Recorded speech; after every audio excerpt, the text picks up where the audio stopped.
A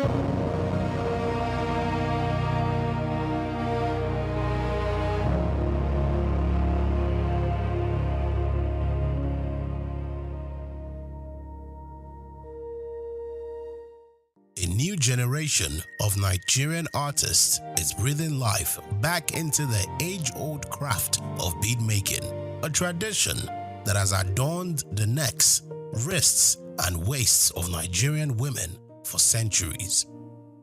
Beads have always held a significant place in Nigerian culture, symbolizing wealth, status, and identity. In ancient times, they were used as currency and were integral in various rites of passage from birth to marriage.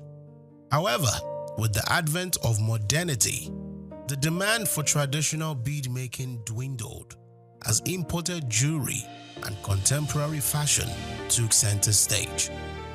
In this special report, Bayo Olaoye will explore the noticeable resurgence in the popularity of beads, fueled by renewed interest in African heritage and craftsmanship. This revival is not merely a nostalgic nod to the past, but a vibrant contemporary movement that blends tradition with modern fashion trends. Artisans are at the forefront of this revival, infusing new life into beadwork by incorporating innovative designs that appeal to today's fashion-conscious consumers. Their collections, which range from bead necklaces to bold statement earrings, have found their way into the collections of top Nigerian designers and onto the necks of celebrities, musicians, actors, actresses, and socialites, both at home and abroad. One of the driving forces behind this resurgence is the growing pride in African identity. As more Nigerians embrace their cultural roots, there is a rising demand for fashion that reflects this heritage. Beads, with their deep cultural significance, are the perfect medium for expressing this identity. They are no longer seen as relics of the past, but symbols of a proud and vibrant culture. Moreover, the bead industry has benefited from the global shift towards sustainable and ethical fashion. Consumers are increasingly seeking products that are not only stylish, but also environmentally friendly and socially responsible. Handmade beads, often crafted from locally sourced materials, fit this trend perfectly. Thus, the artisanal nature of beadwork ensures that each piece is unique, telling a story of the hands that made it and the culture it represents. This renewed interest in beadwork has also had significant economic implications. Small-scale artisans and bead makers, many of whom are women, are finding new opportunities to market their products both locally and internationally. The rise of online platforms and social media has made it easier for these artisans to reach a broader audience, leading to increased sales and a more sustainable livelihood. Furthermore, the Nigerian government and non-governmental organizations have begun to recognize the potential of the bead industry as a tool for economic empowerment.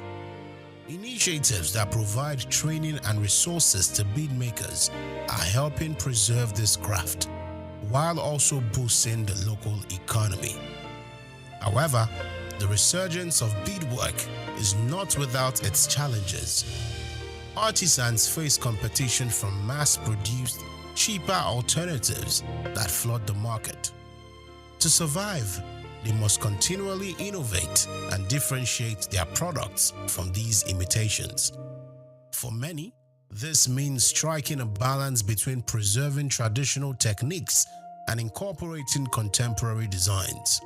As Nigerian beadwork continues to gain recognition on the global stage, it is clear that this ancient craft is more than just a passing trend. It is a testament to the resilience and creativity of Nigerian artisans who are redefining what it means to be fashionable in today's world. It is a reminder that while fashion may evolve, the cultural significance of beads remain timeless. The resurgence of beadmaking in Nigeria is a powerful reflection of the country's rich cultural heritage. It is a movement that honors the past while embracing the future, proving that beads are not just ornaments, but symbols of identity, pride, and resilience.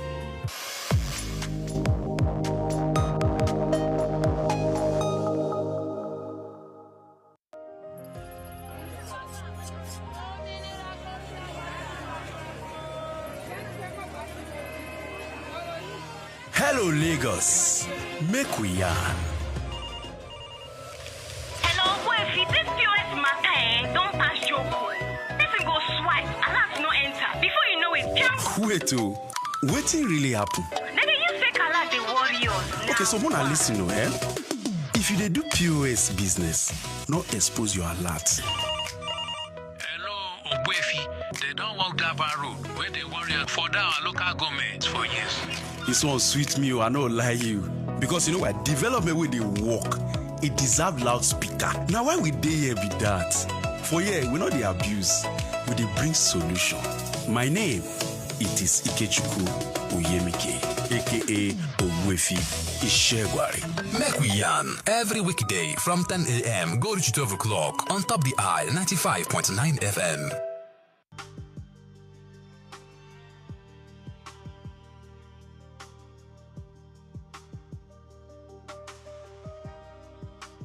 Health remains one of life's greatest assets.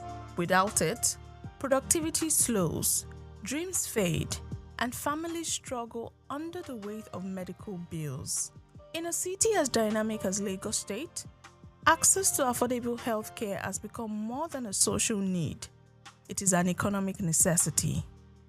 That is why the Lagos State Health Management Agency, LASHMA, says it is taking the bull by the horns, driving compulsory health insurance, widening access, and pushing reforms designed to ensure that no resident is left behind.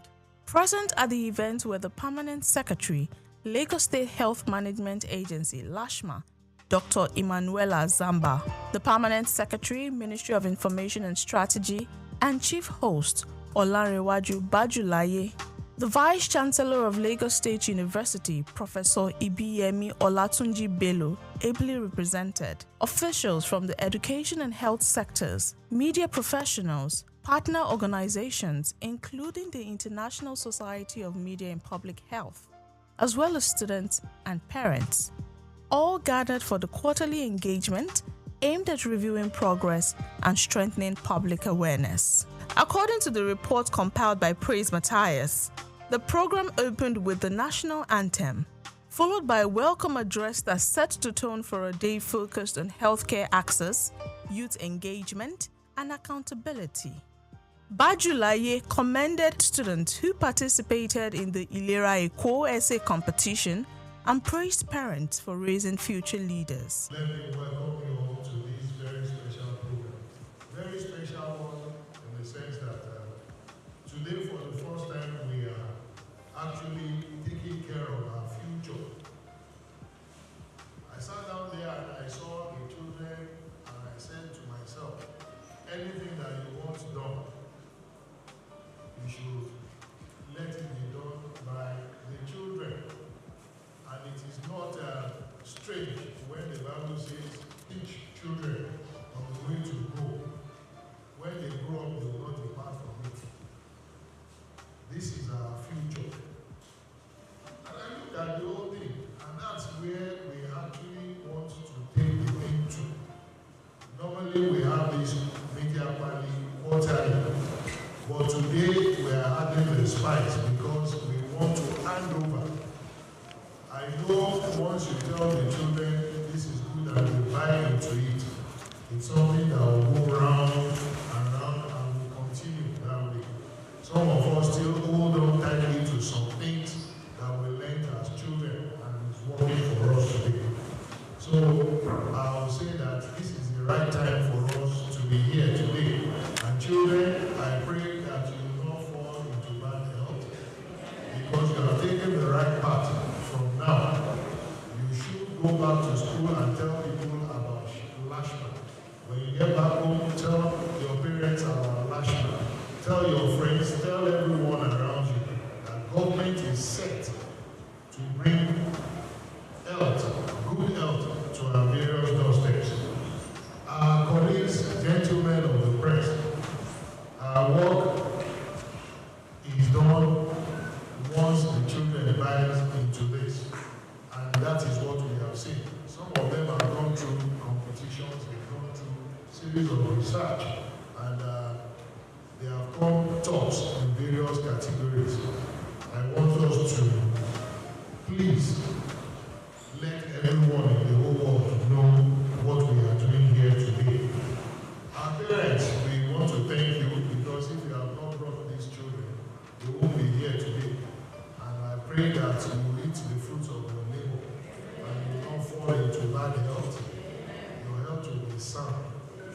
Goodwill messages followed, with speakers encouraging young people to remain creative, impactful, and committed to solving social challenges, regardless of their chosen careers. Now I'm going to give the Goodwill message on behalf of the Vice Chancellor, distinguished Professor Ibi Olatunji. First of all, I want to applaud Dashi for organizing such a competition. And again, I want to congratulate the winners of this competition. But the message is this: to the future leaders, the leaders of tomorrow. I'm from engineering, the seven of our students in mechanical engineering is part of the winner. I said, wow, that's fine. That one simply means, irrespective of your field, you can provide a solution. And I want to applaud you, the future leaders, that you should not delay.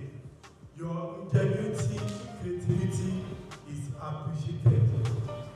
I know there will be many entries. For you to have one of the winners is a team that should be appreciated, and we are appreciating. The permanent secretary of the agency, Dr. Emanuela Zamba, expressed appreciation to all guests for being present at the engagement. Speaking on the reason for the parley, she noted that it is their commitment to remain transparent and be accountable, and it is part of their deliberate efforts to keep Lagos residents informed about their activities and achievements. On the policy update, she said the agency has intensified enforcement of the executive order mandating compulsory health insurance for all Lagos residents and workers. According to her, ministries, departments, and agencies (MDAs) have undergone compliance checks, while public-facing agencies can now verify enrollment status through their portals. I am pleased to report that in the first quarter of 2026, the agency trained 72 journalists in 2 batches in collaboration with ISMPH on social health insurance. This clap for us now. They are the first to do so in the whole of Nigeria. This initiative underscores the critical role of health writers in amplifying the rightful message. We commend your professionalism and your continued partnership. You will recall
Providing update on implementation of the Governor's Executive Order, Technical Assistant to the Permanent Secretary, Dr. Nifesimi Akinagbe, said enforcement is progressing in phases.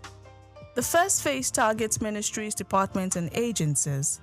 Future phases will extend to the informal sector, vulnerable groups, and corporate Lagos. As our practice every quarterly media planning, we're going to be giving an update on Mr. Governor's Executive Order, EOPSO 1/2024, and it's the order of mandatory subscription, mandatory enrollment on the Lagos State Social Health Insurance Scheme, which is called ILERA ECO. So what I've said in all that English is that ILERA ECO is now compulsory in Lagos State. That's what that executive order is saying. Apart from the baseline assessment at the MDAs, we also did what we call the facility compliance readiness assessment. We went into the facilities.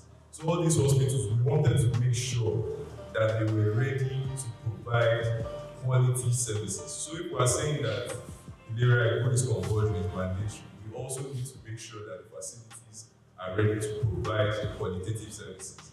And of course, also the areas of compliance approved for facilities as well, and we also check these areas of compliance. We did the first phase here from the 16th to 27th of March, which in this first phase we looked at the PHCs, primary healthcare centers, as we mentioned, and some private hospitals. So for the phase 2 and phase 3, we're going to the secondary facilities like the general hospitals and also the tertiary facilities, the federal tertiary facilities. Apart from public awareness and strategic engagement, one of our other major responsibilities as stipulated in the executive order is vulnerable coverage.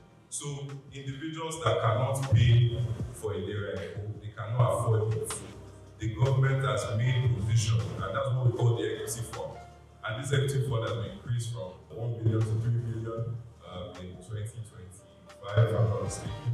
And currently, we do what we call town halls. For individuals that have been enrolled under the equity fund, we go into the communities and conduct what we call the town halls in order to get feedback in terms of service delivery.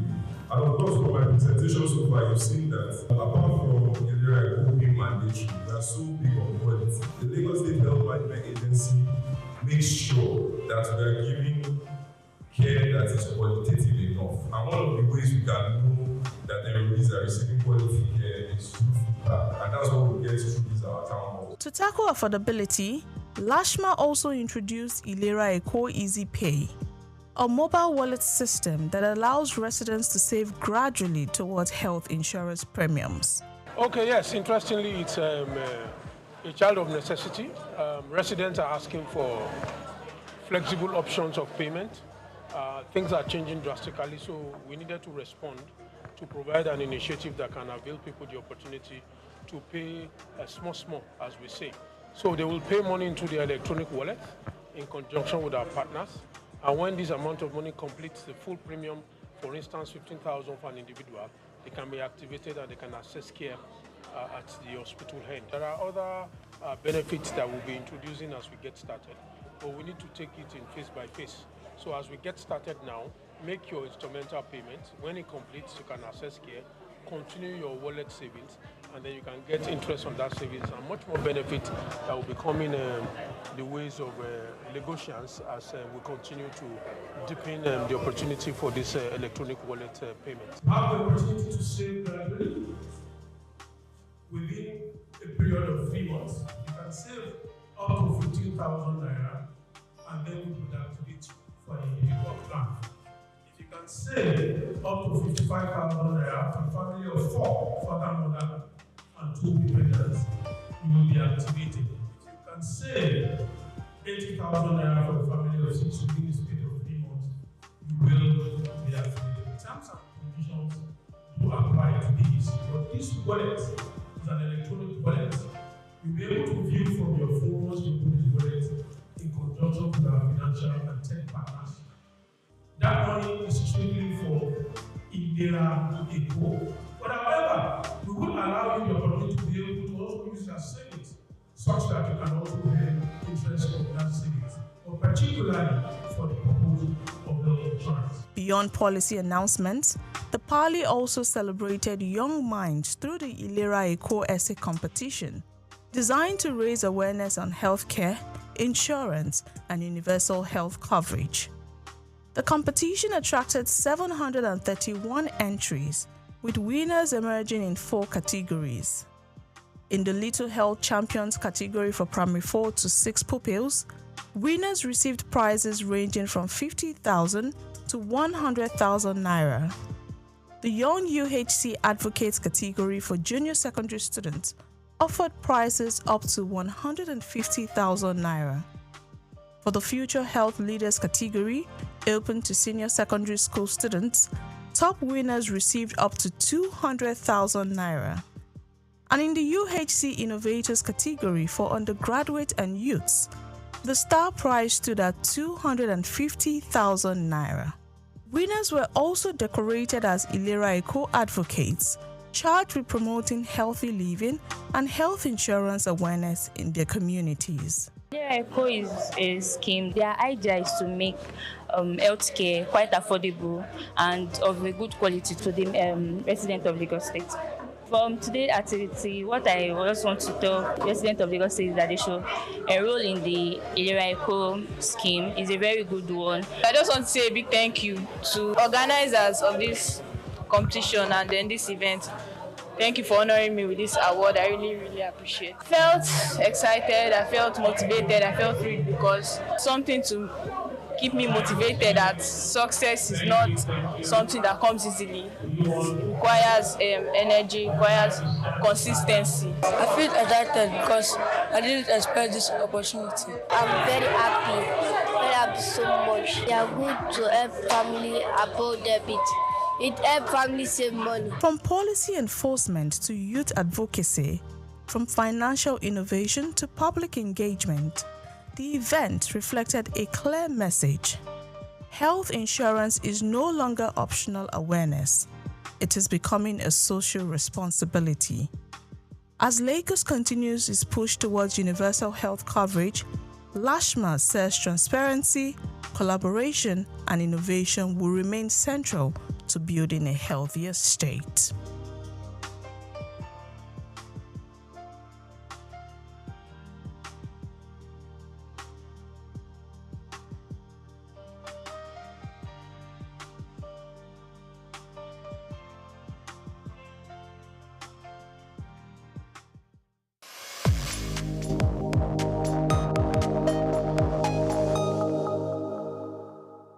We've got just what you need right here at Femi Wash Media. Call it the Midas Touch, and you wouldn't be wrong.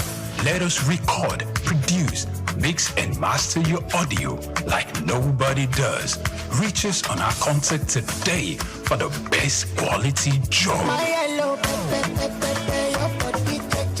Skincare from the inside out. Because beautiful skin isn't just about what you put on, it's about how you care for your whole body. Hello, my name is Emmanuel Olise, and this is SOUQ Health Tips.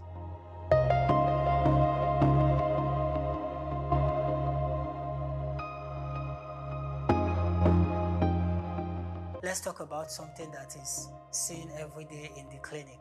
People investing in expensive skincare products, but overlooking one major factor: internal health. The truth is, your skin reflects what's going on inside your body. As a medical personnel, I can tell you that achieving clear, radiant skin starts far beneath the surface. Number 1, nutrition matters more than you think. Your skin is your largest organ, and like every organ, it needs the right nutrients to thrive. Eat foods rich in antioxidants like berries, spinach, and green tea to help fight free radical damage. Include omega-3 fatty acids from fish and walnuts to reduce inflammation and keep your skin barrier strong. Limit refined sugars and processed foods, which can trigger acne and accelerate aging through a process called glycation. 2. Hydration is skin deep.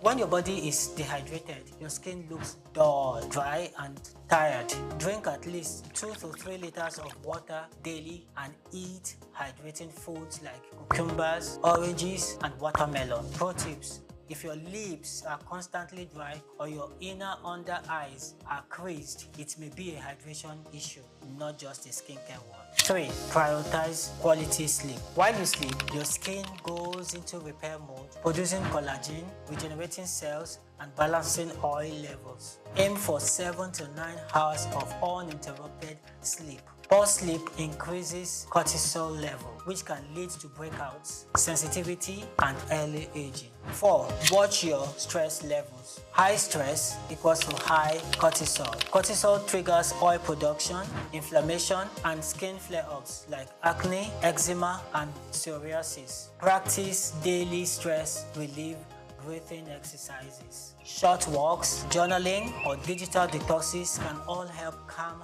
both mind and skin. 5. Support your gut health because the gut-skin connection is real. An unhealthy gut can lead to inflammation that shows up on your skin as acne or dullness. Add probiotics. You get your probiotics from your yogurt or supplements, and probiotics from garlic, onions, and oats to nourish your microbiome. Bonus, skincare products still matter, but they work best on a healthy foundation. Yes, your cleansers, moisturizers, and SPF are important, but they can't fix what poor diet, dehydration, or stress are damaging from the inside. In summary, if you want healthy, glowing skin, treat it like a system, not just a surface. Nourish your body, sleep well, stay hydrated, manage your stress, and then invest in a good skincare routine. Beautiful skin is a lifestyle, not just a product. I'm Emmanuel Elise, and this is SOUQ Health Tips. Remember, your skin listens to everything your body tells it. So let's speak health from the inside out.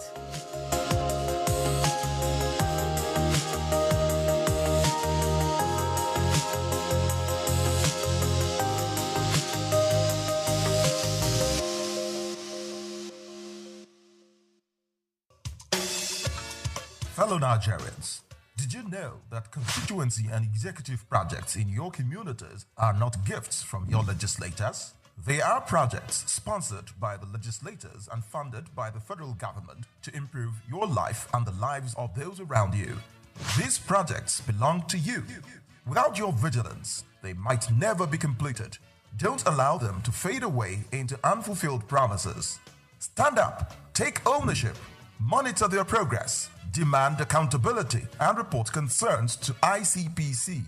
Call our toll-free line now on 0800 2255 4272 or WhatsApp only on 0806 656 4726. This message is brought to you by the Independent Corrupt Practices and Other Related Offences Commission (ICPC) with support from MacArthur Foundation and the Center for Democracy and Development in Africa (CDD).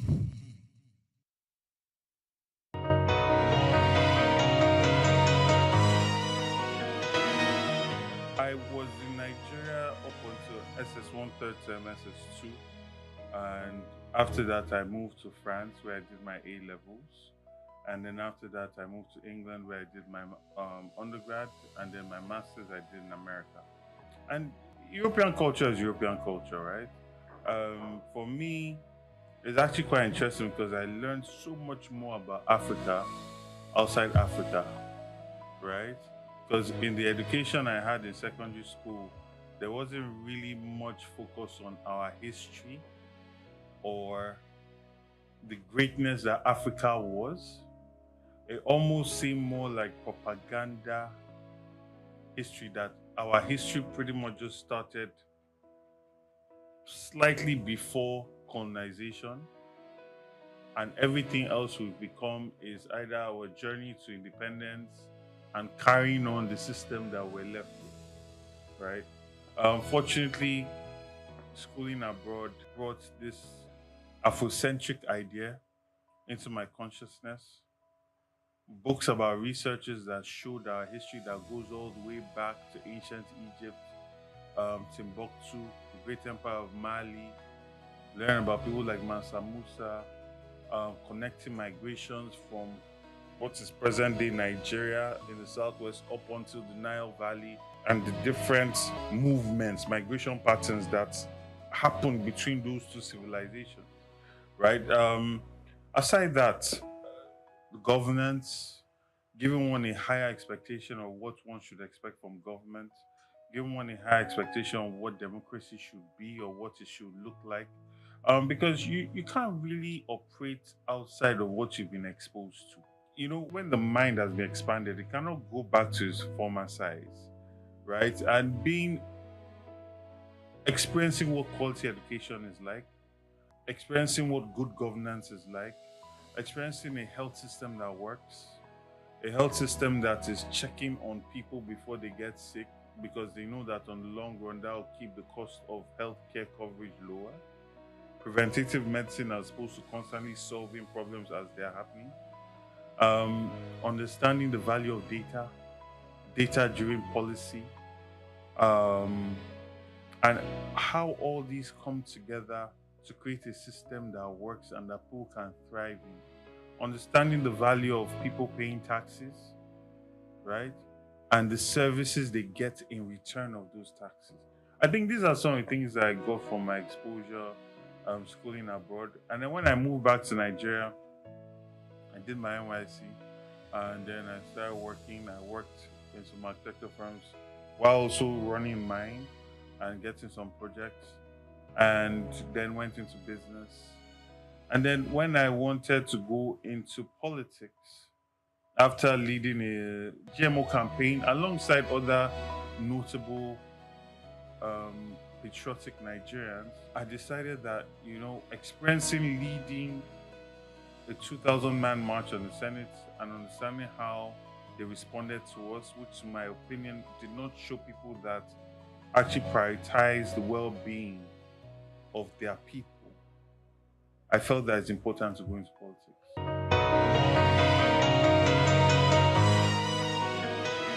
Okay, so I ran for student council president in high school and won.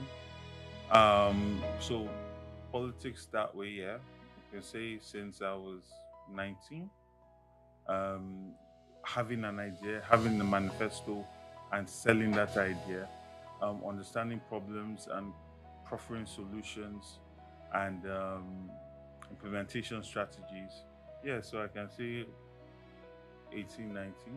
When I came back and after the GMO, for those that don't know, genetic modified foods, we led a 2-year campaign against the Ministry of Agriculture that was chaired at the time by Akinwumi Adesina to prevent the adoption of genetic modified foods in Nigeria.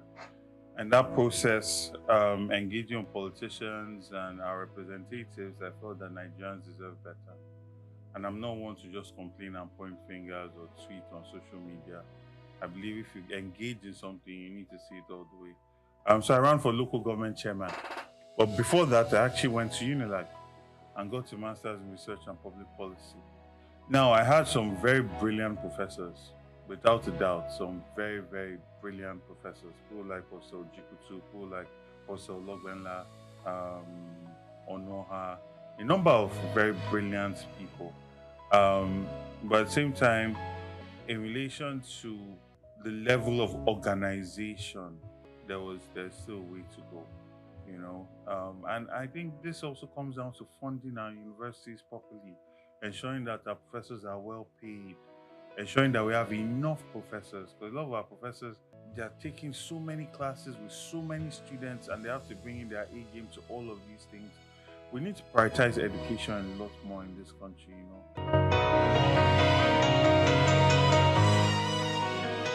Nigerians are some of the most brilliant human beings in this world.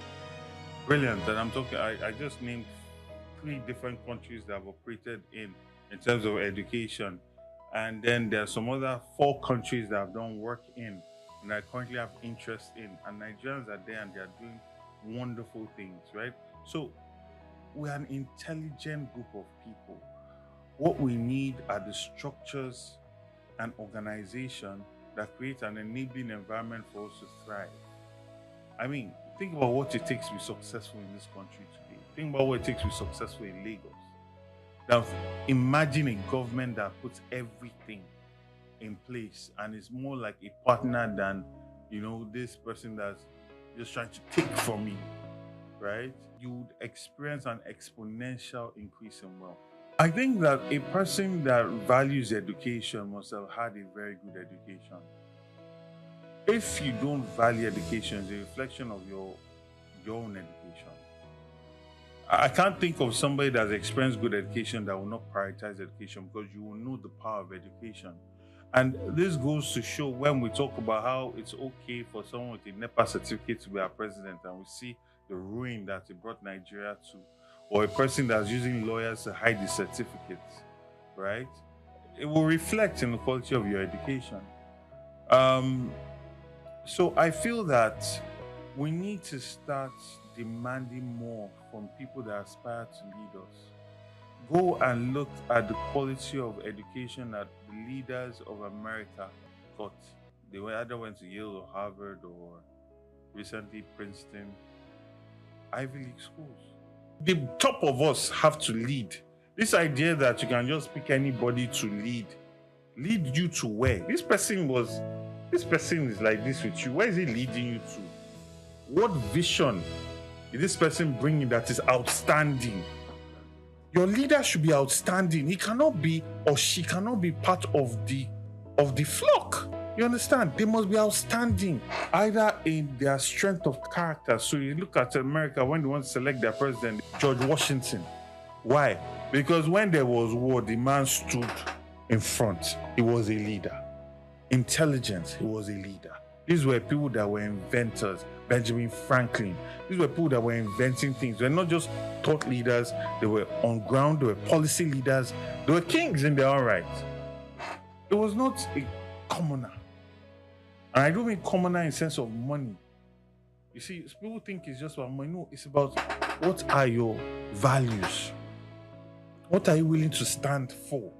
What do you stand for? Right? If the wind blows, you just move to the place that favors your pocket. You clearly don't have a backbone. So how can you lead? And people will say, okay, they just want somebody that they can associate with. Yes, but associate with in what way? In poverty and failure and mediocrity, or in success and a vision that will benefit you, your family, and your children, and the greater society, right? Because if you think about it, I say this thing in most interviews I do. My father tells me that his father told him that Nigeria was better in his day. My father told me Nigeria was better in his day. My father graduated, there were jobs, you could get car. Like, only the man had to work, the wife could be a housewife, and they were comfortable. They did not need to steal, to travel, to go on holiday. Right? He came into that. Quality education. There was public education. Right?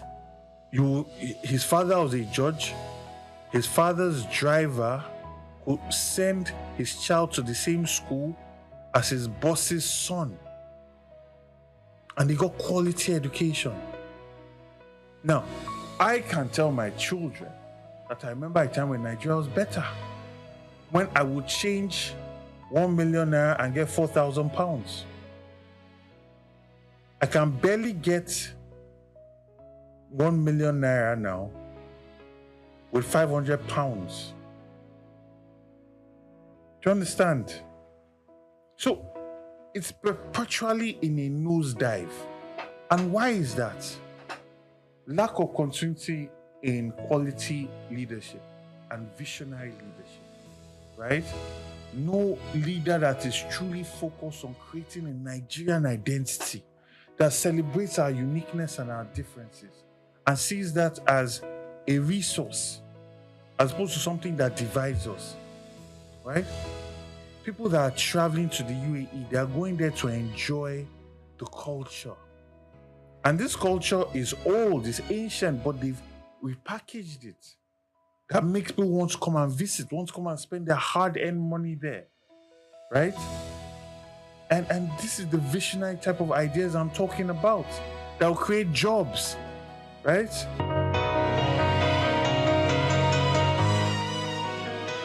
Well, you know, it's a very interesting one. I grew up in a Nigeria where I went to ISL. And speaking traditional languages was called, there's a word for it, starts with C, not vernacular, there was something else. There's another word, it starts with a C. You could not do that. It was against the school rules, right? And you get punished for that. And then even at the time, there was this whole idea of this person, this is local. Like young people, I remember young people saying that is local. The people were not interested with identifying with Nigerian music. Then it was hip hop, it was about Biggie, Puff Daddy, international music. I'm sure I'm betraying my age now. Well, my age is not 80 now, 42. But I'm talking about the time where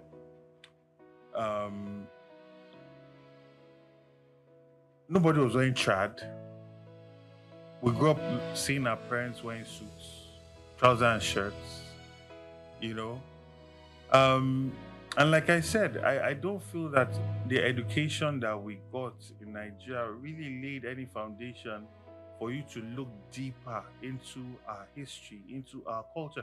And I know this now because I've experienced education elsewhere.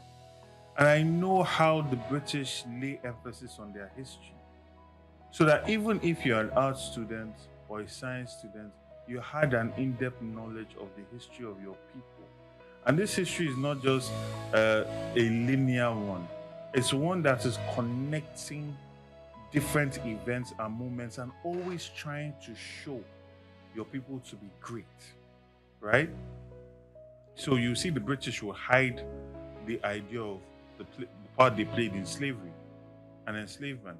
It will not be prominent in the history, but where they conquered or where they uprooted slavery from the African continent, the role they played in doing that will be highlighted, right? That is curated. Now you might say that's not right, it's not fair, but they're programming their citizenry. And that is what a thinking government will prioritize. Same thing with America, right? So I don't really feel we had that in our education system. But then there was an Afrocentric awakening that happened later on. And this had also happened earlier. The kind of thinking that informed people like Nnamdi Azikiwe when he traveled to America, the kind of thinking that informed Fela Anikulapo Kuti when he traveled to America, or even to England, where he met Afro-British people that knew the histories of Africa, that awoken that idea in him, in Fela, in Nnamdi Azikiwe, in a number of Africans, in Kwame Nkrumah, right? They didn't get it at home, they got it elsewhere, and they came and they brought that, we are African, we are great, black is beautiful, And when you open that doorway, it then starts to lead you into understanding your culture more, understanding the depth of it, you see? And it's not our fault, right? We were conquered, our kings were removed, at least the kings that had the courage to fight, they were removed, they were exiled, some were killed, our people were kidnapped with the collaboration of some Africans, who were kidnapped and sold. Some of the strongest men were kidnapped and sold. So you have diaspora cousins and everybody outside of the country, the few that were saved, were brought back. But you now had a situation of religion. And unfortunately, the religion that came through in partnership with colonization pretty much said to us that everything that we were before them was bad, was evil, was demonic. So you have a people that claim that they are from a certain tribe, speak the language, but the depth of the thinking they associate with being evil. So there's still a significant level of identity crisis that we struggle with. And you don't really see that with Indians who were colonized by the British. You don't really see it with the Chinese who also dealt with their own level of colonization, nor the Japanese, right? And you see, understanding your identity or crafting your identity as a people, because China, as we're seeing it today, was not just monolithic. It was not just one group of people. There are huge different groups of people all over China, different tribes, but they were united by a visionary king. Similar thing happened in Japan, right? Similar thing happened in England, right? In England, you had part in what you call England, or what was Great Britain or England at the point. You had the Welsh, you had the Scottish, you had the Irish, right? You know, and they were united at the point by a conqueror, right? So sometimes you also craft identity. Sometimes identity is created by facing a threat that is bigger than all of you independently. So you have to come together to face that. And sometimes it's just visionary leadership, right? You see visionary leadership in Singapore with Lee Kuan Yew. We saw that creates an identity that you can be proud of. Like there is no China man now, or even if there will be very few that will not be proud of China and not want to be associated with the bigger identity of China as opposed to their identity as a tribe, because China is so great and it pays you to be associated with it. It is when there's a failure in that bigger identity that people recoil back to their smaller identity, right? And that's what you find going on in a lot of places. But all in all, yeah.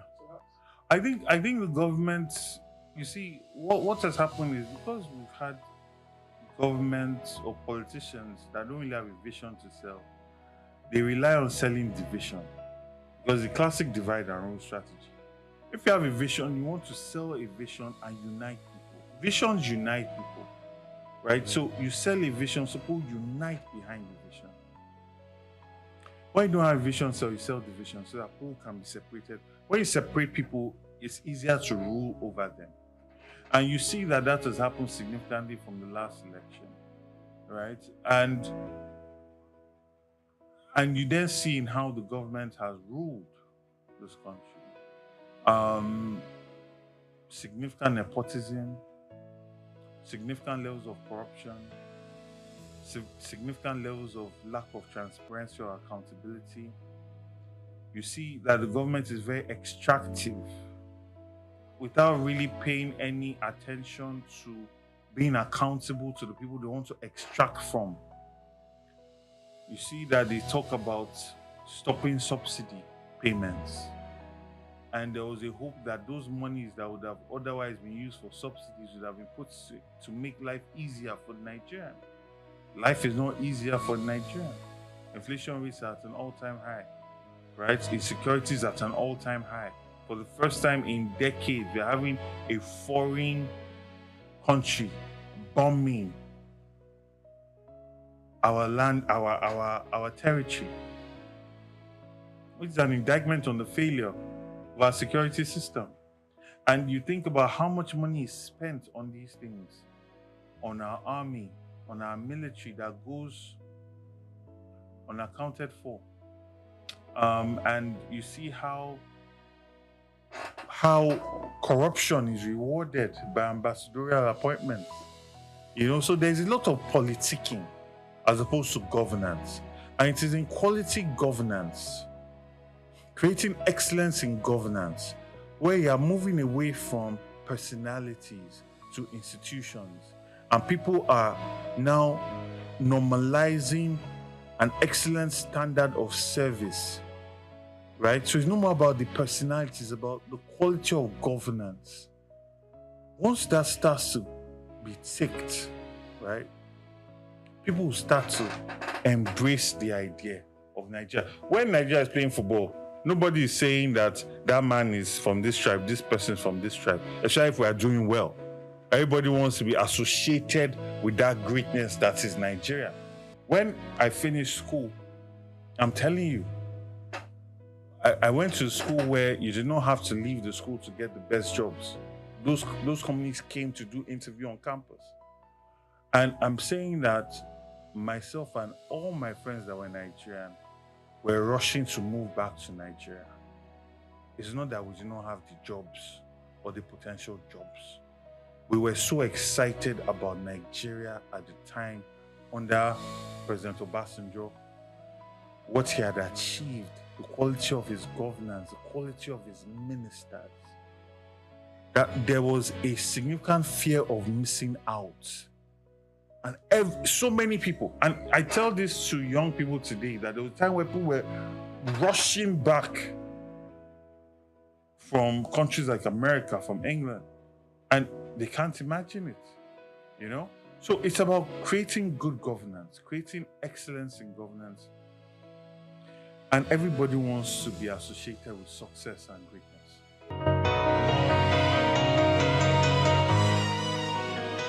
There was a time where we had governments that were very empathetic to the common man. They were welfarist to an extent. Governments like Alhaji Lateef Jakonde. And that was really the ideology of Obafemi Awolowo. It was very welfarist. So civil servants did not have to hustle for housing. They had quality housing in prime areas. Affordable housing was a priority. It was prioritizing the people that were the middle class, that were the working class. That is the role of government. But you find that now government is more fixated on producing properties or being involved in properties for the rich. Whether it is how they are allocating land, whether it is in how they are sand filling.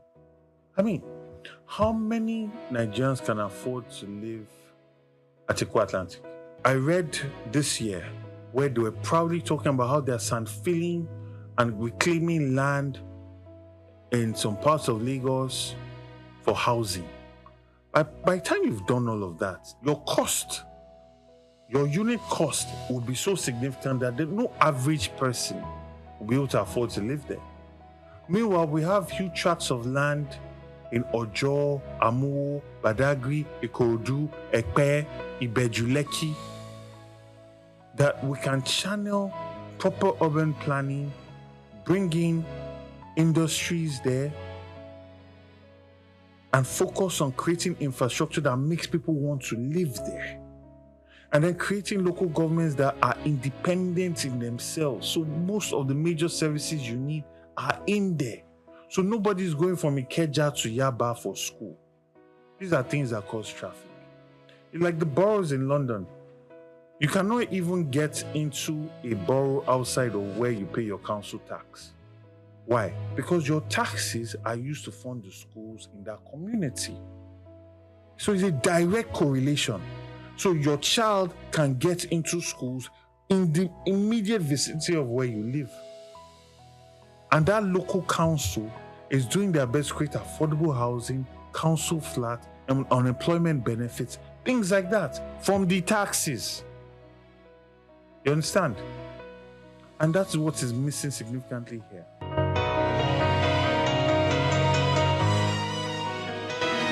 You've talked about flooding.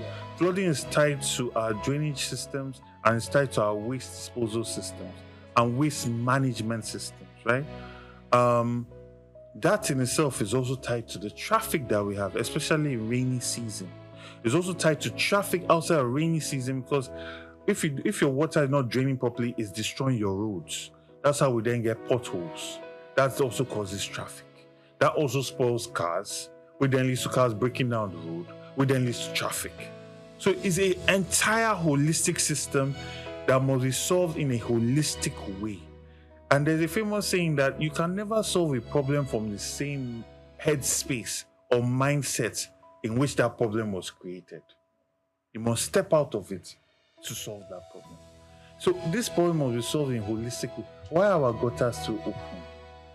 All these our elites, they're not even elite. Our politicians, our political leaders, they travel abroad. Shibe, our president, has gone to, I think he's gone somewhere to Europe and then the Middle East. I'm sure he's not seeing open gutters when he goes to Dubai, right? Or England or France, right? I'm sure he knows of the proper draining systems in these places, right? So we need to do better as a people.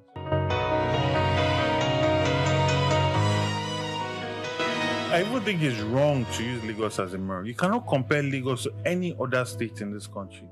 Lagos, first, was a water-facing for the Benin Empire at a point, which was very powerful at a point. It was, aside from the Awori and children of Olofin that came and settled it, the monarchy was from Benin, and it was a water-facing arm of the Benin Empire. Then Lagos then received all the influx of Europeans that came in for colonization. Lagos was the port in which Nigeria was formed. There was a time where all politics in Nigeria happened in Lagos. Everybody from all over came to Lagos. Think about the level of exposure. Think about the level of development from back then. Think about the level of commerce, level of finance from back then. Then you now had influx of returnees that had either paid for their freedom or people that were saved, that were never enslaved and got education in Sierra Leone, because that was where the first secondary school was, and came back. I'm talking about people like Samajai Crowder, grandfather of Herbert Macaulay, Henry Carr, H.O. Davis, and so many others that literally laid the foundation for the freedom and independence that we then got later on. Think about the intellectual capital that came in here. Think about all the skill sets that came into Lagos, the buildings that were built, the level of development, the amount of resource that came into Lagos with that. Then after that, Lagos then became this capital. Think about all the investments that came with that, all the infrastructure that was created by the Nigerian state before it now relocated to Abuja. And then today, Lagos is now the commercial capital. Most companies that exist in this country have their headquarters here. So it's extremely unfair to compare. Lagos State it's like that child that has been blessed and blessed and blessed. You know, it's like all the other children were on the farm and all the prophets were just coming and blessing and blessing and blessing. It's not fair to compare Lagos to any other state. It cannot be compared. But yes, that's the one side of the coin. The other side of the coin is the extreme need for infrastructure, right? Which, I mean, we have huge IGR because of the human beings that are here. So those money should be put into creating infrastructure for them to have a beautiful quality of life, to be more productive, to be able to earn more, which would then increase the IGR that Lagos generates, right? You know, so it's all tied into each other.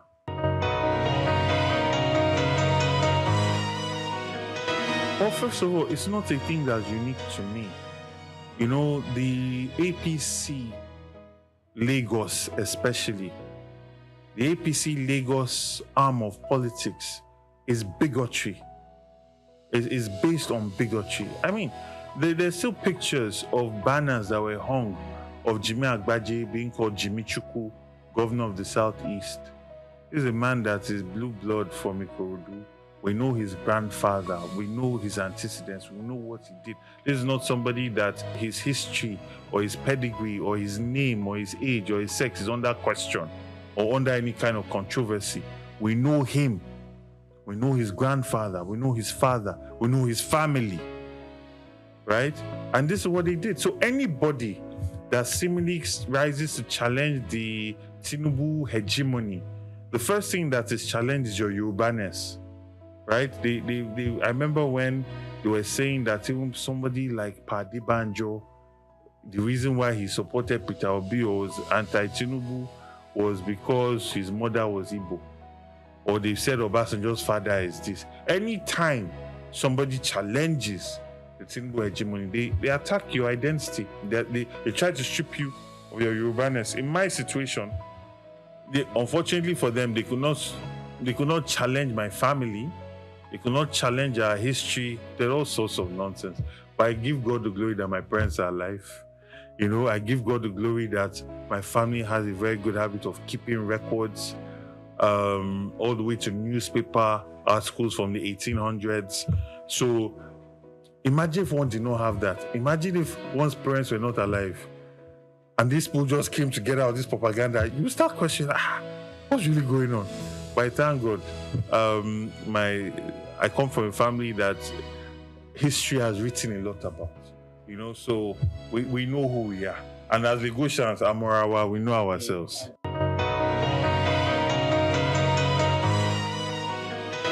Because one is in politics now, there are a lot more things that people are saying about me.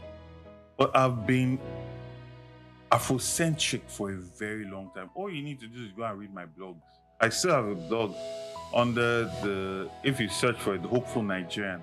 And I've been advocating for history to return back to our schools, our traditions, our culture.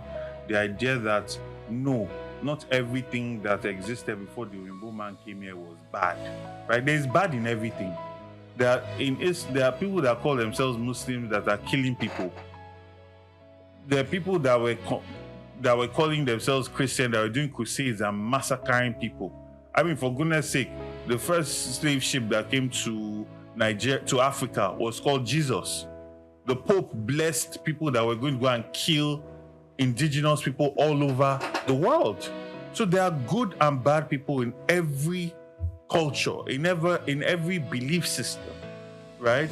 And this idea that everything that we were before Christianity or any of the major religions means that we are bad. I've been against that for decades, right? And that's not common. That's not common in this part of the world. And I know the backlash that I got for that, but I'm somebody that fortunately I can afford to live my truth, you know? I can afford to do that. So what you saw is just me on my journey. A lot has been consistent. It's just now, it is obvious. People are seeing it, it's in people's faces. And I'm coming of age, I'm growing, you know. My first title was the Obalefon of Lagos that I got from the Obatala Temple in Ife, right? And that ties into my belief system that, you know, there is an African spiritual science, right? The entire binary code in which we build our computers is based on African traditional science, right? The understanding of time not being linear, but being circular and intertwining, right? These are things that quantum physics is proving, right? So you find that we have known things from time that science, Western science, is just interpreting and bringing to common knowledge now, right? And that is something that I will grow in. And you know, as some will say, your head calls certain things to you. You know, so that title is something that I embrace because, you know, it's something that I've understood and it's something I value. It's very important to me. And then also I am the Are of Igbale Koka, which is the house that was headed by Justice Koka. He was the Oloriayo at a point, and Baba Isale of Lagos. So those are the titles that I have, that I got recently. As relates to Yoruba titles, I also have an Igbo title, Ochiaga of Ndibo in Lagos State. Aside that, I was initiated into the Awe Adimu, and as a son of Lagos, you know, these are things that we hold very dear to us. I mean, you've been around my house, I'm sure you've seen plenty of your paintings. And if you go into any indigenous house, most of them, you see something Eyo. It'll just be there, right? Either it's the Okwan Bata and the hat, or a sculpture, or something, because it symbolizes our heritage, our ancestral culture. It's our day to show, you know, who we are as a people, because Lagos, like I said, is a cosmopolitan port, so sometimes our identity gets lost, and there are always different groups that, you know, it's almost like when you talk about the history of Lagos, it's somehow covered by the history of Nigeria, because so much of the history of Nigeria happened in Lagos. But we have our own history, very rich history, with a lot of intrigues, right? And your festival is for Lagos Island, a way of showing our uniqueness, our heritage, our culture. And that is not to say that it's only limited to Lagos Island. You know, we have brothers that are coming Ikorodu, coming from Ekpe, coming from Badagry, and then all of these places also have their own rich culture and heritage. Like the Zangbeto Festival in Badagry is amazing. I cannot wait for it to be properly mainstream, for the government to actually bring it into mainstream culture. You also have the masquerades in Ekpe, in Ikorodu, masquerades all over the mainland, you know, all that Ikejai, Fakojai area, they have that culture there as well. These things need to be mainstreamed. They need to be brought into and repackaged, right? The tradition itself, the masquerades, the pageantry is beautiful, it's perfect. It's now the environment at which it operates, right? We need to create the environment that will pull tourists in, make them feel safe, make them feel comfortable, clean environments, right? That can now create these things with world-renowned cultural experiences that people fly in because they want to come and see. Think about the Brazilian carnival, right? You know, I mean, yeah, things like that. We want people to fly in because this is how you generate income for those communities and, you know, also puts us on that world map.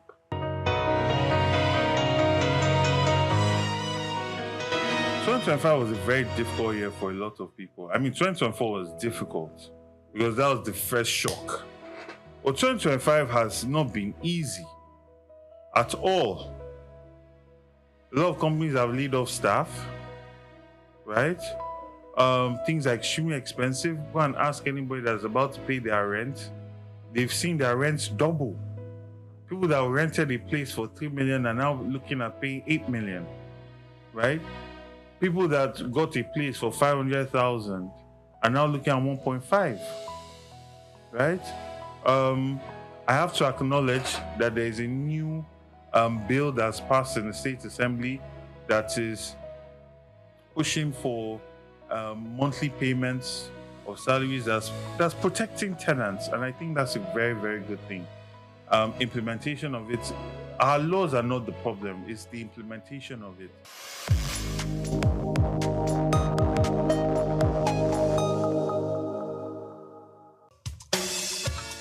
Fellow Nigerians, did you know that constituency and executive projects in your communities are not gifts from your legislators?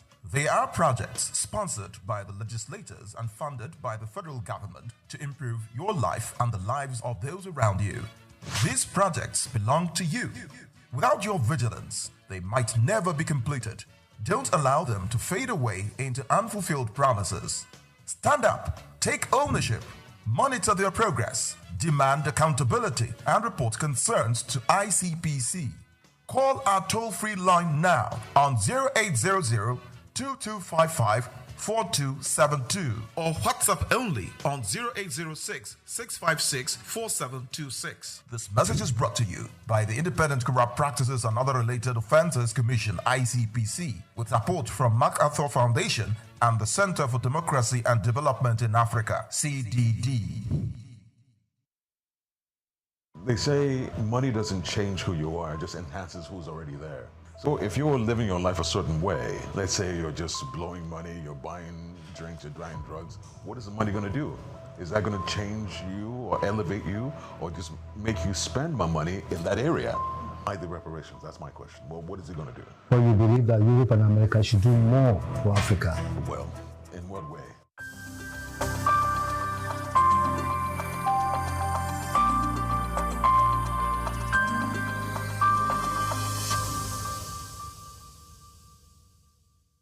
Good afternoon. You know, when I heard you in our studio, what caught me was your voice. I'm really attracted by your voice. But let's start the discussion by getting to know you. Can you run us through your career and the kind of person that you are? Okay, my name is Lord Frank. I'm a voiceover artist and actor. I've been in the industry for a little over a decade now. And I have done everything from movies, TV series, and I've even been on radio for a little bit. Majority, I do voiceovers, and I produce adverts. Yeah. Voiceovers, what does that mean to the ordinary man? Voiceover is when you just have your voice. Nobody sees you, but they can hear your voice on maybe ads on TV or on radio. So you must go into advertising, marketing, communications. That's correct, yes. What's been your experience? It's been okay so far. It's been okay so far. You know, there's been ups and downs here and there, just like anything else, but it's been okay so far. You have this American accent. Has it got to do with your training? A little bit. Tell us about your training. Well, I stayed in the States for a little while, close to 20 some odd years. And I did a couple of courses in terms of radio and TV production. I'm sure you know Hollywood. Yes. Have you had any relationship with Hollywood at all? Not really. Do you plan to? I did at the time. I almost got the extent I almost got close to Hollywood is I almost had an agency. One of the things that you have to do as an actor in Hollywood is get a talent agency, because those are the guys that get you the job. So I almost got a talent agency. We have so many radio and television stations, particularly in Lagos. Have you listened? Have you watched any? What's your opinion? It's not bad. We're doing all right. Because I believe that our artists, our presenters tend to be necessarily American or African. And I thought we should have a Nigerian voice. What do you think? No, I would agree with you. I mean, one of the things that, lets you know you're in a particular country is by what you hear on the radio and things like that, the kind of music, the kind of presenters they have. Yeah, so that's one of the telltale signs that you're in a particular country. So you're absolutely right. So when I turn on the radio, I should hear a Nigerian voice. What is broadcasting like now globally with social media? Everybody wants to be a journalist now with social media. And it's affecting broadcasters. You're right. You're absolutely right. What's the way out? That's a good question. I don't know if I have the answer for that. But unfortunately, attention is currency nowadays. And whoever gets to present first, gets the amount of views. But at the end of the day, people who are more concerned about genuine, true stories will find their platform. You are so informed and so educated and so trained. Oh, well, thank you. What are you trying to bring back to the country? Well, I've been here a while, so I think genuineness, authenticity is one thing, right?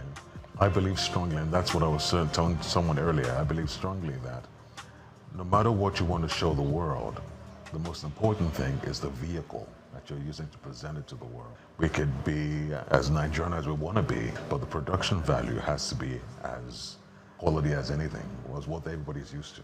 Let's talk about branding. Okay. Seems like everybody wants to brand. Yes. Is it the right way to go about it? Or do you use the media? What has branding got to do with it all? I believe branding sells, If you believe you have something unique, something that nobody else has, brand it, brand it, because that comes with a whole lot of things. I think people look at you different when you have a brand. Now we're talking about climate change. Yes. In this part of the world, we seem to be far behind.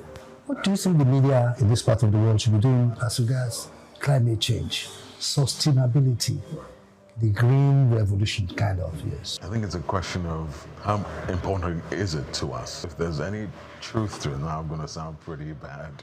If there's any truth to it, then the focus should be on it, whether it could be alternative energy, how we can be more concerned about how to use those alternative energies as opposed to what our major source of power is, oil and generators and things like that. So it just depends. We have so many festivals in Nigeria. Yes. In Lagos, we've just done Eyo. We have Ofala, we have Agogo. Do you have suggestions on how we can market and monetize it for economic development? Like, we can build stories around these festivals, They can be the core of our filmmakings or our music, The way that people will be so fascinated about it. By itself, it's doing pretty good, People are already coming from all over the world to come and enjoy these festivals, but I think we can do more. And that comes to how we all have to work together, network, how we can bring what we believe makes us authentic to the rest of the world. We can work together. America and Nigeria, is there a way we can cooperate in the areas of culture, tradition, music, particularly music, because our musicians are making gain everywhere now. Is there a way the American government or the American people itself can rally around and have a kind of interrelationship? Well, I don't know. I can't speak on that particularly, but I think they're collaborating okay. I think they're doing well. Burna Boy is making music with different people. You know, Wizkid and, you know, Rema. All these people are making music with different people. So I think they're doing okay. What about our fashion? How do we promote it and how do we market it? And how do we inspire the ones at home? How do we go about it? Like you were saying earlier, that social media has done so much, right? And these individuals just lock in on social media, you know, the word will get out. So how do we look at our festivals? How do we refine them? Using technology and using the web results so that we just don't repeat the same thing every year. There was a gentleman that did an AI video of elderly. I don't know if you came across this thing. It was on YouTube. He put it up. He did an AI video of the elderly in different African attire, different fashions and stuff like that. So that's the way we're going. You know, we can take things that maybe like the festival or whatever it is from our traditions and just combine it with AI and present it to the world. If I talk about the diaspora, we have a very strong Nigerian diaspora abroad. Is there a way we can encourage them? And is there a way we can unite them up there so that they can contribute to the development of this place? Because what has been happening are just isolated cases. Sure. And they need to be formed into a group, a formidable group, to come to the aid of particularly Nigeria. What should be the role of these diaspora people? I think it takes a group to open that up, that discussion, you know. A group or maybe an association or, you know, an organization to put together and say, you know, we're looking for our Nigerian brothers and sisters in different places to, you know, come together, and there has to be transparency, there has to be structure. I think if they see the transparency and they see the structure and they see that they're really helping individuals to build and better Nigeria, I think they'll get involved. I write a lot, but even some of my colleagues have observed that there's a shortage of African writers. We're all riding on the fame and popularity of Wole Soyinka, Chinua Achebe. The stars, the young ones are not coming up. Is there a way we can fashion out a training program or a project? Well, that's a good question. I mean, when you look at the entertainment world, what's selling is the Nigerian Idol, the African voices and things like that. And it's more tailored towards musicians. I think if there were more competitions or contests in regard to writers, yes, I think some people will, you know, come out and will inspire a new generation of writers, you know, and having the likes of you or Wole Soyinka being the judges and stuff like that, and really making it a big celebration. You know, people will turn out. You are doing voiceovers, and I know you'll be concerned about AI. Yes. I'm not fascinated by AI. Okay. Because I think it will kill creativity. Sure. So why would AI affect your business and my business? It really depends on who you're talking to. Because some people may say, you know, I have the idea, I have what I know I want to do. AI just helps me go from point A to point B a little quicker, you know? And that's all it does. And some people can say, okay, let me just sit back and type, give me an idea. That's where we're now in trouble. You know, I think that's the difference there. I'm going to ask a very sensitive question, and it's been in the news for some time now. This issue of reparation. Do you think that the black people, the Africans, will deserve reparation from Europe? Wow, that is really sensitive. It's really sensitive. That's why I said it's sensitive. Right. Because some governments are already doing it. Germany is doing it. Yeah. France is doing it. So it's not a big deal. Yeah. I guess my question is, to what ends? They say money doesn't change who you are, it just enhances who's already there. So if you're living your life a certain way, let's say you're just blowing money, you're buying drinks, you're buying drugs, what is the money going to do? Is that going to change you or elevate you or just make you spend more money in that area? Why the reparations? That's my question. Well, what is it going to do? What's going to do? Because there's so many individuals that are excelling, even way before we even talk about this day and age. Back then, a long time ago, there was a place called Black Wall Street in New York. I think it's in New York.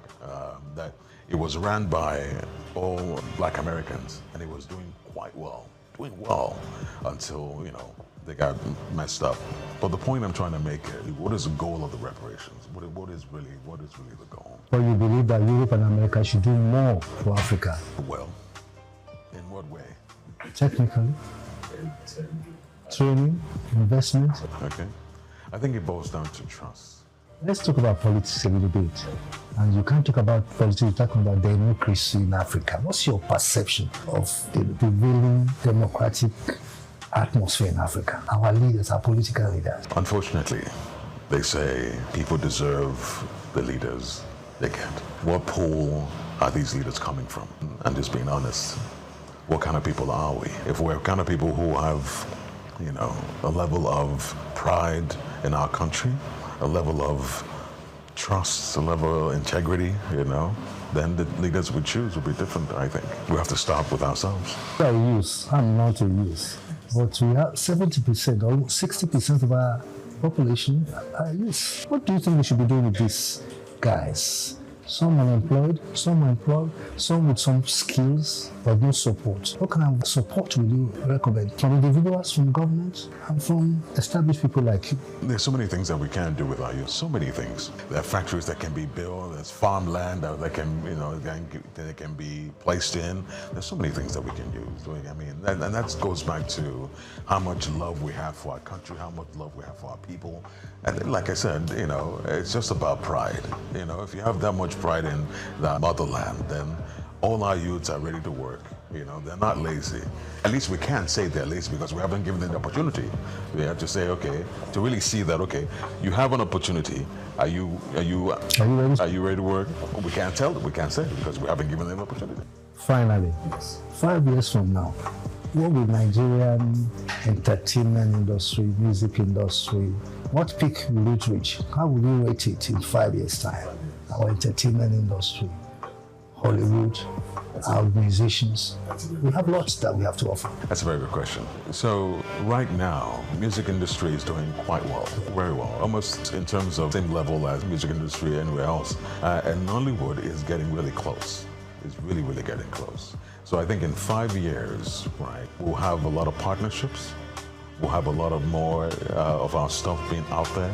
If we just stay the course, the way we're going now, I think in 5 years we'll be revered around the world. Thank you very much. I'm grateful. Thank you.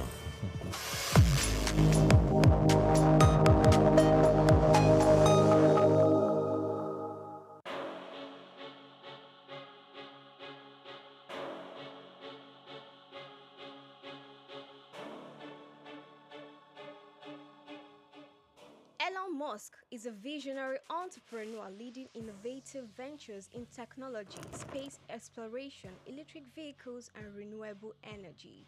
Musk was born on June 28, 1971 to a South African engineer and his mother, a Canadian model and nutritionist in Pretoria, South Africa. His talents for computers and entrepreneurship emerged early, and at age 12, he created and sold a video game. Musk studied physics and economics at Queen's University and the University of Pennsylvania. In 1995, Musk founded Zip2, sold to Compaq for $307 million. He also co-founded X.com, which became PayPal, acquired by eBay for $1.5 million in 2002.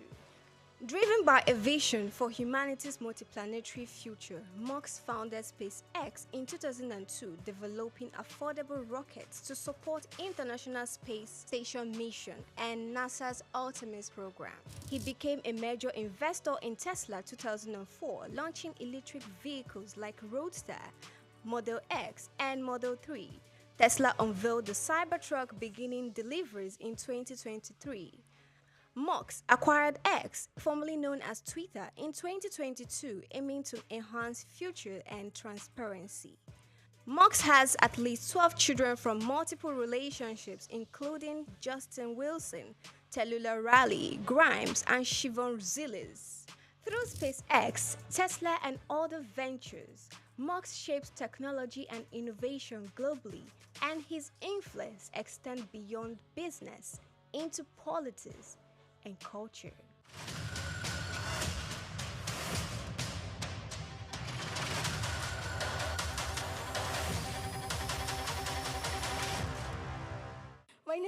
Eke Elijah. I'm from UBA, so keep watching SOUQ News.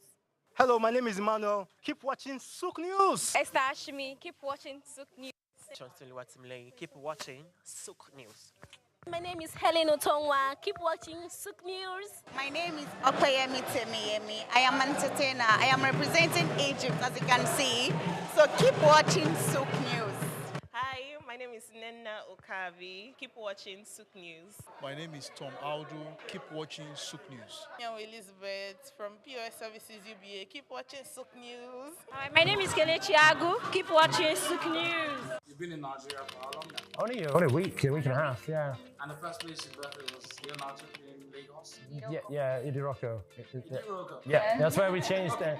Yeah. So you started in Idiroko and then you're here now? Yeah, we came to Lagos. We were supposed to visit for one day, but the people were too friendly, so it was impossible to leave.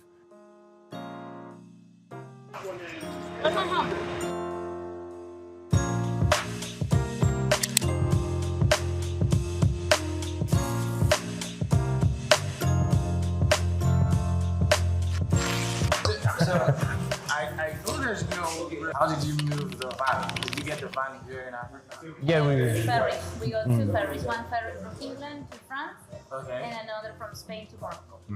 Oh, yeah. So the van was. Yeah. Welcome to Morocco and a free tour around the London.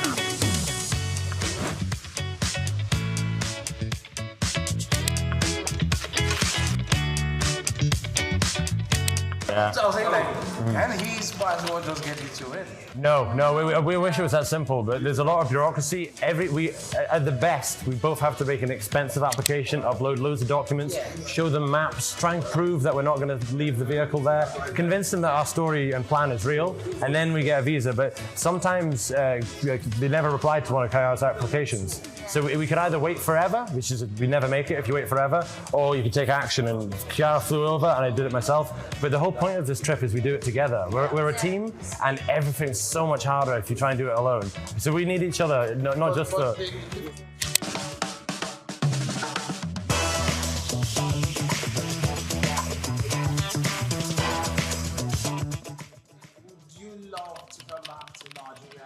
Definitely. I would recommend it to others as well. Yeah, like Lagos is still in our hearts a little bit because we don't have another base, we don't have another home. So when we're traveling, we are always thinking, could I live here someday? How would it be a place that works for us? Yeah. And I think Lagos is in the top list for a base, for a I think you'll see us again.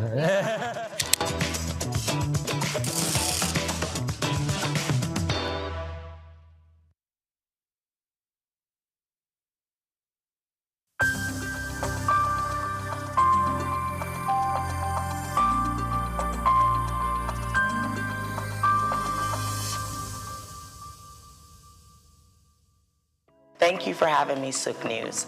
I'm excited to be here. My name is Anna Maria Orlu. I am the current Miss Nigeria United Nations. As well as that, I am an actress, a model, and I also am the founder of Little Blessings Foundation, and we focus on orphanages in Nigeria.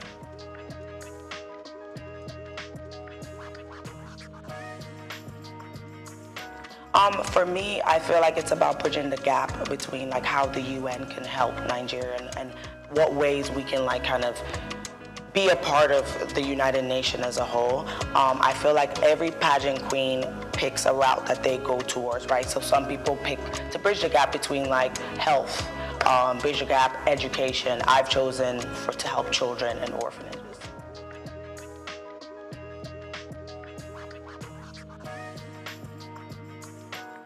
So after my last pageant, I actually was reached out to. They were like, you did a great job. I really loved how you presented yourself. Would you like to take part in this pageant? And of course I had to do my own research just to see is it for me? Is it not for me? I did hesitate a bit only because, you need to just let it sit. I'm used to just making decisions really fast. So I like to just simmer down and kind of do my research. After that, the process was actually a lot of fun. I got to meet a lot of girls from different states and just interact with them and just learn a lot from their background and a lot of the sisterhood and just having fun in that whole 1 week. It's a week process, so it's like boot camp. You're waking up, you're working out, you're visiting different places, you're doing some charity work, different segments like the swimsuit, also evening gown, traditional, all of those things. So it is a week of like intense work.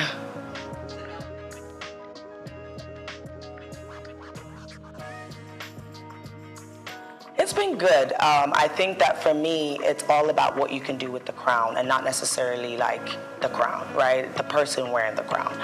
What is your interest? How passionate are you? And for me, it's always been important to relate with the everyday girl. Like just because I have a crown on my head does not mean that I cannot go feed the homeless.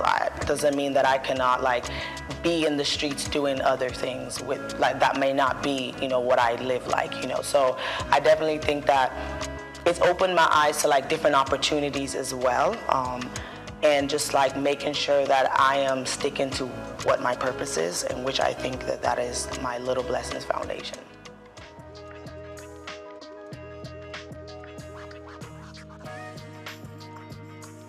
I'm currently working on my new project called The Dream Day Out. So basically what it does, it takes children in the orphanages to like amusement parks, zoos, all the things that children don't get to do in those places because they only go to the school and come back. I want them to feel like children. I want them to be able to just not worry about the circumstances, even if it's just for like 5-6 hours. My foundation already donates clothes, shoes, school supplies already. So I just wanted to kick it up a notch and just like try something else that would just enrich their life a little bit.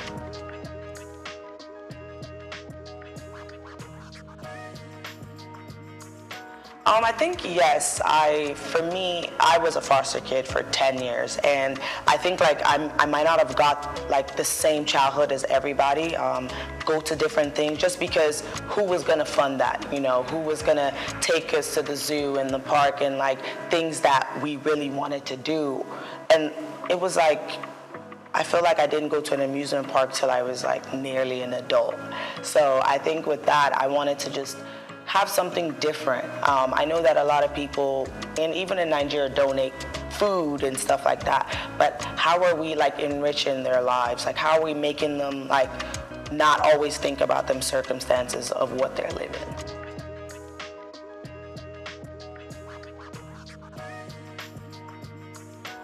That's a really good question. For me, I think that my family also have done a really good job with that as well. My dad is always in Nigeria, and he tried to instill that you're Nigerian no matter what. My mom as well, and my brother never spoke English to me when I was younger. So I was able to understand Ikwere and Igbo, which, you know, nobody even believes that I would understand that because I wasn't born and raised here. So I think my family as a whole really just they try as much as possible to instill that, even though we didn't live together to like a certain age, they still were just like that mental, your mom would be like, if you're around these people, they're not like you, Like my mom would always say that, like, you can't follow these American people, they're not like you. So I think that's always in my head that like, you're Nigerian, like, and I started coming back a lot more too.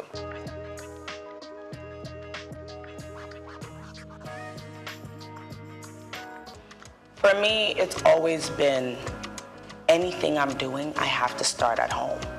I have to start at home because that's where it feels right. That's the purest way to do it for me.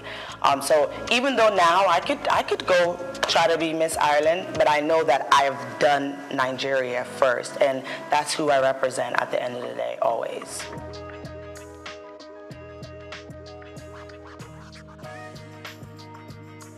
So how I knew I could act is because I started off singing.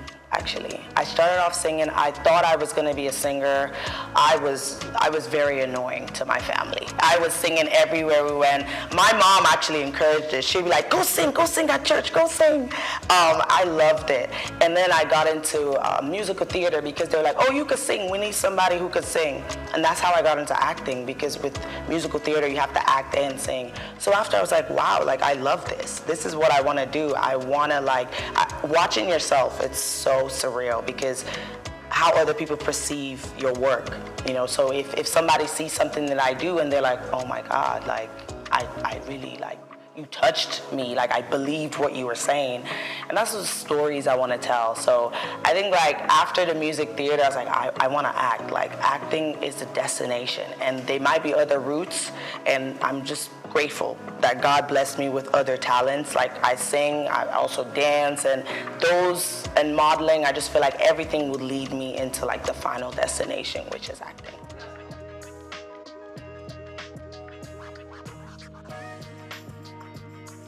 I actually did my first Igbo play like this year, which was, different because I've never done that. And also in LA, that's not a popular thing, right? So my last one was an Igbo play, and it was Emeka 1985. It was really, really dope. It was literally about a man who moved from Nigeria to America, and just that transition. Nobody really tells the story of how hard that could be. And for us, we don't even know because our parents did it, right? So that was a really provoking story to tell as well. I really enjoyed that. And I was also in this film called Marche. It's telling a Haitian story. About like a Haitian woman, and I was the lead for that as well.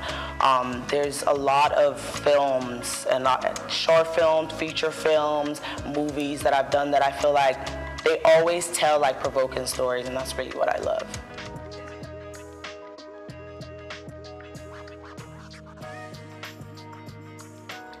Absolutely, and that's the main reason that after my projects with Little Blessing, I actually start filming a film on the 15th of January. My goal is to be able to work anywhere, and I don't want to just depend on Hollywood to fulfill what I need to do. If I have to be in India working, I will be there. But Nollywood has always been an interest of mine. I've had it on my goal every single year, like I need to be in Nollywood movies. So this is really a great opportunity for me to be here and just meet other creatives, directors, and storytellers, and really get to work here as well.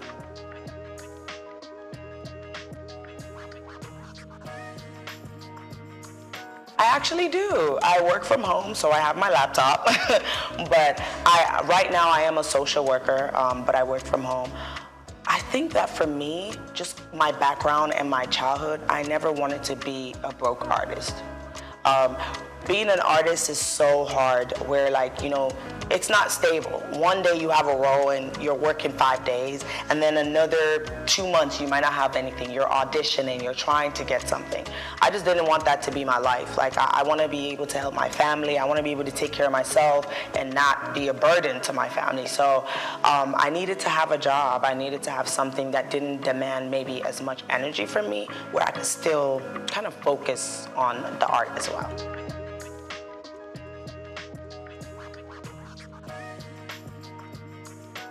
I would say definitely acting. If I can act every day and not have to do anything else, that's the goal.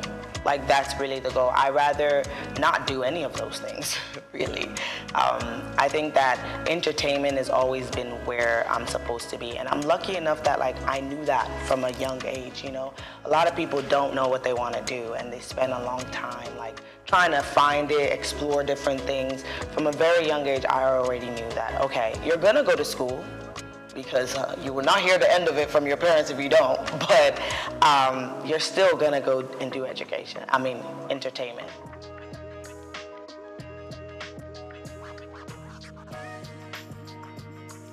I think those stories, like you say, African American, they have been told a lot, and I think it's because that's people's experiences, right? A lot of people start from their experiences, and for me, I think I really want to tell a lot more about immigrant stories.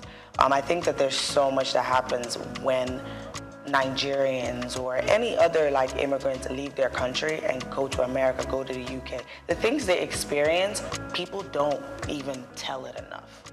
The things that my dad went through, I only know half of it. And I'm already whoa, this is a lot for one person. Especially Nigerians are so resilient, they can do anything, and just to make sure that they survive in that country. So I definitely want to tell a lot of immigrant stories.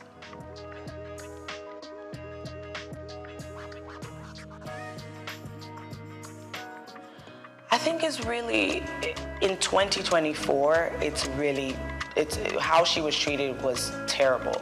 Like, Nigerians are everywhere. So for me, when I first saw that, I was thinking, I lived in Ireland all my life. If somebody told me that I couldn't compete for Miss Ireland, why not? Why? I have been living there all my life. So I think that it definitely made me feel like, are we moving forward? Like, are we actually, like, as a society, that shouldn't be a thing in 2024. But I'm just happy that she actually went back to her people, because those are the first people who are gonna accept you first, right? And look where she is now. So I think that everything probably led her to where she was supposed to be.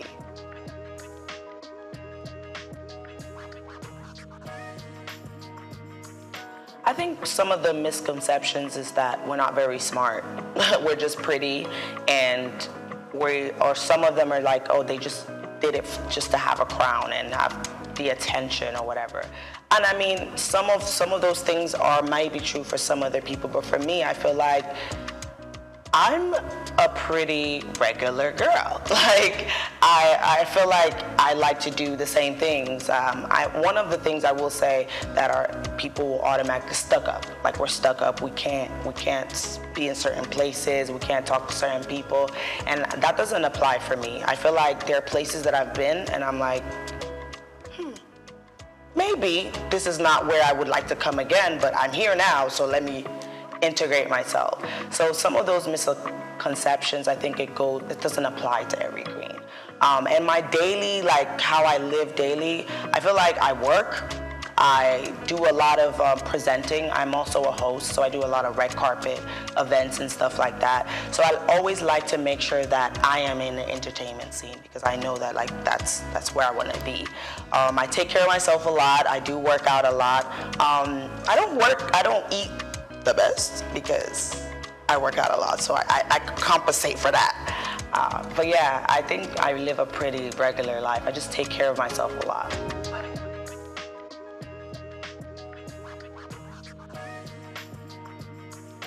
The rest part lacks. I think probably don't sleep enough, but it's just the passion, really. It's the passion to want to do all these things.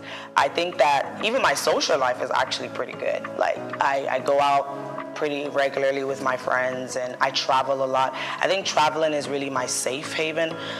It's where, like, I feel like, okay, this is where I get to do something I want to do. Like, traveling and working out, those are the two things that I'm like, okay, this keeps me sane. But time-wise, I think I have good time management skills. That's another thing too. I think in this industry, you have to have time management skills and just prioritize what you want to do, because you're not going to have time for everything, and tomorrow is another day.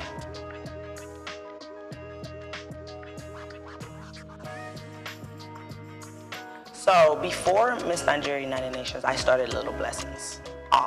So I started Little Blessings like maybe 7 months before I actually did the pageant. So I already had that going, where I was supplying shoes, clothes, things like that. So then Dream Day Out came after I became the queen. And I think my mission is just to keep adding initiatives that are gonna enrich these kids' lives, right? Next thing, I want to start looking for grants to fix the orphanages up, because some of them are in such bad condition. And I think that if we're setting these children up for success, it starts at home. It starts with the basic needs. Like, if you don't have clothes to wear, you're not going to go to school and feel like you want to learn.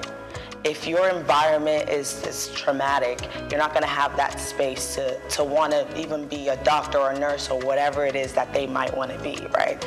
So I think it's just, I want to start with the basic needs. Like, your home needs to be together. Some of the orphanages have holes in them, like water coming, and the kids are comfortable. They just hop over the bucket. And I'm looking around like, wait, this is okay? So I just want to start off with, like, building that up, and then go and add more and more orphanages that I'm sponsoring. So start getting some from the east. Right now I have in Port Harcourt as well. So just adding more and seeing how we can make a difference that way.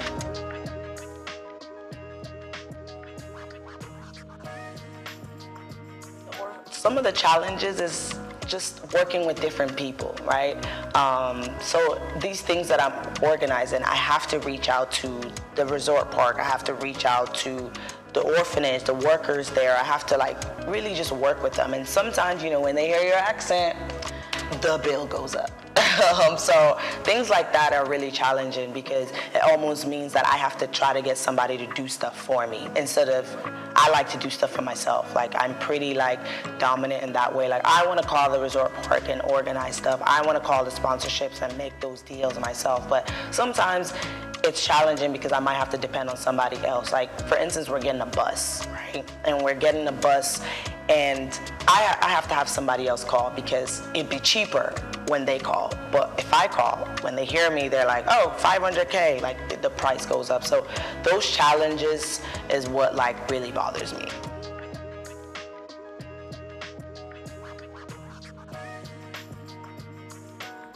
I think it's just believing that anything is possible. I think that I truly like believe that like I have to make it.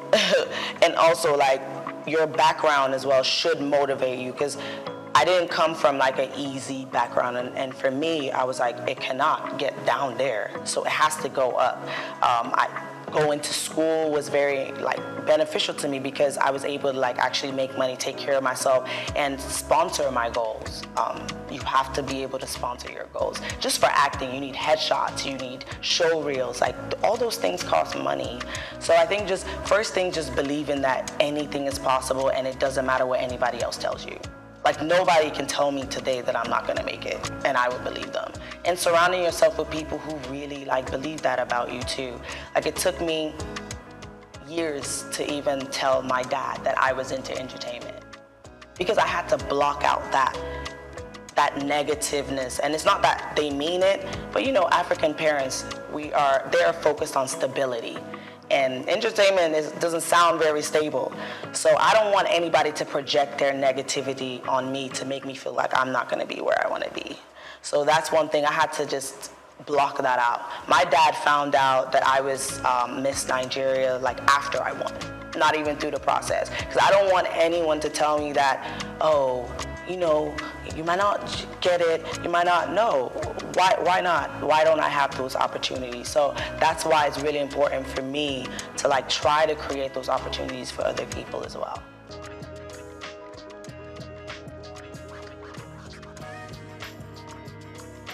I think for me, one of the things I've had to lose is some friendships.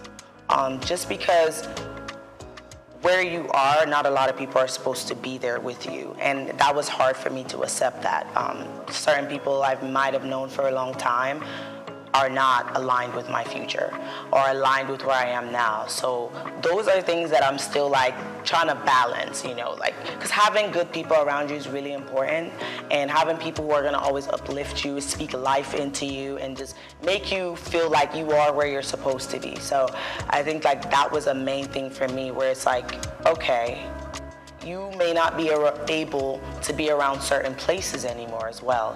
Like I had to also, and I'm still assessing that, like where you can be and where you can't be. There's certain places now that I feel like as a queen, like you really shouldn't be there. Like it's low-key like not where you can associate with anymore.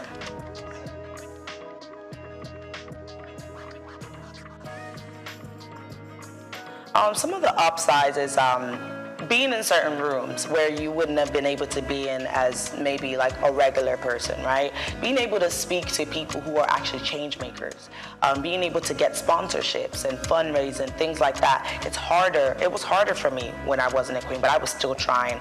I did online sponsorships and everything. So I think that being a beauty queen gets you into different rooms so you can actually speak and people can hear your voice more and hear your initiatives, hear the things that you want to do.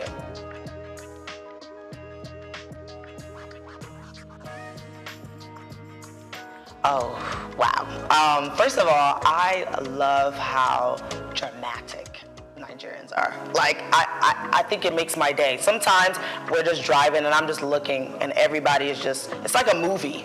Like, and I love how successful Nigerians are. Like when you leave Nigeria and you see Nigerians in different countries, Like, we are doing amazing things.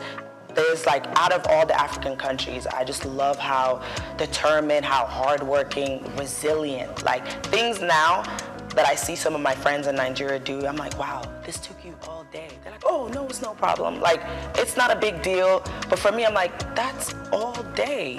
So I just love how resilient we are, how nothing can stop us. Like, we are literally unstoppable in every country that we go to. And even some of my Ghanaian friends would be like, I love Nigerians. I love how you guys can just work so hard, but also play so hard too. So yeah, and the food. I can eat. I can eat.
Today is an important day in the lives of every woman all over the world. Celebration of International Women's Day is really quite welcome because a lot of women have made immense contributions to the human society, and they must be commended and encouraged, and they should be given access to quality education, health facilities, food, and so many other wonderful things to make life easier for them and for their children, because they are the actual ones that the lives of our children revolve around. Must make life comfortable for every woman, and we should remember the efforts and sacrifices made by leaders who have fought over the years for gender equality. Gender equality we have heard so much about. It's been preached in every nook and corner of the world. But is it actually taking effect in the lives of our people? Quality of life. Where do we start from? One always wonders whether women are receiving the kind of quality of life that we deserve. Young women are still being treated as slaves in different parts of the world. Perhaps we don't consider them the category of women when you think of young girls and young women who have been used as slaves in different homes as housemaids, but they also deserve to be given good quality of life. Some young girls are still being pushed around, and people still consider them not to be equal to members of their gender, even in the homes where they live and work very hard to maintain. So we pray that as women celebrate today, as we all come together to celebrate Women's Day, we should be aware that we also have to make our own contributions. Women also have to play their own role in improving the quality of life of people that are being put in our care, so that life will be made easier for everyone. You expect other young children to take care of your own children, and yet you don't really believe that they deserve good quality of life. So it is with this that we all want to speak to ourselves directly. whether we are actually playing our own role. Even as women, do we really believe in gender equality? If so, how do we put it into practice? What have we done to help our fellow human beings to achieve their goals in life? Some people still believe that young girls should be at the rung of the ladder. So we must remember that those who have made their marks in the different fields in the past are those that were given the opportunity. So please let us find within ourselves, deep in our hearts, the roles that we ourselves have played. If we have reached the top of the ladder, do we kick that ladder off so that others don't climb and get to the same level with us? To embrace honesty and integrity, we must do something. And this is the day that has been set aside for all women all over the world, whether you are in Nigeria or in Ghana or in China. We should really continue to play our own role. Many singers have made songs about women being top of the ladder or in different areas as teachers and doctors. But it's very difficult for a woman to compose a song about a woman getting there. It's only men. If we go back into the records, you will discover that it's only men. And I can mention one or two of the names without promoting the music of the bands or whoever it is that have done their own little bits. It's men that sing the praises of women. Women hardly sing the praises of one another. There's hardly anywhere, except at Christmas, of course, when it's a universal and a religious thing that everyone should sing the praise of the child that is born at that time by a woman. So that is the best time that you hear a woman sing about, the progress that should be made by women, the encouragement that they should be given.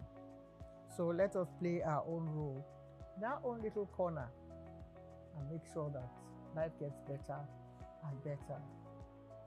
Year in, year out. We shall come back again to celebrate this time again next year. Happy International Women's Day.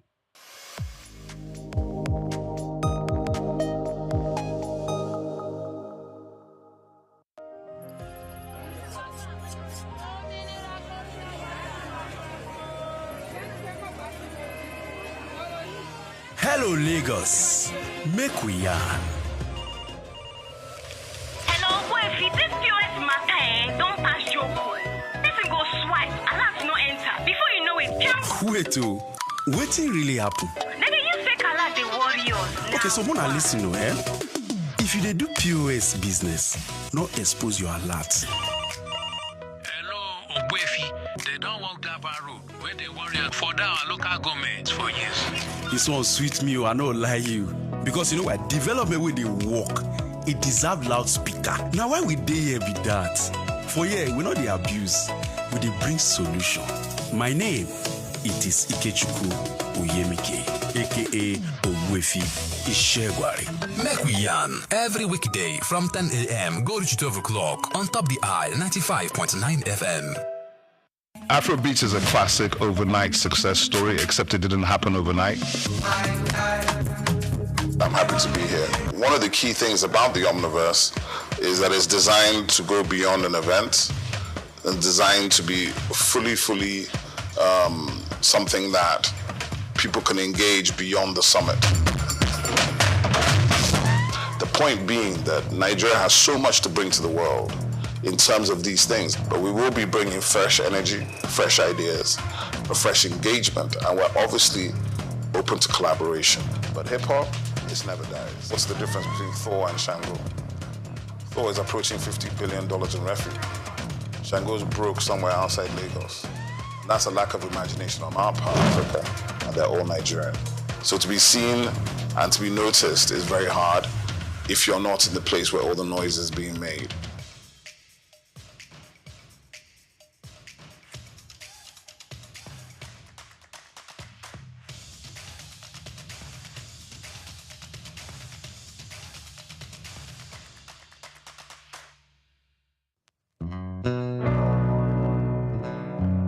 Olumorok, Lishabi, and the people of Egbala, a story of resilience and transformation.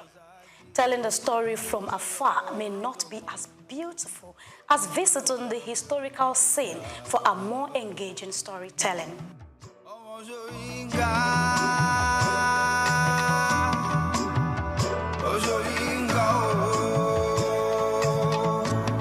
I welcome you to the foot of Olumorok. So climbing the rock is in two ways. Either you go through the panoramic elevator or the stairs, but whichever way you choose to go through, I'm assuring you are going to land at the topmost part of Olumorok safely. So Olumorok is like every other rock you've ever climbed or know about, but it play an important role in the life of the people of Egba during an intertribal war between the Egba and Old Oyo Empire.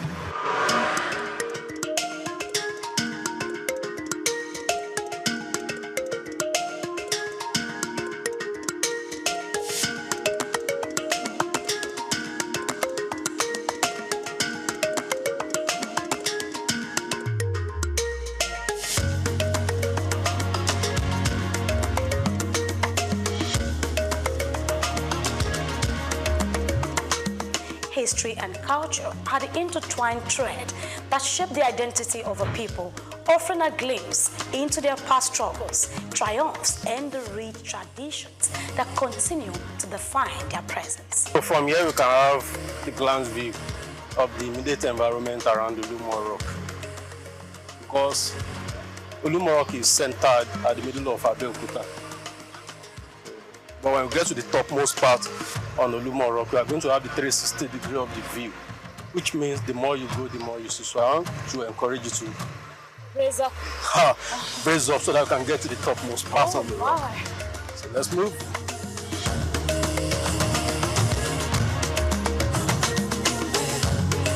History is what we bring to you today. What is the connection between Olumorok, Lishabi, and the Egba people? My name is Grace Komolafe, and this is SOUQ Perspective. Let me take you on an inspiring journey through the history of one of Nigeria's most significant landmarks. Come with me. I welcome you to the first level on Olumorok. Thank you. So this is the first level on the rock. Olumorok is in 3 stages, from the ground floor to the first landing scape. I want to inform you that you have climbed 120 stairs to come this far. Can you give yourself a round of applause for that? And I'm sure you are fit to climb to the topmost part in Olumorok. I'll try. That's great to know. So the first level of Olumorok is called Lishabi Garden. Lishabi Garden is named after one of our past warriors called Lishabi Agbungbakala. Lishabi was one of the warriors that fought for Egba to gain their freedoms from Old Oyo Empire. It is a natural garden set aside for people to take relaxation after climbing the first level of the rock. Also at this spot, we have 2 trees that we can talk about. The first one is Dongoyaro tree. This is it here. Dongoyaro tree. English call it neem tree. It botanicizes as Adirata indica. If you get from its leaf and cook cassava and drink, it kills malaria. And if you drink from its stick, it clears bad breath from mouth. Also, its name is derived from an Hausa face, which means tall boy, Doko Yaro. This is a flamboyant tree. Its botanic is Dilonis regia. It produces some lumpo. Look at the branches. If you get from those brown pods, there are some seed inside it. When it dries up, if you tap or shake, give a kind of sound sheke sheke. And that was where the Yoruba derived its name from. That is why we call it pansheke in the Yoruba land. The pots serve as a natural musical rattle for traditional dancers, nursing mother to play with, before the invent of tambourine and some other musical instruments. When we go up on Olumorok, we are going to turn and visit all historical places. There are some shrines and worshippers around Olumorok. They are not harmful. They are here to showcase our cultural and traditional heritage. So I wish you a pleasant trip as we rock.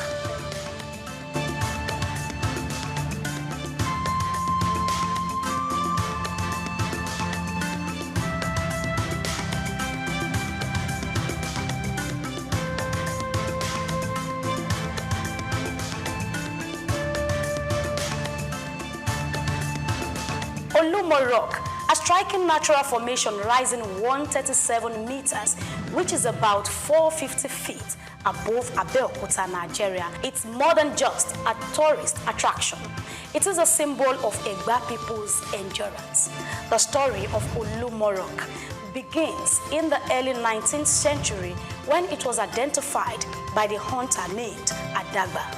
Though details on how Adagba discovered the rock were limited, it is well documented that the Egba people facing oppression under the Oyo Empire sought refuge here.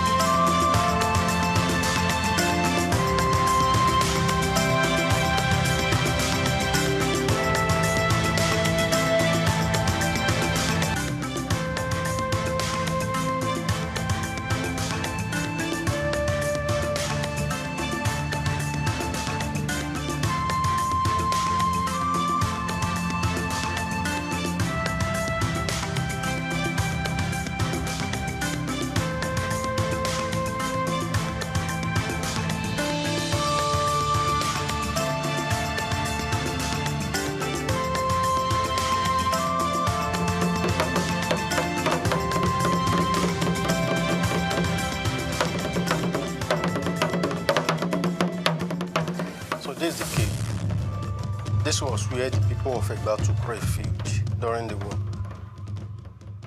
From that side, there was some dripping water. Some water is to drop from that side. It is tagged the medicinal water of Olumorok. Whenever the water is gushing, traditional believers always come to pick from its drop.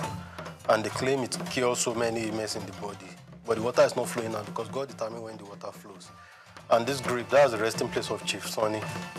The grave of Chief Sonny. Chief Sonny was the OC of Itoko during his lifetime. Olumorok is founded between two communities. The entry point of Olumorok, where you came in from, is called Ikija, while the backside of Olumorok is called Itoko community.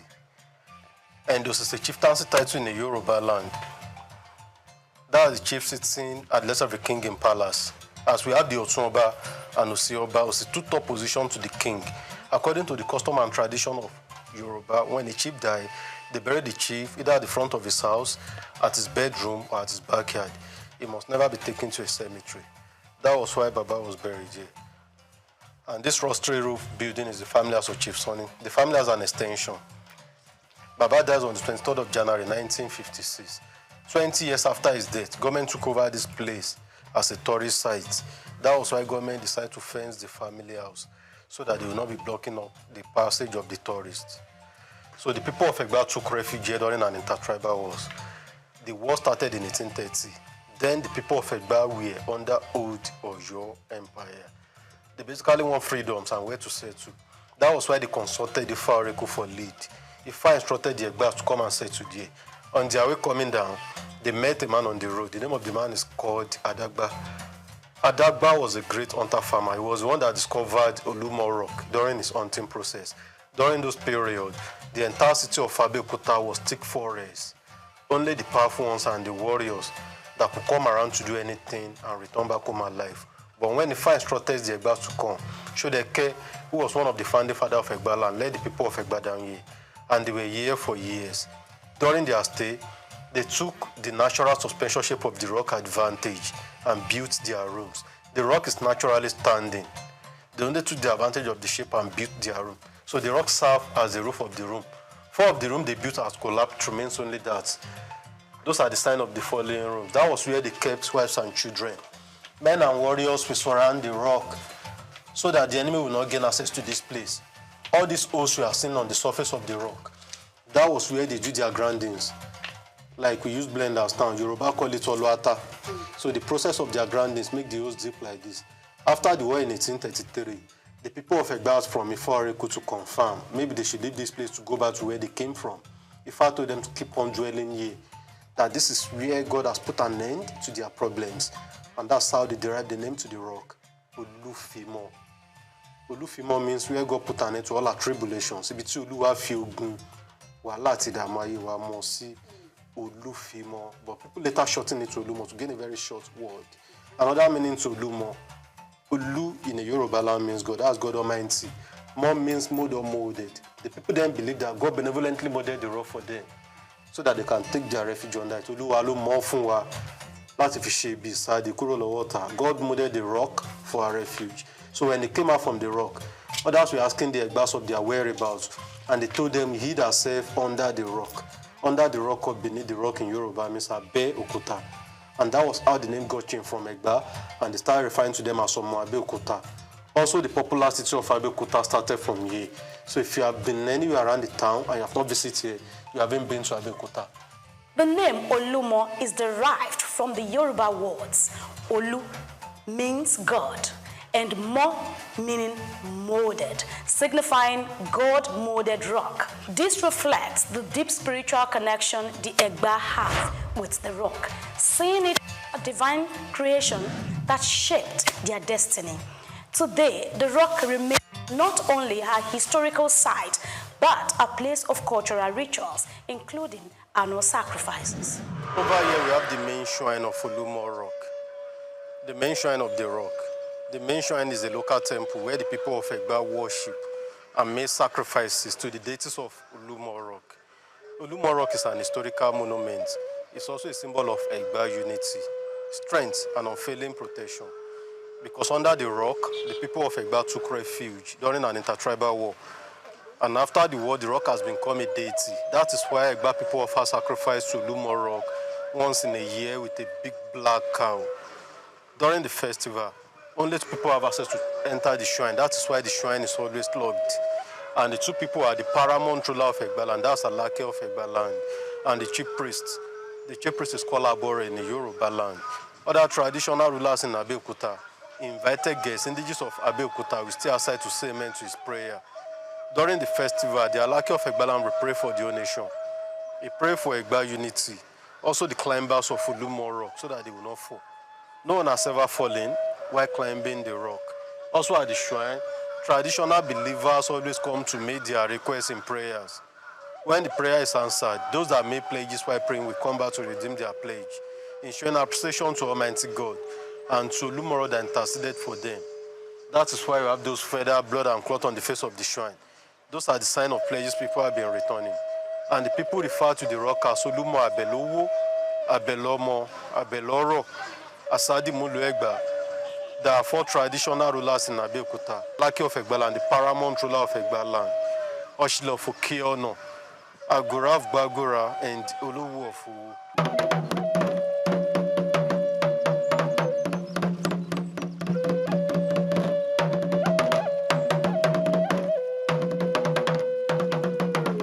Traditional believers always come to make their requests in prayers.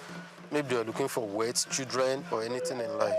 So when the prayer is answered, those that make pledges while praying will usually come back with their pledges. That's why we have those feather, blood, and stuff on the face of the shrine. Those are the sign of the pledges. And the people refer to the rock as Olumo Abelowo, Abelomo, Abeloro, Asadi Mulu Egba, meaning a deity you can pray through for words, children, and every other good things in life.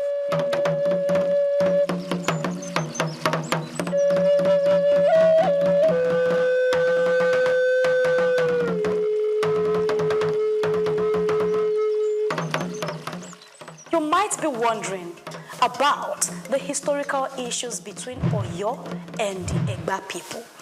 How Oyo to exert control over them. The western region of Nigeria, primarily composed of Yoruba descendants, was dominated by the Oyo Empire, a powerful political entity that rose to prominence around the 15th century. By the 18th century, Oyo had become one of the largest and most influential states in West Africa, known for its sophisticated governance, military strength, and expansive trade networks, controlling neighboring kingdoms, including the Egba. The governance of the Oyo Empire was centralized under the Alafi, the king, who was supported by a council of advisors and provincial governors. This structure enabled the empire to maintain stability and enforce laws across its vast territories. At its peak, Oyo thrived economically through agriculture, trade, and craftsmanship, establishing itself as a vibrant economic hub. However, its involvement in the transatlantic slave trade created significant instability in the region. leading the Egba people to seek independence from Oyo's control. Who is Lishabi?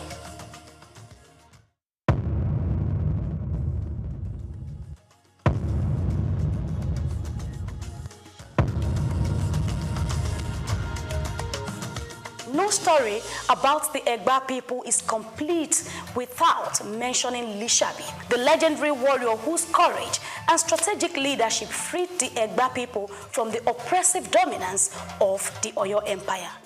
Lishabi heroism is etched deeply in the annals of Yoruba history, as he led a rebellion that broke the chance of subjugation and paved the way for Egba autonomy.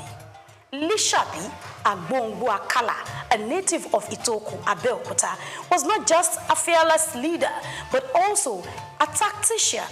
In the late 18th century, the Egba were subject to heavy taxation and constant exploitation under Oyo's rule. To resist this, Lishabi secretly mobilized a group of Egba farmers and hunters into a covert warrior society called Egbearo, a vital step in organizing the rebellion. With his deep understanding of the terrain and his influence over his people, Lishabi led a series of coordinated guerrilla attacks against Oyo forces stationed in the Egba region. His strategy was not one of open warfare, but a methodical plan to undermine Oyo's authority. By ambushing Oyo tax collectors and military detachments, Lishabi weakened the empire's grip over the Egba. His leadership unified the Egba people, turning their frustration with Oyo into a force for liberation. Following their eventual victory, the Egba people were freed from the oppressive rule. In 1830, this newfound freedom led to the establishment of Abeokuta, meaning under the rock, a city founded under the protective watch of Olumorok. Olumorok provided both a literal and symbolic refuge as it sheltered their people during their struggle for independence. From this safe haven, the Egba built a thriving community rooted in agricultural trade and craftsmanship, becoming a key cultural and economic hub in the region. Today, Lishabi Agbongbu Akala's legacy is celebrated not just as a warrior, but as a symbol of unity and resilience. His actions not only ensured the survival of the Egba people, but also contributed to the rich historical and cultural fabric of Abeokuta and the entire Yoruba as a whole. By the mid-19th century, Abeokuta had attracted European missionaries like Thomas Freeman, whose introduction of Western education and Christianity left a lasting influence on the community. Inscription about the, just a little write-up. The next spot is where we used to have the mamas. So this was one of the water pots they drank from there. Yoruba call it Kokoamo. And with water storage and preservation, water point here is as cold as water from the refrigerator, but it has been cemented for proper preservation. The Yalorisha, they are here as the custodians of the rock, and people do come to them for spiritual consultation and a whole lot more. So this is a crown tree. Crown tree. Yoruba call it Igia Koko. If a king has to be installed, or they want to make a chieftaincy title in the Yoruba land, they pluck from the leaf Iwi Akoko to coronate king. But this very one is mainly used for the paramount ruler of this town, Lake of Egala, only for him. And the tree has been growing there for over 250 years. It doesn't grow than this. So it has been. Poster of the Nile study Iyalumo, she's 98 years of age. And this is a poster reflecting the old Iyalumo. She died at the age of 137 years, over 2 years ago now. They have a deity they worship here. They call it Orisha Igu. Orisha Igu. That's the deity that controls longevity. They believe the more they worship, the longer they live. So they have other deities around. One of such is Orisha. Ojubo Obaluaye. Obaluaye is the deity that controls chickenpox and measles. Yoruba call it Shopono. So if chickenpox or measles is striking all over, they do consultation from here. So whatever instruction they get, so once they follow it, everything that comes up will disappear to go. So that's Ojubo Obaluaye right there. And this Ogun, god of iron, the famous god of iron. So, we have a baobab tree. Baobab tree, B-A-O-B-A-B. In the eastern part of Nigeria, they call it Afo-Napunwa. In the northern part, they call it Koka. Here in Southwest, we call it Gyoshi. It Botanica Sadansonia digitata. The encounter of the tree is that traditional believers always come under to pray for protections. Because there's an adage in the Yoruba land that goes those. Wanipo do ikapa, apa okapa, wado ikai Gyoshi, apa okoshi, wado ika konga, konga oshi binukosi. Meaning there's no way you can wrap your arms around the tree. It is impossible because of its massiveness. That's why traditional believers always come under to pray for protections. So that's the Gyoshi right there. On the floor here we have the faces of the warlord. Those that fought for Egba to gain their liberations. So their memorial sculpture was molded here. And the white share you are seeing there, that's type of money spent in the olden days. Cowrie share, Yoruba call it Owo-Eyo. But now they know it for a fair consultation and traditional decoration. That's the olden days money spent in the olden days. Also they use it for a fair consultation. The ancient route to the peak of Olumo Rock. Before modernization, this is the only means of going up the rock. The ancient route is a natural passage used by the warriors to access the rock.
stands as a beacon of history, attracting visitors from all over the world who seek to understand the resilience of the Egba people, showcasing various historical pieces, traditional items, and, on the other hand, the establishment and continuous celebration of the Lishabi Festival.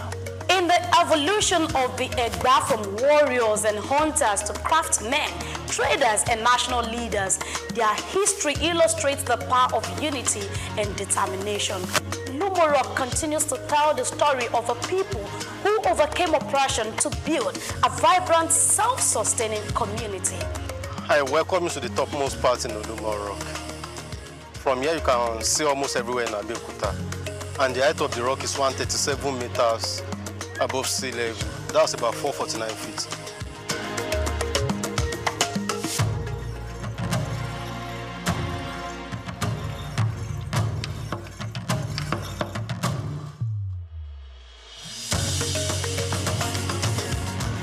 This is the rich, unyielding legacy of Olumorok, Lishabi, and the Egba people.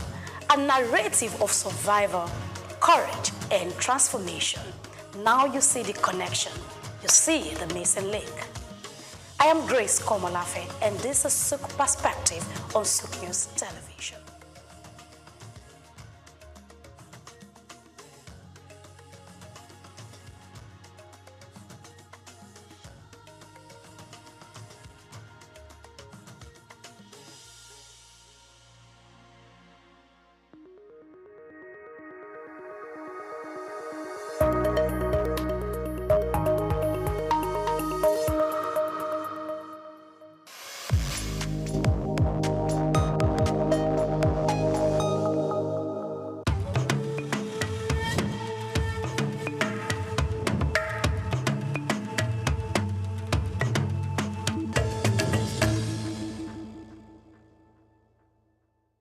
Welcome to Words of Our Fathers.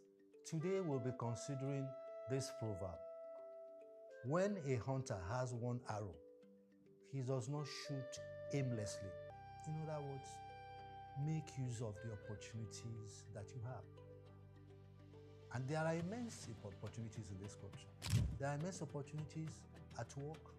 There are immense opportunities in the community. There are immense opportunities in the country. It also talks about talent. One should appreciate or show the talent that he has. One should be able to utilize his attributes or her attributes. Don't hide your talent. Show it. Let people know it. But don't be self-conceited about it. Use the opportunities before you. Seek for opportunities. Seek for new ways of doing things. And the world will be a better place. I am Bayo Olaoye.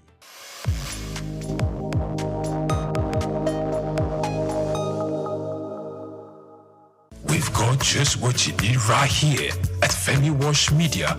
Call it the Midas Touch, and you wouldn't be wrong. Let us record, produce, mix, and master your audio like nobody does. Reach us on our contact today for the best quality job.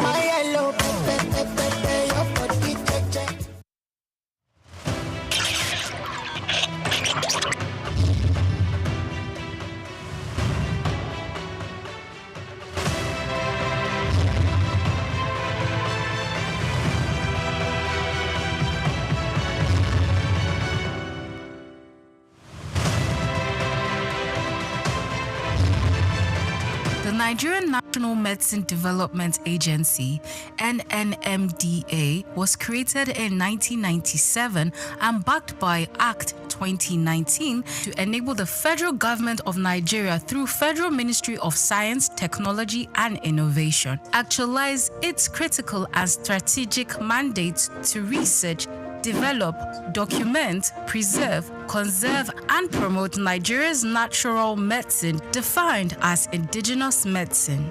4 Director Generals had steered the affairs of the agency since its creation 28 years ago.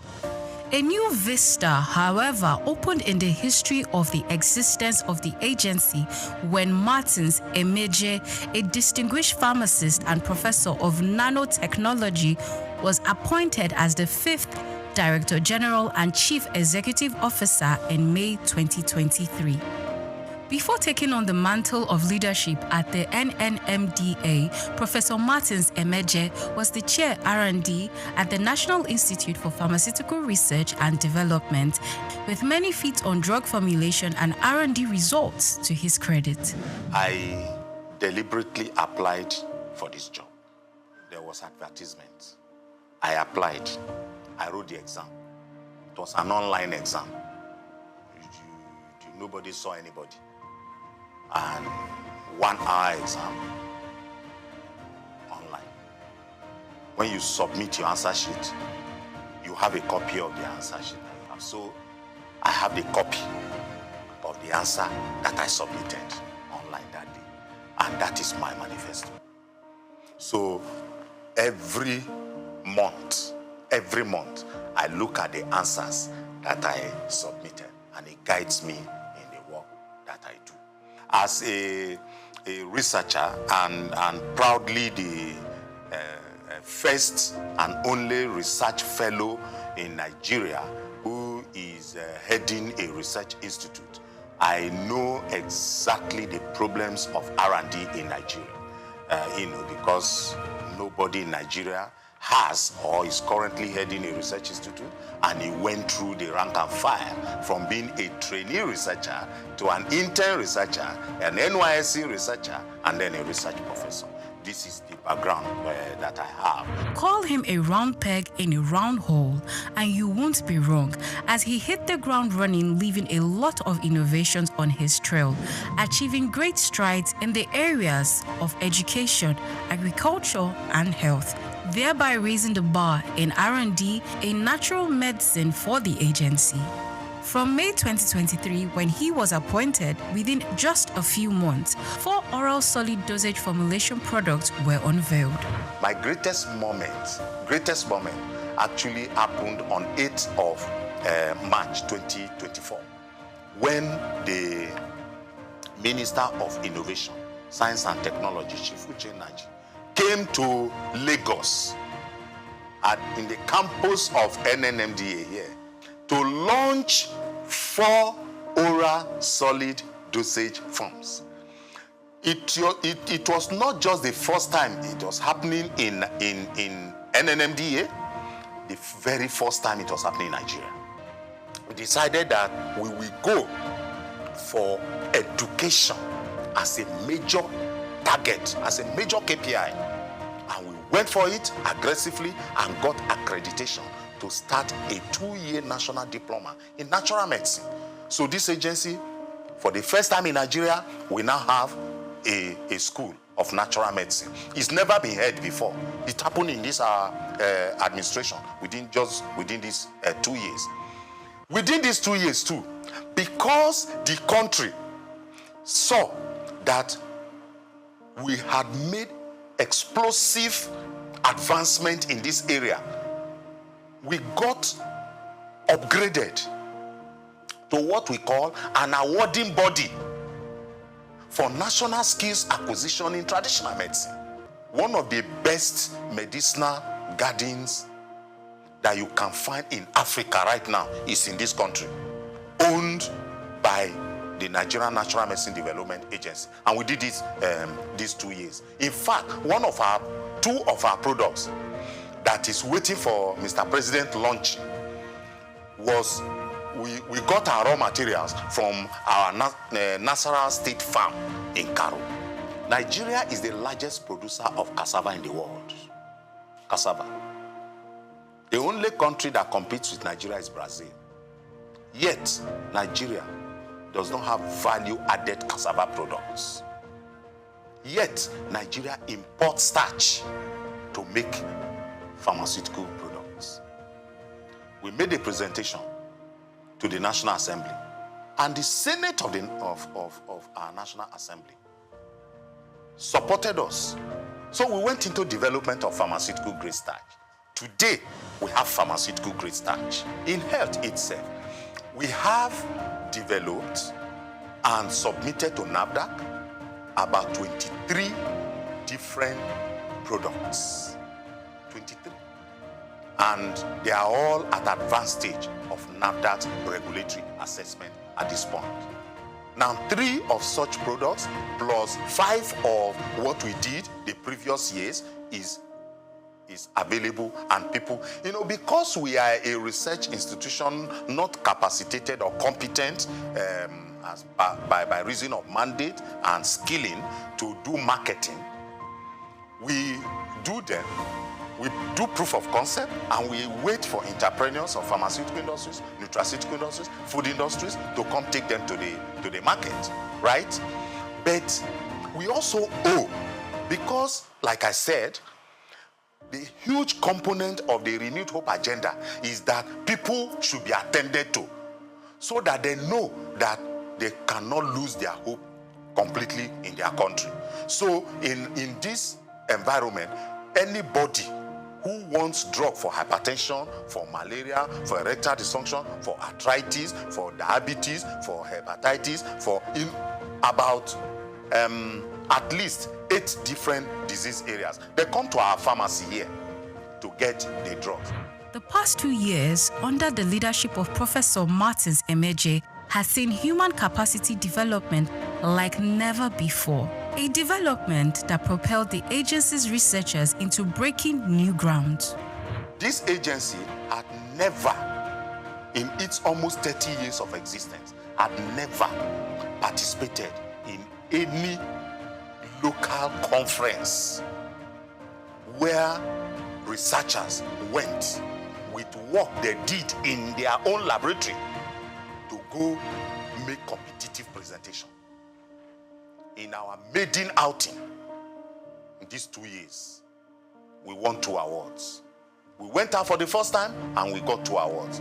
We took first position and we took third position. That is gold and bronze. When I came, I met researchers that have been here working for 15 years but with 1 degree. And I told them, you can't be a researcher with 1 degree. So I embarked on rigorous and aggressive drive to partner and collaborate with universities.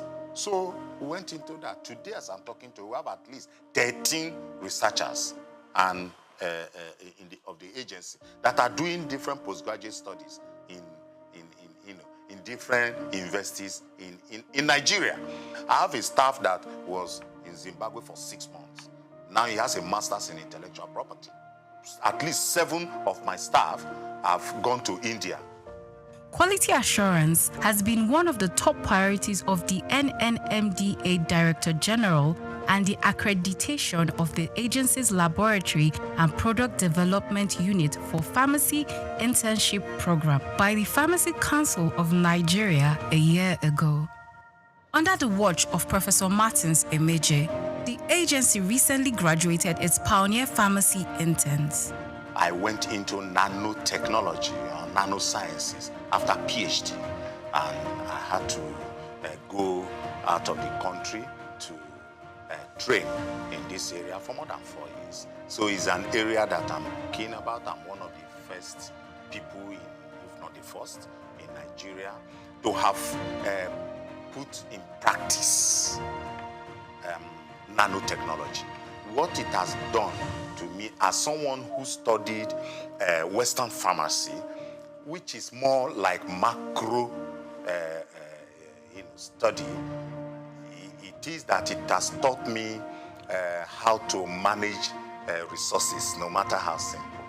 The last 2 years has seen NNMDA signing important memoranda of understanding with reputable academic institutions and other critical stakeholders in the areas of training and laboratory services to Nigerian universities. As part of its advocacy and public enlightenment drive, the agency brought together critical stakeholders in the nation's natural medicine space for a national dialogue on rethinking natural medicine aimed at galvanizing the needed support and political will. I want the president of Nigeria to just be coming on television and saying that people, natural medicine, no other thing. Natural medicine, let's do our own. Let's do our own. Let him just be saying it. Anytime he's talking to press, let him say it. Because once people know that this is where the president is, this is where his mind is, this is what his body language is, they will start investing in natural medicine. A turning point for the agency was the resolution of the National Assembly on Natural Medicine Gazette.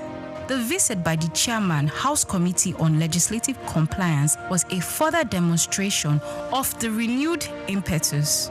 We cannot have 160 million people subscribing to something, and then the remaining 40 million people, you now want to say that foreign medicine, what you call allopathic medicine, that is the superior to our natural medicine. No, it's not. So when the House of Representatives passed that resolution, I told myself, I have now achieved. So what I was thinking would take me 4 years to achieve, actually, we got it done in 2 years. And it's one of the, so our target has actually increased. The best place to actually functionalize or operationalize Renew Hope agenda, Mr. President, is in the health sector. It's in the health sector. And I always tell people, two things that if you have security in it, then you are safe. Food and medicine. Any intervention, any project that we do, that it is not about developing our own indigenous resources, is short-term. It's not sustainable. The only sustainable form of development is indigenous development. So anybody who wants to give me support now, I will just tell you what I want. For example, I want all my staff to live in this compound. If you go to other countries of the world, all these staff of the research institution, they live inside the compound. Inspiring a new mindset among staff and attitude to work, for the NNMDA Director General, the task of achieving the mandate and the vision of the agency is work in progress.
In Nigeria, when you hear technology, innovation, and e-commerce, then you begin to think of the 21st century visionary leaders who have availed us the luxury of connecting with the world without leaving our spaces. Nigeria, alongside some other developing countries, has occupied the tech space, networking and making a brilliant impact around the world, all thanks to people like LSK. I am Grace Komolafe. Join me on the Corporate Maverick as we unveil the journey of a foresighted leader who foresaw the transformation of technology decades ago. The year 2001, known as the third millennium, stands out for some individuals.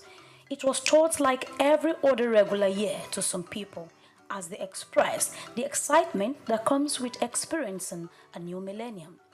While many carry on with the feeling of entering the 21st century, some visionary individuals saw it as a strategic period to bet their thought-provoking plans and business goals. Among these visionary leaders and innovators is Leo Stan Eke, founder of Xenox Technology, bringing this tech-oriented company to life in 2001. How much do you know about this tech and business-driven giant? Who is Leo Stan Eke?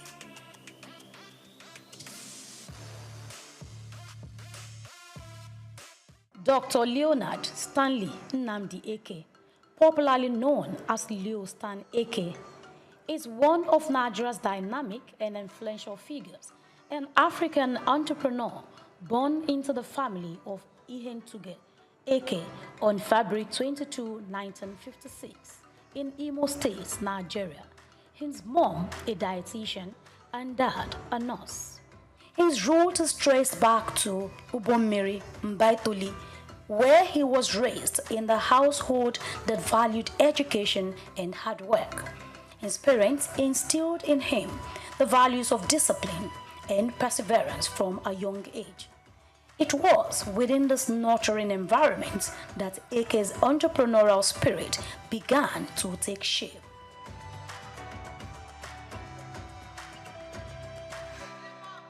Like many visionaries, Dr. Aker's journey to success was paved with academic excellence. He attended Holy Ghost College in Owerri for his secondary education, where he honed his intellect and ambition. Aker's dream of becoming the biggest transport company owner in Nigeria changed as a result of his encounter in India, where he had his university studies. It was a turnaround moment in his life.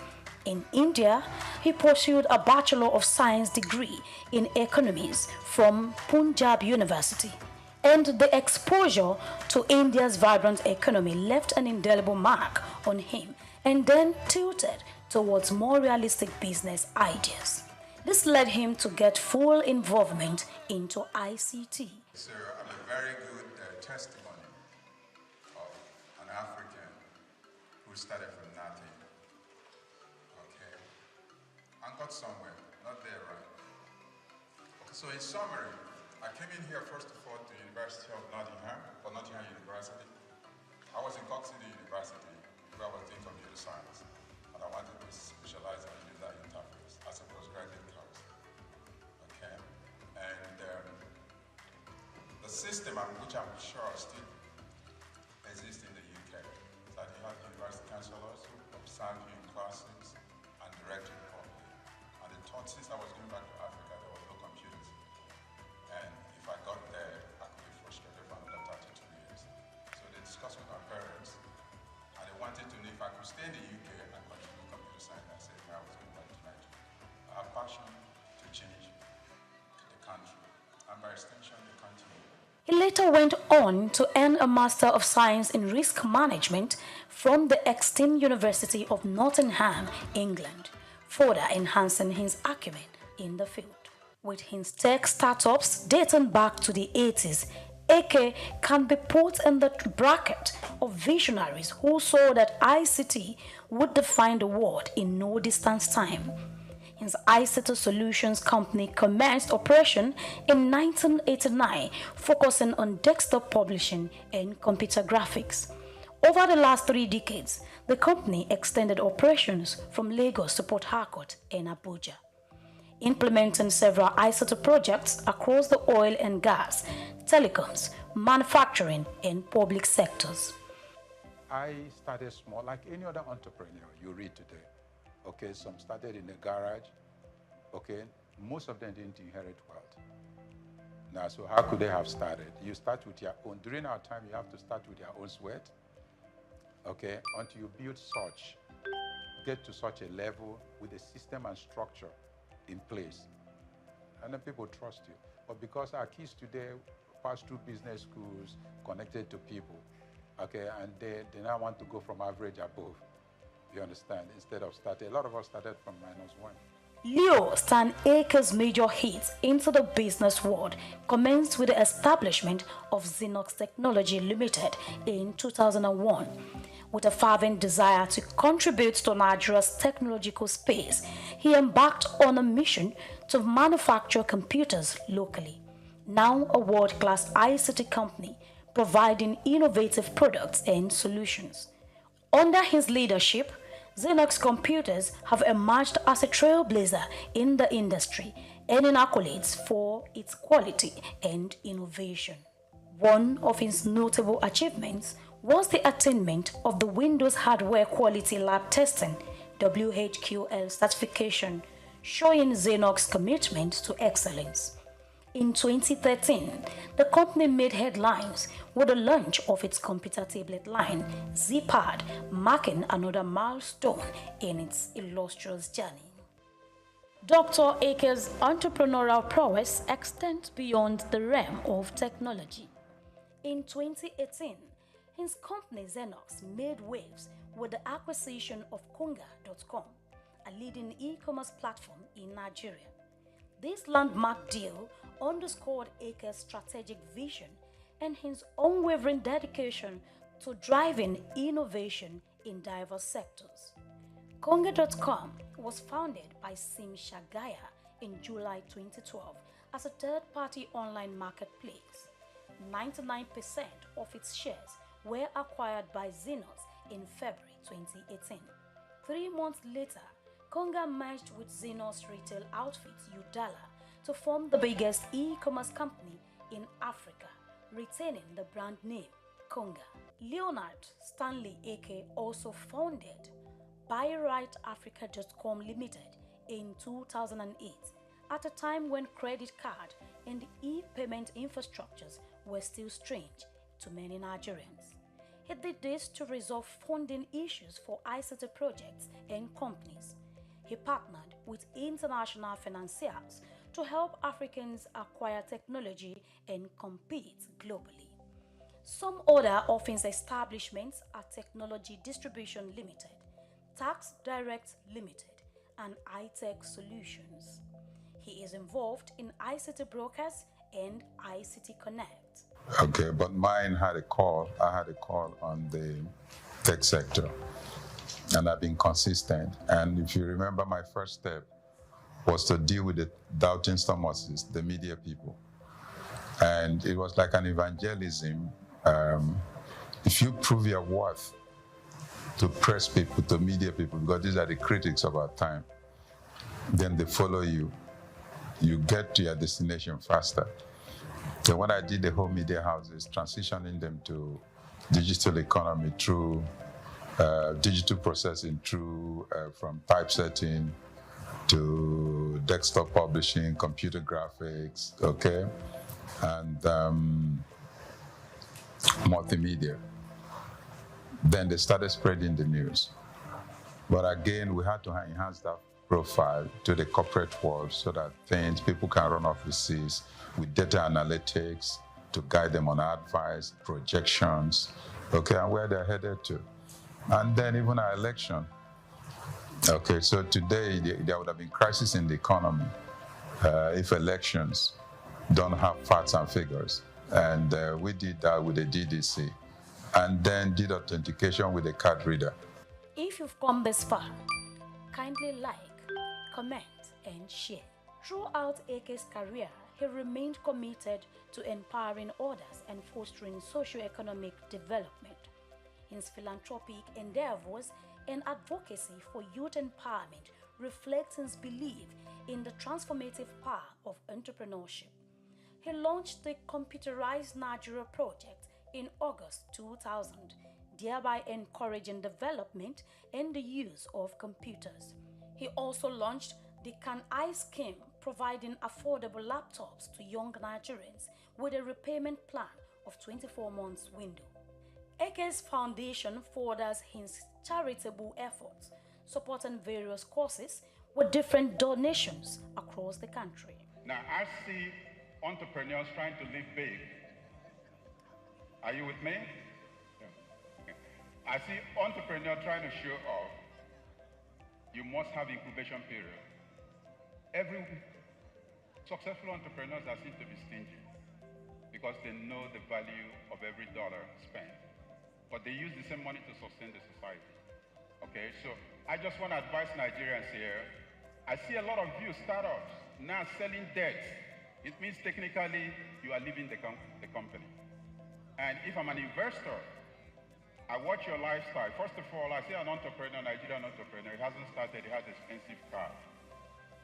Entrepreneurs, startups don't drive the best cars. They hide until they emerge. He was bestowed with the Icon of Hope Award by former President Olusegun Obasanjo on October 1, 2002.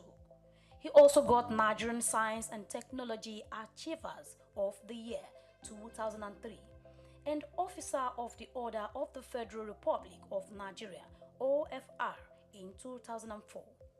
Eke is also a member of the Nigerian Economic Summit Group and holds a life membership, Nigeria Institute of International Affairs. He also holds an honorary doctorate in business administration from Imo State University, Owerri, Federal University of Agriculture, Makurdi, Federal University of Technology, Owerri, and the University of Jos. He is a fellow of the Lagos State Polytechnic, Lagos, Federal Polytechnic, Ida, and Federal Polytechnic, Nekede, Imo State. Leadership is big crisis in the third world. big subject to discuss. I don't have a complete answer, but as an entrepreneur, I can create platforms for you to decide who should be your leader. But my interest is that I'm excited with this 21st century, because this is the only century God did not create any person to be poor. In the past, many were called and few were chosen. In 21st century, many are called and many will be chosen. But you have to decide if you want to be one of those to be chosen. Leonard Stanley Nnamdi Eke is married to Chioma Eke, the CEO of Technology Distributions Limited, TD Africa, and together they have raised 3 sons and 2 daughters who are doing well in their respective fields of endeavors, just like their parents. As Dr. Leonard Stanley Nnamdi Eke continues to chart new territories and inspire future generations, it speaks to the limitless potential of the African entrepreneurial spirit. With his visionary leadership and unwavering resolve, Dr. Eke embodies the essence of innovation and resilience, creating indelible marks on Nigeria's business in Africa and humanity. Leonard Stanley Nnamdi Eke.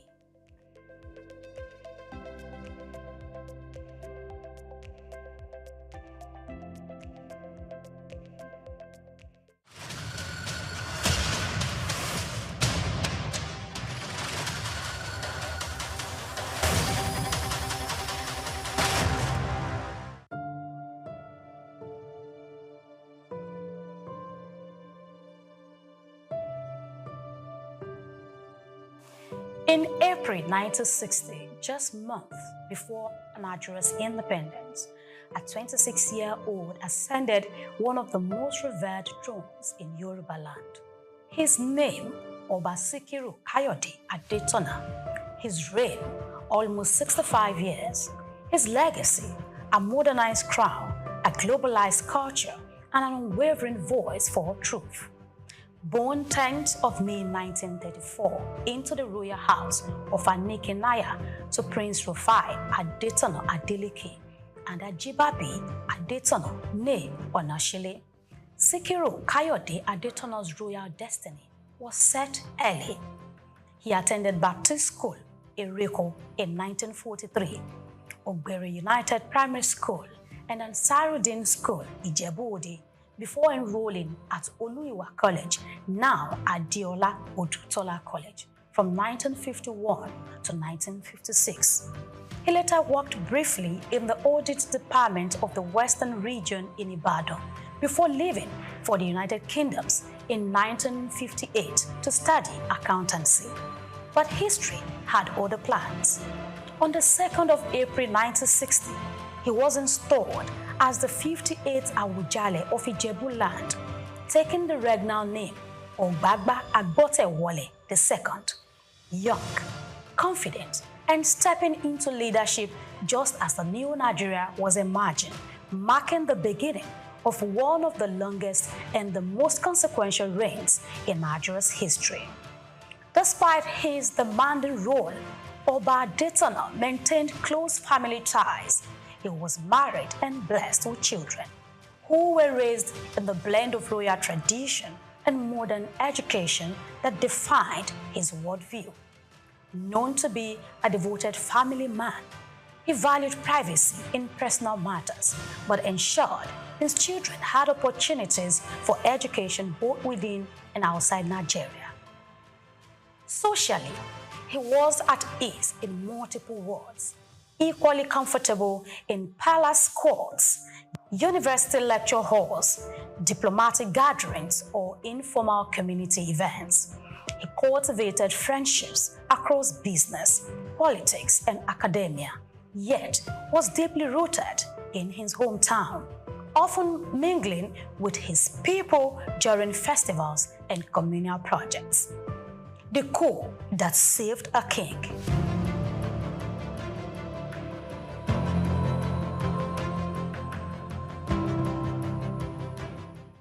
But destiny tested him. In the early 1980s, a government commission of inquiry moved against him. Suspension and deposition loomed. The order was to take effect in early 1984. Then came 31st December 1983. A military coup swept away the civilian administration, and with it, the threat to his throne. The Awujale returned more respected, more resolute. Beyond royal ceremonies, Oba Adetona built a reputation as a monarch unafraid to challenge authority. He spoke plainly on governance, justice, and public accountability. In 2016, he institutionalized those ideas by endowing a 250 million naira professorial chair in governance at Olabisi Onabanjo University, OOU, the first of its kind by a Nigerian traditional ruler. It was a deliberate investment in shaping ethical leadership for generations to come. The Oju Dioba Festival long predicted his reign, but under Adetona, it became an international spectacle, a celebration of Ijebu identity, Yoruba elegance, interfaith harmony, and cultural soft power. It drew politicians, captains of industry, global tourists, and the diaspora to Ijebu each year, making it both a cultural statement and an economic engine.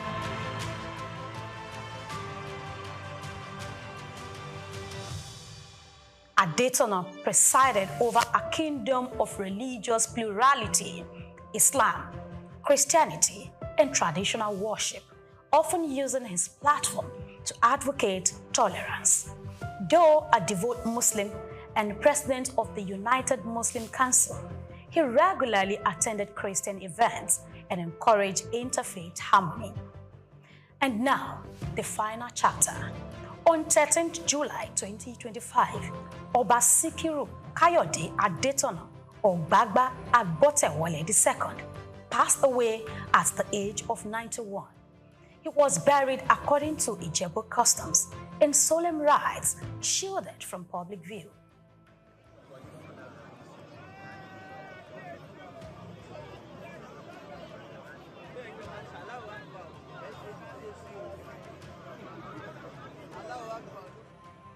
Attention now turns to succession and the weight of following one of Nigeria's longest-serving traditional rulers.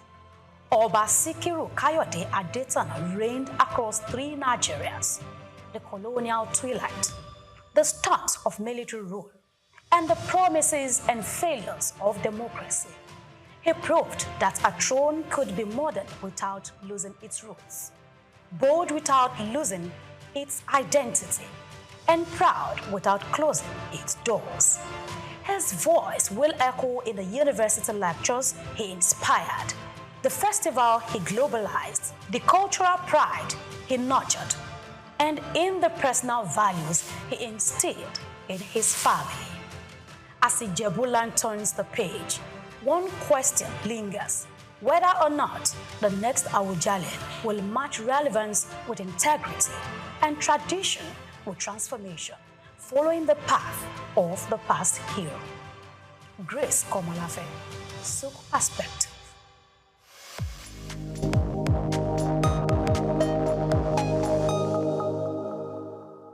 As Nigeria marks International Women's Day, the country's political leadership continues to reflect a significant gender imbalance. Despite constituting nearly half of the population and more than half of registered voters, women hold only a marginal share of elective offices, accounting for just about 4.7% of political leadership positions nationwide. The disparity is especially glaring in the federal legislature. Women hold only about 4.5% of seats in the National Assembly. That is, just 21 out of 469 lawmakers, placing Nigeria among the lowest-ranked countries globally for female parliamentary representation. At the state executive level, the picture is only slightly better. While Nigeria has never elected a female governor, women currently serve as deputy governors in 8 of the 36 states. These women represent about 22% of deputy governorship positions in the country, bringing diverse expertise from engineering to academia into state governance. The emergence of these female deputy governors represent incremental progress in a system historically dominated by men. Their leadership demonstrates women's capacity to shape policy outcomes at the state level. However, their small numbers also underscore the structural barriers, from cultural norms and party dynamics to financial constraints, that continue to limit participation. As Nigeria celebrates International Women's Day, the stories of these deputy governors serve as both symbols of progress and reminders of the work still needed to achieve true gender parity. In our next episode, we shall take a look at women's representation in the Senate, which remains critically low and stands as one of the starkest symbols of political underrepresentation.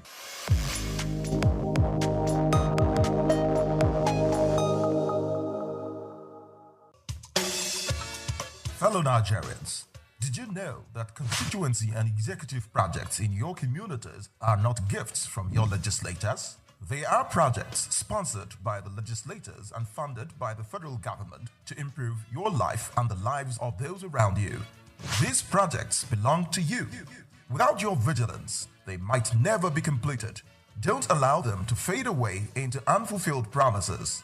Stand up, take ownership, monitor their progress, demand accountability, and report concerns to ICPC. Call our toll-free line now on 0800-2255-4272 or WhatsApp only on 0806-656-4726. This message is brought to you by the Independent Corrupt Practices and Other Related Offences Commission, ICPC, with support from MacArthur Foundation and the Center for Democracy and Development in Africa, CDD.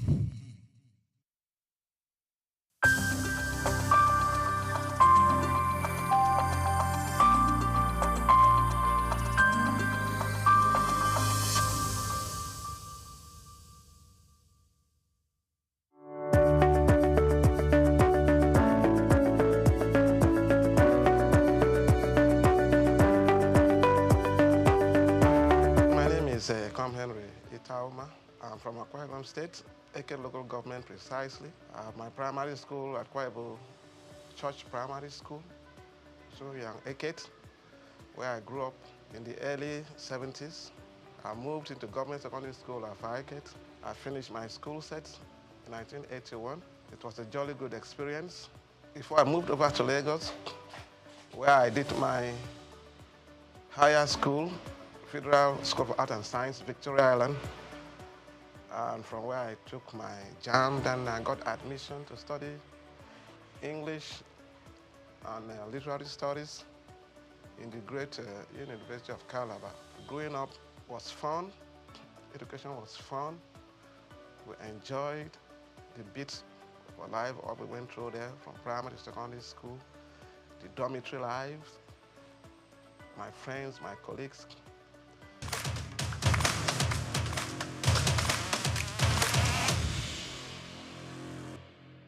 Coming over to Lagos was quite an experience. My first time in Lagos, arriving after a tortuous journey back then.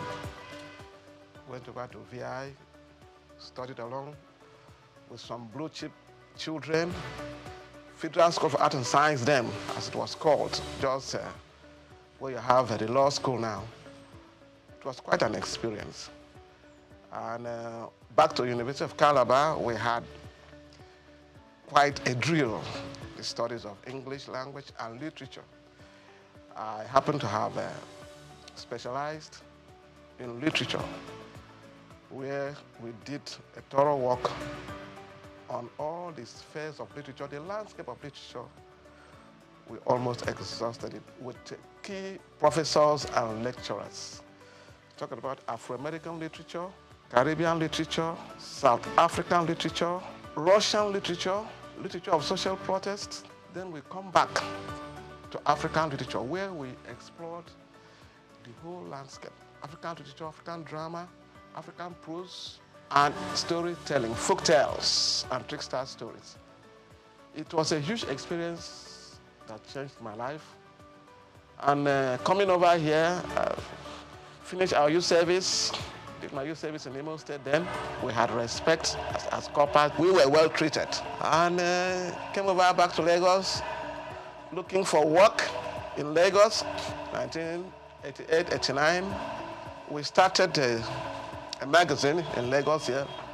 We call it the Hits magazine. It was tailored after the Right On magazine. It was a music magazine. We started that stuff in Lagos here, and then we couldn't sustain it because of the finances.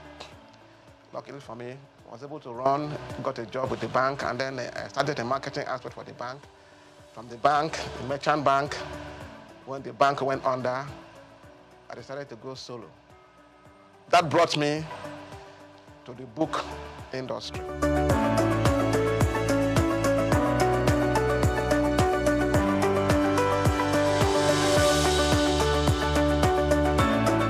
I have always had this passion for books, right from my primary school to my secondary school. My mom was a teacher, a successful teacher. We were encouraged to read books. We used to hide ourselves in the libraries, my local government libraries. So when I got admitted to the University of Calabar, all our long vacations, we were always found in the library. Of course, there was no GSM then. The library was our contact space, where we go to the libraries to get information about when the school is going to resume, because apart from news, radio, and all that, you may not know when the school is going to resume. But when you meet with your friends, you know, in the library there, we meet with some other undergraduates, Uniben, SOUQ, Ife, some of our friends who were studying there, who came home for long vacations. We interact with them, and before you know it, we hear, you people are going to resume this, that, and that's how my passion for books gets strengthened. When we resume schools, we exchange novels. We look for novels to read. We look for African writers series. We look for Headley Chase. We look for exotic books. We started collecting books. When we finished reading, we shared the books to our friends. We talked about the books, and from there, we were able to explore the world. We sat down in the library and we knew what was happening in the apartheid South Africa. I did so much about the history of South Africa. I read about the Zulu aftermath. I read about the Mau Mau Wars, the challenge of colonialism, the pro-colonial times. I had a good teacher who taught me history in the secondary school, Miss Tooten. He did a yeoman's job. He led us through the whole spectrum of West African history by Adekunle Aromo-Laran. We talked about the Oyo Empire, Songhai Empire, Timbuktu, the Great Mali Empire. You know, all these things stir up our curiosities. And since then, we never departed from books. We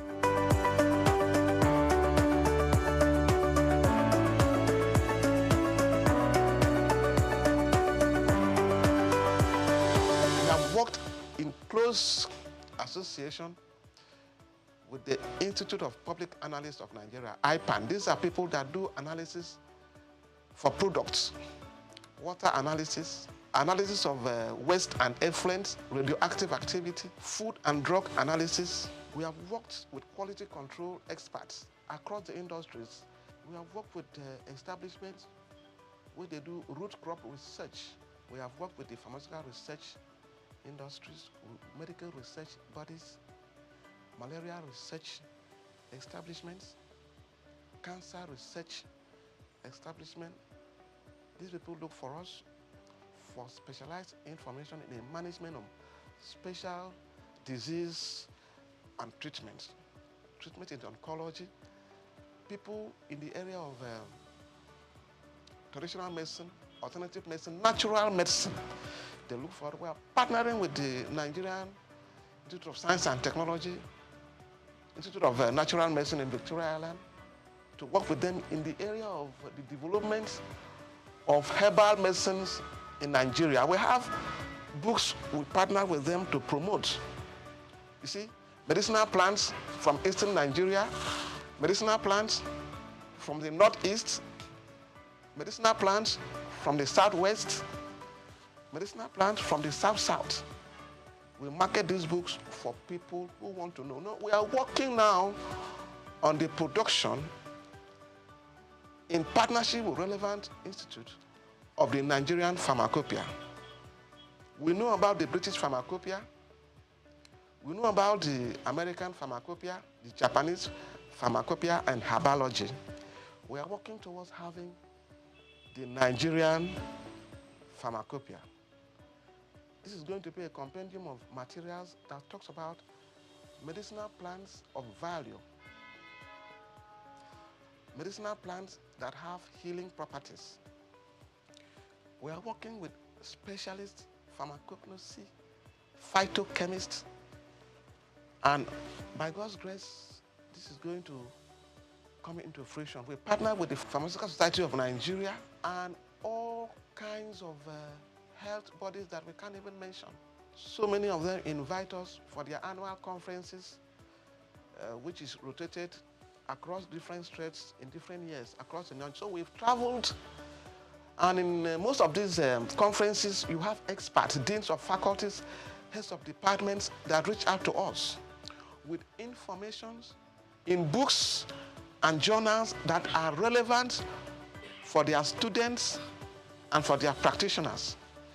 We don't only market reference books and textbooks in all fields of study, all fields of human endeavor. We also market relevant journals, research journals, peer-reviewed journals in sociology, in psychology, in law, research journals in oncology, in public health, community medicine, in nursing, research journals in nutrition and dietetics, food science, international relations. We partner with the Nigerian Institute of International Affairs in Victoria Island. We have key journals in world affairs, African affairs, and these journals will help them to distribute to all relevant establishments and departments that need it. So it has been a great job, very taxing and exciting.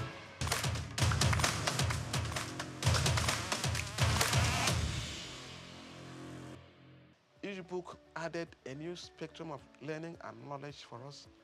When we got into literature and poetry, we explored a whole lot.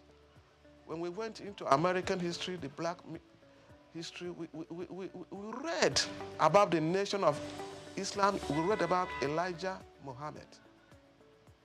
We knew the struggle they had to go through, racism and all that stuff. And it really inspired us to see what we can do to add value to knowledge. And it has brought us this far. So it's been passion, not really born out of the money and whatever. Of course, when you have value to present, you'll be appreciated in many ways. We have had sundry appreciations from establishments, from institutes across West Africa and beyond. You know, we partner with international publishers all over the world to source cutting-edge materials for our clients. We take pains to go through a lot of materials that come in here. Whether there are new materials or whether there are new, we believe that when you are doing research, it is what is called cross-cultural research. You start from the past and then come to the present. Research in any field, what happened before, where we were before, and where we are now, and then we'll look forward.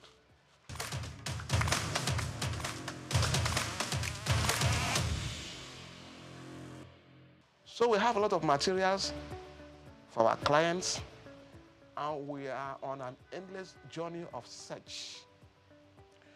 When we started this business, we came face to face with HIV. We go after books on HIV and AIDS. We got them across to our clients and our readers. As we went further, Ebola came, and we sourced for materials for medical virologists. It's a virus. Clinical virology, we gave the books to them, and they were very happy. We got the materials. We did what is called public health awareness to get the people assured that these things are preventable. That is not the end of life. You see, when you have the information, you have the confidence to practice. You are not scared of whatever. Whatever is coming in probably had happened before. All we need is for new information to combat the emerging diseases. There are journals that deal with emerging infectious diseases. We provide these materials for practitioners, and it has served the purpose over the years.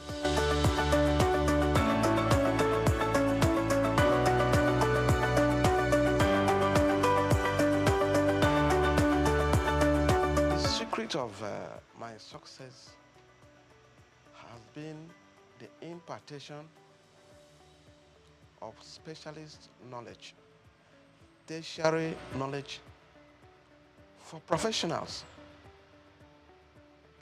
You know, education and learning is a lifelong journey. People talk about continuous professional development. For instance, in the media world and the real estate world, we have partnered with people who are doing media studies, you know, the print media, the electronic media, mass communication as a whole. We have provided a lot of materials for them. So now we have specialists in the media. We have special editors, screenwriters, short story writers, photojournalists, you know, and we provide them these materials. In the real estate world, we have attended conferences of real estate practitioners, providing cutting-edge materials for them in real estate development, information technology, property development, property law. All these materials assist them in the practice of real estate. We have gone far more. We work with people, the QS, quantity surveyors, town planners, environmental managers, people who do environmental audits, environmental impact assessment, you know, space planning. We work with them, you know. And these materials we get from all across the world. If you are practicing in this area and you need materials to improve your services and the value you are creating, you will need us.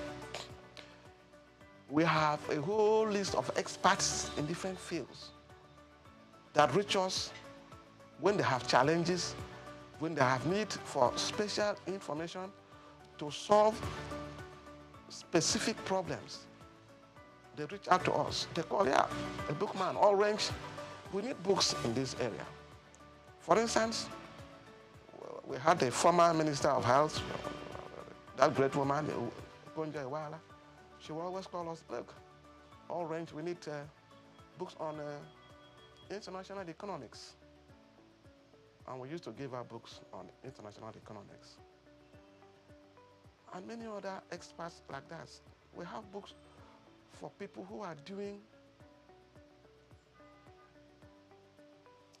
radioactive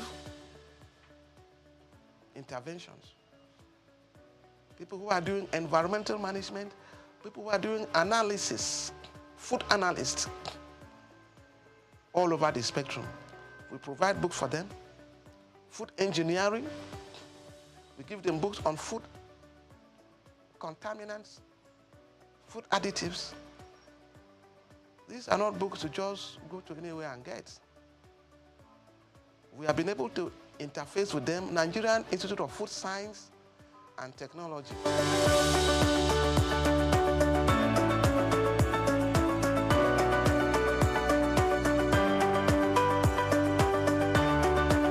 Reading has a tremendous impact on influence on human life. It helps you to appreciate issues, ideas, views, and opinion.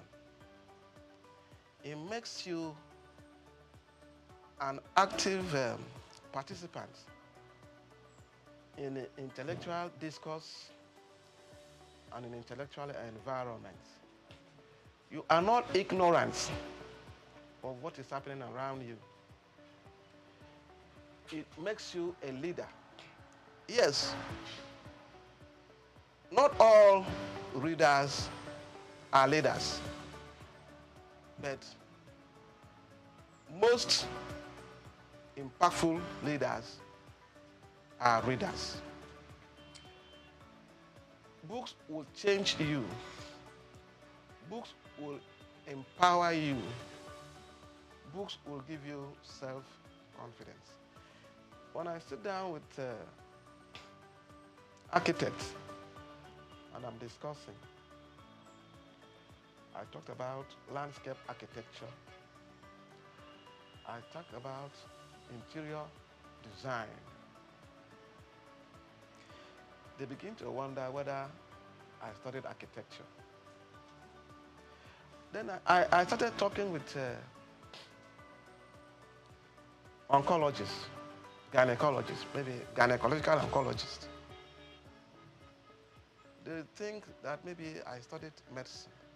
I didn't do no medicine. I've been able to read some books, interface with them. I have attended their workshops, so many, and I've read their books. Some books that come to me, I try to go through the introduction and the preface. I try to. Books in all areas. You understand? I was looking at a book on anesthesiology, and I found out that no serious surgery could be carried out without an anesthetist. Surgical intervention, is it abdominal surgery? Is it cancer, oncology? You need a professional. These are people that manage the airways. When the patient has been numbed with drugs for the intervention, the surgical experience, maybe for 3, 4, 5 hours, there has to be a resuscitation. And this is the specialist area for anesthetists. Not all doctors can handle that. You are doing cesarean section. You are doing ENT surgery. You need them. So you have a team of doctors that will invariably handle a serious, for instance, at the orthopedic hospital, we want to do amputation. You have the plaster people, you have the hematologist, you have the anesthesiologist, and you have the surgeon, who is a very good orthopedic surgeon to handle amputation, whether it's amputation of the legs and all that, because they have to manage, the hematologist will manage the loss of blood, then the anesthetist, then the orthopedic nurse will be there. Then we have the theater nurse will be there. All of them well kitted for the operations. It will look as if they are going to travel to Mars.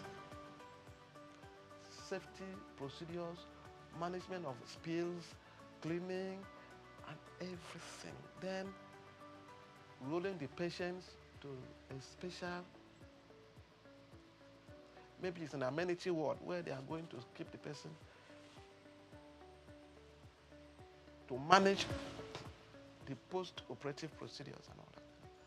Of course, there are pre-surgical experiences the test, the examination, the review, and all that before the real process. So these are not things we learned overnight. It has taken a process of time.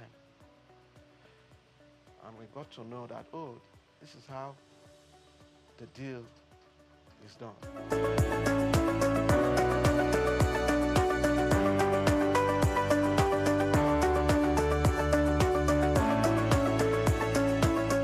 Insurgents of e-materials, e-books, digital books, and of course, the World Wide Web. It has helped us to access materials easily.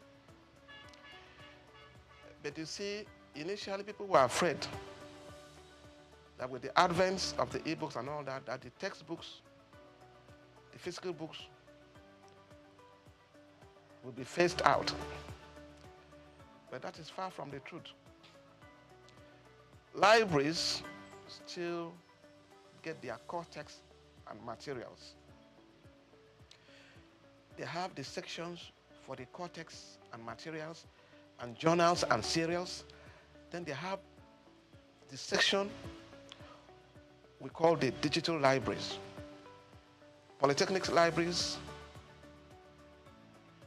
university libraries across the countries, they have these sections. But my experience with these digital libraries has been the management of digital libraries, the power situation in Nigeria, and the maintenance culture. Most of the institutions that started with the e-library, they have always come back to complain that these materials, within a short spell of time, because of instability of power. You know, the computers and all the digital infrastructures, they need steady and standby power supplies. Most of them have acquired the solar systems to power these equipments, but truly speaking, it has not been sustainable. Sometimes we have some dubious students vandalize these facilities, and then people always have to fall back on books. With the smartphones now, students can get a lot of materials and all that, and they read, but I can tell you that people who are doing serious research, they come back to us for books. You are doing research, you have to do your references, your bibliography. You have to show evidence, materials you have read, both online and offline. You are doing your doctorate program, master's program, to whatever level.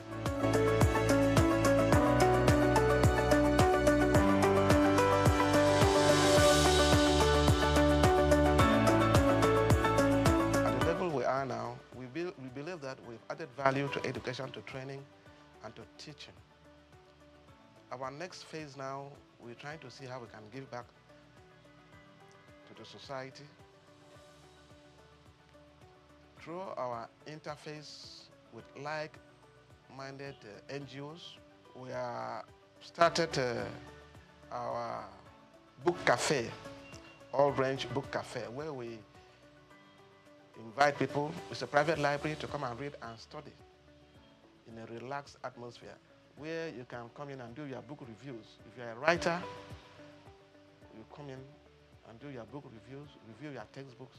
Going forward too, we also have our NGO, which we are working on, that borders on environmental management. We call it the Campaign for Sustainable Environment. This is a program we have been running the last 5 years. We are talking about global warming and climate change. We do environmental education.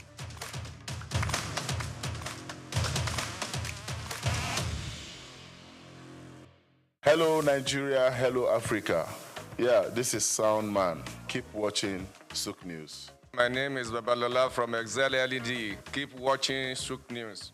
My name is Shepherd Michael Adewale Onofuye. I enjoy you all to watch, always watch SOUQ News TV. Hi, I'm Tom Bogaballs, and please keep watching SOUQ News. Wale Seriki, SLG Lagos Island East, SOUQ News, keep out watching them and keep keep a lookout for them. They're up and coming, and we're proudly to be affiliated with them. You alone where they make me go crazy. This your love in the cool of my brain. You're my medicine, I need you all day. Yo, it's Blackface Nigeria, and you're watching SOUQ News TV. Keep it locked on this dial, don't change it. You know what I say? Blackface Nigeria, love no bad.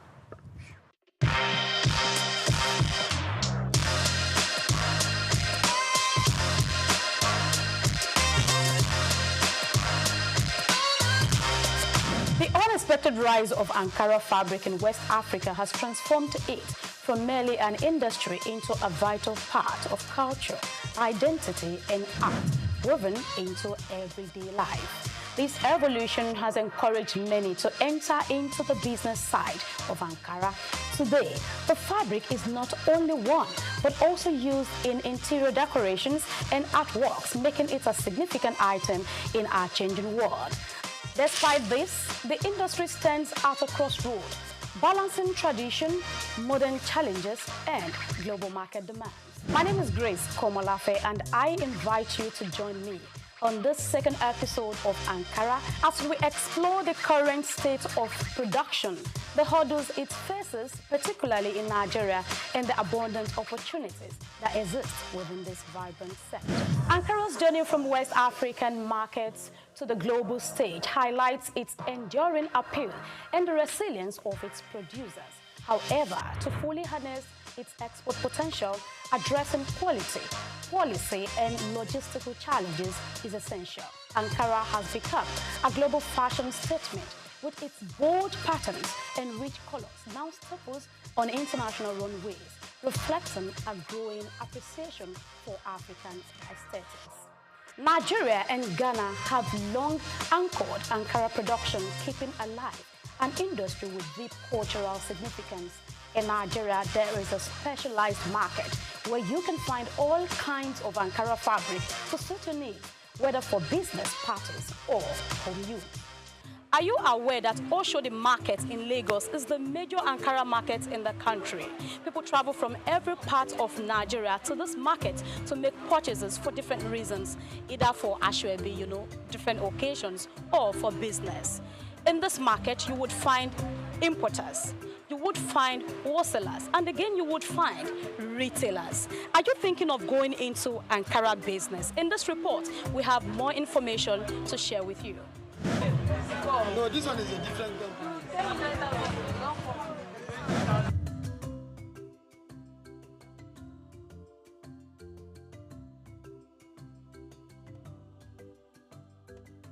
Despite Nigeria's rich resources, skilled workforce, and a large domestic market eager for Ankara fabric, the country has struggled to capitalize on this potential.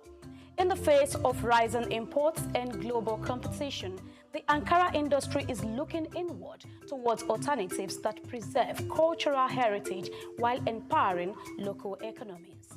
Innovative approaches and traditional methods are revitalizing Ankara production across West Africa, particularly in Nigeria. While the future is bright, it is not without challenges. The high reliance on cheaper imports has led to an overwhelming dependence on foreign textiles, which now dominates over 80% of Nigeria's fabric market. How have Ankara sellers and business owners been able to sustain growth in the industry?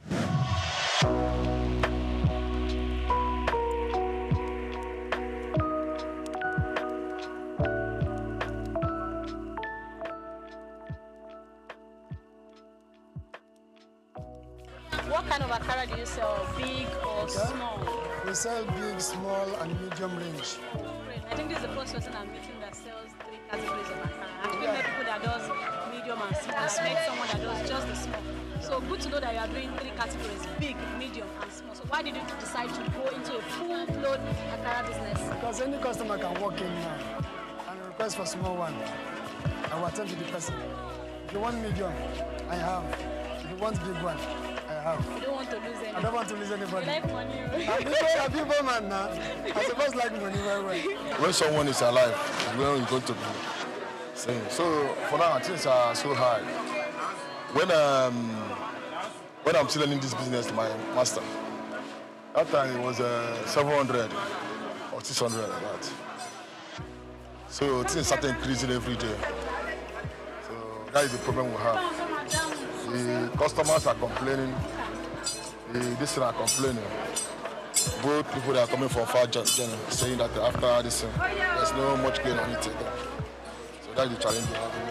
Long before Ankara became a global phenomenon, West African textiles were celebrated for their craftsmanship and cultural significance, with Nigeria being a key player. Today, Nigeria's textile industry has faced significant challenges over the past few decades, despite the country's rich potential in cotton production and a historical legacy of vibrant textile manufacturing. Once a leader in the sector with over 180 textile mills in the 1970s employing more than 1 million Nigerians, the industry has been in decline since the 1990s, grappling with issues such as smuggling, high production costs, outdated machinery, and inconsistent government policies. Instead of boosting the Nigerian textile industry, interest in importation continues to rise. With a renewed interest in textiles, including Ankara fabric, local production remains low. An influx of cheap imports surged over 100% to 365.5 billion naira in 2022, undermining the demand for locally produced textiles. As Nigeria strives to engage in the business, the high cost of importation negatively impacts their efforts. The situation is compounded by rising energy costs and a depreciation in currency, leading Nigerians to depend largely on imported Ankara to meet the demands of customers. Importation business now is a hell. It's very, very expensive. Just last month, the clearing of the goods was about 6 million naira. Overnight, it turned to 14 million. Should we stop selling Ankara? No. We have to go on, move. The price that we give customer, in 1 hour, it changed automatically. But because we are into the system, we know how to manage the price.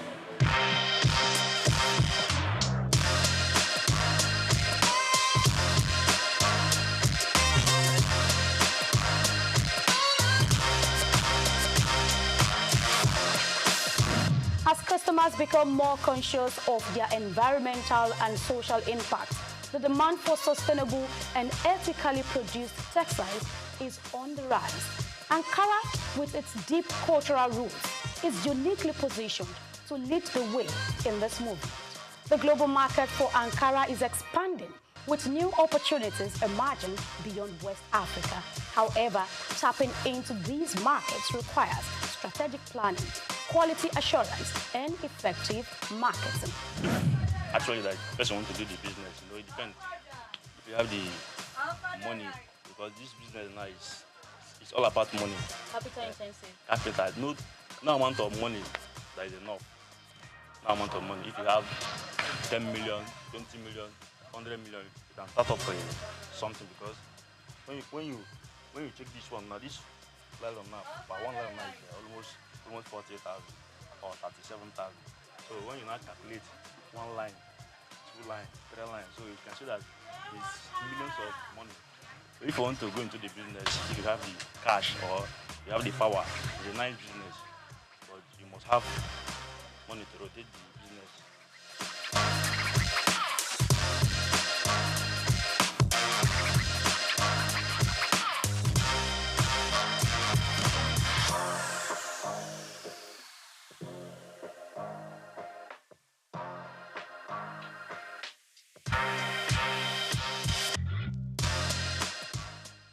Ankara business is not a chance play, I want to say, with what I've heard today.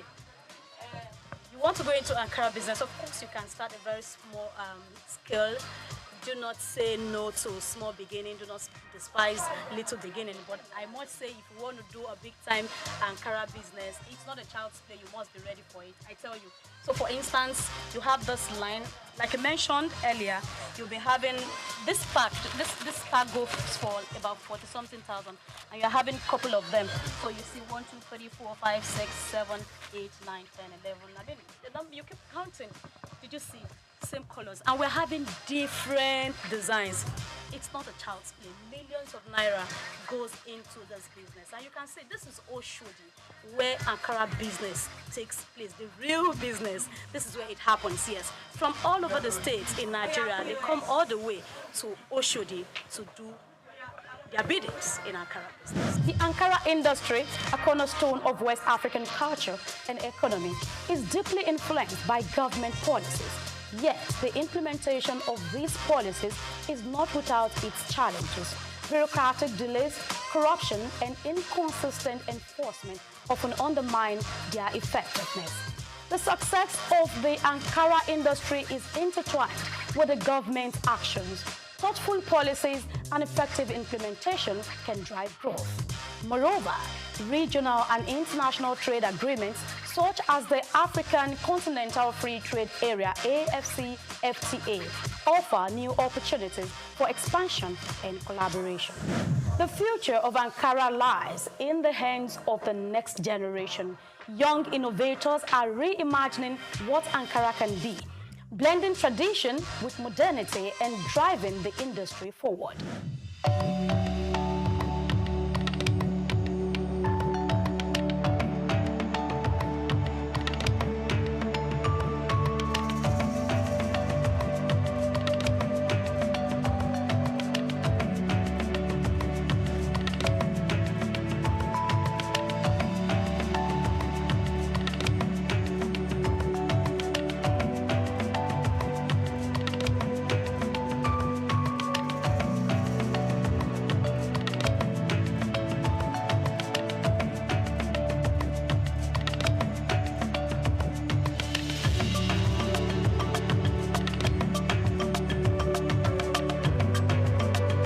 Ankara is more than just a fabric.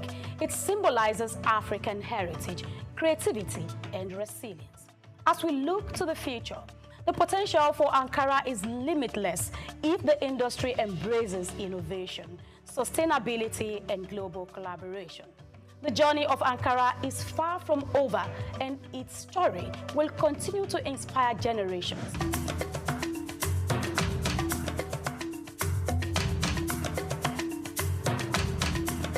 As we conclude our journey through the vibrant world of Ankara, we turn our attention to the future.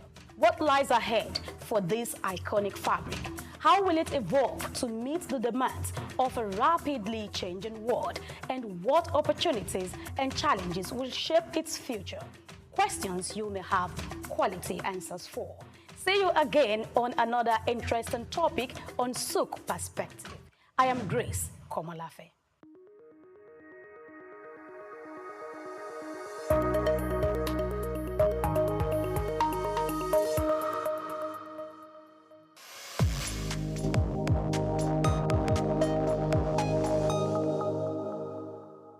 Rest isn't laziness, it's your body's reset button. Hello, my name is Emmanuel Olise, and this is SOUQ Health Tips.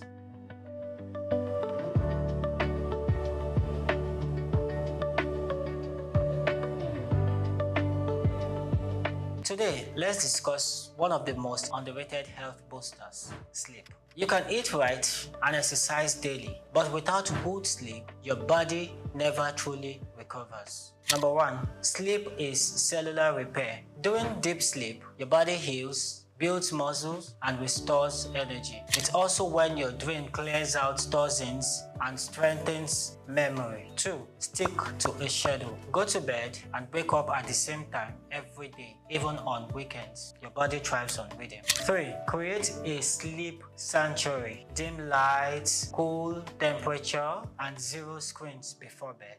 Your bedroom should tell your body it's time to rest. 4. Avoid late caffeine and heavy meals. They interfere with deep sleep stages. Opt for herbal tea or light snacks instead. In summary, sleep isn't optional, it's essential medicine. Protect it like you would any prescription. I'm Emmanuel Lise, and this is SOUQ Health Tips. Sleep well, your body's counting on it.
Welcome to Words of Our Fathers.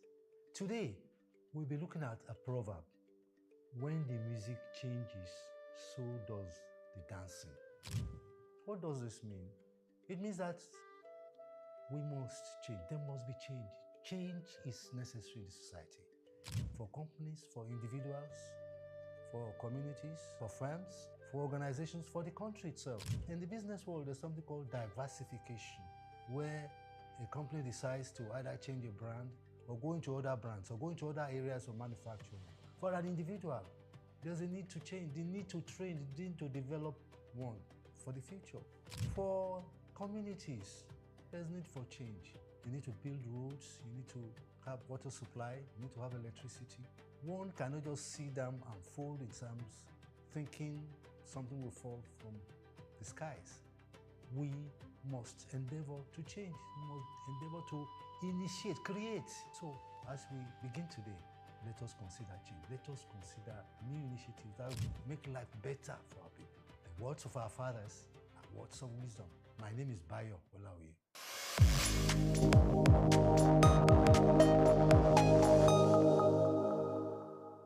We've got just what you need right here at Femi Wash Media. Call it the Midas Touch, and you wouldn't be wrong. Let us record, produce, mix, and master your audio like nobody does. Reach us on our contact today for the best quality job.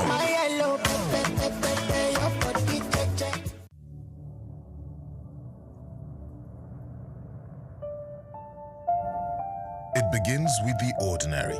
A shopper walks into a supermarket, picks a product from the shelf, marked 2,000 naira, and gets to the counter only to be told it costs 2,400 naira. To most Nigerians, it's just another frustrating moment at the checkout. But to the Federal Competition and Consumer Protection Commission, FCCPC, it's a violation, one that captures the complex realities of consumer rights and fair competition in Nigeria's fast-moving consumer goods sector. Between March and August 2025, the FCCPC recorded 1,543 consumer complaints within the FMCG sector, the second highest across all industries during that period. The complaints range from deceptive marketing and product defects to poor disclosure of terms and delayed complaint resolution. The FMCG industry, known for its quick turnover and intense price sensitivity, remains one of Nigeria's most competitive sectors. Yet, beneath its vibrancy lies a network of compliance hurdles and market pressure points. Bayo Olaoye notes in this special report that the FCCPC continues to face tough challenges in maintaining balance between regulation and market realities. He explains that some trade associations allegedly adopt restrictive practices such as uniform pricing, high membership fees, and entry barriers, which can distort fair competition if unchecked. In one notable case, he recalls, the FCCPC sealed a supermarket in Abuja in February 2024 after discovering discrepancies between displayed prices and checkout charges, a clear case of deceptive pricing. According to Olaoye's analysis, Nigeria's Federal Competition and Consumer Protection Act (FCCPA) 2018 provides the strongest legal foundation for consumer rights protection in the country. The Act guarantees the right to safety, requiring that all goods and services sold to the public be safe for ordinary use. Unsafe products must be withdrawn immediately once identified. It also guarantees the right to information, ensuring that consumers receive accurate details about price, composition, quantity, and use conditions before purchase. Where goods turn out defective, the consumer is entitled to repair, replacement, or refund. Sections of the FCCPA further prohibit false representation, bait advertising, and exaggerated claims, with sanctions reaching up to 10% of a company's annual turnover. Olaoye points out that state agencies such as LASCOPA complement FCCPC's efforts, helping consumers access information, redress, and awareness of their rights. Despite these laws, FMCG companies operate under immense economic strain. Rising inflation, forex shortages, and unpredictable input costs have made compliance increasingly difficult. Several multinationals have either scaled down or exited the Nigerian market, citing high operating costs and regulatory pressures. Still, as Olaoye observes, consumer protection and fair competition remain non-negotiable principles for any healthy economy. In 2023, the FCCPC fined a multinational FMCG company $110 million for abusing market dominance and stifling competition. Olaoye highlights the case as a major signal of the Commission's resolve to hold both local and foreign players accountable. Olaoye argues that compliance should not be viewed merely as a legal requirement, but a strategic business investment that strengthens consumers' trust and market credibility. He recommends that FMCG firms integrate compliance clauses into contracts, conduct regular audits, and maintain transparent pricing practices. Predatory or collusive pricing, he warns, can damage reputation and attract severe sanctions. The way forward. For Nigeria's FMCG sector, the path forward lies in collaboration, transparency, and innovation. Olaoye concludes that legal practitioners and compliance officers must continue to bridge the gap between policy and practice through staff training, regulatory monitoring, and transparent communication. I'm Moyosore Adibi, SOUQ News TV.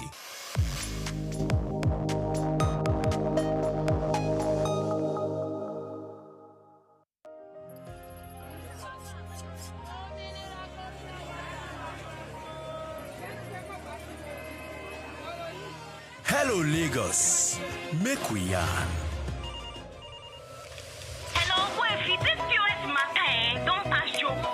Person go swipe, alert no enter. Before you know it, jump. Wait oh, wetin really happen? Maybe you fake alert the warriors. Okay, so wanna listen to If you dey do POS business, no expose your alert. They don't walk Gaba Road where they worry for our local government for years. This one sweet me, I no lie you. Because you know what, development with the work, it deserve loudspeaker. Now why we dey here be that? For here, we know the abuse, we dey bring solution. My name, it is Ikechukwu Oyemike, aka Ogwefi Ishegwari. Make we yarn every weekday from 10 a.m. go to 12 o'clock on Top the Eye 95.9 FM. Nigeria possesses the terrain, the climate, and a growing global market right on its doorstep. Yet, what the nation has lacked is a credible plan to capture any of it. While Nigeria has always grown coffee, there has been tragically little to show for it in recent years. Today, we look at the structural failures and the massive opportunity waiting in the highlands. The truth, according to reporter Bayo Olaoye, is simple. You cannot build a processing industry for a product that people do not consume in meaningful volumes. Currently, Nigerian coffee culture is nascent, accounting for just 2.3% of non-alcoholic drinks consumed domestically. This divergence is a problem, but it is also a $2 billion annual revenue opportunity. For decades, coffee farmers have faced inconsistent buyers, poor prices, and a near total lack of credit. Over 90% of small-scale farmers cite poor pricing as the reason they have reduced or abandoned production. In Ondo State, families are uprooting coffee trees planted by their grandparents, not because cocoa is more profitable, but because at least cocoa buyers are showing up. The statistics paint a grim picture of the current value chain. Only 5% of farmers are aware of the international export quality standards. 64% identify poor post-harvest processing as their primary source of loss. Labor accounts for 95% of farming costs, leaving zero margin for investment. In 2019, Kogi State farmers earned an average of just 66,291 naira per month. Nigeria's highland regions, Mambila, Obudu, and Jos, sit at altitudes between 1,600 and 2,000 meters. With volcanic soils and high rainfall, these are the exact conditions that specialty Arabica buyers spend millions searching for globally. The closest comparison is directly across the border.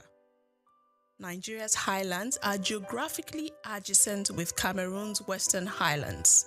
Since launching Festi Coffee in 2012, local roasting in Cameroon jumped 8-fold in a single year. They built standards and a policy framework. Now, buyers are actively seeking them out. The deficit in Nigeria is institutional, not agricultural.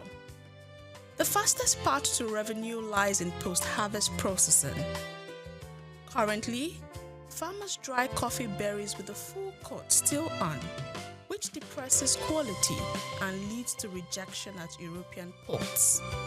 Investing in wet processing mills can transform Nigerian beans from rejected goods into premium exports. There is hope on the horizon. The completion of the $1.5 billion Lekki Deep Sea Port and its rail network offers a structural shift.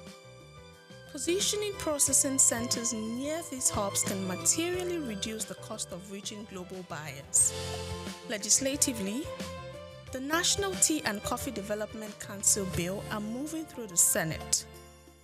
Additionally, the $950 million Africa Coffee Facility has been launched to boost high-quality African exports by 40%.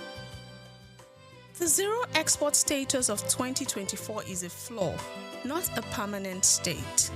Investors who enter now are positioned to shape market standards rather than simply comply with them. Cameroon's success wasn't magic. It was sustained attention and deliberate investment.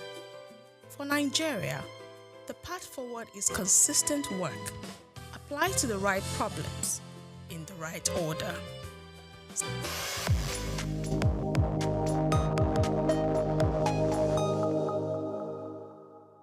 Afrobeats is a classic overnight success story, except it didn't happen overnight.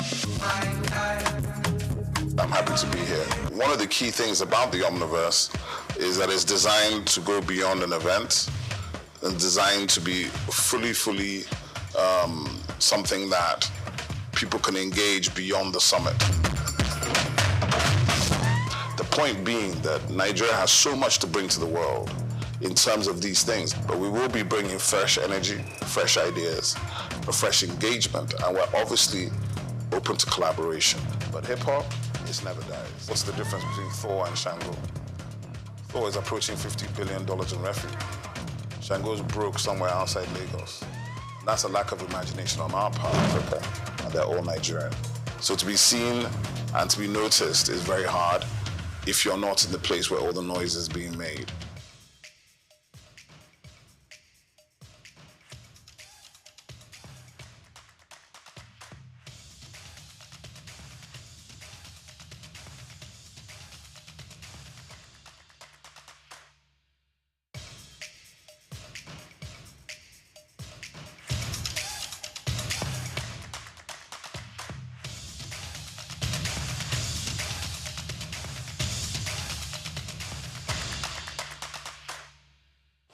Congratulations on the new channel, and I'm happy to be here. The Omniverse is imagined as a collaboration platform. So it's a platform that, as the name suggests, is bringing together ecosystems. So it's like an ecosystem of ecosystems, aggregating aggregators and community leaders who are able to bring together their communities together to a platform. So the summit in itself was, while it was a big event and a heavy lift for us and the team. And I have to thank our team of volunteers. We had a team of about 40 full-time core volunteers that delivered the Omniverse. So one of the key things about the Omniverse is that it's designed to go beyond an event, and designed to be fully something that people can engage beyond the summit. So we will be launching our digital platform. We have about 70 community partners already, including a number of government institutions. So to answer the question, there's public-private partnership within the Omniverse. There's regulators, there's government departments and agencies, there's ministries. But more importantly, there's diverse sectors across the economy coming together with the understanding that tech is the biggest enabler for development across all sectors, and that if we can drive collaboration, we can scale. So that's the ethos of the Omniverse. Collaboration is the superpower that we're trying to bring to the fore.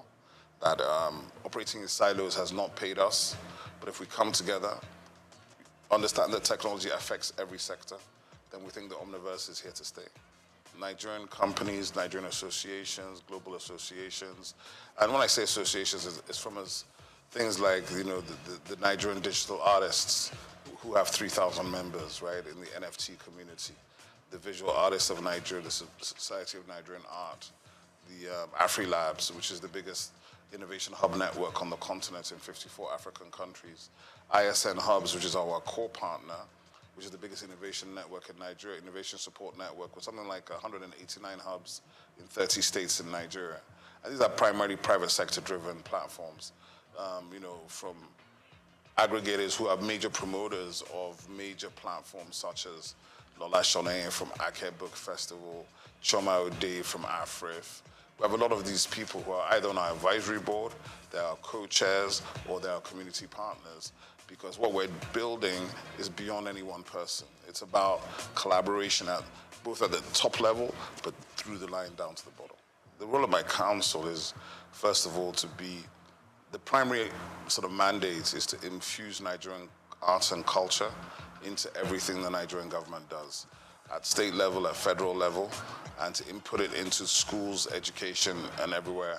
So in that sense, to make arts and culture functional and front line everywhere. This will involve the foreign minister, making sure it's embedded in our foreign policy, in our embassies, in the government policy, in every sector.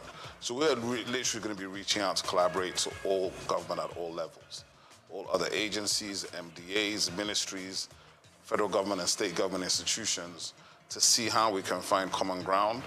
Because obviously we don't necessarily have a lot of money, but I feel we represent the real crude oil of Nigeria, which is the IP that the Nigerian people create. That IP they create, even if you valued it at $100 per Nigerian, that'd be something like $20 billion. And I believe each Nigerian is worth more than $100. So my own estimation, it's limitless, right? So what we have to do is we have to rethink how we imagine ourselves, rethink our own possibilities, and therefore from there, take off by pushing that agenda. But it's not an agenda for me alone. It's actually an agenda for all of Nigeria. Because when we put it front and center, It means we're putting the Nigerians front and center. And we put the Nigerians front and center, I think we win. I think historically you will find that the federal government and the governments of Nigeria have not funded heavily these sectors. They funded the heavy industries, the military-industrial complex, heavy infrastructure. But the funny thing is, whilst the Africans will say, oh, this is grammar, what are you people talking about in arts and culture? What you find is that the West, right, for 500 years has dominated the world. How have they dominated the world? Through narrative. Okay, but what do we complain about? Narrative. But we haven't invested in narrative. So if you don't invest in telling your own story and owning your own story, why are you complaining about how you're perceived? So I think it's counterintuitive, and it's about time. And I'm very pleased and very happy that Nigeria now has a full ministry focused on this one specific issue. Because the truth of the matter is, we are older than time itself. We come before Christ. We come before the entire Western hegemony. We are actually the origins of everything, of innovation, of technology, of science, of education. But if we don't believe it ourselves and we don't express it, how can you expect anybody else to believe it? Well, I think the difference is that as a creative entrepreneur, there's really nothing to stop me, right? I can take all the risks. I don't have to worry about anything. I can decide, win or lose, we're doing this thing. But of course, as a public official, I have rules and regulations I have to go by. I have a boss. I report to people, and I have KPIs I have to deliver on. So there's a big difference in that regard. There's a difference in bureaucracy, maybe a difference in response time, but there certainly will not be a difference in my personality. So I think it's really about how you perceive what these things are. For me, it's an elevation, obviously, and it's a privilege and a pleasure to serve at this level, to do something that I believe in, to do something which is that I believe in Nigeria. I believe in Nigerians. I know our ability. I think we are world class. I don't like all this, it's good for Nigeria. I hate that. So I think for me, that is what's important. And to have the opportunity to try to deliver on some of the things we've been trying to do from the private sector for the last 25, 30 years. So there's nothing new for me in that regard. But of course, the position is new. Being in the government is new. But with a lot of support from friends, family, professional colleagues, and other people in the industry, plus my co-DGs and the minister, hopefully we'll do well. We're under the Ministry of Arts, Culture, and Creative Economy. And that's very, very powerful because it means Nigeria itself has taken a decision to own the agenda. Hopefully I have a good time, have a good tenure, and I don't make any enemies. And well, for me, if you leave a place and the people that worked with you have good things to say, if they feel better about their work and about themselves, and if the brand that you're now leading is now appreciated by the people for what it does and how it brings it to the table, then I've done my job. I think Afrobeats has already established the fact that we are originally Nigerian. Some people say arrogantly Nigerian. And it was intentional. We built this thing, and it was intentional because we're not going to ever apologize for being Nigerian. We're not going to apologize for being black. We're not going to apologize for being African. And that's front of mind. Because, you know, when you do show business, you have to validate it. So we validated the show maybe at least 10 years ago. So now we're in the business phase. So when you see the exit of Maven Records with UMG, you see Iwaju coming, Comic Republic with Universal Studios, you begin to understand where we're building to. And when you think about where we're coming from, where there was no infrastructure, no funding, no support, and I think part of what we hope to do with government at this time is, because we come from the sector, we can collaborate with everybody in the sector. We don't have to talk at them, we talk with them, we build with them. And together, I think it's limitless. You know, Nigerians like to say the sky is your limit. I think it's limitless. There's no limit to the whole situation. One of the things I talk about all the time is what's the difference between Thor and Shango? Thor is approaching $50 billion in revenue. Shango's broke somewhere outside Lagos. And that's a lack of imagination on our part. That's a lack of us delving into the richest thing we have, which is our mythology. Our mythology is endless. If you look at the Marvel universe and the DC Comics universe, the Orisha are basically the same thing as the X-Men. But the Orisha, some people are still afraid of them, whereas the X-Men are north of $100 billion in revenue. So I think we have to understand and reimagine our mythology, our history, our stories, and how to bring them to the world in new formats. It's not just film. It could be live action. It could be gaming. There's so many different ways to action these things. And when you do them and you do them right at the right level, as Iwaju is beginning to show you, our stories have always been world-class. Our characters are world-class. What we have not had is the resolve and the confidence to finish. I think that is coming now. For me, I think it's still the fact there's more to do. My young brother, Misan Harriman, is nominated at the Oscars, the first Nigerian nominated for a director for a short film, because I know what that will do for the next generation of Nigerian directors, right? So for me, there's still more to do. There's so much more to do. When we see our first $100 million movie in the global box office, we need to celebrate it. When you win a Grammy, you need to celebrate it, because these are stages that we were locked out of. The technology and new media has allowed us to invade these spaces we were not even invited to. But now we're beginning to enter them and dominate. So even when you do that, you have to do it with grace and dignity, not with arrogance. And that's something that some of us have to learn. But the truth of the matter is, the greatness of the Nigerians is just beginning to come. And I feel strongly that this century, we're already in the African century, and the soft power that we hold here is what will define the future of the century. I think the most important thing, the first thing to think about is IP protection, because the minister is working strongly, intellectual property. The US, if you take the state of California is probably in the top 5 economies in the world, and 70% of the economy of California is driven by intellectual property, by 2 core industries: Silicon Valley, which is coming out of Stanford University, and Hollywood, which of course is the music and film industry. Now, that is for anybody that says, oh, what is this thing that they're talking about? We don't understand it, it's grammar. The grammar is the money, okay? The narrative is the money, the story is the money. So any of your children or your nieces or nephews that have talent, visual art, performing art, arts and crafts, adire, all of these things that we've been taking as vocation, they are occupations. They are extremely valuable. And with digital technology and platforms, we can scale these things and generate incredible revenue. The point being that Nigeria has so much to bring to the world in terms of these things. I think Nigerian cuisine is going to be on the level of Chinese and Indian cuisine worldwide in the next 10 years. And if you understand that, then you understand that the Indian restaurants in the UK, as far back as 2009, were generating more money than the UK automobile, shipping, and metal, steel industries combined. That's just restaurants on the high streets.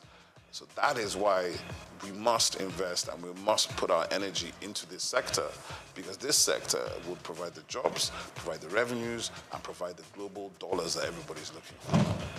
Oh, I think it hasn't even started. The Maven Records deal is giving you an indication of that. The reason why that valuation of $150 to $200 million has been done is because of the upside potential of Rema, who's 23, and Arya Starr, who's 20. So they're looking at the fact that in 10 years' time, these guys could have generated $1 billion each. Do you understand? So it's a safe bet when you already have a built global talent at 23, when it normally takes years and years and a lot of money to build the talent, right? So what has happened is that we Nigerians have been able to build global talents, global following, with a percentage of the money it takes people in other places to do the same thing.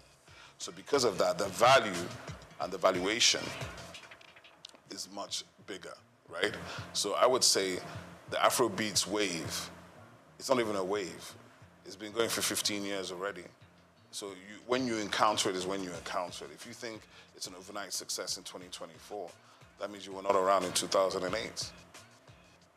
2006, I'd say it's a good time to think, when the sort of continental, because we took Africa first, working very closely and collaboratively with South Africans, Ghanaians, and Kenyans. Then we started going into Asia and the UK and America on the black, what I call the Nigerian chitlin circuits, moving through the Nigerian communities. And then by about 2010, begin to come into the mainstream with Oliver Twist and all these kind of records that break globally. And now you have gold records from Oliver Twist in 14 countries. And now, in a situation now where an artist like Ashake can come out of Lagos, speaking a language that is not known to most of these people, and generating, selling out arenas. To become an arena artist, let me tell you, there are only 4 or 5 arena artists from Africa, and they're all Nigerian. Don't take it for granted.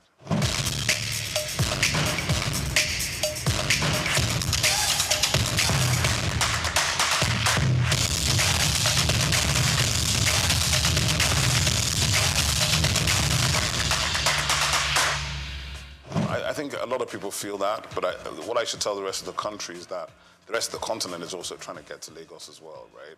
It's not just the rest of Nigeria. From Accra, from Luanda, from everywhere on this continent, they're trying to get into Lagos, because if they can break in Lagos, they can break anywhere else in the world. But what I would say is this, from the perspective of my agency, our purview is national and global. We have 10 regional offices. We'll be visiting all of them. And our duty is to spotlight and showcase everybody. So we can't deal with just Lagos. And I think as we go forward, people begin to see the activations and plans coming.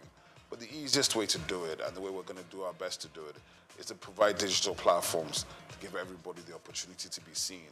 Because in this world, you know, we live in the attention economy.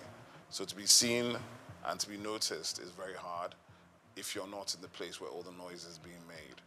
But I know for a fact there's significant talent in all parts of Nigeria. I was watching last week, a gentleman called Ehi Benite was showing me all this content from Jos with these guys rapping serious stuff. They're rapping in Hausa, they were doing ciphers.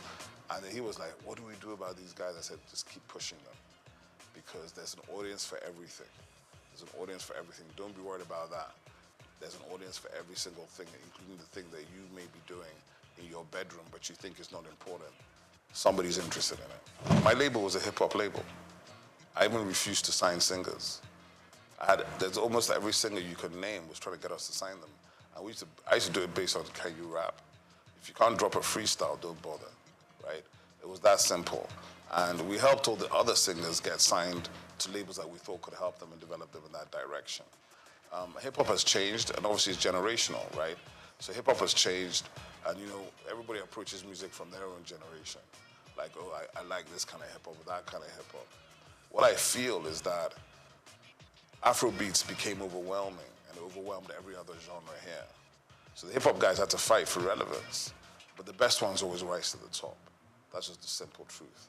So I don't worry about that. And I've heard enough guys. I even saw there was a whole Instagram series some guy was doing about a year ago, where he was just bringing out fresh rappers every day, from Enugu, from Jos, from Kaduna, from Kano, from Benin.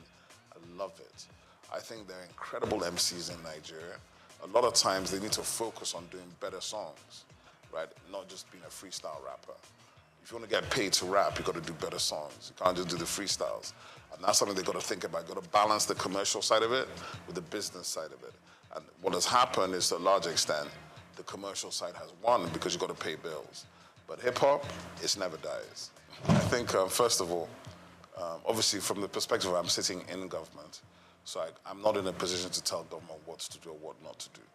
But what I can say is this, is that the agency, my agency will be the home for the music industry, for performing arts, visual arts, fashion, gaming, recreation, festivals, culinary arts, film and television.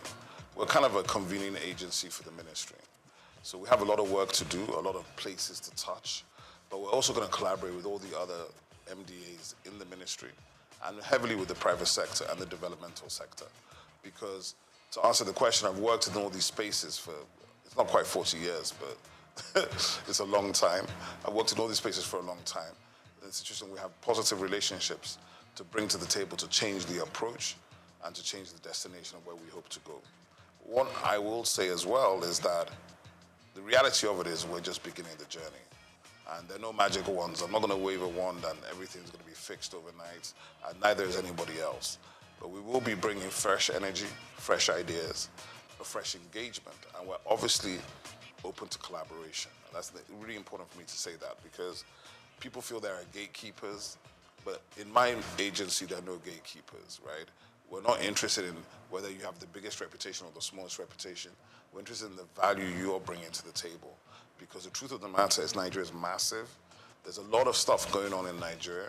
We're going to try to aggregate those things and bring them into one platform so that even as Nigerians, we can know what we're doing. Because to be honest, if you don't know and you don't follow, there's no way you can know 90% of what is happening even in Lagos before you talk about the rest of the 36 states and the FCT. So for me, from my perspective, the journey continues. The objective remains the same. We want to see Nigeria win. But in order to do it this time, I don't think government should ever be disinterested in the nature of the industries in which it is operating. But we also don't need to be owning the space. We want to enable, partner, collaborate, and see how we can push people to do more. Because there are already people doing a lot, and maybe they haven't been recognized, they haven't been brought out, they haven't been celebrated. All these kind of things we can help to do, help to get news stories and people to bring these things to the fore, right? Like I said today, a Nigerian who was nominated for an Oscar as a director, the first Nigerian. It's up tonight at the Oscars. It's not news in Nigeria. That's a problem. We have to be able to tell the stories that are of greatness of our people, because if you don't do that, you can't inspire anybody.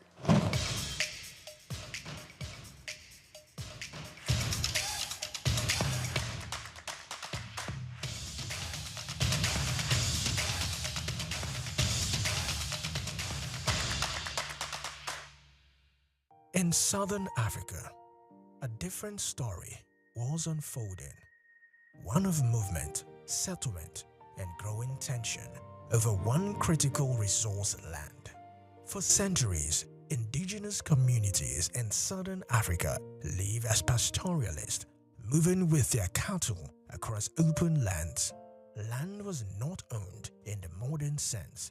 It was shared, used, and sustained. This began to change in the 17th century. European settlers, led by the Dutch East India Company, established a settlement in the Cape. Over time, settlers expanded beyond the initial outpost, claiming land for farming and livestock. This expansion brought conflict. Indigenous groups resisted the loss of grazing land, arguing that it had belonged to them for generations, but settlers asserted control, often backed by force and formal agreements that favored their position. A new system was taking shape, one based on ownership, boundaries, and exclusion. This marked a turning point from shared use of land to contested control. This chapter highlights a critical issue. Land is not just a resource. It is identity, livelihood, and power. Across Africa today, land remains central to development, from agriculture to urban expansion to investment. This challenge is balancing access, ownership, and equity, because how land is managed often determines who prospers and who is left behind.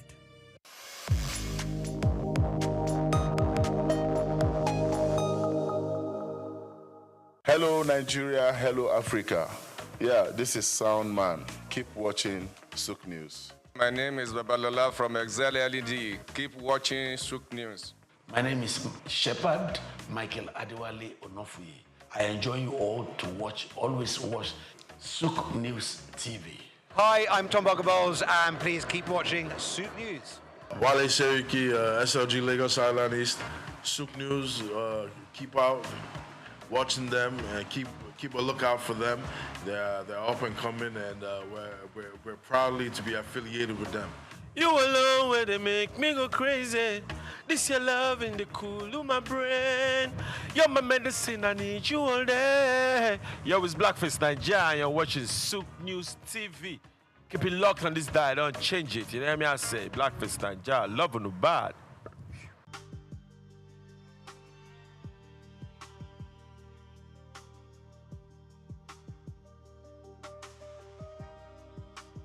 Health remains one of life's greatest assets.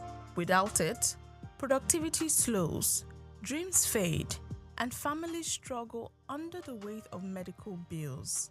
In a city as dynamic as Lagos State, access to affordable healthcare has become more than a social need. It is an economic necessity. That is why the Lagos State Health Management Agency, LASHMA, says it is taking the bull by the horns, driving compulsory health insurance, widening access, and pushing reforms designed to ensure that no resident is left behind. Present at the event were the Permanent Secretary, Lagos State Health Management Agency, LASHMA, Dr. Emanuela Zamba, the Permanent Secretary, Ministry of Information and Strategy, and Chief Host, Olanrewaju Bajulaye.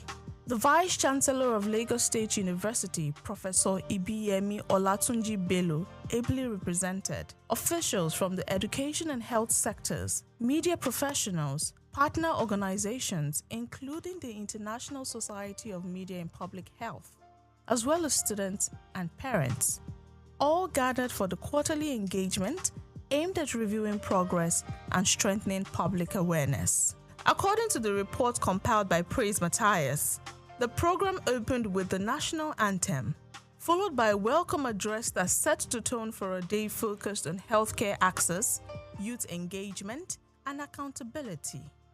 Bajulaye commended students who participated in the Ilera Eko essay competition and praised parents for raising future leaders. Let me welcome you all to this very special program. Very special one in the sense that today for the first time we are actually taking care of our future. I sat down there and I saw the children and I said to myself, anything that you want done, you should let it be done by the children. And it is not strange when the Bible says, teach children on the way to go. When they grow up, they will not depart from it. This is our future.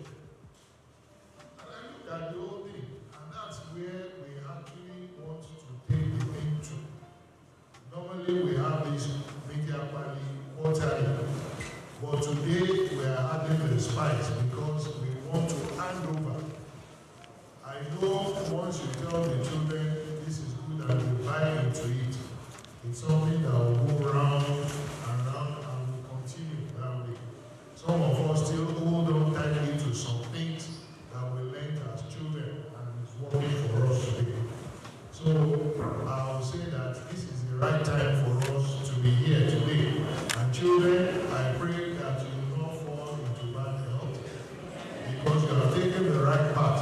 From now, you should go back to school and tell people about Lashman. When you get back home, tell your parents about Lashman. Tell your friends, tell everyone around you that government is set to bring health, good health to our various doorsteps.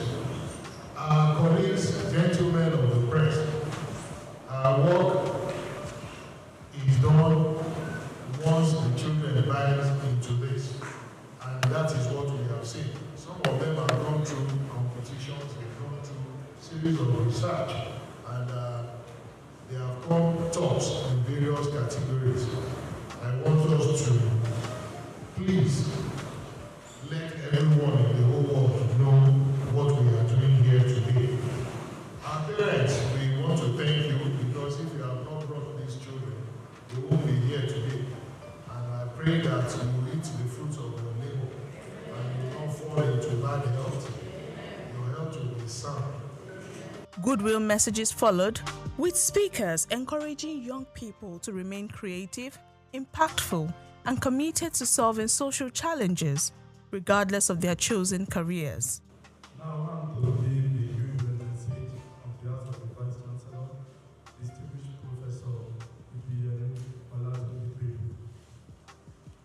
First of all, I want to applaud Dashi for organizing such a competition. And again, I want to congratulate the winners of this competition. But the message is this: to the future leaders, the leaders of tomorrow. I'm from engineering. The seven of our students in mechanical engineering is part of the winner. I said, wow, that's fine. That one simply means, irrespective of your field, you can provide a solution. And I want to applaud you, the future leaders, that you should not delay. Your ingenuity, creativity is appreciated. I know there will be many entries. For you to have one of the winners is a team that should be appreciated, and we are appreciating. The permanent secretary of the agency, Dr. Emanuela Zamba, expressed appreciation to all guests for being present at the engagement. Speaking on the reason for the parley, She noted that it is their commitment to remain transparent and be accountable, and it is part of their deliberate efforts to keep Lagos residents informed about their activities and achievements. On the policy update, she said the agency has intensified enforcement of the executive order mandating compulsory health insurance for all Lagos residents and workers. According to her, ministries, departments, and agencies (MDAs) have undergone compliance checks, while public-facing agencies can now verify enrollment status through their portals. I'm pleased to report that in the first quarter of 2026, the agency trained 72 journalists in 2 batches in collaboration with ISMPH on social health insurance. Please clap for us now.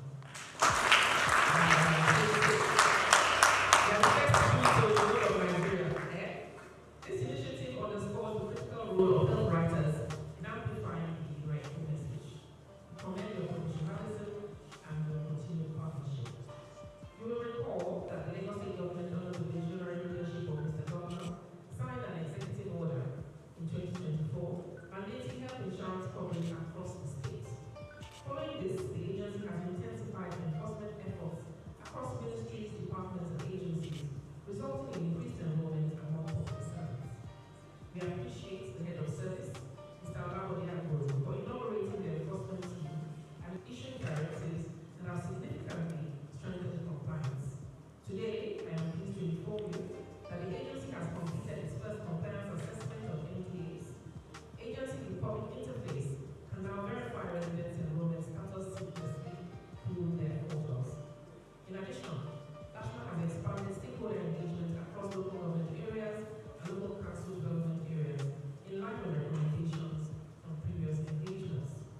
To further improve operational efficiency, the agency has restructured its sales department, introducing roles such as cluster managers for the senatorial districts, area coordinators for the local governments and local council development areas. This restructuring enhances grassroots presence, expands access to enrollment points, and simplifies administration processes across the state.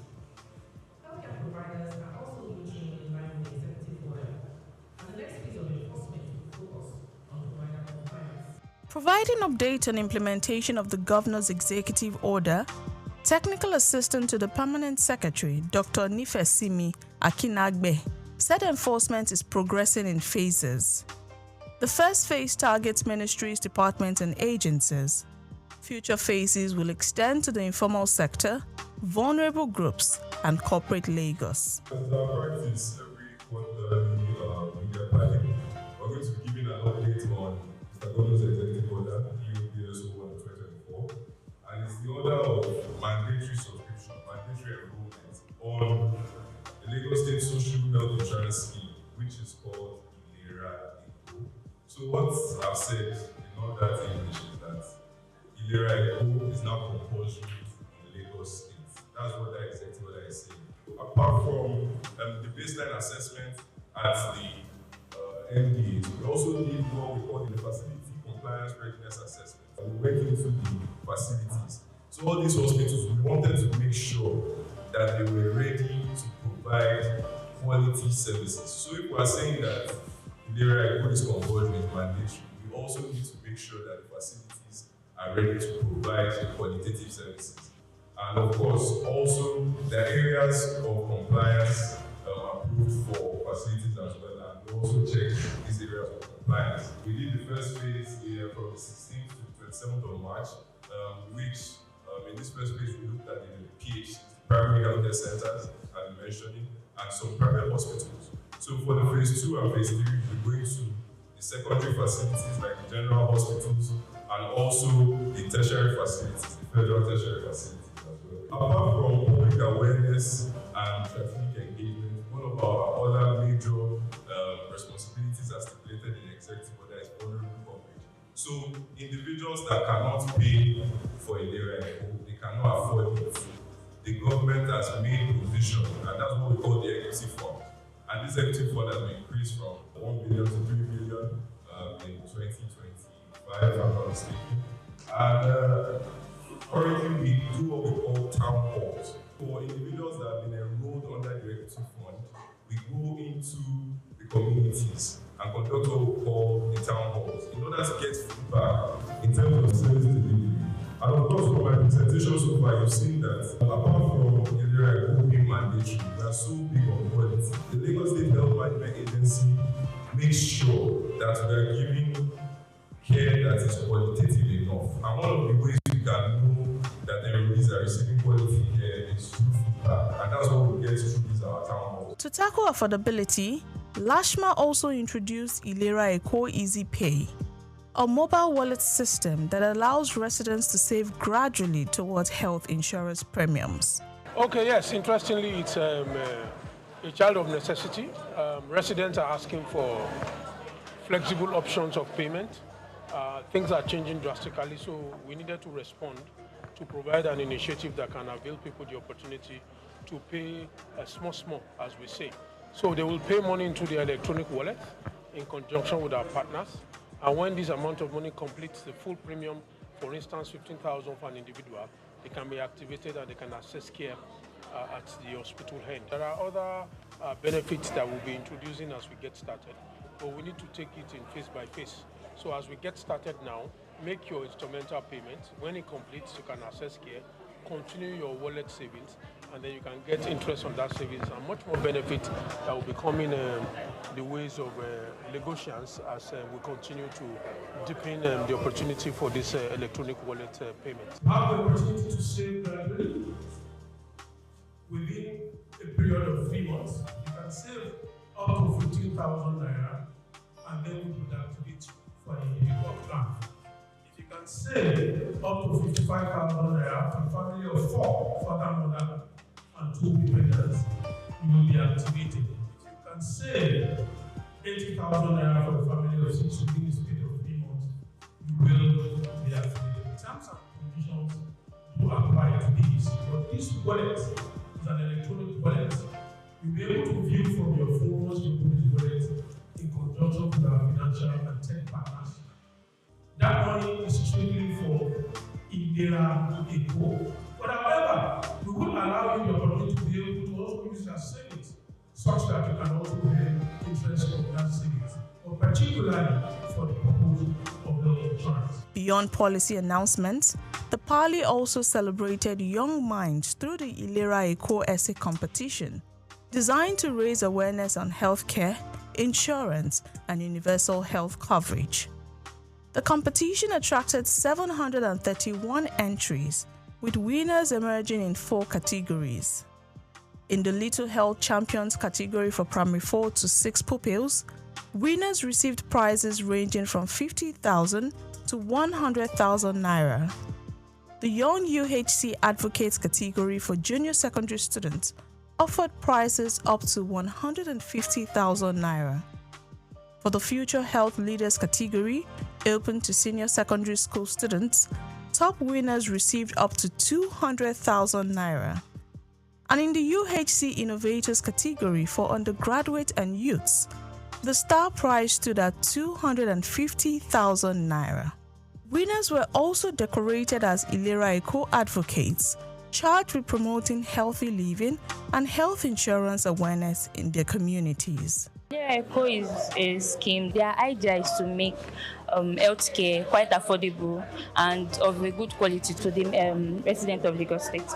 From today's activity, what I just want to tell residents of Lagos State is that they should enroll in the Ilera Eco scheme. It's a very good one. I just want to say a big thank you to organizers of this competition and then this event.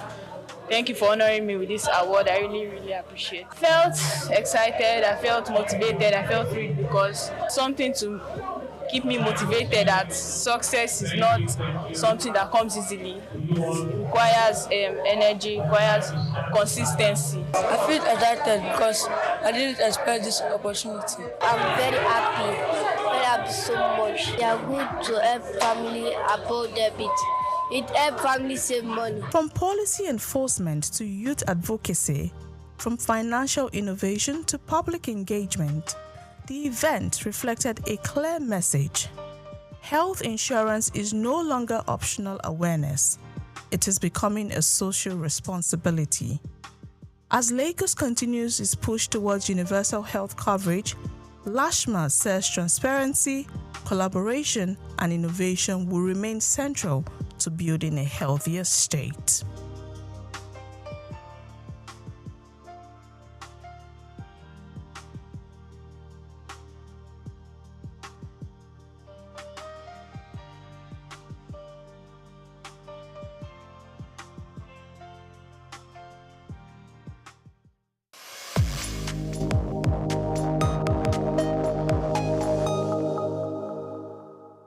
We've got just what you need right here at Femi Wash Media. Call it the Midas Touch, and you wouldn't be wrong.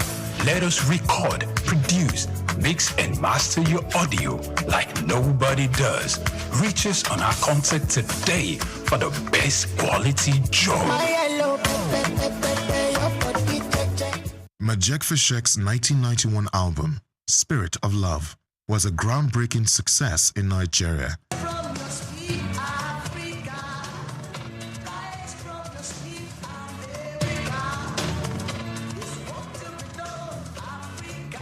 Earning critical acclaim and resonating deeply with audiences.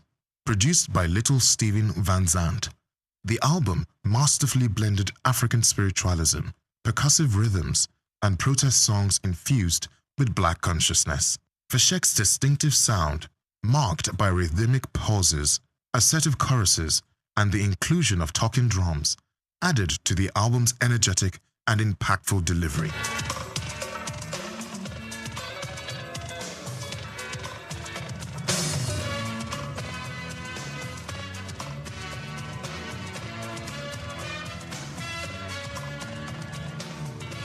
And spiritual struggle, reflecting the political and social climate of the time. The success of Spirit of Love, coupled with Fashek's tour alongside Tracy Chapman, cemented his place in the annals of the Nigerian music industry. In this music review and special report prepared by Bayo Olawe, we examined the profile, power, and legacy of Spirit of Love, a 10-track masterpiece that helped solidify reggae music's mainstream status in Nigeria in the early 1990s. The album opens with Beware, a wake-up call that urges Nigerians to remain vigilant against deceptive leaders and the manipulation of political power.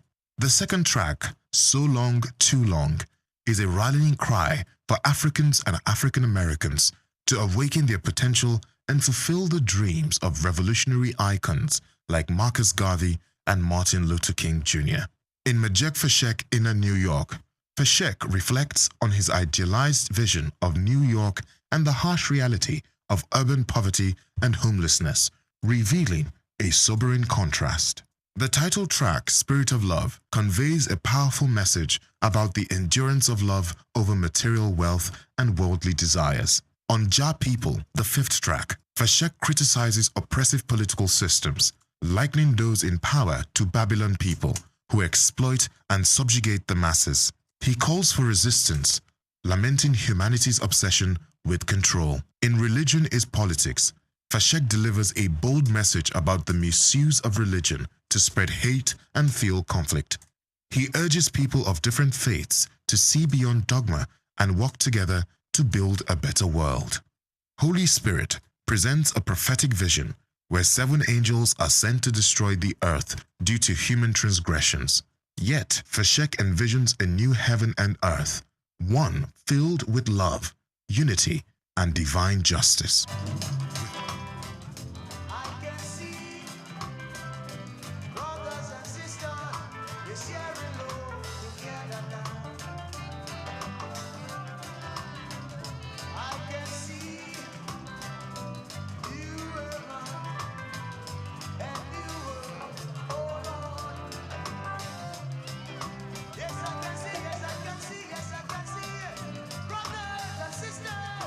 With Send Down the Rain, Majek draws on the metaphor of rain as a reward for diligent effort.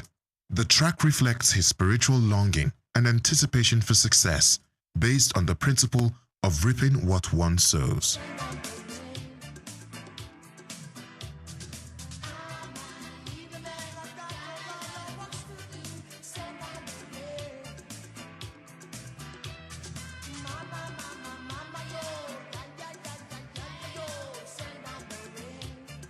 I'm Not Tired reaffirms his unwavering commitment to spreading God's message. Here, Feshek expresses spiritual resilience and praises the goodness of God, refusing to grow weary. The album closes with I Come From the Ghetto, a powerful reflection on the struggles of ghetto life, child abuse, government neglect, and hardship. Yet, Feshek celebrates the strength of these communities, invoking figures like Nelson Mandela, Jesus Christ, and Marcus Garvey as examples of greatness emerging from humble beginnings. He reminds us of the universality of these struggles across Nigeria, the US, and the UK. With Spirit of Love, Majek Feshek delivered a masterclass in artistry and advocacy. The album remains one of the finest reggae albums to emerge from Nigeria, exploring themes of love, peace, unity, corruption, self-awareness, revolution, spirituality, and racial equality. The perfect blend of traditional percussion, particularly the gong-gong and electric guitar, gives the album a timeless edge, merging the soul of Africa with global reggae rhythms. Spirit of Love is more than just an album. It is a cultural artifact, a sonic protest, and a spiritual message. It elevated Majek Feshek as a voice of the people and established reggae not just as entertainment in Nigeria, but as a force for awareness, resistance, and healing. Its enduring legacy is a reminder that music, like literature, can move a nation, challenge its leaders, and inspire its people. I'm Moyosore Adebi for SOUQ News TV.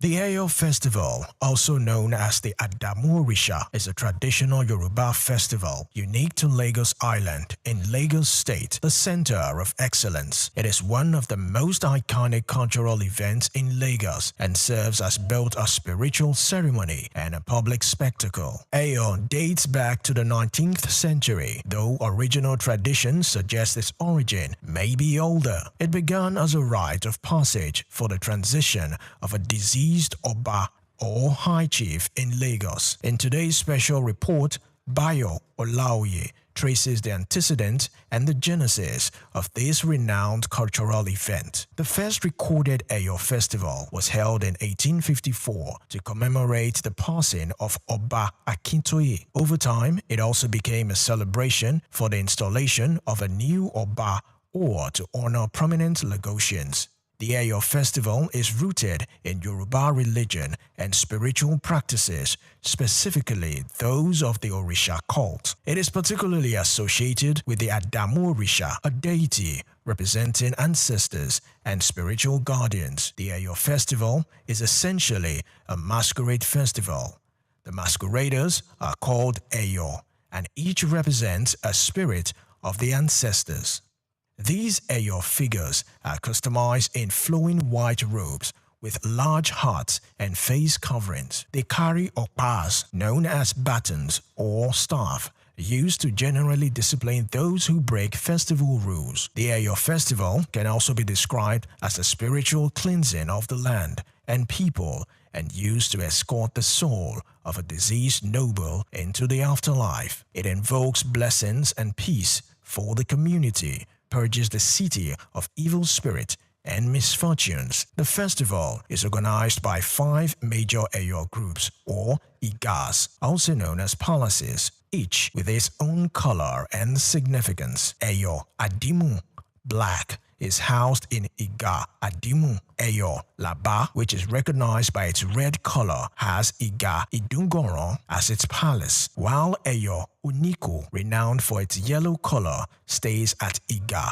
Oniko. Iga Ologede, with its green color, will reside at Iga Ologede, and Eyo Agere, with its purple color, stays at Iga Agere. The main day of the festival is called Oye Day, which falls on Saturday. Prior to this, there are several rituals leading to the Akoko Day, where announcements are made and various traditional rites are performed. What are the rules, regulations, and etiquettes? During the festival, what are the do's and don'ts?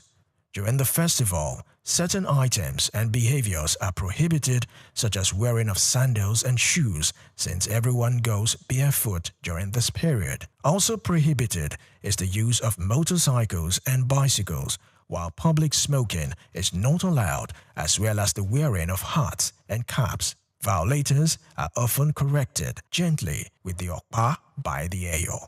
What about the modern evolution of Eyo Festival as a potential for tourism development? While originally a sacred rite, the Eyo Festival has become a major cultural attraction, prominently showcased during Nigeria's independence celebration in 1960, and in subsequent years, it has been used to honor dignitaries and promote the heritage of Lagos. It does not occur annually, but rather on special occasions, often at the discretion of the Lagos monarch or Oba of Lagos as the custodian of the tradition. The festival combines ritual, theater, music, and community spectacle, and it is often considered a precursor to the modern Nigerian carnival. The Eyo Festival has inspired modern performances and literature in Nigeria and reflects the depth of Yoruba spirituality, the importance of ancestors, and the interplay between tradition and modernity. Olumide Shokoya reporting for SOUQ News TV.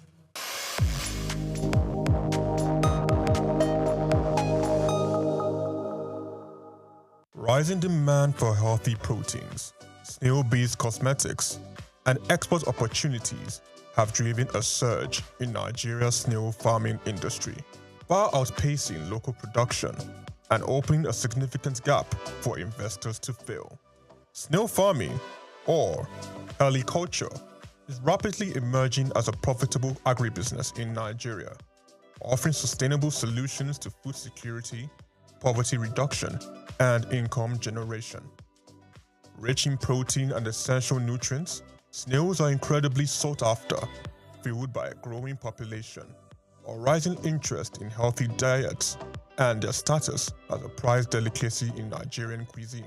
This expanding industry promotes substantial economic opportunities for both farmers and investors. There is a huge and growing demand for snails, which are regarded as a luxury cuisine due to their nutritional benefits. The snail industry in Nigeria is estimated at over 15 billion naira, and the business can be started with little capital. Snail farming is one of the most sustainable and money-spinning agribusiness that many people ignore. For salary earners and investors wanting to increase their income, it's an excellent choice, while it's not time-consuming and highly profitable.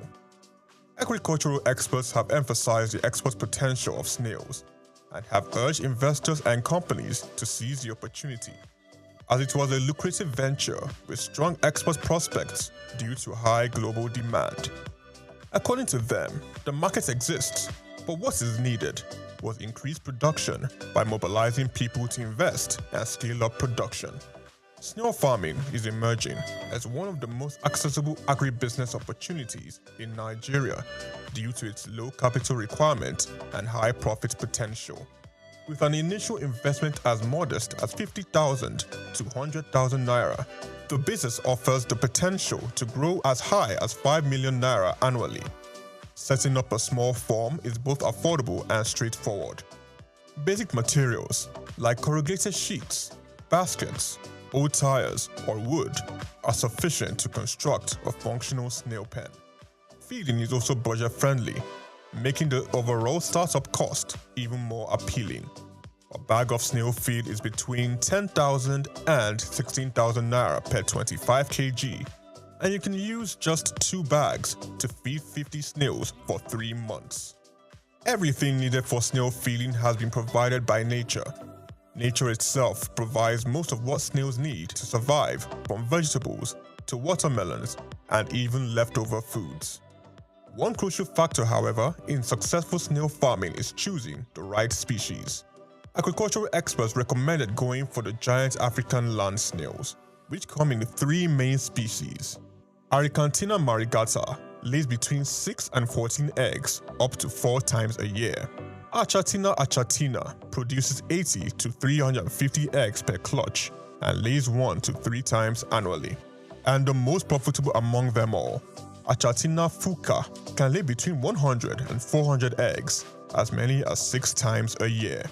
Despite Achatina fuka's prolific breeding, experts tend to favor Achatina mariganta, as it is considered the largest land snail in the world, and its size and market appeal make it a favorite among both farmers and consumers. According to experts, Achatina also remains a strong choice, particularly due to its adaptability to the African climate. The global snail market reached $647.4 million in 2024 and is projected to grow from $706.7 million in 2025 to $1.4 billion by 2034, according to Global Market Insights, a market intelligence platform.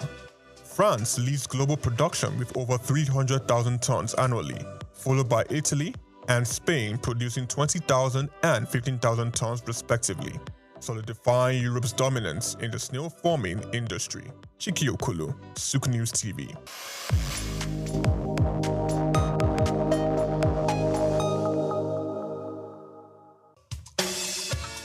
Fellow Nigerians, did you know that constituency and executive projects in your communities are not gifts from your legislators? They are projects sponsored by the legislators and funded by the federal government to improve your life and the lives of those around you. These projects belong to you. Without your vigilance, they might never be completed. Don't allow them to fade away into unfulfilled promises. Stand up, take ownership, monitor their progress, demand accountability, and report concerns to ICPC. Call our toll-free line now on 0800 2255 4272 or WhatsApp only on 0806 656 4726. This message is brought to you by the Independent Corrupt Practices and Other Related Offences Commission ICPC with support from MacArthur Foundation and the Center for Democracy and Development in Africa CDD. Festivity is more than celebration. It is the soul of many communities. Festivals light up people's hearts, giving them a sense of identity, unity, and continuity. They are moments when culture speaks loudly, reminding generations to erode their values, norms, and traditions. In Anambra State, one of the most revered and celebrated festival is the Ofala Festival of Onitsha. Deeply rooted in history and spirituality, Ofala is not merely a royal ceremony, expression of pride, belonging, and resilience. It has become a unifying force, strengthening the bond between the monarch and his subject, while also positioning Onitsha on the global cultural map. According to research by Bayo Olaoye, veteran broadcaster and cultural analyst, the Ofala Festival has transformed into more than a cultural showcase. It has become a catalyst for socio-economic growth, contributing over 1 billion naira annually to local commerce through festival-related activities. This growth reflects in vibrant trade, booming hospitality, creative industries, and transport services that all thrive during the festive period. At its core, Ofala is our spiritual renewal.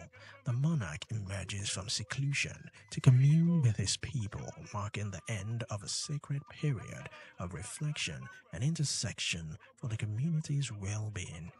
Day 1 of the festival, known as Iru Ofala, is dedicated to the monarch. The Obi of Onitsha appears in majestic regalia, saluting his people to the rhythm of traditional drums, a display of authority, continuity, and grace. The second day, Azu Ofala, belongs to the people. Age-grade societies parade in vibrant uniforms, dance troupes perform with energy, entitled men and women honor the throne. The elite Uru Ordu women make their presence felt, while youths add vitality through the Ofala Youth Carnival, which has grown from a small-town procession into a major cultural feature. Together, these elements embody the inclusiveness of the festival, showing that Ofala is for everyone, regardless of age, gender, or social standing. The economic benefits are equally remarkable. Traders record peak sales, food vendors serve thousands, tailors and designers secure new commissions, hoteliers welcome visitors, and transporters enjoy increased patronage. What may appear as fleeting cultural activity, in reality, a vital revenue stream for the community. Beyond the festival, the momentum continues through initiatives like Onitsha Development Fund, which support entrepreneurs, women, and youth, helping to sustain cultural and economic growth all year round. For women play a central role, from the culinary teams that cater for guests to the Oru Ordu women who showcase elegance and tradition. Their contribution kept the spirit of the festival alive. The youth, through their carnival, embody continuity, ensuring that values of resilience, unity, and creativity are passed down to the next generation. In truth, Ofala is not just about ceremony, it is about renewal, identity, and opportunity. It tells the story of a people proud of their past, confident in their culture, and determined to shape their future. As Olaoye notes, the theme, often chosen for the festival, such as unity and perseverance, is more than symbolic. It is a timely reminder that communities thrive when they stay true to their roots, embrace resilience, and pursue collective progress. The Ofala Festival of Onitsha stands today as a celebration of heritage and driver of social-economic growth. It is proof that culture, when honored and properly harnessed, is not just memory, it is wealth, it is resilience, it is life. Ofala Onitsha, a tradition renewed, an economy strengthened, and a people united. Olumide Shokoya reporting for SOUQ News Television.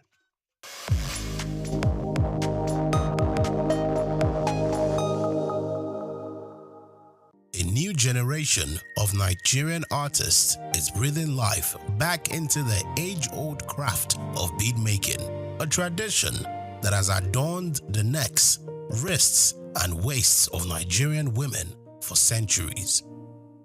Beads have always held a significant place in Nigerian culture, symbolizing wealth, status, and identity. In ancient times, they were used as currency and were integral in various rites of passage, from birth to marriage. However, with the advent of modernity, the demand for traditional bead making dwindled as imported jewelry and contemporary fashion took center stage. In this special report, Bayo Olaoye will explore the noticeable resurgence in the popularity of beads, fueled by renewed interest in African heritage and craftsmanship. This revival is not merely a nostalgic nod to the past, but a vibrant contemporary movement that blends tradition with modern fashion trends. Artisans are at the forefront of this revival, infusing new life into beadwork by incorporating innovative designs that appeal to today's fashion-conscious consumers. Their collections, which range from bead necklaces to bold statement earrings, have found their way into the collections of top Nigerian designers and onto the necks of celebrities, musicians, actors, actresses, and socialites, both at home and abroad. One of the driving forces behind this resurgence is the growing pride in African identity. As more Nigerians embrace their cultural roots, there is a rising demand for fashion that reflects this heritage. Beads, with their deep cultural significance, are the perfect medium for expressing this identity. They are no longer seen as relics of the past, but symbols of a proud and vibrant culture. Moreover, the bead industry has benefited from the global shift towards sustainable and ethical fashion. Consumers are increasingly seeking products that are not only stylish, but also environmentally friendly, and socially responsible. Handmade beads, often crafted from locally sourced materials, fit this trend perfectly. Thus, the artisanal nature of beadwork ensures that each piece is unique, telling a story of the hands that made it and the culture it represents. This renewed interest in beadwork has also had significant economic implications. Small-scale artisans and bead makers, many of whom are women, are finding new opportunities to market their products both locally and internationally. The rise of online platforms and social media has made it easier for these artisans to reach a broader audience, leading to increased sales and a more sustainable livelihood. Furthermore, the Nigerian government and non-governmental organizations have begun to recognize the potential of the bead industry as a tool for economic empowerment. Initiatives that provide training and resources to bead makers are helping preserve this craft, while also boosting the local economy. However, the resurgence of beadwork is not without its challenges. Artisans face competition from mass-produced, cheaper alternatives that flood the market. To survive, they must continually innovate and differentiate their products from these imitations. For many, this means striking a balance between preserving traditional techniques and incorporating contemporary designs.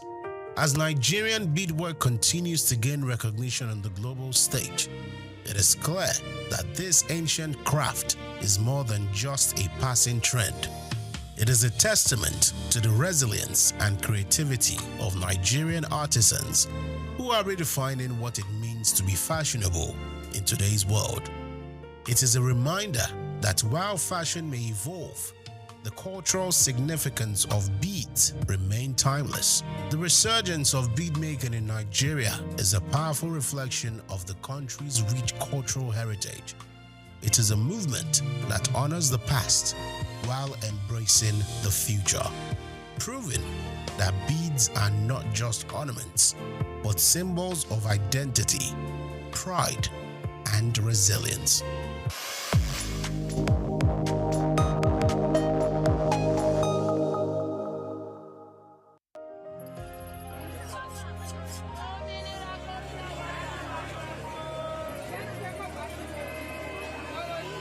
Hello Lagos, make we yarn. Hello, boy, if this POS matter, don't pass your call. Person go swipe, alert no enter. Before you know it, jump. Wait oh, wetin really happen? Maybe you fake alert the warriors. Okay, so mona listen oh, if you dey do POS business, no expose your alert. Hello, Ogbuefi, they don't walk that bar road where they warriors for our local government for years. This one sweet me, I no lie you. Because you know what, development with the work, it deserve loudspeaker. Now why we dey here be that? For here, we know the abuse, we dey bring solution. My name, it is Ikechukwu Oyemike, aka Ogbuefi Ishegwari. Make we yarn every weekday from 10 a.m. go to 12 o'clock on Top the Eye 95.9 FM.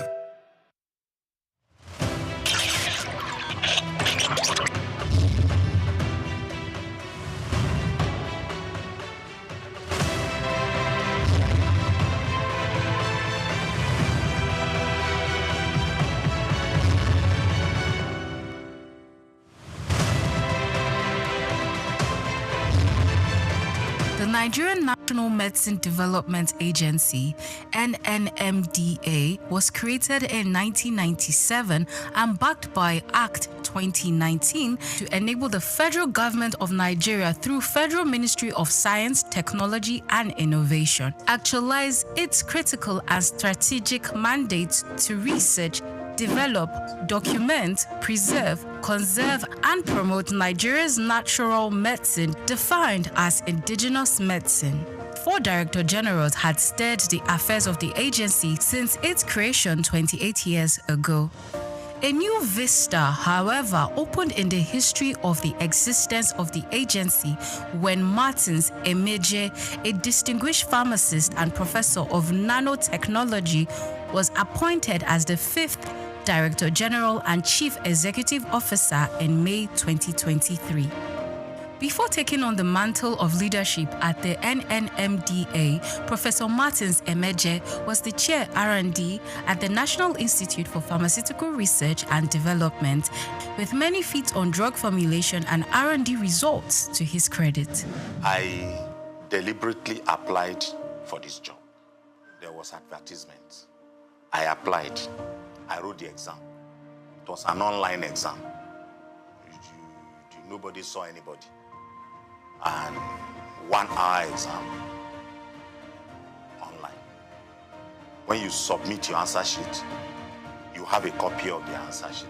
So I have the copy of the answer that I submitted online that day. And that is my manifesto.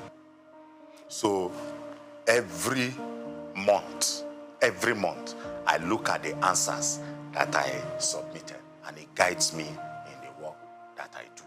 As a researcher and proudly the first and only research fellow in Nigeria who is heading a research institute, I know exactly the problems of R&D in Nigeria, because nobody in Nigeria has or is currently heading a research institute, and he went through the rank and file from being a trainee researcher to an intern researcher, an NYSC researcher, and then a research professor. This is the background that I have. Call him a round peg in a round hole, and you won't be wrong, as he hit the ground running, leaving a lot of innovations on his trail, achieving great strides in the areas of education, agriculture, and health, thereby raising the bar in R&D in natural medicine for the agency. From May 2023, when he was appointed, within just a few months, 4 oral solid dosage formulation products were unveiled. My greatest moment actually happened on 8th of March 2024, when the Minister of Innovation, Science and Technology, Chief Uchenaji, came to Lagos in the campus of NNMDA here to launch 4 oral solid dosage forms. It was not just the first time it was happening in NNMDA, the very first time it was happening in Nigeria. We decided that we will go for education as a major target, as a major KPI. And we went for it aggressively and got accreditation to start a 2-year national diploma in natural medicine.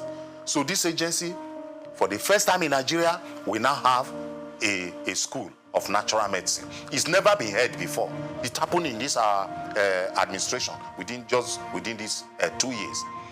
Within these 2 years too, because the country saw that we had made explosive advancement in this area, we got upgraded to what we call an awarding body for national skills acquisition in traditional medicine.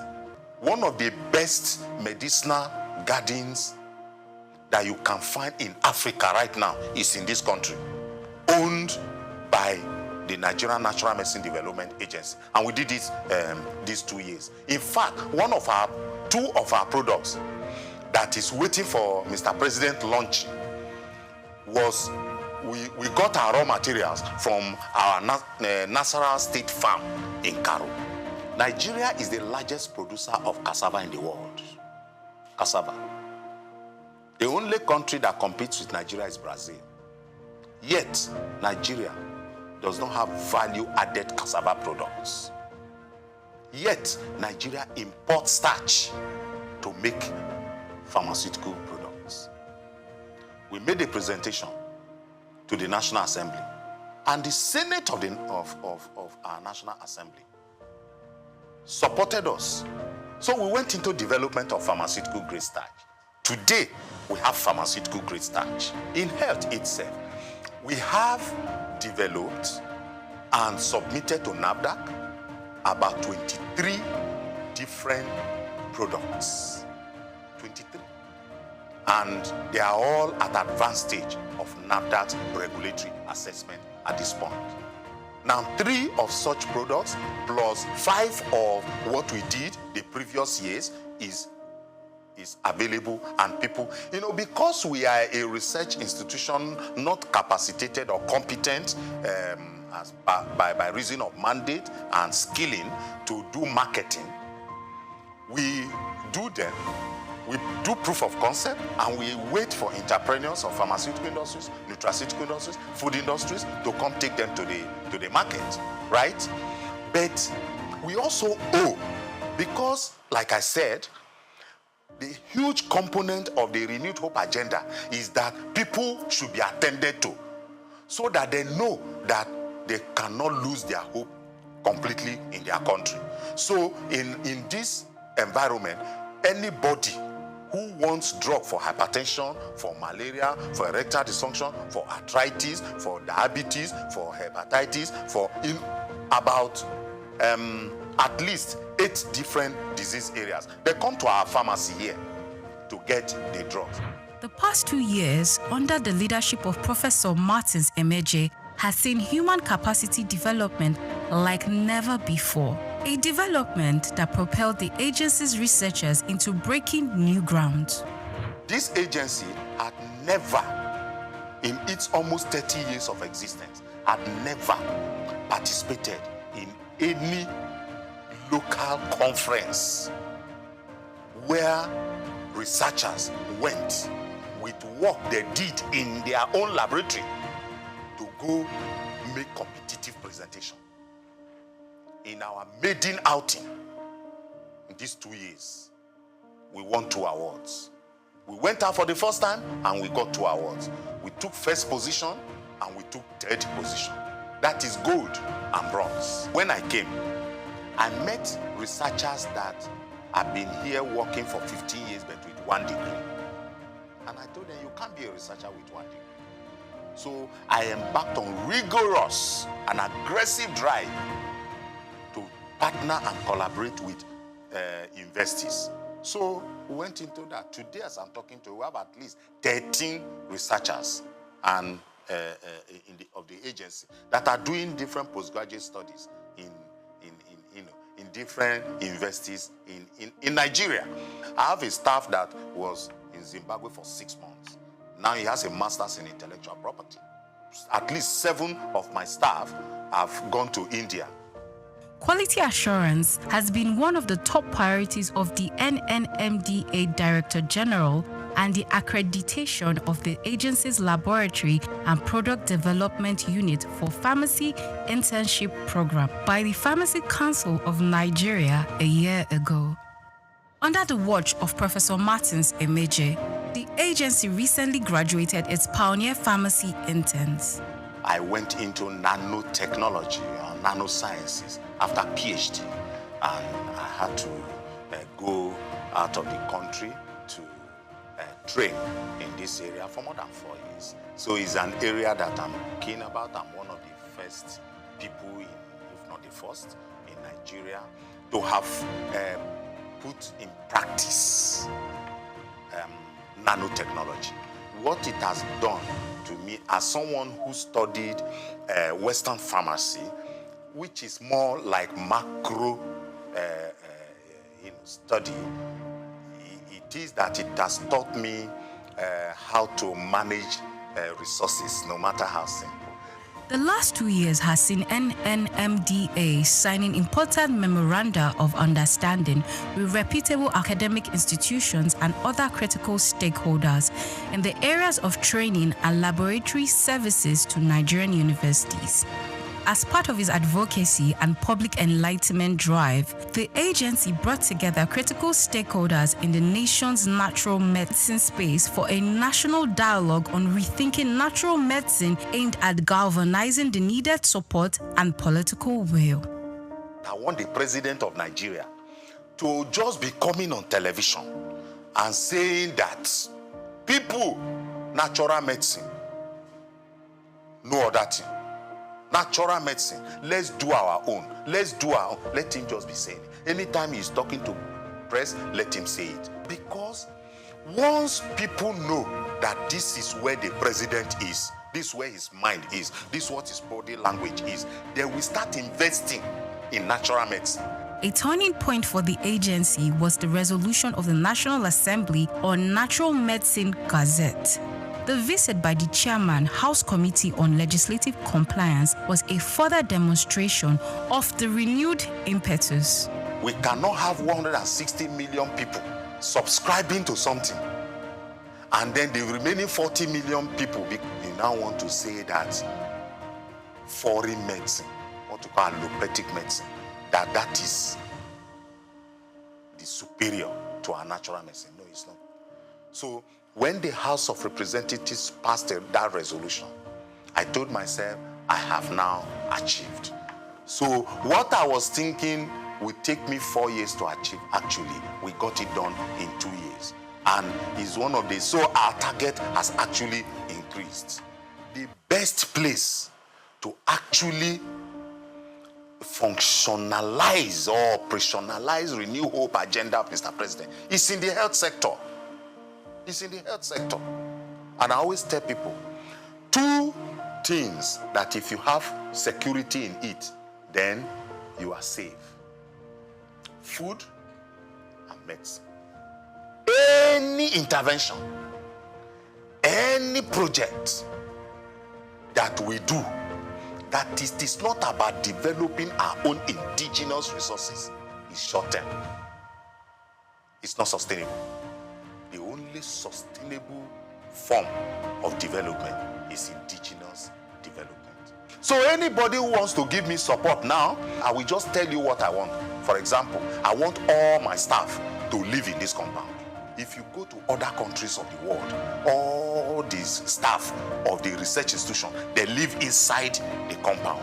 Inspiring a new mindset among staff and attitude to work, for the NNMDA Director General, the task of achieving the mandate and the vision of the agency is work in progress.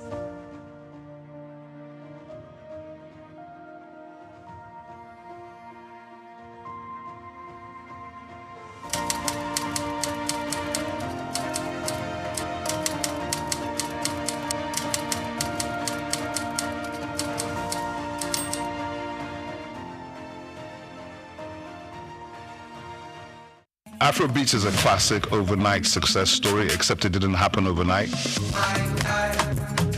I'm happy to be here. One of the key things about the Omniverse is that it's designed to go beyond an event and designed to be fully something that people can engage beyond the summit.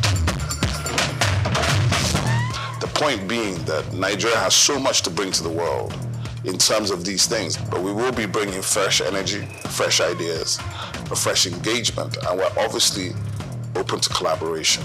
But hip-hop, it never dies. What's the difference between Thor and Shango? Thor is approaching $50 billion in revenue. Shango's broke somewhere outside Lagos. And that's a lack of imagination on our part, Africa, and they're all Nigerian. So to be seen and to be noticed is very hard if you're not in the place where all the noise is being made.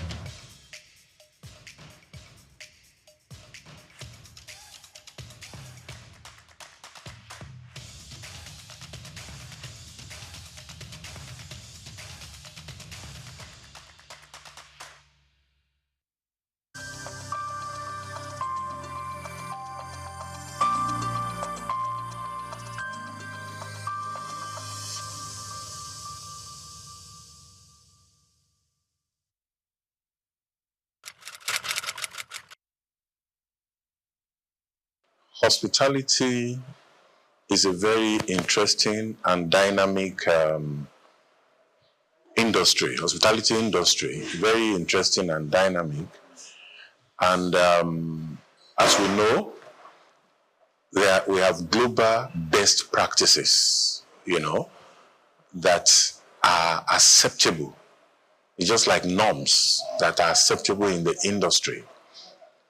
So when you talk about global best practices, it encompasses a lot of things, a lot of dimension, you know, in terms of technology, you know, in terms of service delivery, in terms of training and retraining of staff, even the recruitment, onboarding of staff. There's so many things involved when you talk about global best practices.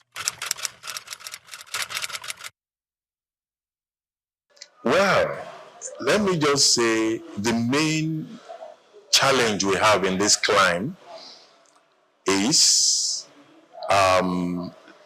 orientation, education. You know, in this climb, many people go into the hospitality business without much information about what they are about to go into. You see, the problem with us in this climb is education. You see, many of our hotel owners are not properly educated before going into the business. I've had series of experiences on the field where some people must have wasted fortune and they will now realize that they need consultants. And by that time, let me say it may be late already. Before you go into any business, get to understand, you know, how it works. The hotel business is a very complex business. Like globally, the trend is making sure your guests' expectations are exceeded. And so many, you know, the technology is employed in making sure this is possible. You won't believe that up to now, we still have some of our local brands. In fact, most of our local brands have not even adopted the PMS. PMS is property management software, you know, where you right from the guest arrival, if I right from online, by the time you are checking online to know about the hotel, their products and all that, right from online to when you get to the front desk and throughout all your experiences, all these things are captured by a software, makes the experience so robust and all that. Up till now, many of our local brands still find it difficult to adopt this PMS. To them, it's expensive. To them, they don't see any reason for it. And this is what makes, you know, it improves guest experiences. It makes you satisfy your guests. You even exceed their expectations. Makes just just on the touch of a button, things are already happening. You know, in the Western world, they're already going into, you know, AI, right from CRM, customer relations management, service, CRS, and all that. They're already exploring using AI and all that. Here we are still on biro and paper. How do you compare the brands? The local brands are built around the owners.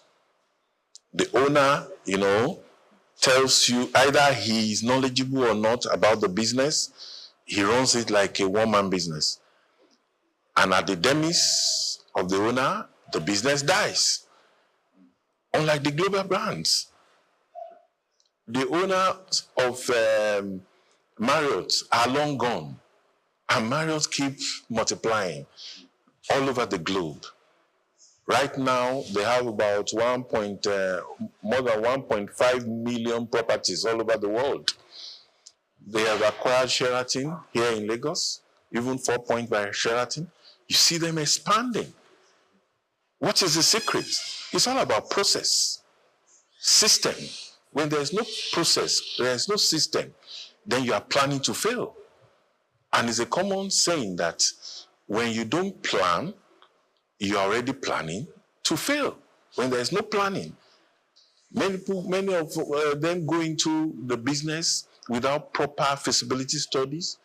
You know, a young man came in from diaspora, was not just last year, to invest in this same hospitality business, set up a lounge on the island.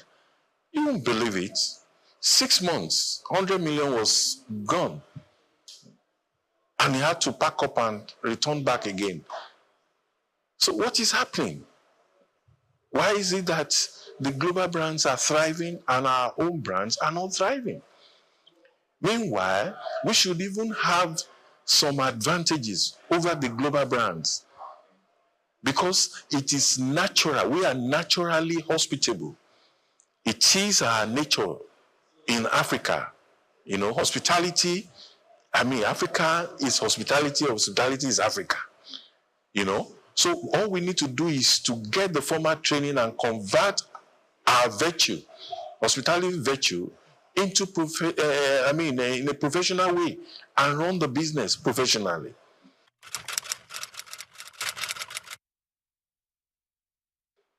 Well, actually, it's not by the quality. We still have some boutique hotels, you know, that are doing very well in the country. They are already trying as much as possible to, you know, follow the global best practices. You know, it's not until your hotel is so massive and big before you can exceed your guest satisfaction, you know. No. Even if it's just several rooms, you can still have a brand that can be reckoned with. You know, a brand is not until it's massive before you can say you have a brand. You can have a brand even in a small hotel. You can create a brand.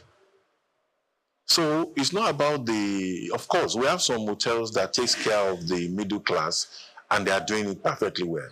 But what I'm just saying is majority of them are not doing it well because they have refused to adopt the tech. They have refused, you know, to follow, you know, good processes. They don't care about training. As far as they are concerned, the staff are just slaves. They use them and dump them. You know, they believe that if they don't do well, fire them, hire another person. You know, your business will be going in circles. You have to create a kind of linear graph, not the one that will just go up and fall down again. You know, try, you know, to train your staff. Like I always tell people, if you don't train them, don't blame them. Because, I mean, you can't imagine spending billions of naira to erect a structure in the name of a hotel, and you cannot even onboard your staff properly. Most of them, they just employ anyhow, put their relatives, and they start running.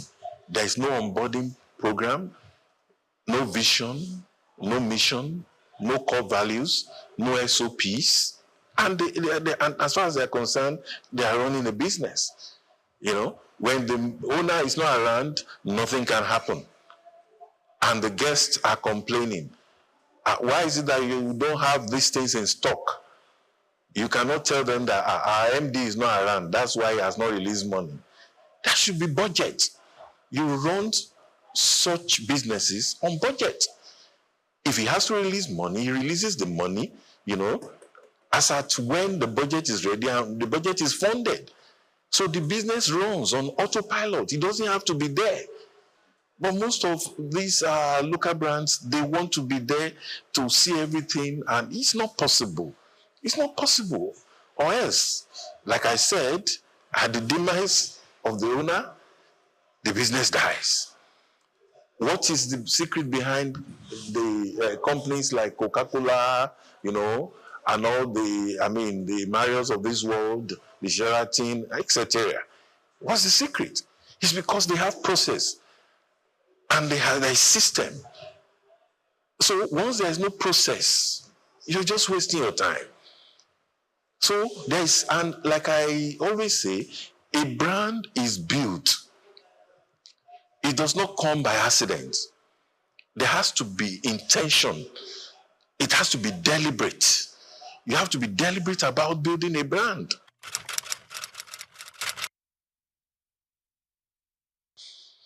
Well, the truth is, staff will always live where they are not well treated. One thing is to say you are training. Another thing is the environment conducive for them? They're not animals. If they are well treated, they will stay. They receive training. They see a future in the organization. I mean, there's nothing like staff handbook. You don't even know your rights. You don't know your privileges.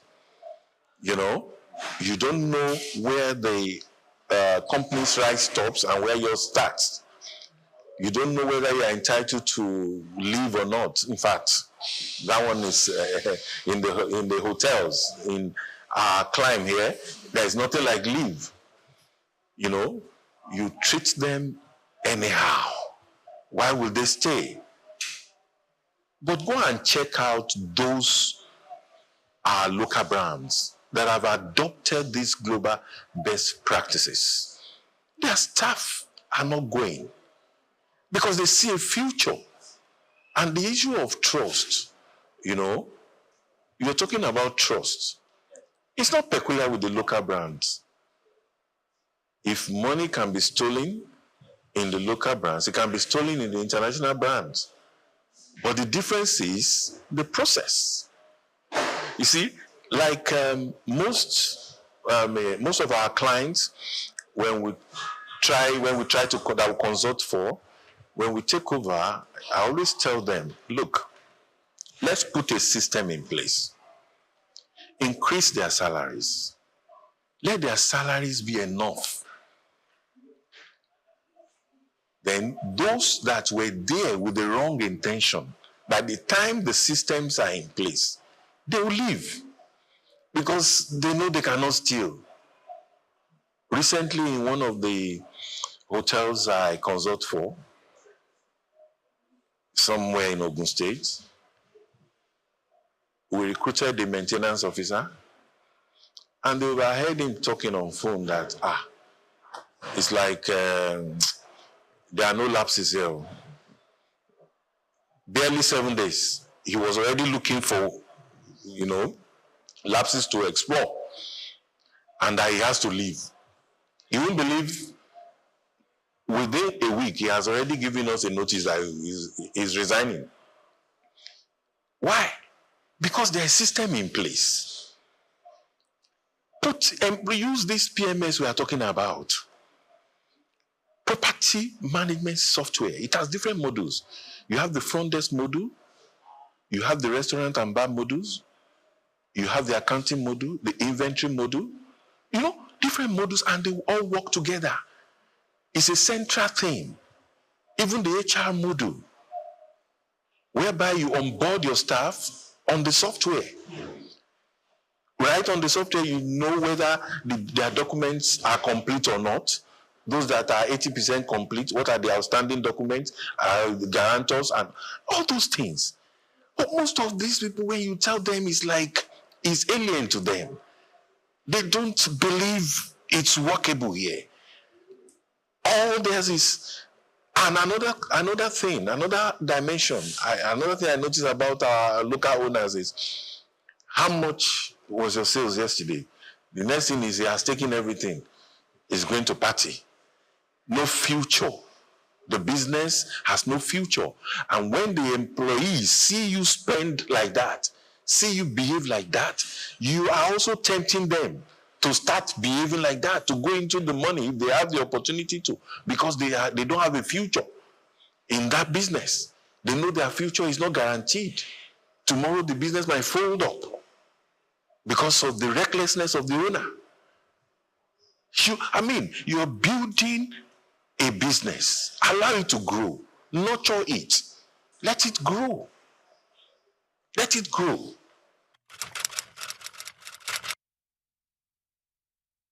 Let me break it down. Like when I say the front desk module, the module has a lot of features whereby when your guest walks in, or either online, you can book online, and it will reflect right there. You can book right from London.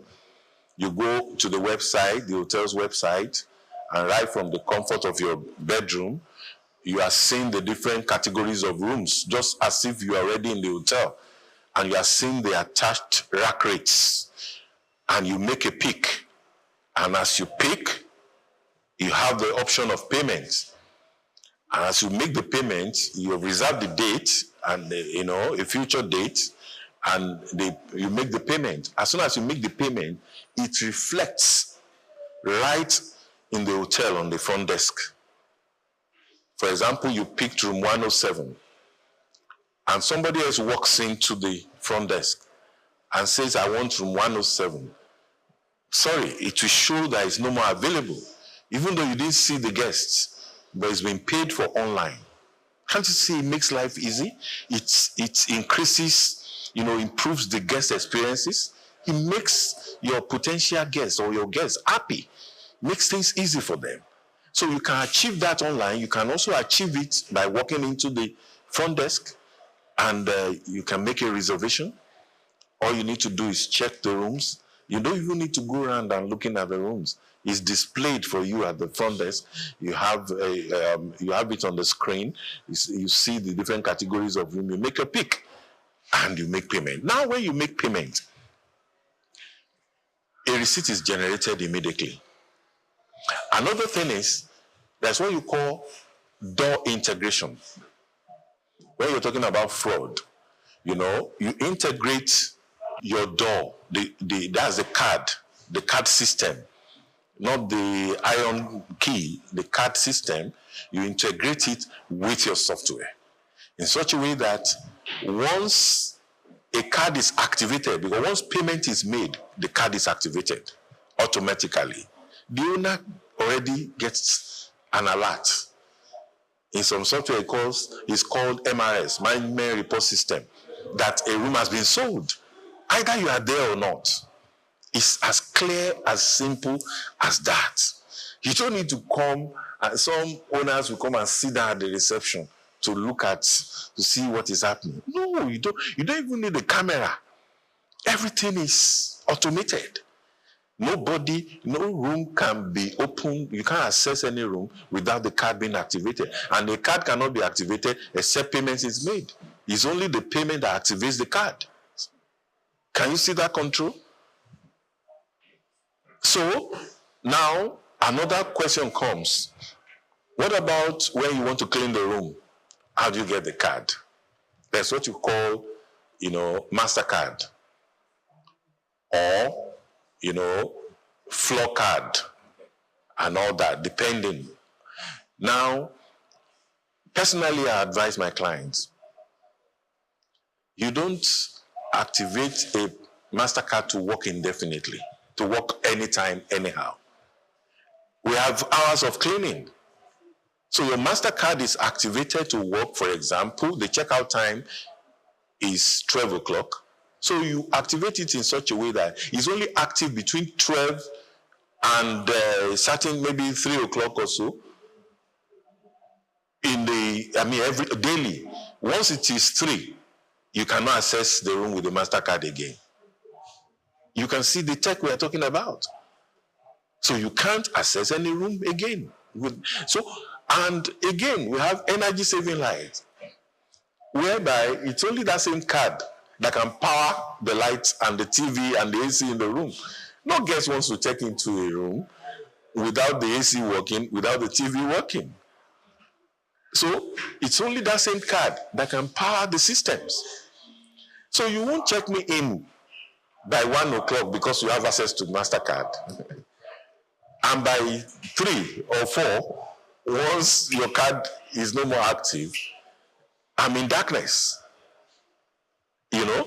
And again, you can always generate a report from the front desk that will tell you how many times, you know, the kind of permit, the entrance, whether the room was opened with the MasterCard or it was opened with, you know, with a guest card. Right from the report you see. And when you go through the report and you see that MasterCard open at this time, you say, what happened? Why? Who was the person that accessed the room? So you don't need to be there.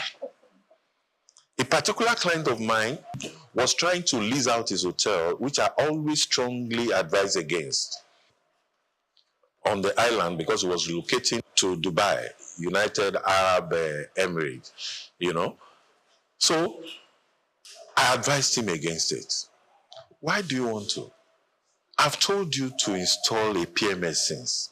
This will give you some level of comfort because his main reason is that I'm here, right under my nose. They are still stealing. When I leave, what will happen? You don't need to.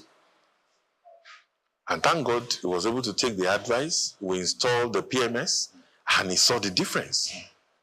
Don't, you know, don't underestimate your guests. Even forget the color. They may be black, but they are well traveled. They've been to America, they've been to Europe, they've been to, you know, Dubai. They've lodged in the best hotels in the world, and they know what good service is. So don't think you can just give them any kind of service anyhow. They have an expectation. For every, you know, rack rate, for every money paid, there is a value, an expected value attached to it. Why is it that you see some guests, they lodge in 5-star hotels, they pay as much as 1 million naira, 700,000, 500,000 a night, and when they wake up in the morning, because of the kind of treatment, when they are checking out, you still see them giving out tips. They are happy. Meanwhile, this same set will go to some local brands, maybe as a result of lack of availability of such class of hotel in their village or in some, I mean, they have a function somewhere, and they pay just 30,000 naira, and you see them complaining and quarreling and getting angry, agitated, you know. Why? Because of the service. 30,000 has a value, an expected value. Same thing with 500,000 naira. If he had paid 500,000 naira in a 5-star hotel and he didn't get the attached value, he will complain. But he paid 30,000 and he could not even sleep at night, mosquito, all through the night. The AC is not working. Why? Because there is no process, no system. All these ACs and all these things, they all have, you know, you have a kind of maintenance worksheet, maintenance plan. It does not have to break down before you start repairing it. You know, you maintain them. When the generator has worked for so number of hours, it must be serviced. How often do we check all these things in our local brands? Because there's even no system, no SOP, nothing in place. You just open and start running. It's not done anywhere.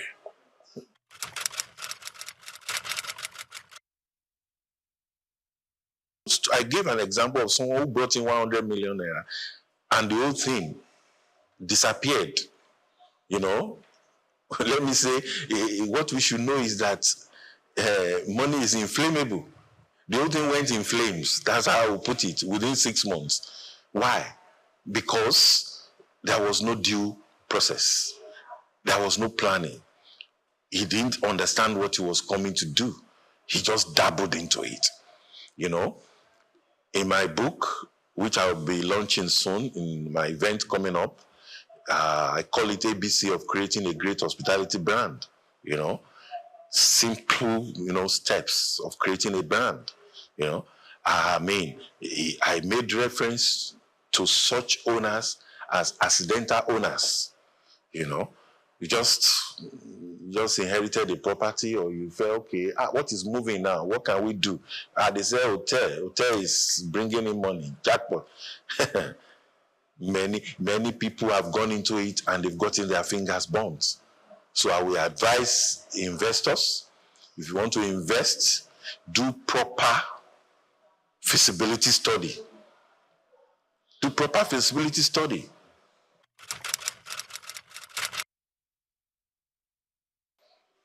Well, let me give you an example, a practical example.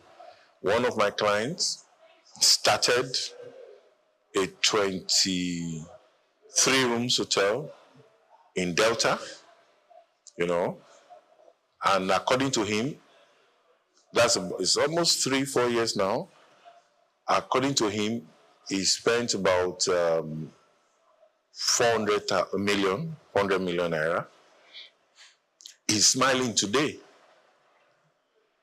Right now, there is no day that he does not have a turnover. You can do something smaller, even with 100 million, Yes, it depends. I just gave a practical example. I know of people that have just 7 rooms, and they are making their money every day because they've done,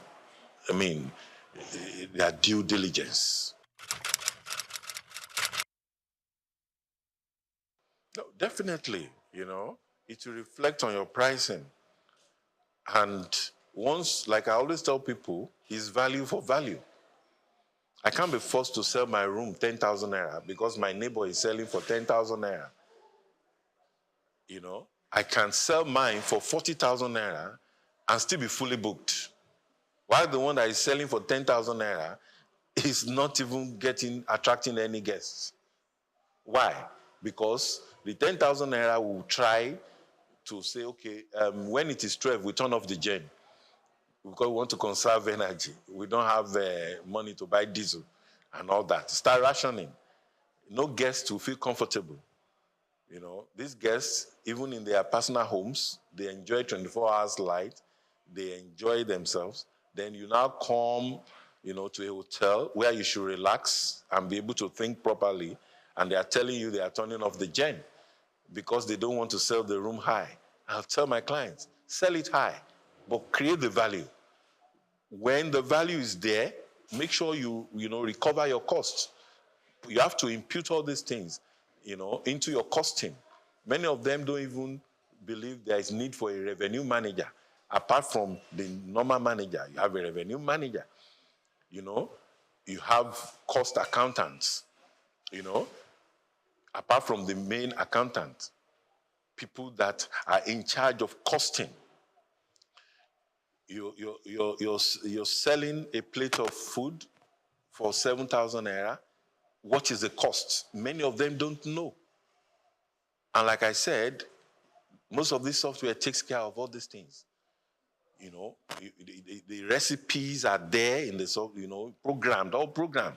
So when you have sold a plate of rice, you already know how much is your profit on it. It comes to that. So we have to be very analytical. Yeah, majorly it's let me say government policies. It affects, like in Lagos State now, the clock of consumption tax. Then the federal will still come and say you should pay VAT, which is repetition. Consumption tax is 5%. Then the federal government is asking for 7.5. Is that not 12.5? How? How do you survive? You understand? So these are challenges, and that's one of the reasons, for the vision for my program, which will be coming up in September. It's called Hotel Owners Dinner Outreach. It sort of creates an environment where you have the policymakers, you have the stakeholders, the investors, the owners of hotel, the practitioners, all come together under one roof. Then we dialogue, look at the investment climb, look at the challenges, we rub minds together, and we come up with solutions, possible solutions. Like you cannot be up there churning out rules. You are so far from the players. You don't even know, you can't feel them. You don't know what they are going through. A client of mine, the road to his hotel is terrible. Very terrible. and it's hardly having guests. And this government arm will come and pay consumption tax. Another will pay advert. Another will pay different kinds of local government will come and ask for their own. So like this year's edition, we are bringing in the number one taxman in the state, for example, will be we call it investment roundtable. Will be in the panel. We have a representative of the international brand. That's the owners of Marriott Hotel in GRA, Ikeja. He'll be in the panel too. And we have the permanent secretary, tourism, who'll be in the panel. So we'll bring them together. Then we have consultants, practitioners of over 40 years in the industry in that same panel. That's the president of AFCON. AFCON is Association of Tourism and Hospitality Consultants in Nigeria. He'll be in the panel. All of them. So let us discuss. Let's feel each other's pain. Let us understand. The government, tell us why you are taxing us like this and all that. So that's one challenge. Another one is power. Of course, there's nothing we can do about that. It's a national thing, And until it is solved nationally, we'll keep generating our own. While we always advise that, owners should look at, solar, which is environmental friendly. That's even the way, hospitality is going. We talk about sustainability, in hospitality, social, economic, and environmental. Those are other issues again, another topic entirely, maybe for another day.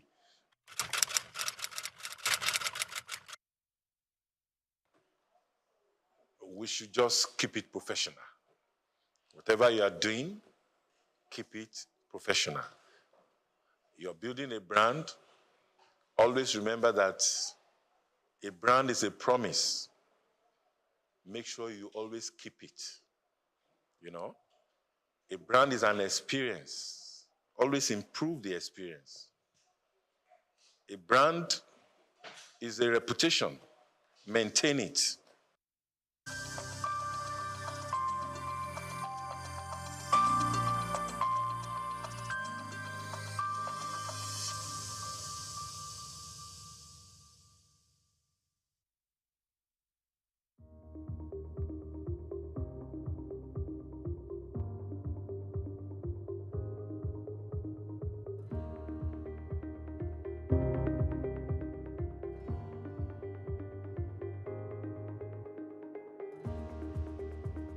In the heart of Africa's growing hospitality landscape, where service and professionalism go hand in hand, the Hotel Managers Conference Africa 2025 unfolded in grand style. Held on the 28th and 29th of June at the Lagos Continental Hotel, the two-day gathering welcomed top hospitality professionals, experts, students, and stakeholders from across the continent.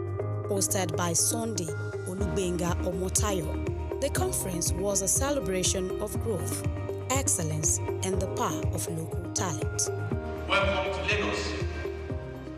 Welcome to Africa. Welcome to the future of hospitality. In this room, it is strong and brilliance of Africa's hospitality industry. Professionals who have turned challenges into success, created unforgettable guest experiences, and achieved measurable growth. You are not here by chance. You are here because you recognize that the hospitality landscape is evolving faster than ever. What worked 5 years ago may be obsolete today. But those in this room don't just keep up with change. You lead. Talk to someone, you lead. This is more than a conference. It's a movement. A movement to raise the standard of African hospitality and prove that we don't just follow global trends. hands together for yourself. So, the presence. Don't be distracted. I've seen distractions already. Hard questions. The first professor of hotel management and tourism is here. Professor SOUQ walked up to him and said, I asked him hard questions. Dr. Belinda is here. He's a big name when it comes to hospitality in the world. He's a global player. Asks hard questions. Build connections. Make at least 10 friends, not hold one, not new friends from different countries. They are in this room. Welcome to Hotel Mafias Conference Africa 2025.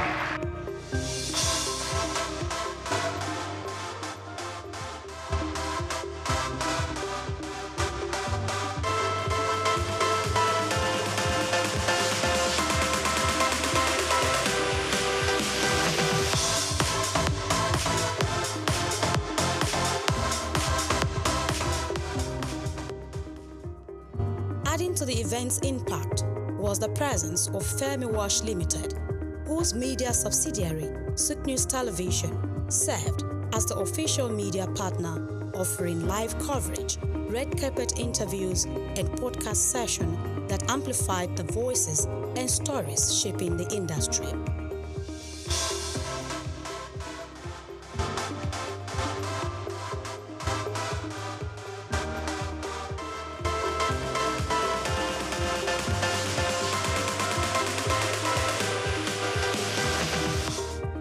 One of the event's high points was a series of insightful keynote sessions that tackled key challenges and emerging trends in hotel management. Professor Wasiu Babalola, SVP Africa at Content Worldwide Hotels, Turkey, and Academia with Atiba University, Oyo State, Nigeria, shared a thought-provoking address. Ahmed Raza, District Director, Nigeria, Radisson Hotel Group, shared insight on hospitality in Africa, driving excellence through local talent, highlighting the importance of investing in indigenous professionals for long-term growth. Dr. Belinda Nwosu, FIH of Lagos Business School, also gave a powerful talk on the future of hospitality, integrating global standards to drive excellence. Other speakers included Dr. Michael Pinda, General Manager of JS Signature Hotel, and Dr. Iyaduni Badebo, Director of Sales and Marketing at Eco Hotels and Suites, who contributed to discussions on hospitality development across the continent. It's a pleasure to be here. Every one of you in this room, you are a gift. Thank you for the work that you do. A round of applause for yourself.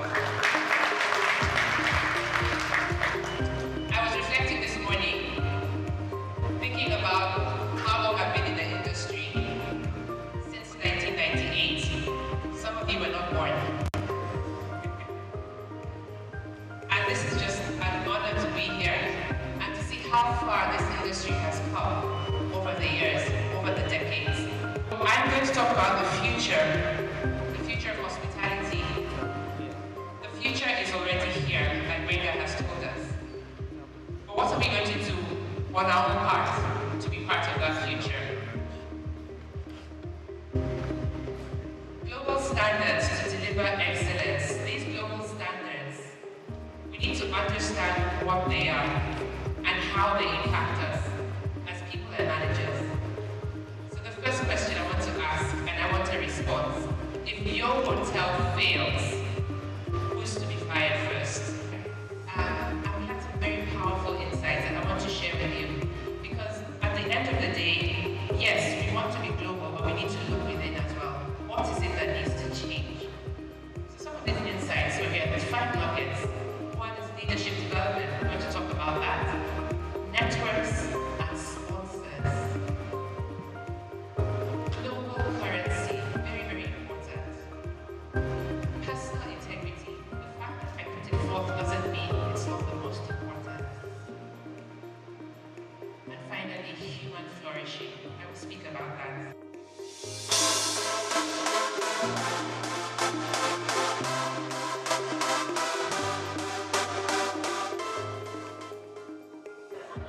event has been very good. It's growing every year. It's becoming dynamic, and the one place you have to come to every year to see what's going on, to network, and to help yourselves in your careers. We need to look at the future of our industry, and sustainability is important. This event is, I would cap it as a storytelling of Nigerian hospitality. Started with various events in different parts of the country, and now it has now metamorphosed into Hotel Managers Conference Africa. So we're here to tell the story of the African hospitality sector. It's been an awesome experience. Sincerely, from yesterday, we had the keynote speaker, Dr. Belinda from Lagos Business School, and she spoke quite a lot, and what actually still triggers in me is team strength and individual strength. And then today we now had Dr. Duni, who from Eco Hotel, Director of Sales and Marketing, and she spoke about storytelling. My first time was last year, and this is my second time of attending HMC, and I can tell you for free, it's been very insightful. I want a situation whereby the hospitality industry will not be a dump of where anybody can just venture into. I want it to be a place where people that know their onions dive into the system. Coming here today, I discovered that there is a whole lot to learn, and I've been learning. But what has really amazed me is the fact that Mr. Benga has been able to put this together and to ensure that there is no competition amongst hoteliers, but a synergy, and for people to work together to see that the hospitality business in Nigeria and in Africa is projected to the outside world. Being here, I think it's a wonderful thing. Hopefully we can expand it to other African countries and just unitedly just bring Africa up. We're not just here tonight. Okay. We are actually the head sponsor. Nice. So we didn't just come in first. It was a big one, so we just had to take the bull by the horn. You want to do this again and again? Yes, most definitely. HMC has come to stay already, and HMC is actually a big one. So, yeah, why not?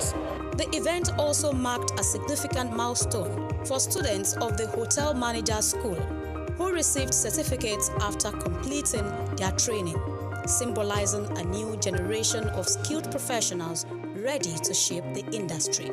The event has been a very impactful event. It has been a very knowledgeable event. It has been an event that we need to even have it for a week long, to carry on for 1 week, because it has been an event that a lot of things have been taught here, especially when I listened to the presentation of the keynote speaker, somebody like Dr. Belinda. Dr. Belinda talked so much about the hospitality, and she shed more light of some things that we have been neglecting without knowing that that's what has been. So this event has been so much impactful, and we listened to Dr. Panda speak, and it has been so much impactful, and all the speakers for this event, they have shared knowledge. The 7th edition of Hotel Managers Conference has been remarkable. It's been educating, informative, and transformative.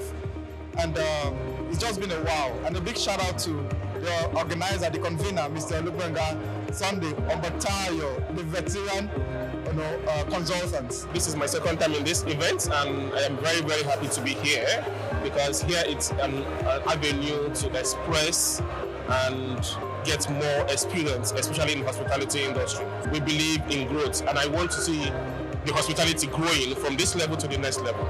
So we are here to learn, to relearn, and to unlearn. We've been into hospitality for years, so we know things have been evolving, things have been changing, so we are here to learn, to relearn, and to unlearn. Why we are both here is because hospitality is a very vast industry. So we see it as something that can improve us on what we are doing on our business, how to relate with people, then to network with the employers of labor, I mean the owners of the hotels, because we give them more work and we do businesses with them. And sincerely, at the conference, I've learned a lot. We've learned a lot, because when we got home, we always do briefing on it. So after the briefing, I saw so many things, and even up till now, we're still learning on it. Okay, so this is my first time at the conference, and it was honestly a great experience. I am enthusiastic about the numbers. I'm happy about the number of food I want to actually get trained in hospitality, as it's a problem that's actually plaguing the industry. We need to invest more in training, and we need to ensure that people that can't even afford this training have the funding they need to access it. Rounding off the conference were photo sessions and award presentations, recognizing exceptional individuals and organizations for their contributions to hospitality.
The night concluded with a vibrant gala evening where guests, graduates, and industry leaders gathered to celebrate, connect, and look ahead to a more collaborative and innovative future for hospitality in Africa.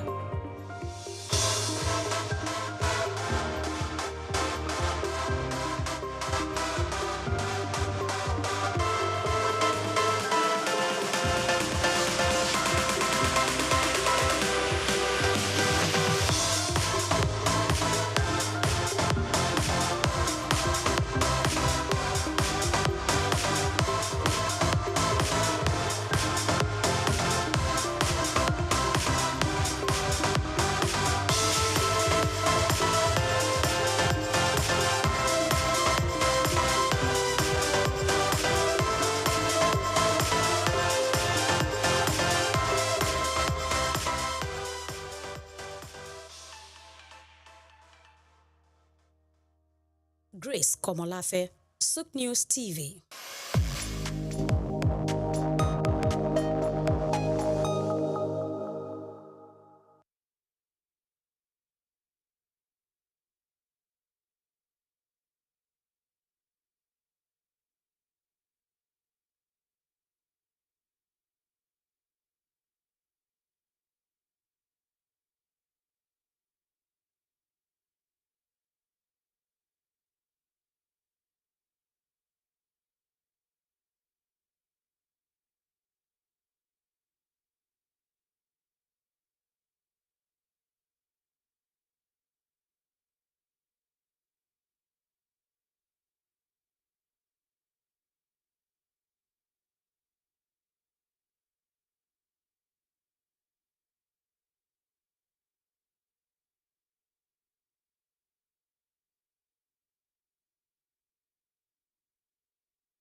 Plastic waste is a mounting crisis, but it also presents an opportunity for business and government to lead the vanguard for systemic change. While regulations, corporate initiatives, and citizens' engagement have made progress, much more is needed in how businesses shape consumer behavior, how governments enforce environmental policies beyond rhetoric, and how public perception is managed through strategic communication. For decades, Nigeria's reliance on single-use plastic sachets, bags, and food packaging has grown, driven by affordability and convenience. However, this has come with a cost. The country generates an estimated 2.5 million tons of plastic wastes annually, with only about 12% recycled. In urban centers like Lagos, Abuja, Ibadan, Port Harcourt, waste is a leading contributor to clogged drainage systems, flooding, and environmental degradation. In this special report, Bayo Olaoye examines the challenges facing efforts to tackle the menace of plastic wastes in the country. Despite past government efforts to curb indiscriminate plastic use, such as Lagos environmental sanitation laws under former Governor Babatunde Fashola, enforcements have been inconsistent. The challenge now is moving beyond periodic government crackdowns and isolated corporate initiatives to a coordinated long-term shift towards a responsible plastic use, recycling, and waste management. Leading Nigerian manufacturing companies are taking active steps to integrate recycling and responsible disposal into their operations. Key initiatives include investing in recycling hubs, with Coca-Cola of Nigeria, Nestle, and Guinness setting up plastic recovery and recycling hubs, creating an ecosystem where post-consumer waste is collected, processed, and refused. Retailers and distributors are being encouraged and in some cases incentivized to set up collection points where consumers can return used packaging for responsible disposal. There is also brand-driven consumer education. Organizations have introduced citizen advocacy campaigns to influence individual waste disposal behavior. This kind of messaging, when amplified by large brands, can have a ripple effect in shifting cultural habits. Beyond environmental responsibility, investing in circular economy models enhances long-term profitability, strengthens brand equity, and aligns with global environmental, social, and governance standards. To effectively shape consumer behavior and stakeholders' engagement, businesses must leverage communication strategies that go beyond compliance reports. Employees should be active participants in sustainability efforts. Companies can integrate sustainability training, incentivize waste reduction, and implement office-wide plastic reduction policies, engaging suppliers, investors, and partners in sustainability commitments such as reducing excessive packaging or co-investing in recycling solutions to create an ecosystem-wide impact. Mass communication campaigns, social influencers, partnerships, and media collaborations can help educate consumers on practical steps for responsible plastic use and disposal. While Nigeria has engaged in international climate and sustainability conversations, the government must go beyond policy declarations and foreign aid incentives. The priority should be local, long-term economic and health benefit. Rather than reactivate bans that are often poorly enforced, the government can provide tax incentives for businesses, investing in recycling infrastructure while enforcing stricter regulations on reduction and disposal, expanding waste management facilities, establishing more government-led recycling centers, and integrating waste picker into a formalized economy can improve efficiency and create jobs.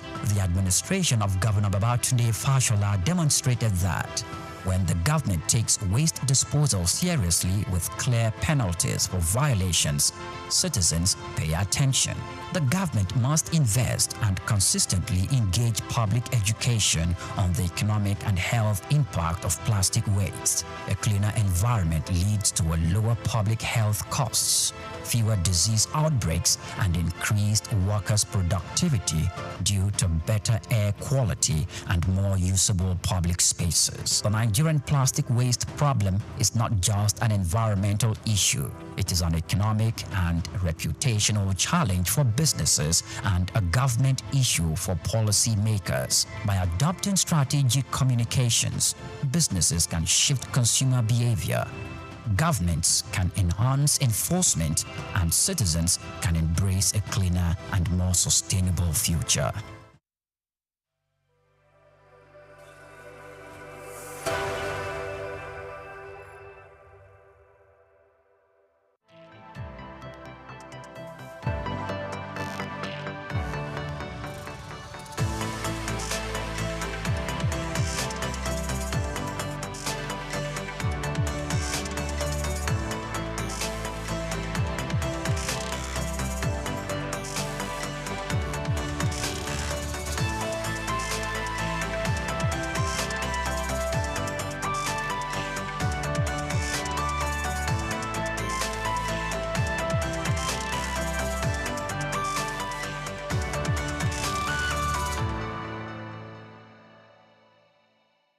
Optimism is a strategy for making a better future, because unless you believe that the future can be better, you are unlikely to step up and take responsibility for making it so. Responsibility is the price of greatness. How else can one explain the thought process of a 24-year-old youth leaving the luxurious comforts in the United States to fill in for his incarcerated father in sub-Saharan Africa, Nigeria, and run a family business holding the fort till stability was achieved? This is the story of Abdul Samad Rabiu, an unassuming, silent achiever.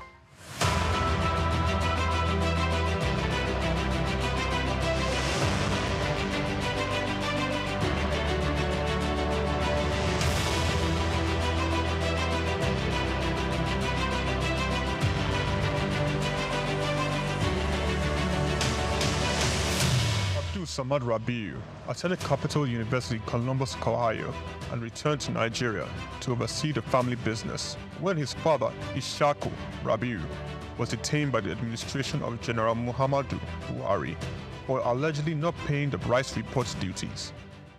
Not only was his father under investigation, the family business was under scrutiny.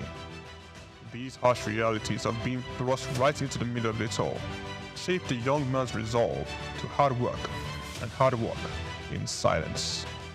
Abdul Samad Rabiu is the son of one of Nigeria's foremost industrialists, late Khalifa Ishaku Rabiu, founder of Ishaku Rabiu and Sons Group. The family operated holding company with a history of investment in manufacturing, insurance, banking, and real estate. In the 1970s, the group invested in manufacturing, with its first investment being the Kano Suits and Packaging Cases Company, a factory producing suitcases and handbags.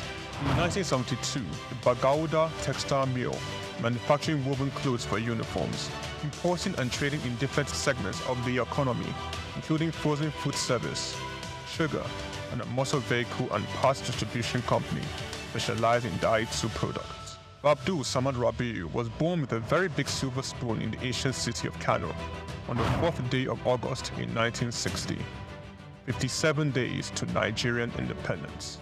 24 years later, responsibility beckoned. He was in the family business till 1988. Abdul Samad Rabiu, following in the steps of the family business, established BUA Bois International Limited in 1988. Solely for commodity trading, Bois International Limited imported rice, edible oil, flour, iron, and steel. The much-needed wins to his sale came in 1990.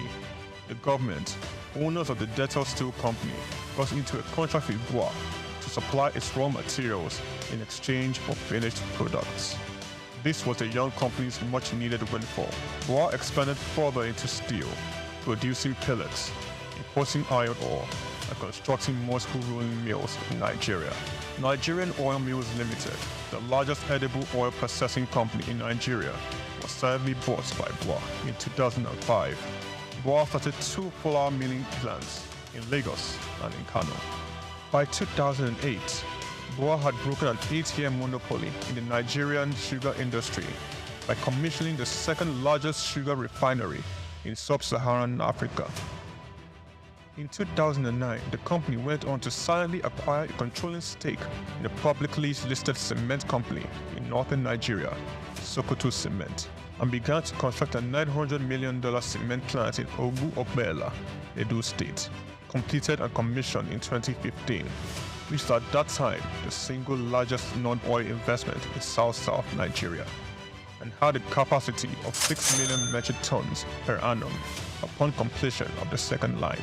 This was followed by a new 1.5 million metric tons line in Sokoto in 2018 and another 3 million metric ton line, which commenced in 2020 and was commissioned in 2022, bringing the total installed capacity for his cement holdings to 11 million metric tons as of January 2022. Abdul Samad Rabiu is very entrenched with his family in business, having over 40 siblings. His younger brother, Rabiu Ishaku Rabiu, was the CEO of IRS Airlines Limited, an airline based in Abuja, Nigeria. He operates scheduled domestic passenger services. Its main base was Nnamdi Azikiwe International Airport. The airline was established in 2002 and started operations in March 2002 and ceased operations in 2013. Kabiru Rabiu, our younger brother, currently serves as the Group Executive Director of BUA Group. In 2020, Kabiru was named the Best African Economic Leader under the age of 40 in the 100 African Economic Leaders for Tomorrow Awards by the French Institute, Chausseo. BUA invested $300 million in the 20,000 hectares Lafiaji Sugar Estate project, which comprises a sugar mill, sugar refinery, ethanol processing plant, and 35 megawatts power plant. The company also built an export-focused refinery in Port Harcourt, the only destination sugar refinery in sub-Saharan Africa. Abdul Samad Rabiu is constructing a 200,000 barrels per day petrochemicals refinery in Akwa Ibom State, Nigeria. The agreement was signed with Access of France in August 2020 with a refinery aimed at serving Nigeria and the West African petroleum refining needs. It is expected to be completed and operational by 2025. The privately owned Ogu-Ogbela Cement Company was in January 2020 merged with the publicly listed Cement Company of Northern Nigeria, where Abdul Samad Rabiu already held a controlling stake in the $3.3 billion transaction, and BUA Cement PLC was born. Abdul Samad consolidated all his food businesses in sugar, edible oils, rice, flour, and pasta milling into a new company, BUA Foods PLC. In December 2021, it was listed on the Nigerian exchange. BUA Foods emerged as a consumer goods leader in market capitalization, experiencing a phenomenal 206% year-to-date appreciation. Share prices soared from 65 naira per share in December 2022 to the current value of 379.9 naira per share as at 24th March 2024. In terms of fundamentals, BUA Foods exhibited robust financials with a 54% increase in profits to 105.6 billion naira in the first 9 months of 2023. Revenue witnessed an impressive 80.95% year-on-year growth, reaching 524.428 billion naira, and return on average equity stood at 43.42%. Despite challenges, Rabiu strategically increased his direct shares in BUA Cement by 56.37%, totaling 96.12% ownership. This move, executed on June 26, 2023, demonstrates Rabiu's confidence in his company's future growth. BUA Foods PLC and BUA Cement PLC companies are among the top 10 most valuable publicly listed companies in sub-Saharan Africa. From a relatively small company in 1988, BUA Group has grown to a world-class conglomerate, contributing significantly to the country's GDP while providing employment opportunities for tens of thousands of Nigerians. Abdul Samad Rabiu's philanthropy is silently second to none. He founded the Abdul Samad Africa Initiative, ASR Africa, and an African-focused fund for social development and renewal which seeks to support Nigeria and other African countries in the area of health, education, and social development. In October 2022, Abdul Samad Rabiu, through ASR Africa, donated $500,000 to the United States Agency for International Development partner on tuberculosis control, HIV, and gender-based violence prevention efforts in Nigeria. Development of a 7.5 billion naira 200-bed specialist hospital in Kano State during the global COVID-19 pandemic. Abdul Samad Rabiu championed Nigeria's donation to the COVID-19 intervention by a single individual or corporate donating, amongst other things, 1.35 billion naira to the COVID private sector coalition, 300 million naira to the presidential task force on COVID-19, over 1 billion naira in cash donations to 10 state governments across the country, 70 ambulances, medical equipment, face masks, provision of foodstuffs for over 1.5 million persons in Kano, Lagos, and River States. ASR Africa Initiative donated a 4 billion naira police hospital in Abuja and donated 1 billion naira each for 6 universities across Nigeria through the ASR Africa Tertiary Education Grants Scheme for infrastructural development. The beneficiaries of the 6 billion naira tertiary education grant schemes are Ahmadu Bello University, University of Ibadan, University of Maiduguri, Nnamdi Azikiwe University, University of Ilorin, and the University of Benin.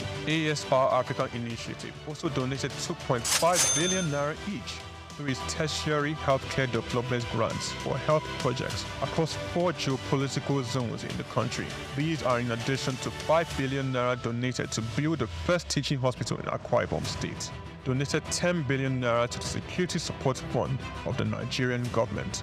Abdul Samad Rabiu was awarded the 2022 CEO of the Year at the African CSR Awards, 2016 African Industrialist of the Year Awards by the All African Business Leader Awards, the 2022 Sun Man of the Year Awards, 2020 Vanguard Business Person of the Year, and the New Telegraph Philanthropist of the Year 2021, a recipient of several honorary doctorate degrees from various universities, including the University of Benin, Nasarawa State University, Sokoto State University, and Crescent University. Abdul Samad Rabiu is a fellow of the Institute of Directors, and he currently holds the prestigious Nigerian National Honors, Commander of the Order of the Federal Republic, CFR, Commander of the Order of Niger, CON, as well as the highest civilian national honor in Niger Republic. Abdul Samad Rabiu is married with children. His children are Mustafa Khadija Kupi Rabiu, Ishaku Khalifa Rabiu, Junad Rabiu. On the 22nd of January 2024, Forbes estimated Rabiu's wealth at $5.9 billion, putting him as the 6th wealthiest man in Africa and 508th in the Global Billionaires Club. The family man, the silent achiever, the giver, Abdul Samad Rabiu.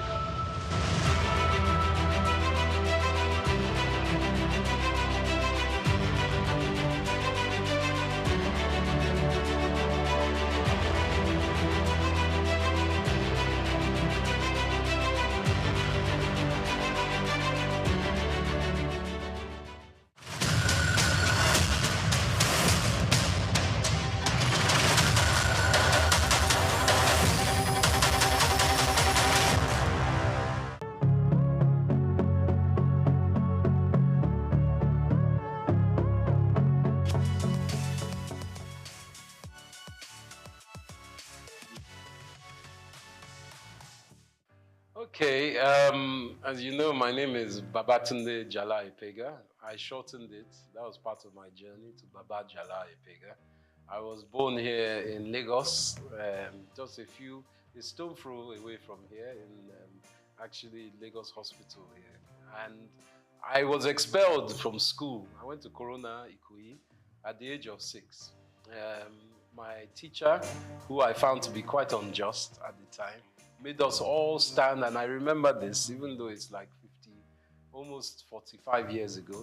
But I remember standing outside Corona School in the heat with all the students in my class because one boy had done something and no one owned up.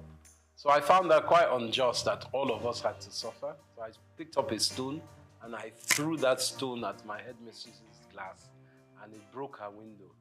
She told my parents, and my parents weren't very happy, of course, but they realized that I wasn't meant to be in school like that here. So the teacher actually asked me to leave, and my parents took me to England. They said, take this child to England. We can't control this child here. He's a wild fellow. So as soon as I got to England, I went to Tunbridge Wells in Kent. I went to school there, and it was the most cold experience I've ever had in my life. I was 6.5 going to 7, and I went to boarding school at that age. And I think that woke me up in life straight away, that even in comfort, you still have steel. And by that, I mean that everyone would think, oh, you are lucky, you went to England at 6, 7. Well, I was very young. I was put in a dormitory with children from England, from Japan, from Saudi Arabia. We were all very young. There was a lot of crying in the dormitory, 12 boys, 6 on each side. And the room was very cold. I remember the cold.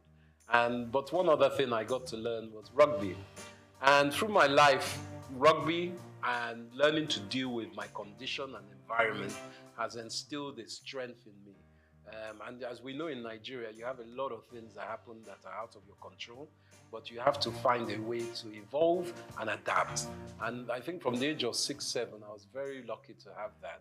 I went to the oldest school in the world called King's Canterbury, started by St. Augustine in 598 AD. This was the secondary school I went to. And my life seemed pretty, what they say, gold-leafed at the time. Everyone's like, you enjoy, you're in Nigeria, you're in London. I learned to speak Spanish. Unfortunately, I lost my Yoruba, but I'm trying to get that back. I learned to speak Spanish and French. But at the age of 17, my father had a stroke. And he was working too hard, obviously. And sadly, my mom and dad had split up by that time. So my whole life that seemed so rosy stopped because my father's business partners, all of them somehow took the business and it went away. And from that going away, we were left destitute. My dad was in a coma for 3 months, and my mother, who wasn't working, because my sisters and I have 2 lovely older sisters, Yewande and Gigi, we were still in school. So much so that my last year's school fees were not paid. But one of my uncles kindly paid for my school fees, and my mother had to go to work. She started her own business. She too was a journalist, Mrs. Ibiene Epega, but she started a chauffeur driving company and started using cars to drive people with her staff. So from that age where I thought a university was going to be given, I was left floating in the abyss because we didn't have financials. So for 1 year I had to work in a post office in London, and it was quite an eye-opener for me, but it didn't stop me from adapting. And again, adaptation helped me grow. So from being in a very wealthy family as a young man, coming to the age of 17 to become an adolescent, a grown-up, I realized that nothing is given. My father sadly was in a stroke, and when he had that stroke, he became semi-paralyzed. For another 30 years, he was semi-paralyzed. But my mother died quite soon after that time in a car crash on the road to Warri, because my Okrika side and Warri side is where my mom was from, even though my father was Ijebu. So my mother died at the age of, when I was 21, which was 20 actually, when I was starting university. And my father was semi-paralyzed. So I became the father of the family, even though my sisters were older and far more intelligent than me. But being the man, I had to take control of a lot of things. And I think that's what really gave me the tenacity to understand that I really need to be someone who doesn't just walk in one field. I need to spread my risk. From my university, I did mathematical economics and Spanish. I was able to go to University, Queen Mary College, London University. And from there, I finished. As I said, I worked again. So I worked before I went to uni, and then I worked afterwards. And for me, life is about collaboration, communication, and tenacity. And I think those were my first 21 years.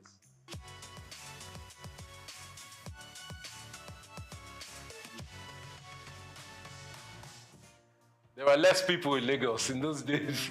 I won't lie. I grew up every summer and even Christmas, where we could afford it. Back in my day, 1978, 79, Naira was 0.8 to 1 pound. So you can understand that people were very wealthy. I think in those days, there was like 40 million people.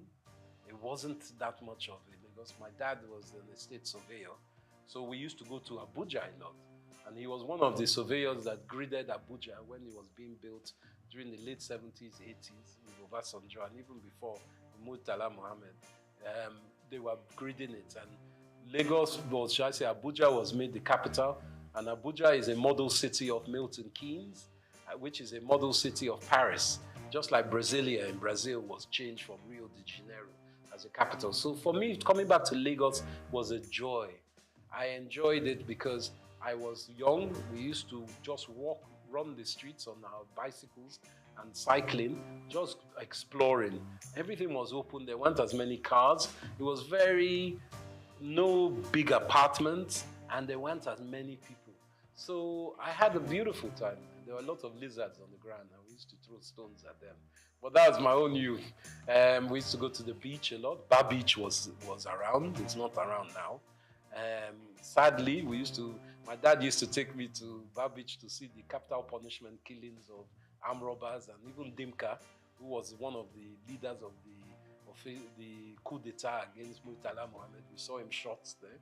Saturdays was a big day. And NTE used to have a channel. I think they still have their studio there. So one of our aunties, Ms. Julie Coker, was there. So we saw a different side of Nigeria. We would go to Ibadan. We would go to Ijebu. We would go to Benin. We would go to Port Harcourt by road. In those days, you could travel, and along the way, we go to Akure. You pick up mangoes, you pick up coconuts. My dad would pick up palm wine. All these things on the road that I don't know if you get it now because security is an issue. So for me, it was a romantic time.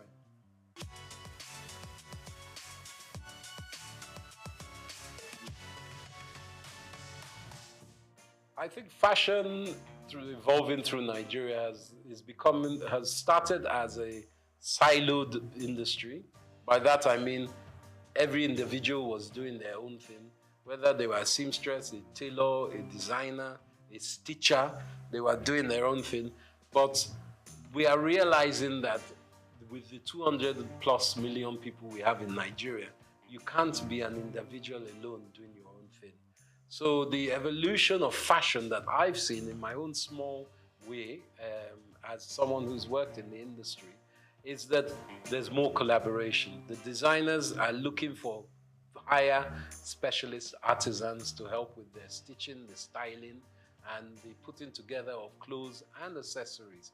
So I'm also seeing small grassroots shoots, very small at the moment, of the government playing a part in bringing together some kind of foundation so people can articulate their fashion designs to the world, because we have seen it in a lot of music. Obviously, Afrobeat is one of our biggest exports in this country.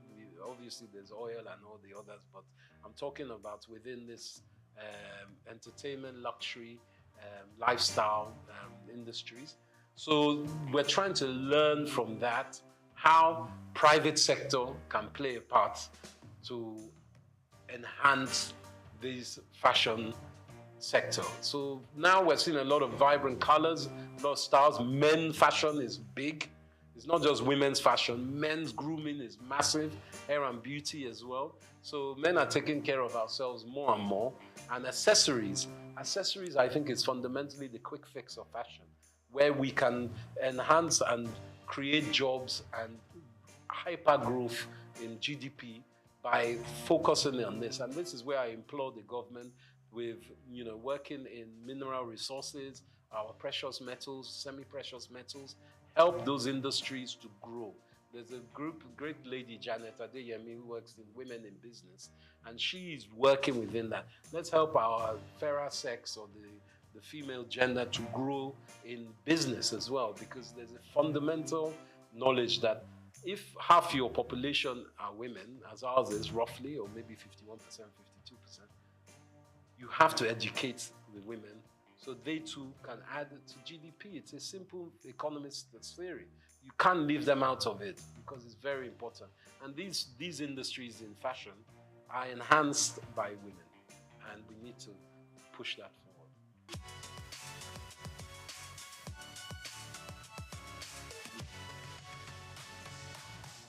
I think the banking system needs to be augmented, and I'm saying this from the government's perspective. The ease of doing business in Nigeria, as an investor myself, a foreign investor as well as being an indigent in Nigeria, the problem is not getting your money to Nigeria, it's getting your money out of Nigeria. Not that you want to suck all the money out of the country, but what can help is the floating exchange rates, the flow and liquidity of money that can come in and out of the country. A lot of investors are worried about how they get their money out of Nigeria. So I think our banking system, going back to the central bank, which they're working on, needs to be much more fluid. So people feel they can invest and take money out. But also, we need to articulate what is on offer.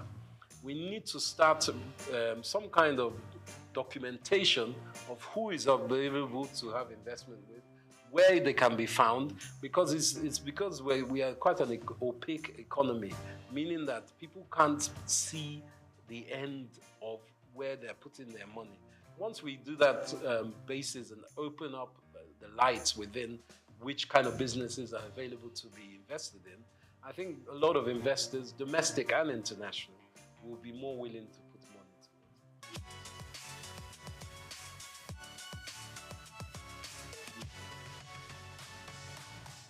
I think content creation for me has been an evolution.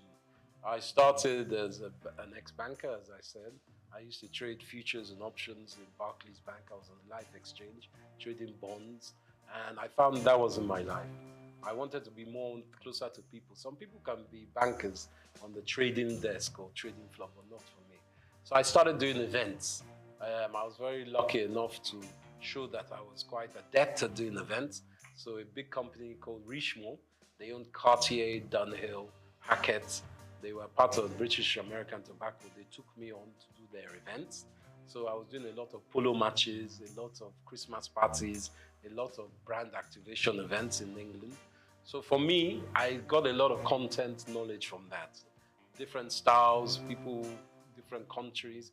But in the last 10 years, I felt that helping companies like LinkedIn, Google, all kinds of big banks in Europe and America was not my remit. My business, EMC3, was going very strongly in America. But as a Nigerian man, I didn't feel love in America. I know that everyone says it's the land of opportunity, but being someone of my own African descent, I didn't like the mentality there. People are good, but the infrastructure is racist institutionally, as we know. So I felt I wanted to give something back to Nigeria. And with all the 20 years of, at that time, about 17 years of knowledge I gained from doing some of the best Grand Prix parties in the world, Formula One, around Monza, Silverstone, Abu Dhabi, I was doing a lot of events. I thought, let me take this back to Nigeria. I didn't have to come back to Nigeria. I wanted to. And I know with all our grievances with Nigeria, if you ask many Africans about Nigeria, they'll say, they look up to us. You guys, you have Chinua Achebe, you have Wole Soyinka, you have Fela Kuti. What's your problem? You have Chimamanda Adichie. What's your problem? So we have to take ownership and say, yeah, we do have all these people. We have Afrobeats, whether it's Burna Boy, Davido, the Venus Bushfires, all these different people that are exported. Let us look inside and say, wow, we do have a lot. So I wanted, as a content creator, to show Nigeria in all the different sectors that we do have a lot. And that's why with the marketing and communications company that I've started, my own company, I felt I could touch so many sectors. And finance, as I mentioned, I work with banks. Also government, Nigerian Investment Promotion Commission, a very great entity. I work in fashion, with brand labels and people across the board. There are great shops like Alara here that also promote African fashion and African business. And did you know even Leventis does a lot of research, Nigerian bottling company, to help this country. And do you know Nigeria was blowing glass 1,000 years almost 1,000 years before Europe knew glass blowing. And it's been found in Oyo State only recently. So it's very important that architecturally, we take ownership of our country. The Nok civilization that has been in the mid to, I think it's above Abuja, near Benue, and even Niger River, above those basins, that has a lot of artifacts and a lot of archaeological excavation potential. But we've allowed that just to linger. People have stolen a lot of our artifacts. You know, Nigeria was known for Benin bronzes. We were the best smelters of iron before people were smelting iron. So these are things we have to take stock of. And me as a content creator, I bring all that information together and I make sure that people acknowledge it and are aware of it. So then that will uplift us all.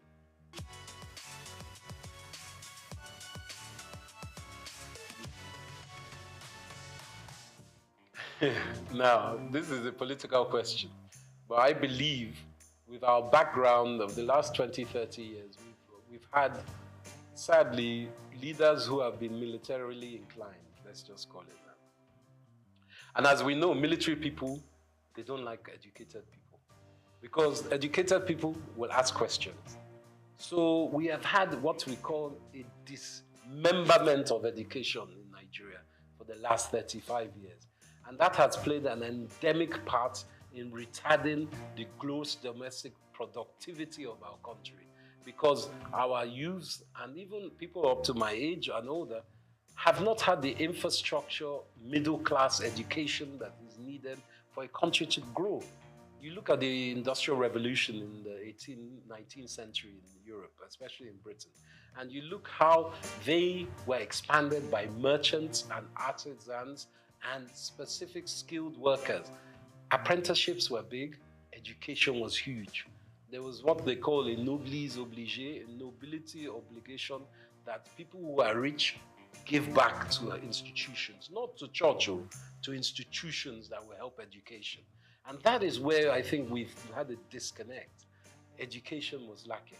So for me, the way that we can help, it takes time. This new government is in. They are trying to implement the 8-point agenda, which is a good agenda. But everyone's looking for results now.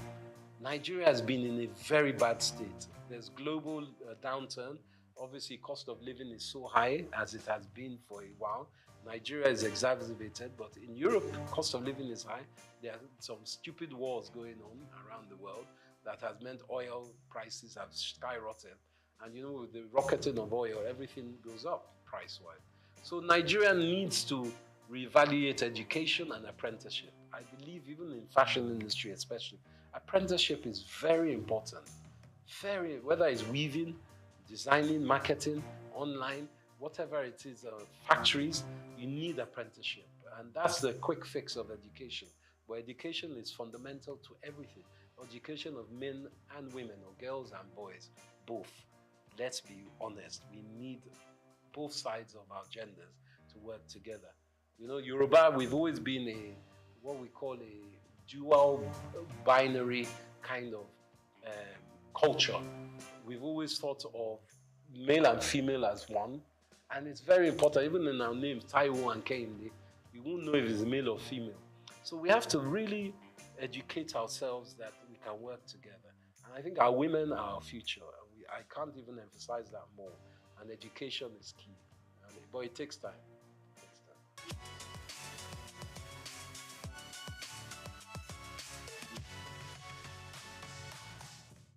I think Japa syndrome is very real. Everyone wants a better life. Let's not lie. You want a better life for yourselves, but for your family, your parents, your children. And the opportunities in Nigeria, even when you have been educated and you finish graduate here, to find jobs is not easy. The infrastructure is very bad for job creation. And this is being worked on, you know. And the last 8 years has been fundamentally broken. But we know this new government is changing that. But specifically, Japa in Canada, they need our brains. You go across the world and you ask any nation, especially America, who are the best educated, the best,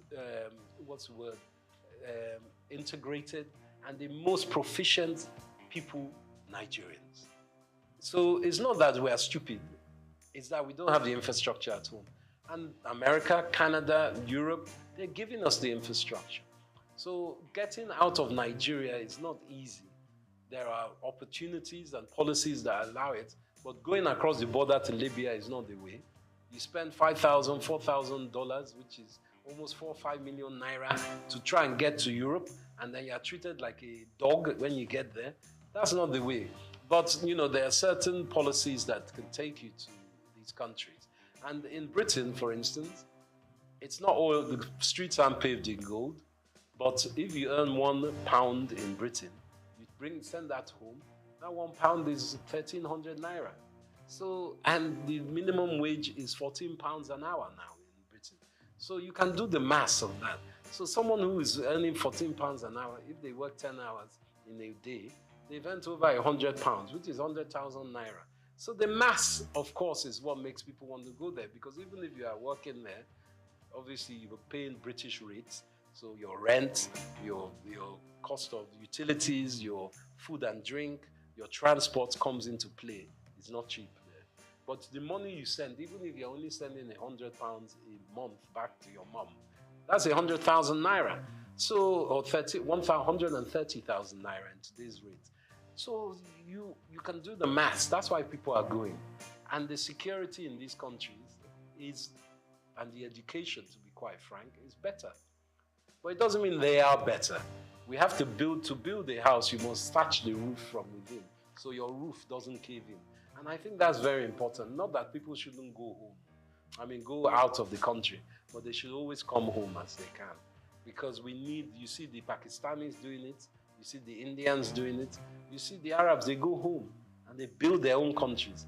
It's not good to just japa and leave. You have to come home as well.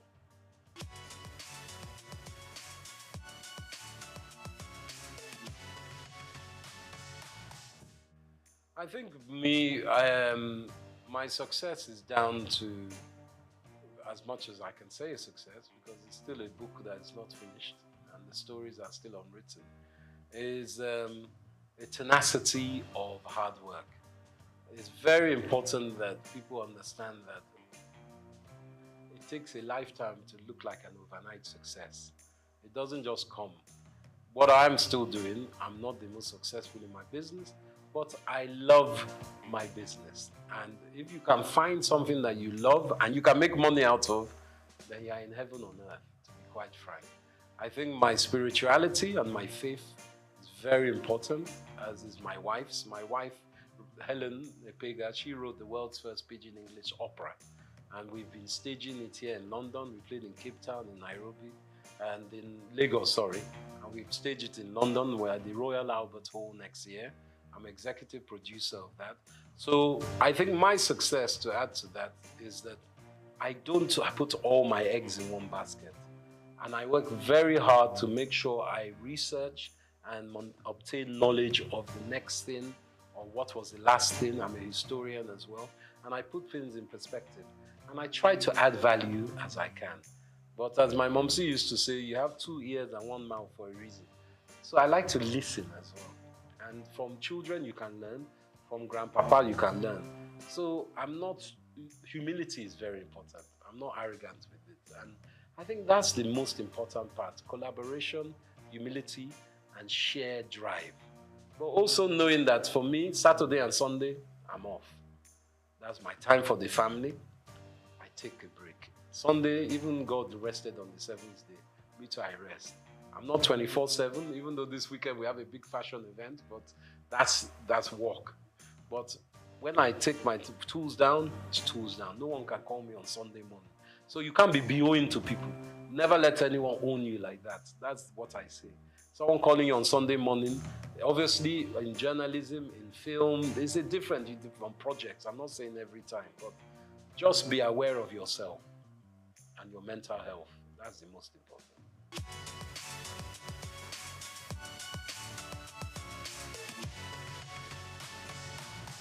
Sure.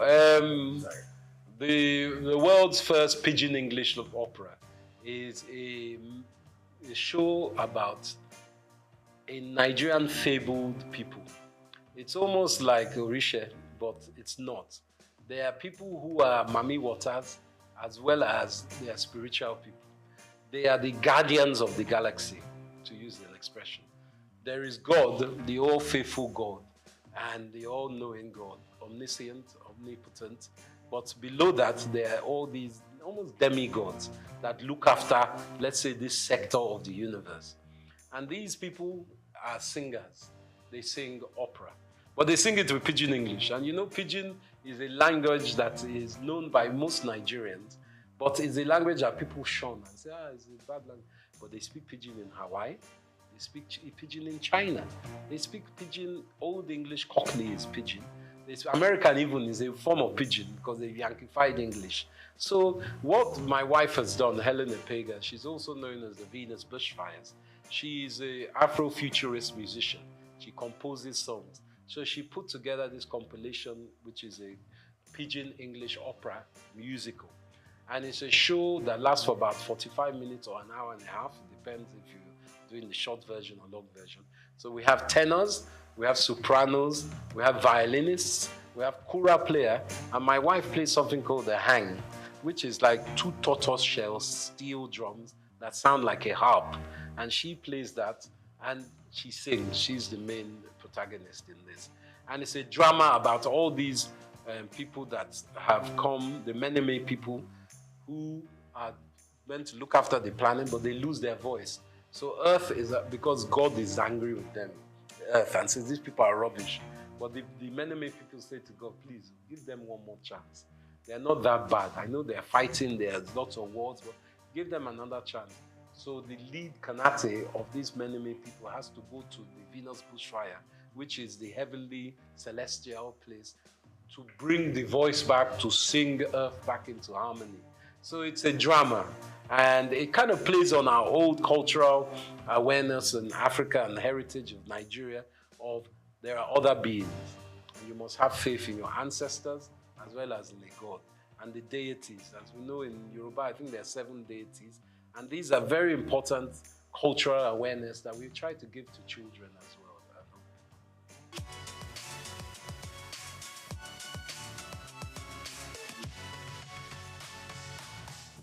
I think in the filmmaking in Nigeria is burgeoning. AFRIF, the African Film Festival, International Film Festival, is on now, which is a great show. I helped incept in 2010, many years ago. We had it in Port Harcourt. It was Governor Rotimi Amici that started that campaign, but it's going on very strongly now. Nollywood, as we call it, is being noticed by the international market, whether it's Netflix or Hollywood. I would like to tell you something, actually, which is, I haven't divulged this for many years. My great uncle, whose name is Pa Orlando Martins, God rest his soul, was one of the first African actors in Hollywood. He acted in the 30s with people like Ronald Reagan, Katharine Hepburn, and Bob Hope. And he always played a part as an African prince or chief. He was never like denigrated or made into a lower African slave or anything. And I think that instilled something in my mind with this film industry. I think it's very important that Nigeria, as it is, we have some great actors like Wale Ojo and Ramsey Noah. They are playing parts in producing their own shows. And it's very important. Like in America, you obviously have people like Mel Gibson, Robert De Niro, who have produced their own films as well. That Nigerians are not just actors or technicians, they are also producers and directors. It's very important that we have that link within our industry. And we make friends and we forge relationships, not just with Hollywood. There's Bollywood, the Indian industry, and there's also Chinawood, because China's film industry is massive. Technically, I think just as big as Hollywood. So we must look to ourselves in Africa as well. There's some great film makers from Zimbabwe, South Africa, Ghana, and I think collaboration is, I always use collaboration because I would not be here without collaboration. Obviously, my wife, you collaborate with your spouse, but also my businesses. I have very good English business partner. He's really a business partner. I've started a new business. I collaborate with all kinds of industries and different sectors. So for film industry, I think it's important that we push our heritage forward, because people want to know about Nigeria. They love, in Africa, they love Nollywood stories, and that's a fact. And we can expand by using distribution. Distribution is key.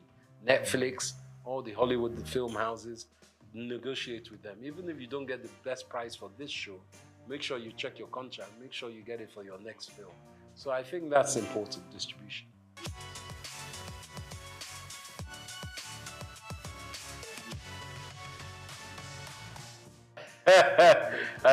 While I'm still alive, that's a very good question. Hope springs eternal with me, and I am optimistic about Nigeria.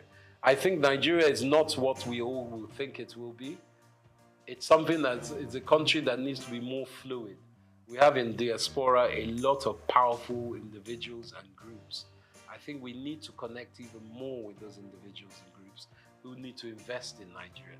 Our youth is very talented and is very able, but it's also very abundant. So we need to find a way to link up education, apprenticeship to these youth, to give them something that is productive to work in. And that means expanding your mind as parents. It's not just doctors, lawyers, bankers that we need. We need artisans, we need creatives. And that's the most important point. It's a mind block. So for me, if we can work on Nigeria's mind psyche and the taboos of oh, we don't want our child to marry a musician. You know, even as a musician, you don't just have to be a rapper. You could be a music engineer. You could be a filmmaker. You could be an engineer that works with the technical aspects of editing. You could be a designer. There's so many aspects. So I say to my utopian Nigeria, learn from your brothers and sisters. International research online is very important. And for me, the dream is to see Nigeria as a fluid country of strength in Africa, where we're trading with African countries and we're using what we have as our asset. Technically, of course, we need Europe and America and everything, but we have it in Africa. We have it in Nigeria. So my beauty of Nigeria would be if we become our own Wakanda, working with other African states and enhancing our own GDP as well as our region and our continent's GDP working together.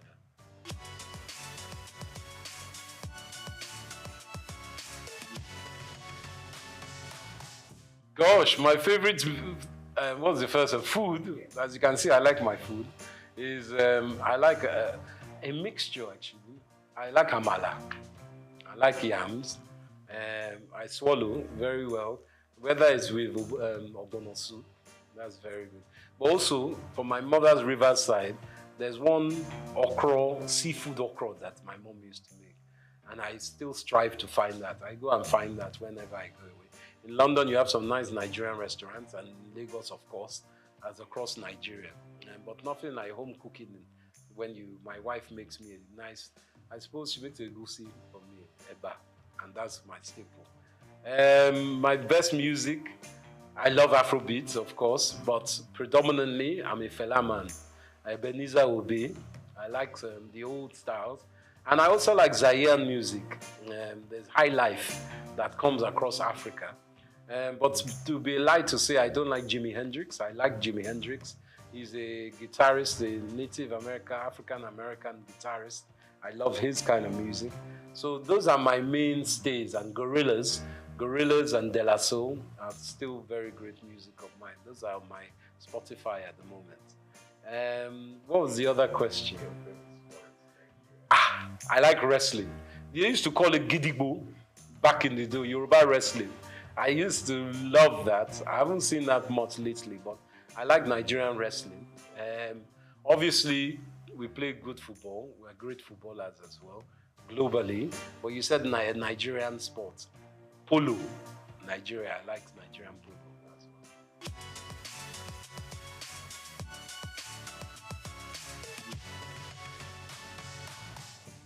To my young brethren and children of Nigeria, I say it's important hard work. Hard work, research, and belief in yourself. Obviously, times are very tough at the moment, and money is tight. But with your own creativity, you can build your empire from there. I always believe that from one's mind, you can make wealth, and you shouldn't give up. Obviously, if you're not very great at one thing, you find what you are great at. But always be honest with yourself and treat others how you want to be treated. And remember, collaboration is the key or the little sister of success. And always have a smile. Very important. That's what I say.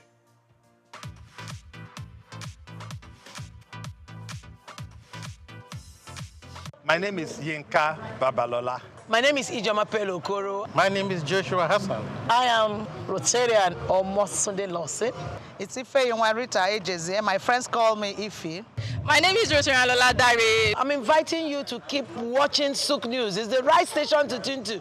I like SOUQ News. SOUQ News is good. I want to charge you all to listen to SOUQ News, watch the news. You can have unlimited news, first time. Find SOUQ News. Be with SOUQ News. Never switch off. You are better for it. SOUQ News is the real thing. Listen to their coverage and you'll be glad you did. Turn to your YouTube, turn to your Instagram, turn to all your digital channels and look for SOUQ News. Keep watching. Keep watching. Please, guys, keep watching. SOUQ News. Under the bay. Oh. Oh.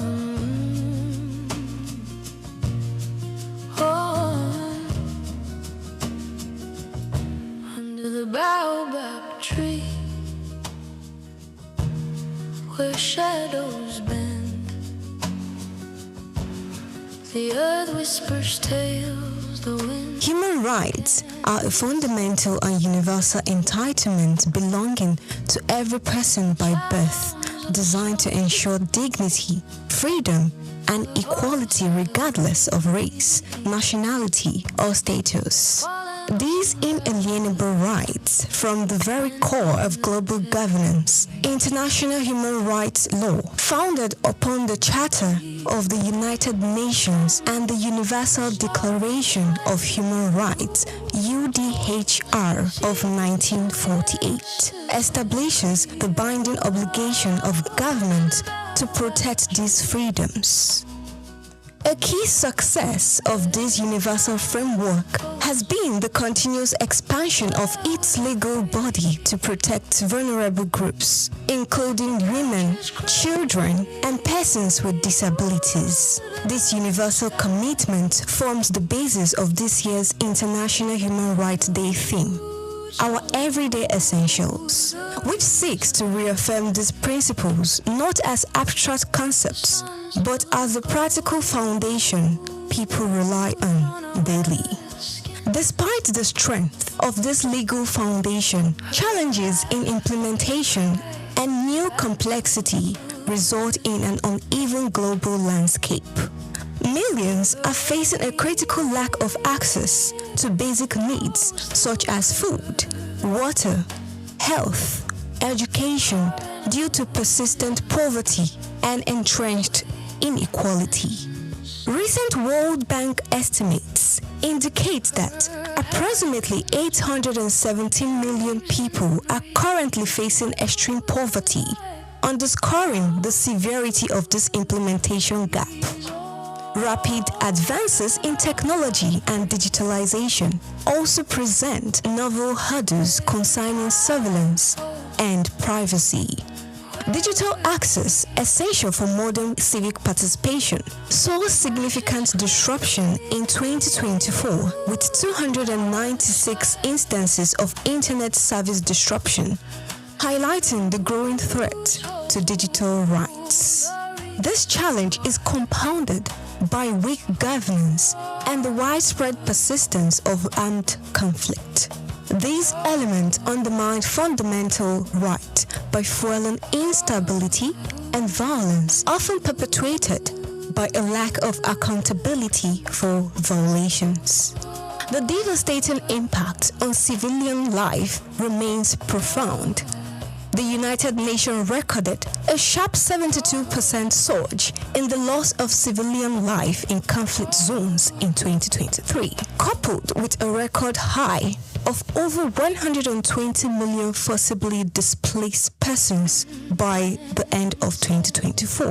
The human rights framework faces compounding issues such as climate change, which threatens the rights to life and health through environmental degradation. This has created a hazardous environment for advocates, with environmental human rights defenders facing substantial risk to their personal safety. Navigating a fair and constructive way forward requires key action across key primary fronts. Strengthening social safety nets through the establishment of universal social protection floors is vital to close the inequality gap and safeguard essential economic rights. Enhancing accountability is paramount. The international community must increase support for mechanisms that investigate and prosecute serious violations of humanitarian law, thereby countering impunity and restoring the rule of law. Also, the protection of civic space must be prioritized by regulating the digital sphere to ensure strong privacy rights and by enacting specific legal safeguards that protect activists, journalists, and human rights defenders from attacks, allowing them to perform their essential work without fear. Ultimately, ensuring human rights remain an ongoing commitment that demands measurable action over rhetorical assurance. By reinforcing the UDHR's principles through strategic investment in social protection, accountability, and the safeguarding of civic and digital freedoms, the global community can successfully transition these values from legal ideals into the everyday essentials that defines a life of dignity, freedom, and equality for all people. Praise Matthias, SOUQ News TV. And the rules hold the reasons why.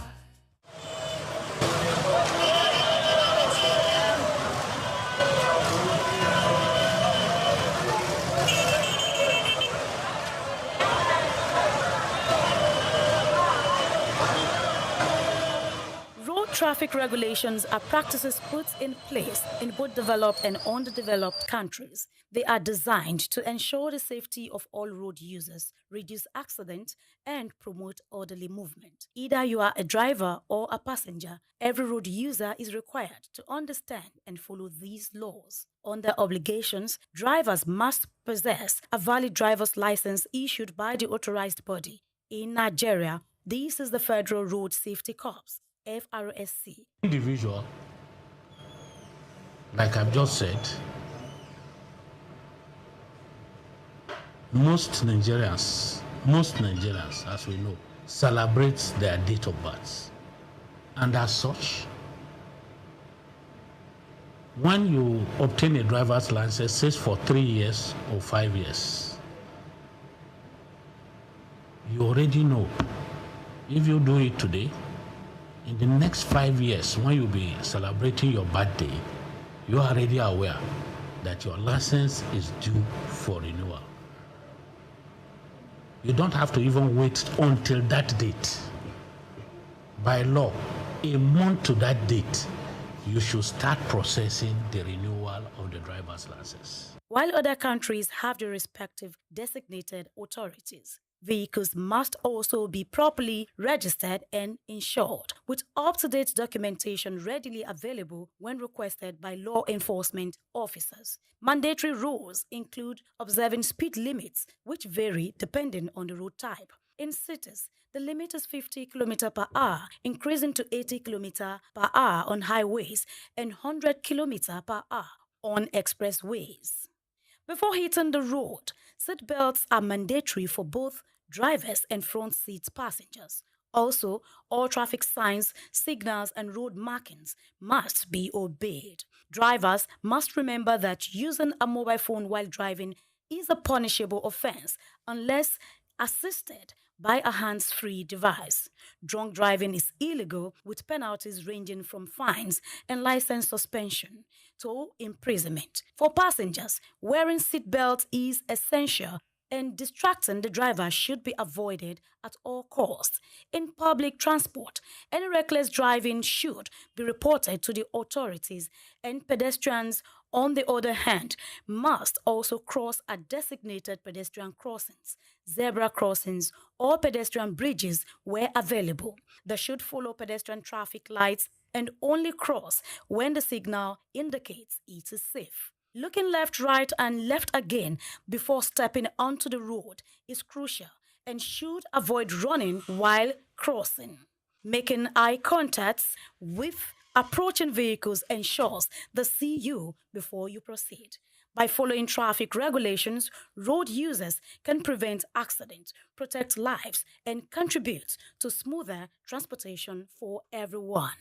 Grace Komolafe, SOUQ News Television.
Africa is on the rise, and at the forefront of its growth is a sector as old as civilization itself, agriculture.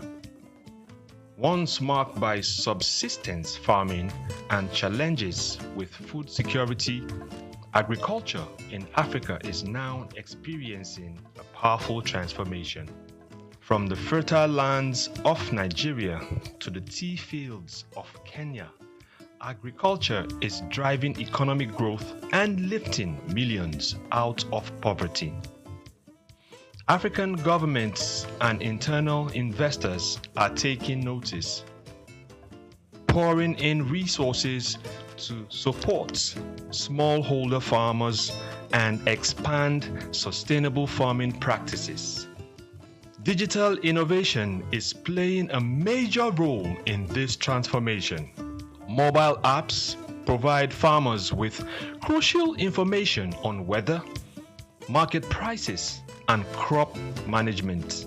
These digital tools are empowering farmers to make informed decisions, increase their yield, and get fair prices for their produce. Now I know when it rains, I can plan my planting better, and I know where to sell my crops for a good price. It's really changing our lives. We are committed to investing in agriculture as a pillar of our economy.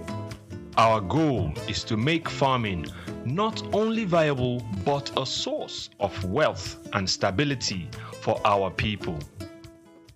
African countries are also scaling up for exports, especially in high-demand crops like coffee, cocoa, and cashew. By focusing on quality, Africa is capturing a larger share of global markets. But the transformation goes beyond exports. Across Africa, new farming techniques and policies are helping to meet domestic demand and reduce reliance on food imports, contributing to food security across the continent. Women are also a key part of Africa's agricultural revolution.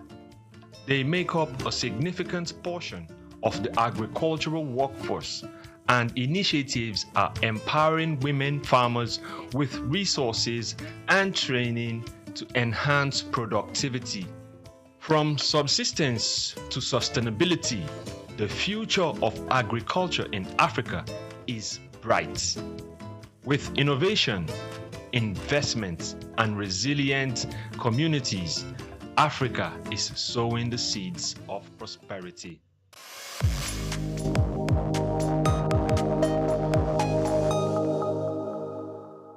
My name is Shino Ogbadegeshin. I'm the CEO Gozi Micro Insurance. Continue to watch SOUQ News. Adenike Adeyemi, Executive Director of Faith Foundation. Keep watching SOUQ News. My name is Shepherd Michael Adewale Onofuye. I enjoy you all to always watch SOUQ News TV. Hey everyone, Majuli Obaje here representing Gigi. Keep watching SOUQ News, okay? Stay updated with SOUQ News. My name is Arton Kene. I am the head of MSME Banking. Please keep watching SOUQ News and stay glued to SOUQ News. I recommend that more and more people should watch SOUQ News because they deal with business news. Hi, my name is Amaka Wokolo. I am the director of the Faith Institute at Faith Foundation. Keep watching SOUQ News.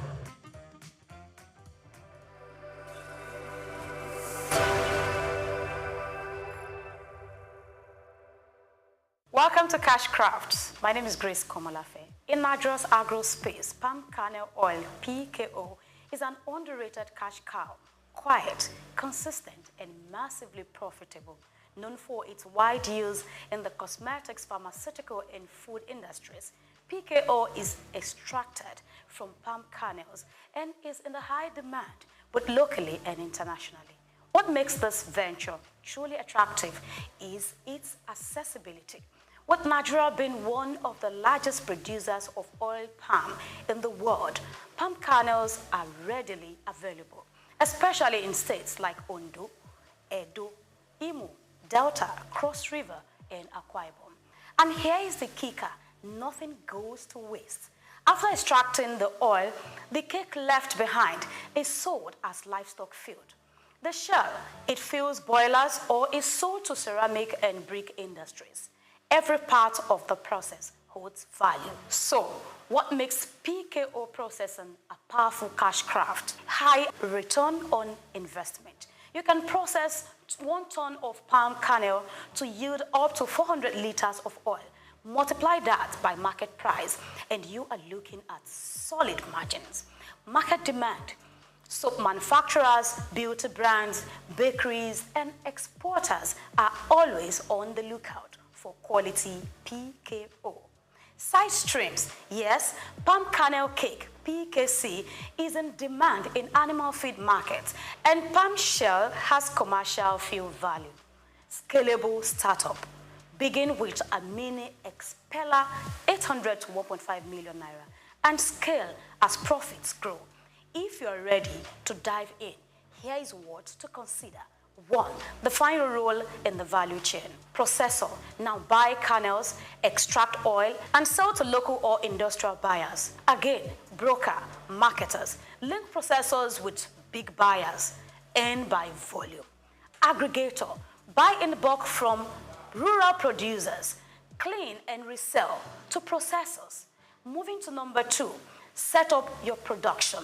Machinery needed, that includes cracker, separator, kernel oil expeller, filter press. Yes, you need power source, diesel or electric motors. Just know your local power availability. Now, factory location, that's very important. Set up near kernel supply regions to reduce logistic costs. Now we go to 3, get quality supply and handle storage. Buy dry, I mean well-preserved kernels. Avoid muddy or sour-smelling ones. Store in clean. Keep sacks away from moisture. And we'll move to 4. Connect with buyers. Yes, you will need to connect with beauty and skincare industries. Shell butter plus PKO is equal to good. Also locate soap factories and bakeries. Now, sell via online platforms. You can connect to exporters.ng and B2B portals. We go to 5. Understand regulations and packaging. Ensure hygienic NAFDAC compliance packaging if selling to food and beauty firms. Learn the rules for local transportation or export standards. And finally, palm kernel oil processing is a low noise, high profit business with deep roots in Nigeria's agricultural economy. With the right tools, connections, and product quality, you could turn this natural resource into a thriving year-round business. I am Grace Komolafe. This isn't expert advice, but it's a wake-up call. Don't just think, do it. In this business, your vision, precision, and consistency will bring you the cash craft you seek. I'll see you again.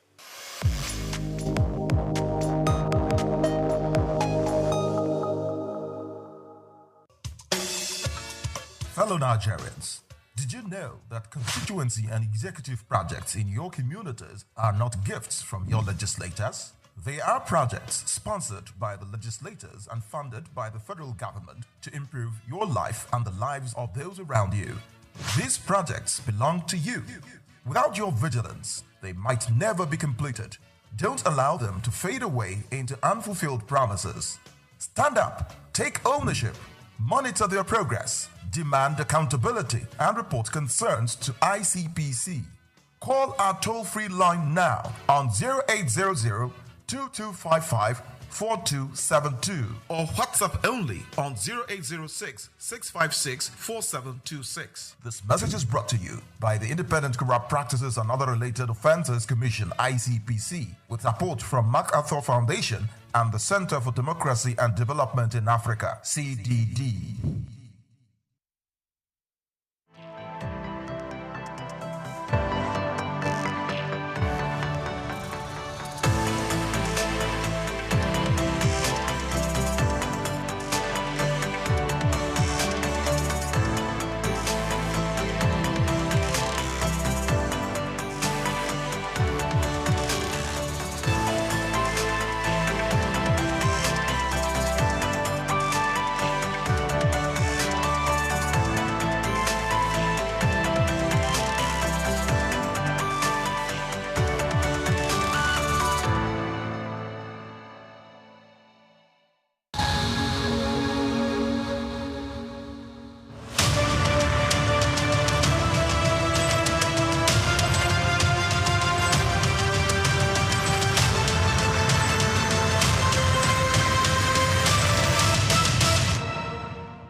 The bank was totally gone, so there was nothing to say they had.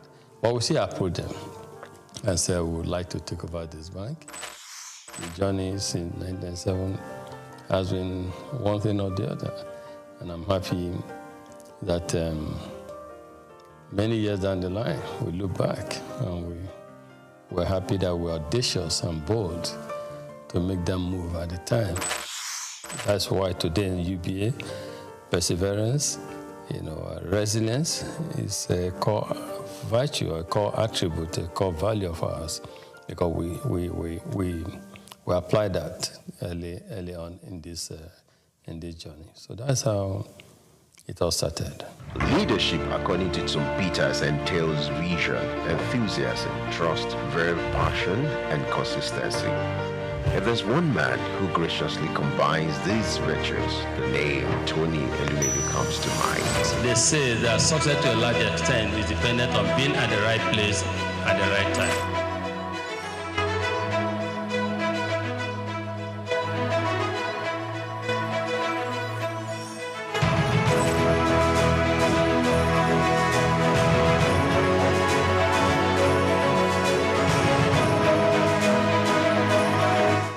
I say to people, my elder brother, who is 7 years older than me, he doesn't have gray hair.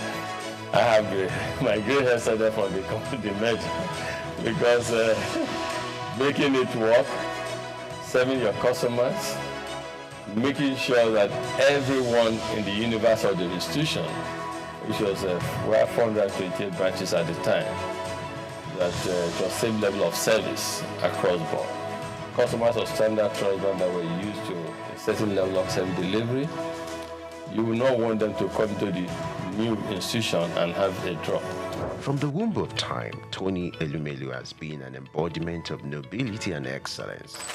He remains one of the flying eagles and shining eggheads of the banking industry. The life and times of Tony is an inspiring tale. He is one Nigeria who is unmoved by material wealth and self-aggrandizement. Tony's noble qualities were earned from his humble background.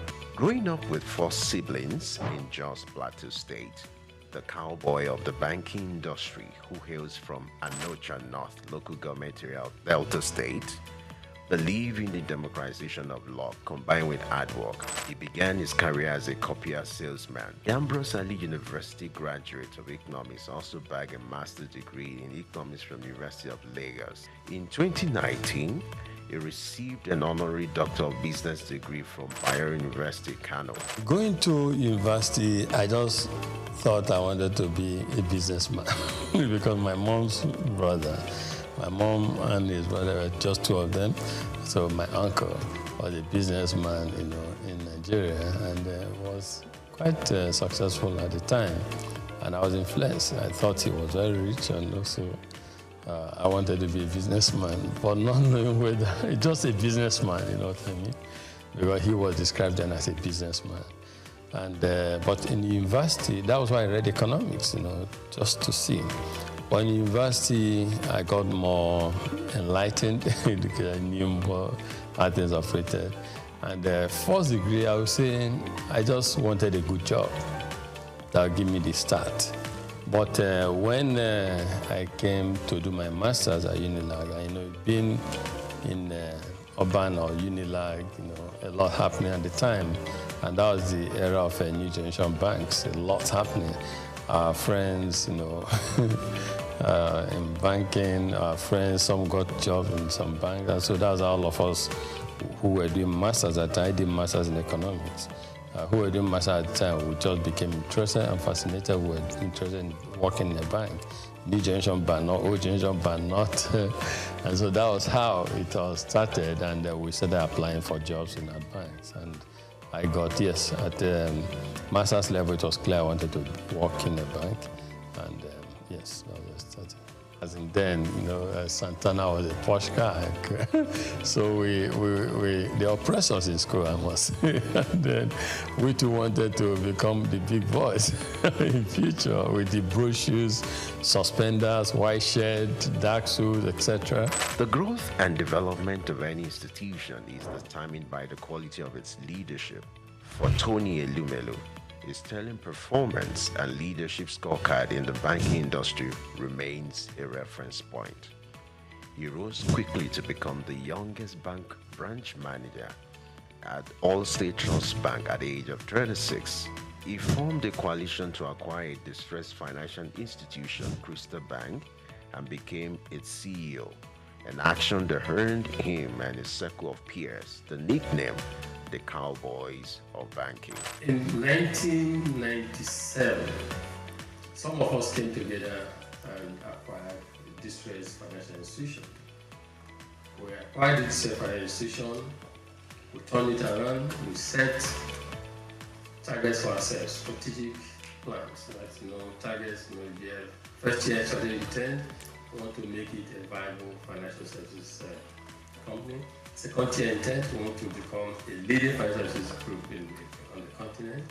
And third financial intent is a strategic intent to become a player in the global financial arena. As we all know, there's so much private global capital seeking the right investment destination. All it takes is for a leadership to show that this country is set for business and people come there. We want to move into an economy where they can invest freely as well as move their monies out when it comes for time for dividend and remittances and repatriation of a dividend. So I will continue to invest because of the signal that we see in the market, because of certain fundamentals that are right. He audaciously led the largest merger in Africa between United Bank of Africa and Standard Trust Bank. Tony's fancy for red tie remains emblem of his appearance. He retired as CEO of United Bank for Africa in 2010. He is presently the chairman of Heirs Holdings, the United Bank for Africa, Transcorp, and founder of the Tony Enumelu Foundation. I can't express how excited I am in words to be here and to be selected among the 1,000. It's the opportunity for me to realize my dreams. So I go into business and start to make my way. It challenges you to do things you never thought you could do. Maybe if you'd have gone to a private school or an MBA, you must have paid a lot to get this kind of, enlightenment. Ça me fait plaisir de voir des frères et sœurs qui veulent se rencontrer, se connaître et partager et créer un réseau, peut-être le plus grand réseau africain. Venho de Cabo Verde. Je suis tunisien. Je viens de la République du Bénin. I'm from Edo State, Nigeria. I'm from Ghana. Zimbabwe. Sudan. From Rwanda. Gabon. Uganda. Senegal. Niger. I'm from the Gambia. Welcome and thank you for coming to Lagos. I'd like to start by congratulating all of you. You have done well. Most entrepreneurs are creative people. They have creative mindset. They're innovative. Those who dare to dream and who dare to innovate in Africa should have the opportunity to prove their innovation. And that is why we have $10,000 for these 10,000 Africans to help prove their concept and prepare them for bigger scale financial support. We don't give because we see it as a moral burden to just give charity. But we want to give people because we want to uplift them. We want them to be self-reliant. We want them to be fishermen.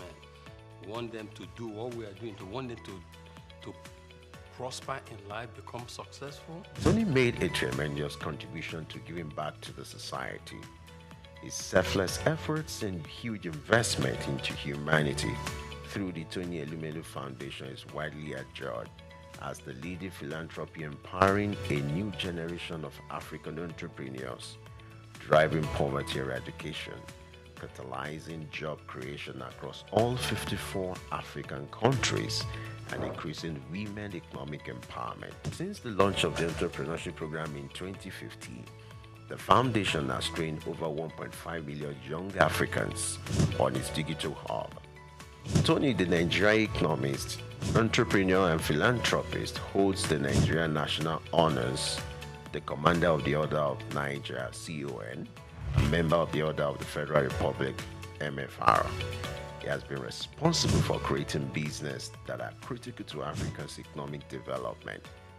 He is a proponent of Africa capitalism, an economic philosophy which advocates for the private sector's commitment to Africa's development through long-term investment in strategic sectors of the economy that drive economic prosperity and social wealth award. He was awarded the Daily Times the Nigerian Man of the Year in 2016. He was honored with the National Productivity Order of Merit Award in 2019. He is also on the list of Time magazine's 100 most influential people of 2020. On October 11, 2022, Enumelu received the National Honor of Commander of the Order of the Federal Republic of Nigeria. Tony, as a staunch professional and chairman of Foremost Bank, may understandably runs a busy daily schedule like that of a bee, but he balances the equation with creating time for sports. His love for lawn tennis and football stands undeniable. My good workout favorite, I think I would say that I like to jump on the sport. I love yoga, as you said. Yeah. But these days I'm trying to get in the group of planting. Tony is not just a champion in the banking hall. He equally balances the equation when it comes to family life. For me, as a family man, though, I try to make sure I balance things. I try to make sure my family side is not so bad. In that process, I was also growing a family, having my kids and co. So, but everything came together. Tony is happily married to Awele Vivian Elumelu, who is the chairperson of Harvey Medical Practice Limited. Vivian also oversees the healthcare investment of his holdings. She holds a Bachelor of Medicine and Bachelor of Surgery degree from the University of Benin. The marriage was consummated in 1993 and blessed with 7 children. According to Forbes' list, Tony is among the top 10 richest entrepreneurs in Nigeria with a net worth estimated at $1 billion. We don't just preach. We don't just theorize. We practice. Tony has stooped to conquer not just in the banking industry, but in life. The strides of this living legend, popularly referred to as the Lion of Africa's financial industry, remains iconic. So entrepreneurs who are listening, quick one, short one, straight to the point. Entrepreneurship is a long-term journey. Stop seeing it as a short-term goal. Long-term journey. Great companies, great and accomplished entrepreneurs did not make it in 1 year. They didn't make it in 3 years. It's a long-term journey. So moving, dare to dream, implement your dream, and stay focused.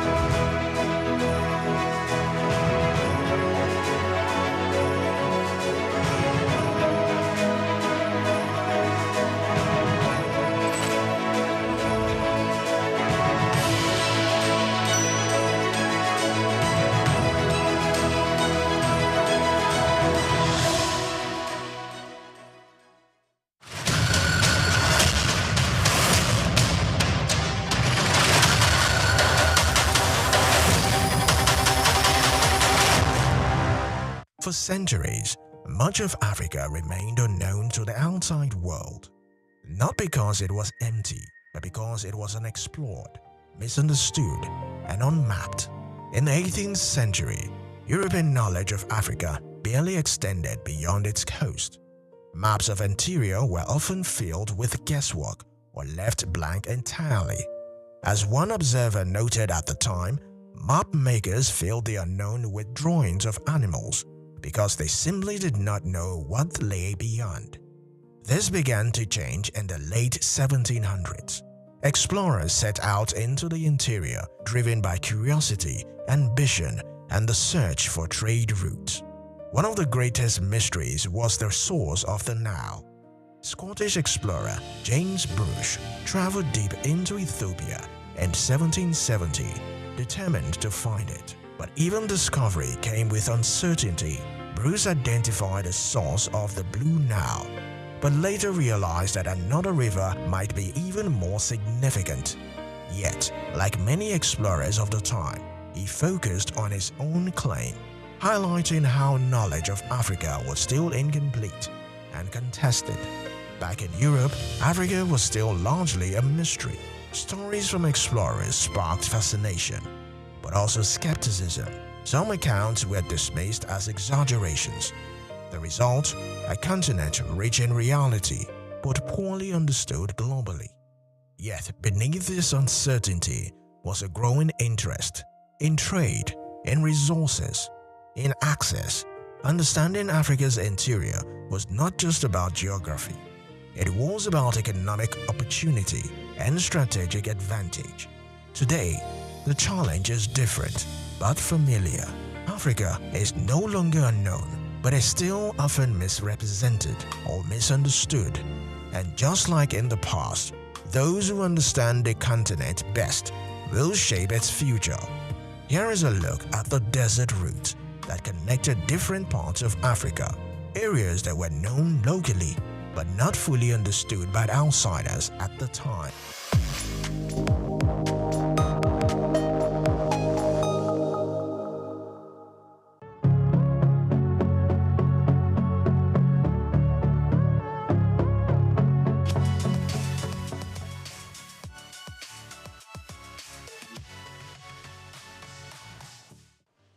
Well, I think as the name goes, we're still faring very well. We're still holding on.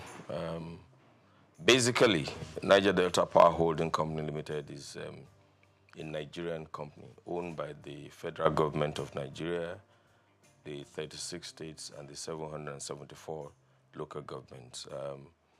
The federal government has 47% shares in NDPHC, and the 36 states and Federal Capital Territory, plus the 774 local governments own the remaining 53%. Originally, it was supposed to be a stopgap, build and sell power plants to increase the power availability. But in the process, as the company moved along, they discovered that if you build power plants, you also have to build complementary transmission networks. And then if you have transmission networks, you will also need the distribution network so that the power can ultimately get to the consumers. And so because of the gap that was in the sector at the time, Niger Delta Power Holding Company Limited was asked to build more power transmission networks, substations, injection substations. So over time, we had grown into the behemoth that we are today. Principally, we have 8 power plants functioning now, and then 2 are in the process of being completed. So that's what Niger Delta has been. But basically, I can say without any iota of contradiction that Niger Delta Power Holding Company Limited has been able to increase the capacity, the network capacity, by about 50%, and of course the distribution capacity by about 60%. We are capable of producing up to 4,000 megawatts now, but there are still some constraints in the transmission network, which is being addressed by the various arms of government and the various stakeholders in the sector.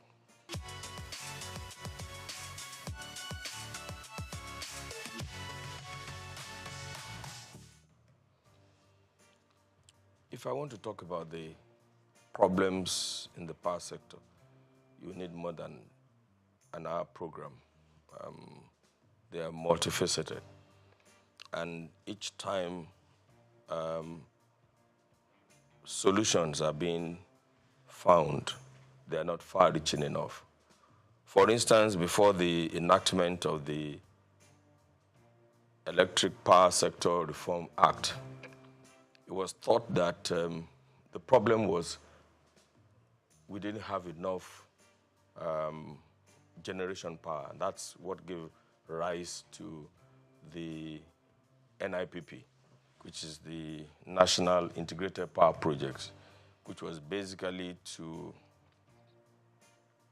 increase the power availability in Nigeria. And there were gaps because at that time, I don't think the solution was holistic enough. I'm talking of during the time of President Olusegun Obasanjo. You remember the National Integrated Power Project was conceived at the time. And it's strange that for the past many years, we are talking about 4,000 megawatts, 4,000. In reality, the available power in Nigeria is about 16,000 megawatts now, between 13,000 and 16,000 megawatts. So you wonder, why are we producing or generating or putting on the grid about 4,800 megawatts? So there's a gap. And the gap is basically the fact that the present network is aged. It's inadequate. There is fragmentation in the sector. You have, as of today, about 26 different bodies in the power sector. And it's a typical Nigerian problem. Once Nigeria identifies a problem, they create another agency to deal with that problem, rather than looking at the problem in the eye and say, this is the problem. And I can give you so many examples. For instance, traffic. which is very basic to everybody. After the Udoji Award in the early 70s, I think it was in the early 70s, and people had funds to purchase cars, traffic began to grow.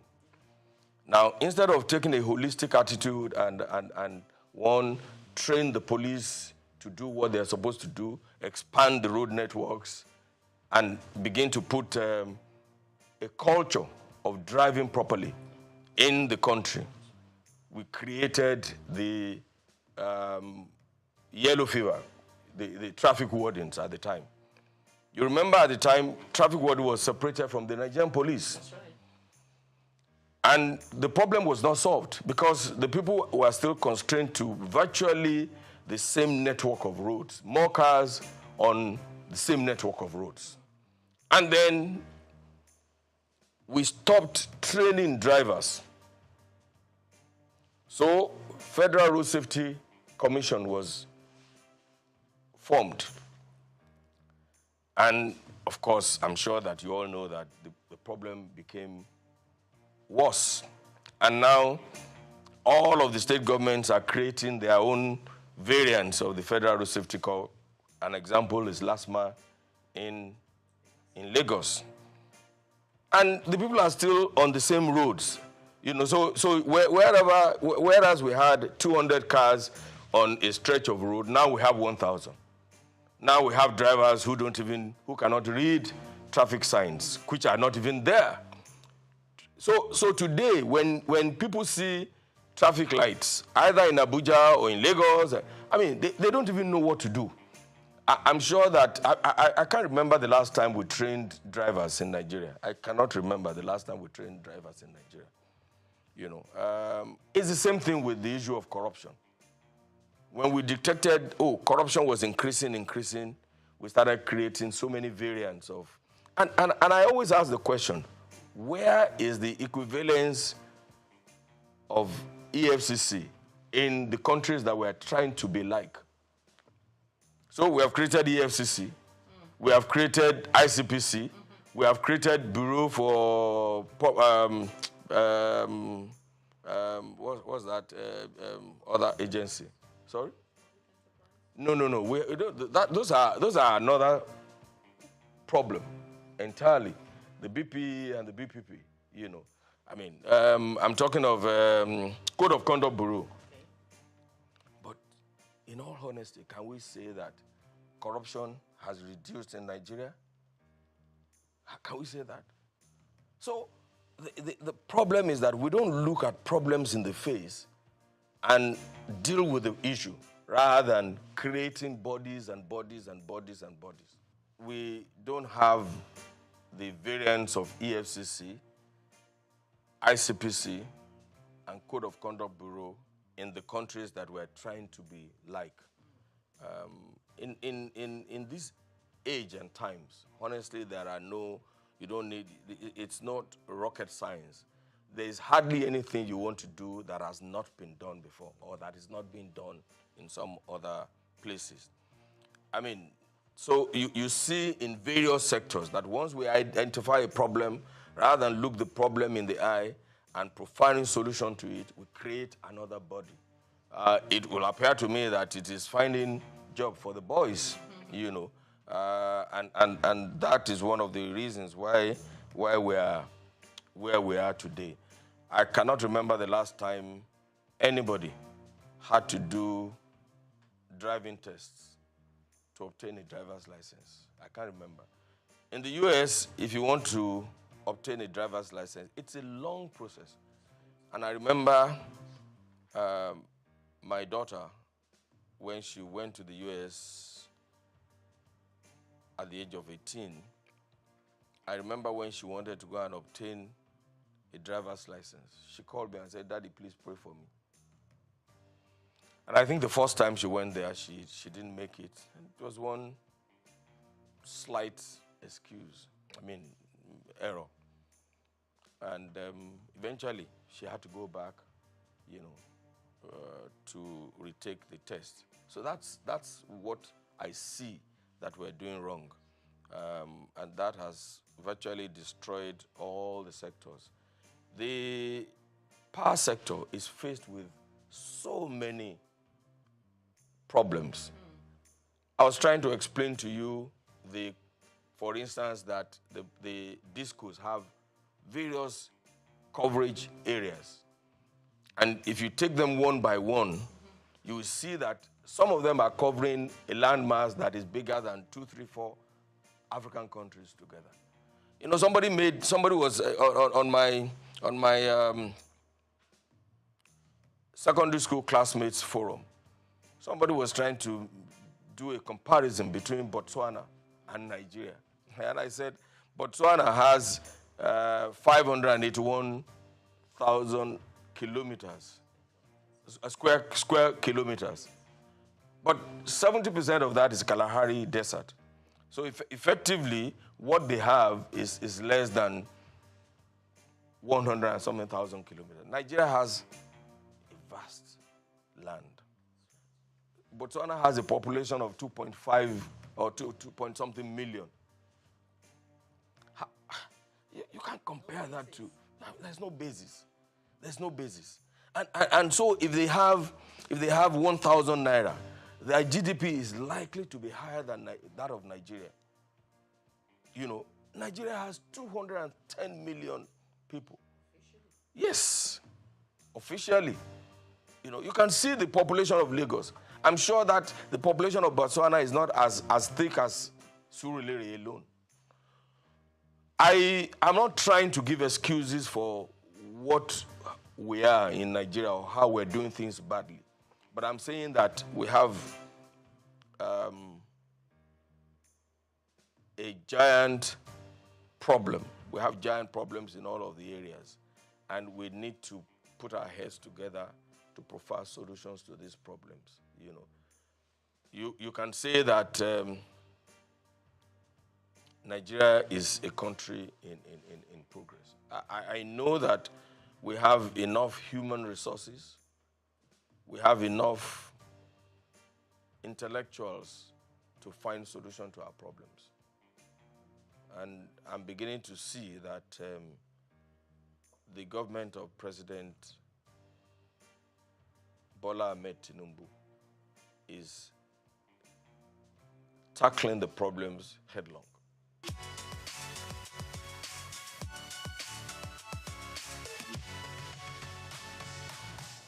I don't want to say that they work in silos. I mean, it would not be absolutely correct. I don't want to say that. That would be too negative. I would like to say that there's need for better collaboration between all of them. And then one of the greatest things that we need to do is that there must be a coordinating agency that is not encumbered with or by bureaucratic procedures.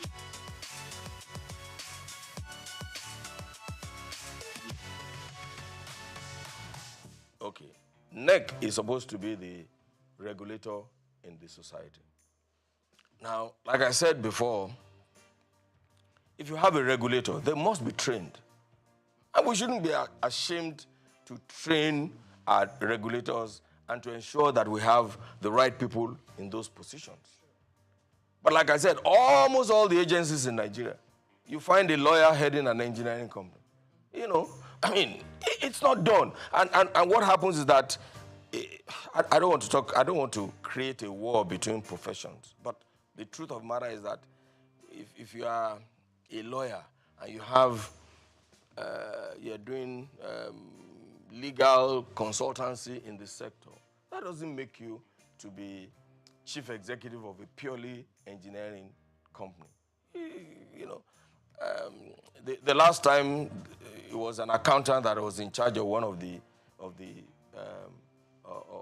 parastatals in the sector, and you know, even now that there's a new government, you see all kinds of people trying to outdo each other here and there. TCN, for instance, is supposed to be in charge of the transmission networks. But you have the independent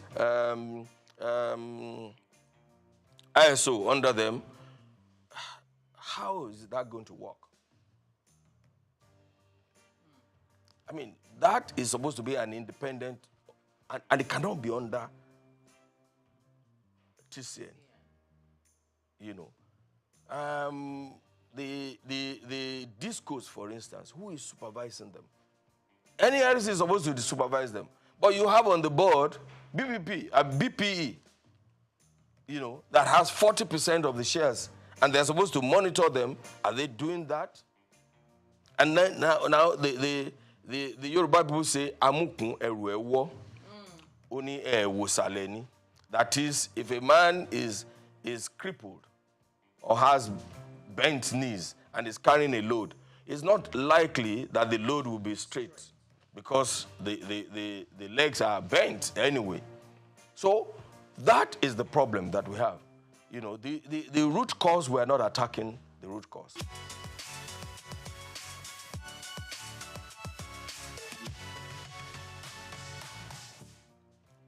You know, the electricity power sector reform has a transition program. But unfortunately, because we didn't do the privatization properly, we gave it to people who have no financial resources. They borrowed money from the banks to purchase the concession anyway. You know, because they borrowed money from the bank, they don't have enough funds to repair the aging facility that they inherited. So that is a problem. Now the bank is on them. The bank lent them money for 5 years, or you know, whereas this is a sector that is, I mean, you need long-term fund. You know, you need to have enough money to lay new cables, replace transformers. Some of these transformers have been there since 1960-something, to replace them. Look, where I come from in Ondo South Central District, we have not had power for up to 15 years now from the national grid. Everybody is an electricity generator company on his own. When we stepped into it to see what was happening, we discovered that the distribution company did not have enough money to repair the damaged distribution networks. So NDPC stepped into it, and we've spent almost 3 billion to repair all of that. Or almost 3 billion. I mean, we're talking about 6 local governments. At a point, by the time we had finished the reticulation of the networks in 5 of the local governments, we discovered that the source of supply is from Ondo. Ondo has a 2 by 30 MVA substation. One of that substation is gone.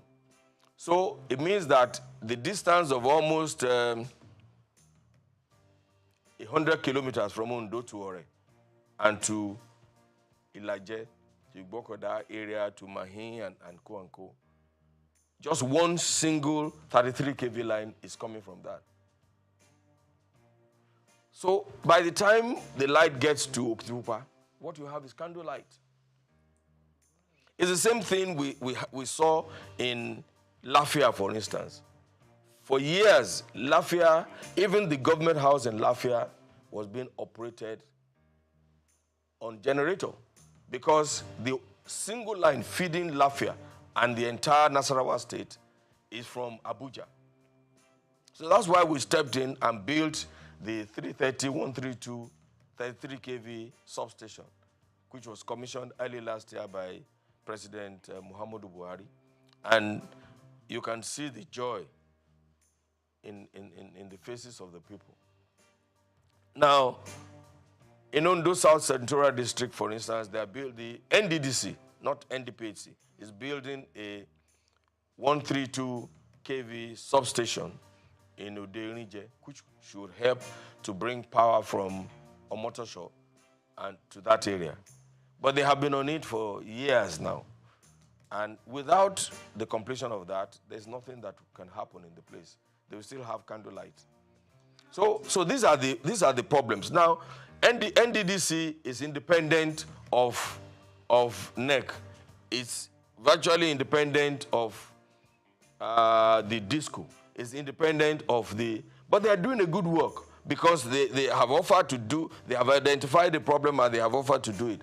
But who is coordinating these activities to ensure that everybody is working? And you know, one of the things I always complain about is that since this past 6-10 years, for instance, TCN has many of its projects are 85-90% completed. Some of the problems are just way-live, that the government should collaborate with the state governments to resolve.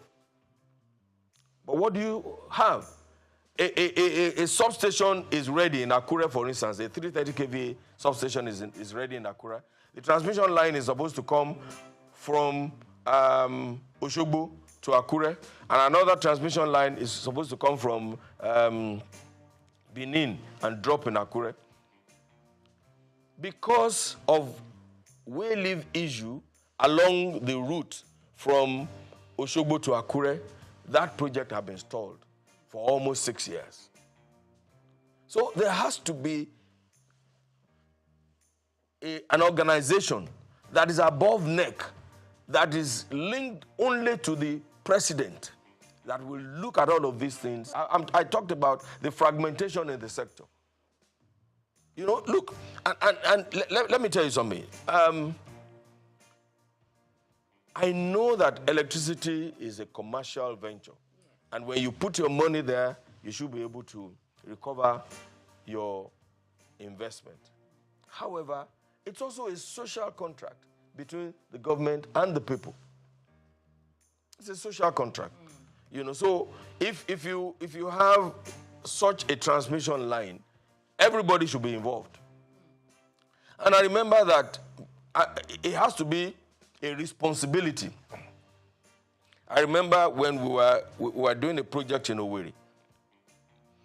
And because the transformers have been there for a long time, we needed to remove the transformers to a workshop somewhere in Ikorodu there for repairs, so that when they take them back, it can function properly. And we had given authority to the EPC contractor to go and remove the transformer. But of course, when the community saw that they were removing their transformer, this was a transformer that has not been functioning for the past 10, 15 years. They refused to let them go, and the governor had to intervene. The governor also refused to let them take the transformer away. I had to personally intervene with the governor, speak with the governor, write an undertaking before the transformer can be moved to the workshop for repairs. It's not repairs, really, but you know they need to change the oil and make sure it's in good working condition, because it's been on the plinth for 15 years. So there has to be a coordinating agency that is devoid of bureaucratic encumbers. Initially, NDPAC was created from the Federation account. The initial seed money for NDPAC was from the Federation account. However, since we started producing electricity, let me put it that way, we don't receive subvention from the government. So our revenue is from the sale of electricity, sale of energy to the network and to what we call willing buyers. For instance, you will see that we still, even outside the country, we sell power to countries outside Nigeria. Yeah. So that's how we derive our, but because also we are owned by the 3 tiers of government, we have also embarked on working with the other sectors to improve the network. For instance, we build distribution. So from the profit that we have, we build distribution networks virtually in all. There is no state in Nigeria that has not felt the impact of NDPAC. And then we, like I said, the transmission substation in Lafia was constructed by NDPHC.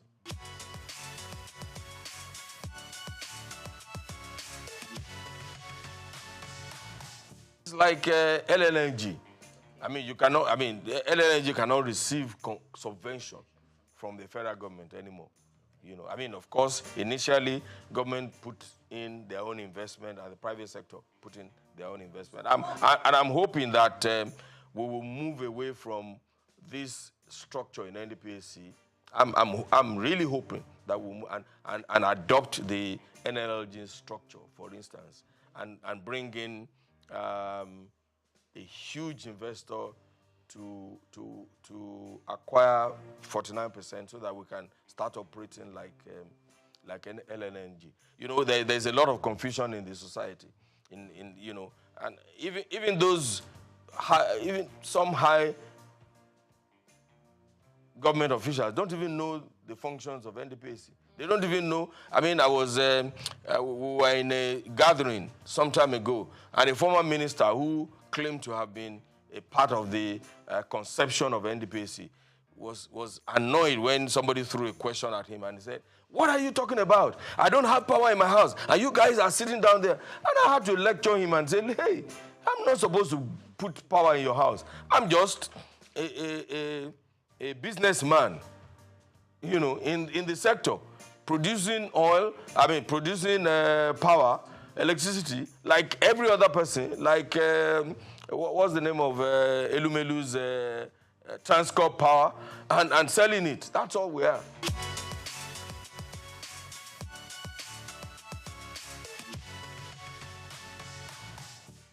The problems are enormous. But I believe very strongly that the discos as they are now don't have the capacity. There has to be a restructuring of that sector. Under whatever you want to call it, maybe breaking their franchise into little bits. One or two of them are doing well. Eco, Disco, Ikeja Disco, yeah. Because, and also, you know, the problems are different.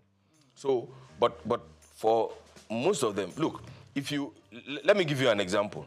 If you need to, under Yola Distribution Company, I mean, you know how wide that sector, I mean, that part of the country is. If you need to take a 33 kV line from one town to the other, you may be doing 100 kilometers.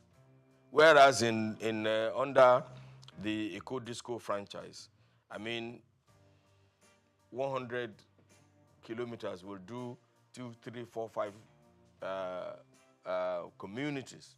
So we need to restructure these discos. We need to support the discos to develop a new program tailored to reduce ATC and C losses. What is ATC and C? Aggregate technical, commercial, and collecting losses. Now, when you take power from Ondo, for instance, to Ilaje, 100 kilometers, by the time, and don't forget that along that route, you are dropping power for Ore, for Ajebandele, for this, for that. By the time you get to the end, what you have is candlelight. So you will need to, and the discos don't have the finances to do these things. I said earlier that the privatization was not properly done. I'm not sure that those people have an understanding of what they were getting into. Everybody thought the power sector was like the telecommunications sector. But it is not. The amount of infrastructure that you need to put in place, physical infrastructure that you need to put in place for power is totally different from that. Because apart from your cell in telecommunication and the handset there's nothing that you need to do. You probably don't need to put poles, pay compensation. Fiber optic is for specific areas. I mean, for specific things, and it doesn't stop the telecommunication facilities. Yes, exactly, from functioning very well. So that the difference is, but you cannot send power remotely. You need cables, you need poles, you need transmission lines, you need all sorts of things. You need transformers.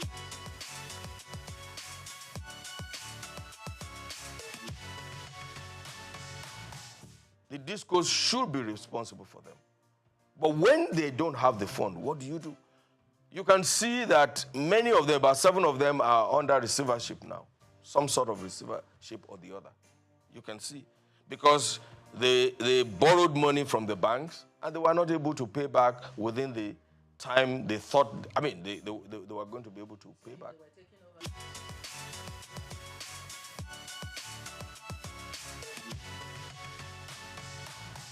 You have to deal with each one of them, on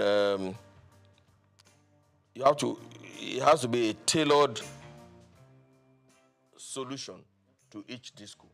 You cannot apply the same brush for all of them.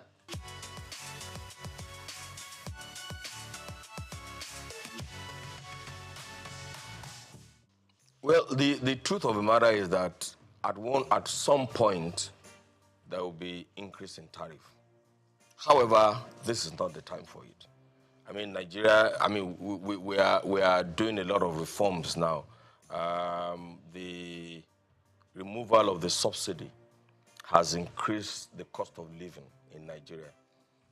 The exchange rate, harmonization of the exchange rates is also going to affect the economy and the earning power of the common Nigerian, even though that should not be the case, because I can tell you for free that no business organization was charging their customers based on the 400 and something naira to the dollar that the CBN was and that's a fraud on its own, because CBN knows that there's nobody who is selling anything in Nigeria decides the cost of that good based on the CBN exchange rate. It's simple, because they are not sure that they will get, when they need to replace machinery, raw materials, they were not sure that they could get the dollars from CBN. So this is the best thing that could have happened. The Naira float. The Naira float is the best thing that can happen to our nation, Nigeria. And I'm surprised, because every expert and non-expert had been advising CBN to do this for so long. So I'm surprised that the CBN was reluctant to do what is needful, and that's about the corruption in the system. So this is not the time, and I'm advising government too. This is not the time to increase tariff. Honestly, subsidizing the power sector is not good for the economy, because the truth of the matter is that 80% of the subsidy in the power sector is being enjoyed by people who can afford to pay for electricity. That's the truth. The low tariff pays only the rich. The poor people just take advantage, just like in fuel too. Look, if you have 10 cars and you put all the 10 cars on the road, the poor man has only one way to go, just to go to office and come back, and But the man who has 10 cars the wife will take one, the children will take one, the workers will take one, and that's what is happening in the sector. So yes, this is not the time to think about increasing tariff. It will look, in the past, the cost of diesel was very high, right? Now, a lot of people migrated to using petrol generators.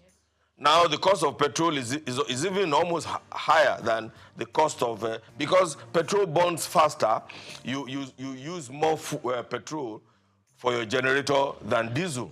So, generating power in your house now, where you don't have power supply from the national grid, is a big problem.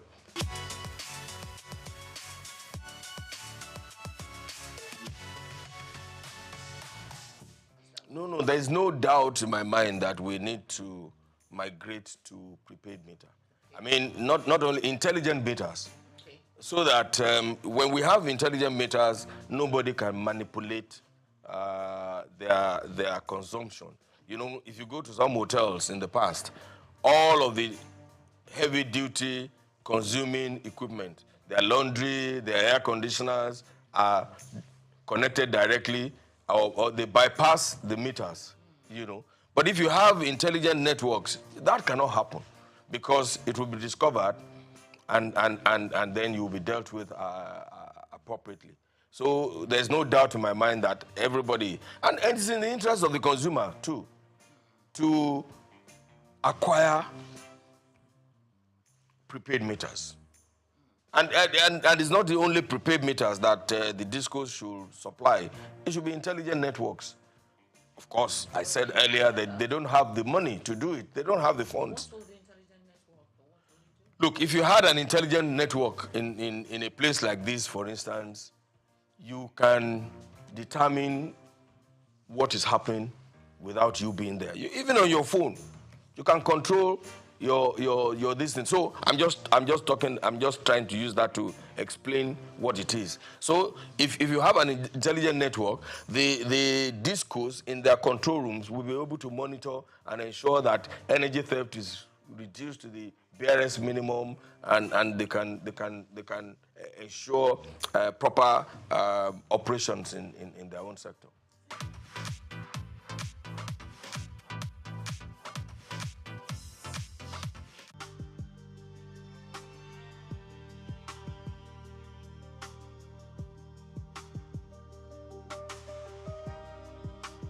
Health remains one of life's greatest assets. Without it, productivity slows, dreams fade, and families struggle under the weight of medical bills. In a city as dynamic as Lagos State, access to affordable healthcare has become more than a social need. It is an economic necessity. That is why the Lagos State Health Management Agency, LASHMA, says it is taking the bull by the horns, driving compulsory health insurance, widening access, and pushing reforms designed to ensure that no resident is left behind.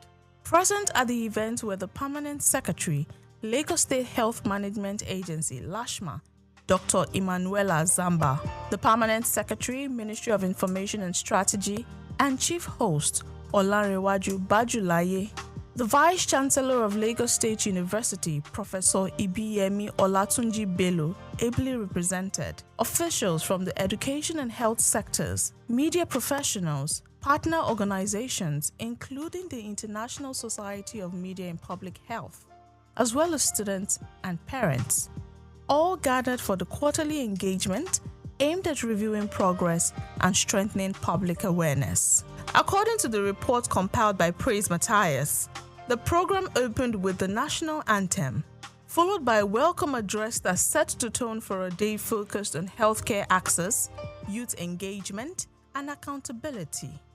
Bajulaye commended students who participated in the Ilera Eko essay competition and praised parents for raising future leaders. Let me welcome you all to this very special program. Very special one in the sense that today for the first time we are actually taking care of our future.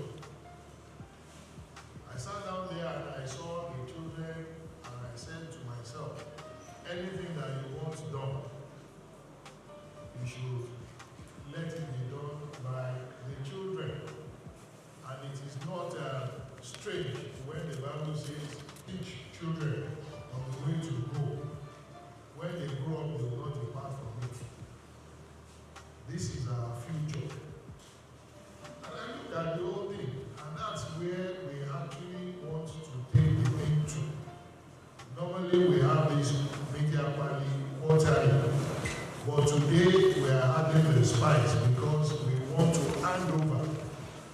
I know once you tell the children this is good and they buy into it, it's something that will go round and round and will continue that way.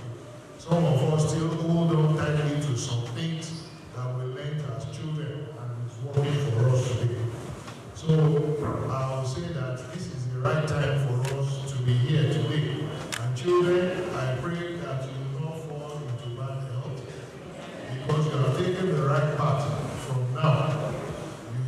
go back to school and tell people about Lashma. When you get back home, tell your parents about Lashma. Tell your friends, tell everyone around you that government is set to bring health, good health to our various doorsteps. Our colleagues, gentlemen of the press, our work is done once the children buy into this. And that is what we have seen. Some of them have gone through competitions, they've gone through series of research, and they have come tops in various categories. I want us to please let everyone in the whole world know what we are doing here today. Our parents, we want to thank you because if you have not brought these children, they won't be here today. And I pray that you will eat the fruits of your labor and you will not fall into bad health. Your health will be sound. Goodwill messages followed, with speakers encouraging young people to remain creative, impactful, and committed to solving social challenges, regardless of their chosen careers. Now I'm going to give the goodwill message on behalf of the Vice Chancellor, distinguished Professor Ibiyele Olatunji. First of all, I want to applaud Dashi for organizing such a competition. And again, I want to congratulate the winners of this competition. But the message is this to the future leaders, the leaders of tomorrow. I'm from engineering, the second of our students in mechanical engineering is part of the winner. I said, wow, that's fine. That one simply means, irrespective of your field, you can provide a solution. And I want to applaud you, the future leaders, that you should not delay. Your ingenuity, creativity is appreciated. I know there will be many entries. For you to have one of the winners is a team that should be appreciated and we are appreciating. The permanent secretary of the agency, Dr. Emanuela Zamba, expressed appreciation to all guests for being present at the engagement. Speaking on the reason for the parley, she noted that it is their commitment to remain transparent and be accountable, and it is part of their deliberate efforts to keep Lagos residents informed about their activities and achievements. On the policy update, she said the agency has intensified enforcement of the executive order mandating compulsory health insurance for all Lagos residents and workers. According to her, ministries, departments, and agencies, MDAs, have undergone compliance checks, while public-facing agencies can now verify enrollment status through their portals. I'm pleased to report that in the first quarter of 2026, the agency trained 72 journalists in 2 batches in collaboration with ISMPH on social health insurance. Please clap for us now. They are the first to the role of Nigeria. This initiative underscores the critical role of health writers in amplifying the rightful message. We commend your professionalism and your continued partnership. You will recall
Providing update on implementation of the Governor's Executive Order, Technical Assistant to the Permanent Secretary, Dr. Nifesimi Akinagbe, said enforcement is progressing in phases.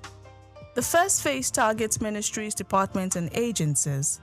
Future phases will extend to the informal sector, vulnerable groups, and corporate Lagos. As our practice every quarterly media planning, we're going to be giving an update on Mr. Governor's Executive Order, EOPSO 1/2024, and it's the order of mandatory subscription, mandatory enrollment on the Lagos State Social Health Insurance Scheme, which is called ILERA ECO. So what I've said in all that English is that ILERA ECO is now compulsory in Lagos State. That's what that executive order is saying. Apart from the baseline assessment at the MDAs, we also did what we call the facility compliance readiness assessment. We went into the facilities. So all these hospitals, we wanted to make sure that they were ready to provide quality services. So if we are saying that ILERA ECO is compulsory, is mandatory, we also need to make sure that the facilities are ready to provide qualitative services. And of course, also the areas of compliance approved for facilities as well, and we also check these areas of compliance. We did the first phase from the 16th to the 27th of March, which in this first phase we looked at the PHCs, primary healthcare centers, as we mentioned, and some private hospitals. So for the phase 2 and phase 3, we're going to the secondary facilities like the general hospitals and also the tertiary facilities, the federal tertiary facilities. Apart from public awareness and strategic engagement, one of our other major responsibilities as stipulated in the executive order is vulnerable coverage. So individuals that cannot pay for ILERA ECO, they cannot afford it. The government has made provision, and that's what we call the equity fund. And this equity fund has been increased from 1 billion to 3 billion in 2025, if I'm not mistaken. And currently, we do what we call town halls. For individuals that have been enrolled under the equity fund, we go into the communities and conduct what we call the town halls in order to get feedback in terms of service delivery. And of course, from my presentation so far, you've seen that apart from ILERA ECO being mandatory, we are so big on quality. The Lagos State Health Management Agency makes sure that we are giving care that is qualitative enough. And one of the ways we can know that the employees are receiving quality care is through feedback. And that's what we get through these our town halls. To tackle affordability, Lashma also introduced ILERA ECO Easy Pay, a mobile wallet system that allows residents to save gradually towards health insurance premiums. Okay, yes, interestingly, it's a child of necessity. Residents are asking for flexible options of payment. Things are changing drastically, so we needed to respond to provide an initiative that can avail people the opportunity to pay small, as we say. So they will pay money into the electronic wallet in conjunction with our partners. And when this amount of money completes the full premium, for instance, 15,000 for an individual, they can be activated and they can access care at the hospital end. There are other benefits that we'll be introducing as we get started, but we need to take it in phase by phase. So as we get started now, make your instrumental payment. When it completes, you can access care, continue your wallet savings, and then you can get interest on that savings and much more benefit that will be coming the ways of Lagosians as we continue to deepen the opportunity for this electronic wallet payment. Have the opportunity to save gradually within a period of 3 months. You can save up to 15,000 naira and then we would activate for an individual plan. If you can save up to 55,000 naira for a family of 4, father, mother, and 2 dependents, you will be activated. If you can save 80,000 naira for a family of 6 within a period of 3 months, you will be activated. Terms and conditions do apply to these, but this wallet is an electronic wallet. You'll be able to view from your phone once you put this wallet in conjunction with our financial and tech partners. That money is strictly for ILERA ECO. But however, we will allow you the opportunity to be able to also use your savings such that you can also earn interest on that savings, but particularly for the purpose of health insurance. Beyond policy announcements, the Parley also celebrated young minds through the Ilera Eko essay competition, designed to raise awareness on healthcare, insurance, and universal health coverage. The competition attracted 731 entries, with winners emerging in 4 categories.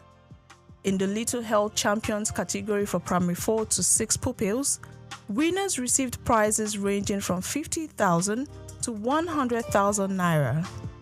The Young UHC Advocates category for junior secondary students offered prizes up to 150,000 naira. For the Future Health Leaders category, open to senior secondary school students, top winners received up to 200,000 naira. And in the UHC Innovators category for undergraduate and youths, the star prize stood at 250,000 naira. Winners were also decorated as Ilera Eko advocates, charged with promoting healthy living and health insurance awareness in their communities. Ilera Eko is a scheme. Their idea is to make healthcare quite affordable and of a good quality to the residents of Lagos State. From today's activity, what I just want to tell residents of Lagos State is that they should enroll in the Ilera Eko scheme. It's a very good one. I just want to say a big thank you to organizers of this competition and then this event. Thank you for honoring me with this award. I really, really appreciate it. I felt excited, I felt motivated, I felt thrilled because something to keep me motivated that success is not something that comes easily. It requires energy, requires consistency. I feel excited because I didn't expect this opportunity. I'm very happy so much. They are good to help family about debit. It helps family save money. From policy enforcement to youth advocacy, from financial innovation to public engagement, the event reflected a clear message. Health insurance is no longer optional awareness. It is becoming a social responsibility. As Lagos continues its push towards universal health coverage, Lashma says transparency, collaboration, and innovation will remain central to building a healthier state.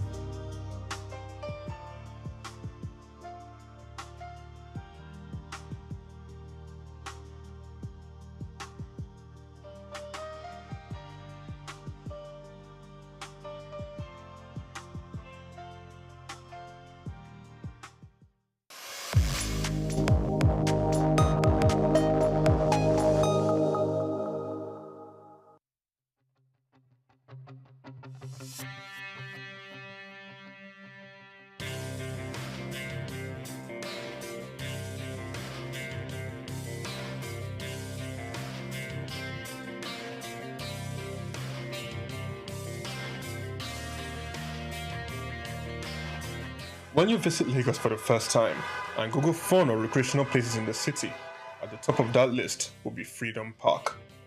Located in Lagos Island on Broad Street, Freedom Park over the years has become home to the Nigerian arts and the culture at large.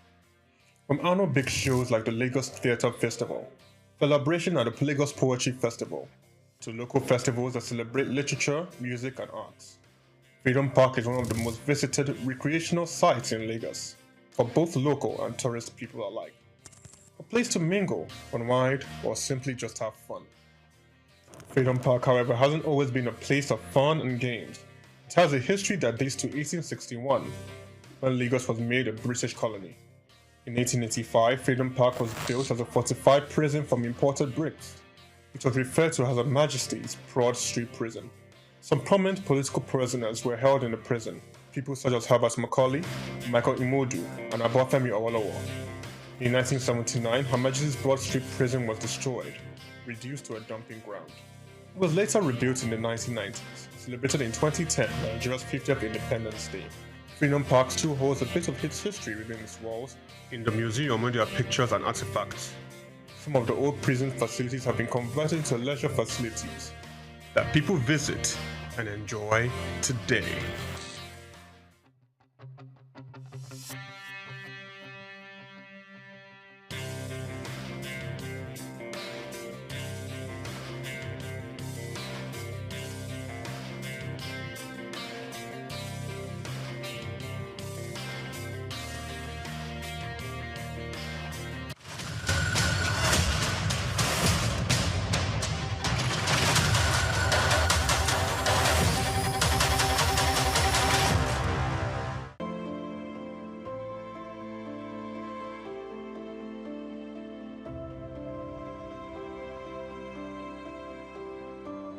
When most Nigerians hear about anti-graft agencies, fear is the first response, anxiety over investigations, raids, or sanctions. But the Independent Corrupt Practices and Other Related Offences Commission, ICPC, is showing a more collaborative face, one that seeks engagement and partnership to foster integrity across public institutions. The message came to the fore during a courtesy visit to the National Orthopedic Hospital, Igbobi, Lagos, where the ICPC Resident Anti-Corruption Commissioner for Lagos State, Alexander Chukura, led a strategic conversation on collaboration, ethics, transparency, and institutional accountability, received by the hospital's acting medical director, Dr. Wakil Lawal. The visit focused on sensitizing management and staff on the importance of ethical conduct and risks of practices that might attract the Commission's attention. ICPC is the police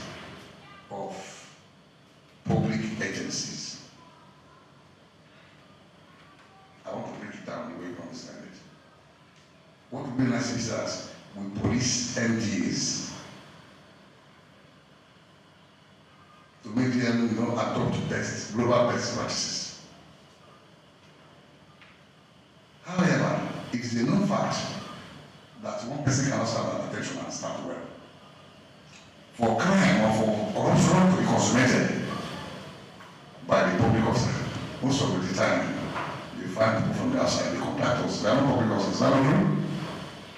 I'm aware on the same page. So essentially, the ICPC is the police of public agencies. What is really corruption? Can someone attempt? Or do I just go ahead? And do what they want? Which one would you prefer? Okay, let me go ahead. That complex term, corruption, has been seen by different people at different times from different perspectives. But I'm going to still break it down. Corruption aptly refers to an abuse or a misuse of position of public trust to confer an unfair and undue advantage to oneself, to one's relative or proxy, which may not necessarily be financial. Anything you do to abuse or to misuse that position of public trust for your own gain and for others is corruption. So, what I'm saying here is that if we have that at the back of our mind, and ICPC is the police of the public agencies, what about the EFCC?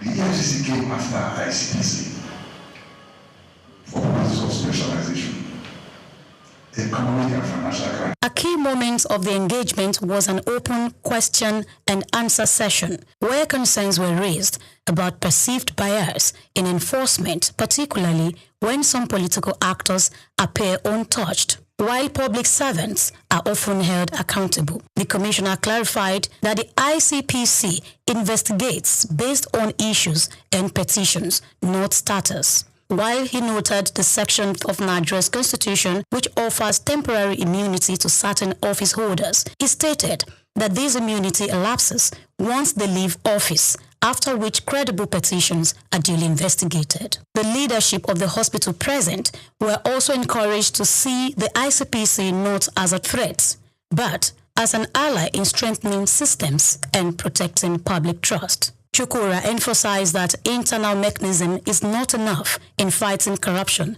Rather, it requires alignment with global best practices. He urged public institutions to adopt transparent documentation and compliance protocols, stating that the absence of proper records can be just as detrimental as misappropriation of funds. I was able to address some areas of concerns and also improve our knowledge on things that we actually don't take cognizance of. More importantly, in some situations, the officers or the executive or the head may not necessarily committed any offense. But from your statement today, I would deduct that keeping good record is also as important as be corrupt. And so this is also things I want some of my colleagues and myself to also learn from. ICPC or EFCC will not be there when we are getting transaction. With the document we're going to send to them. And so it becomes an important aspect of our work. Hope this will also improve our practice. So thank you. Your statement today has contributed a lot. And we don't have any ICPC. ICPC is our friend. And I'm sure we'll keep the channel hold. Speaking with SOUQ News TV, the commissioner reiterated the need for ongoing partnership across key sectors to foster greater understanding of the commission's work and improve public trust. He expressed optimism that in a few years, ICPC would achieve significant milestones in building a more accountable nation. It's a tradition in ICPC for us to go to strategic stakeholders. We go to the place to tell them what to preach the anti-graft crusade. So at the end of the day, we have a better nation. Because on the strength of insight, it's been discovered that Nigerians, the citizens, have suffered. There's a lot of apathy and indifference about the anti-graft crusade. So it's this conscious effort by the ICPC to now begin to, make people get a buy-in for them to be part of the whole crusade. We go everywhere, especially government, that's the MDAs, so that we can galvanize support, so that we can educate the people on the ills of corruption. We're not there yet, but with the present board, the end is very near. At the end of the session, the ICPC handed essential materials, including the ICPC Act, a handbook of frequently asked questions, and a guide on the consequences of unethical behavior to the director. A symbolic award was also presented as a sign of the ongoing cooperation. This visit forms part of ICPC's broader strategy to build institutional integrity and promote responsible service delivery across the public sector. Grace Komalafe, SOUQ News TV.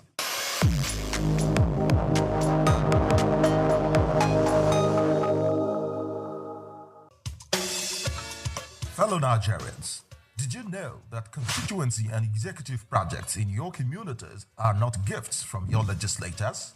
They are projects sponsored by the legislators and funded by the federal government to improve your life and the lives of those around you.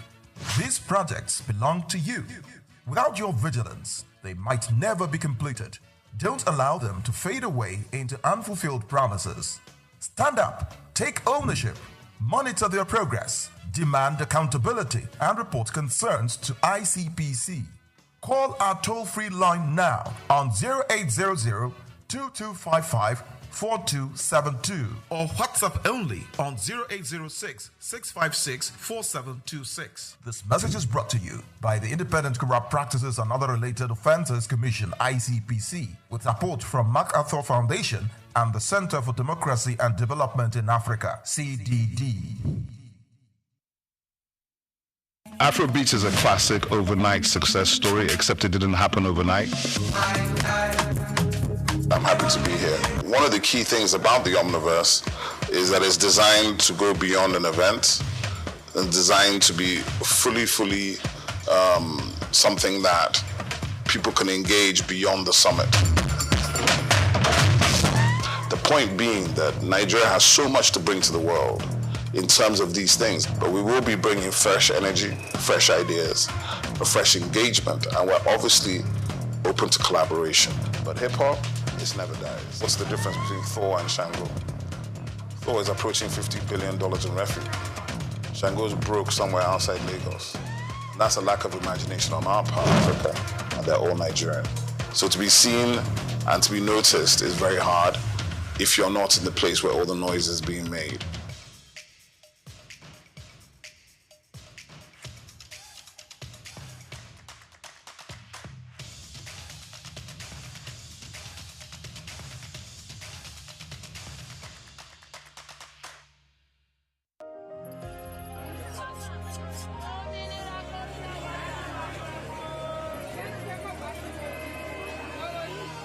Hello, Lagos. Make we yarn. Hello, boy, if this POS matter, don't pass joke. This go swipe, alert no enter. Before you know it, jump. Wait, wetin really happen? They use fake alert, the warriors. Okay, so wanna listen to If you dey do POS business, no expose your alert. Hello, Ogbefi. They don't walk Daba Road where they worry for our local government for years. This one sweet me, I no lie you. Because you know what? Development where they work, it deserve loudspeaker. Now why we dey here be that? For here, we know the abuse. We dey bring solution. My name, it is Ikechukwu Oyemike, aka Ogbefi Ishegwari. Make we yarn every weekday from 10 a.m. go to 12 o'clock on Top the Eye 95.9 FM.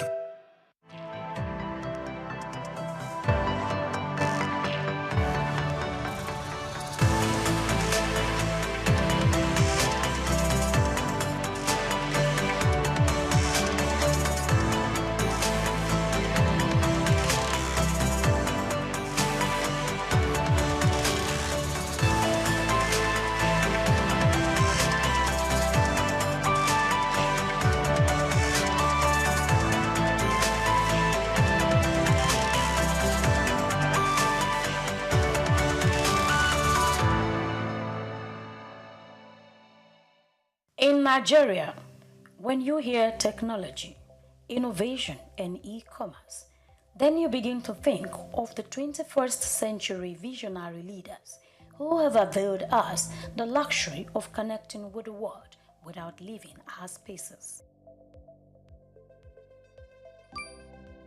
Nigeria, alongside some other developing countries, has occupied the tech space, networking and making a brilliant impact around the world, all thanks to people like LSK. I am Grace Komolafe. Join me on the Corporate Maverick as we unveil the journey of a foresighted leader who foresaw the transformation of technology decades ago. The year 2001, known as the third millennium, stands out for some individuals. It was thought like every other regular year to some people, as they express the excitement that comes with experiencing a new millennium.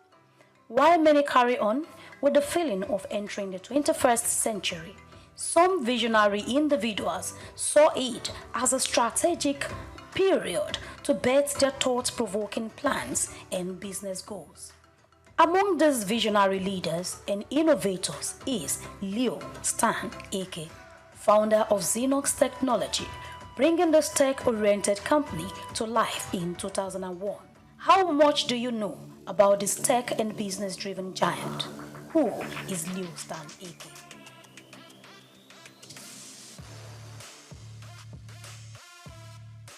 Dr. Leonard Stanley Nnamdi Eke, popularly known as Leo Stan Eke, is one of Nigeria's dynamic and influential figures, an African entrepreneur born into the family of Ihentuge Eke on February 22, 1956, in Imo State, Nigeria. His mom, a dietitian, and dad, a nurse. His roots is traced back to Ubommiri Mbaitoli, where he was raised in the household that valued education and hard work. His parents instilled in him the values of discipline and perseverance from a young age. It was within this nurturing environment that Eke's entrepreneurial spirit began to take shape.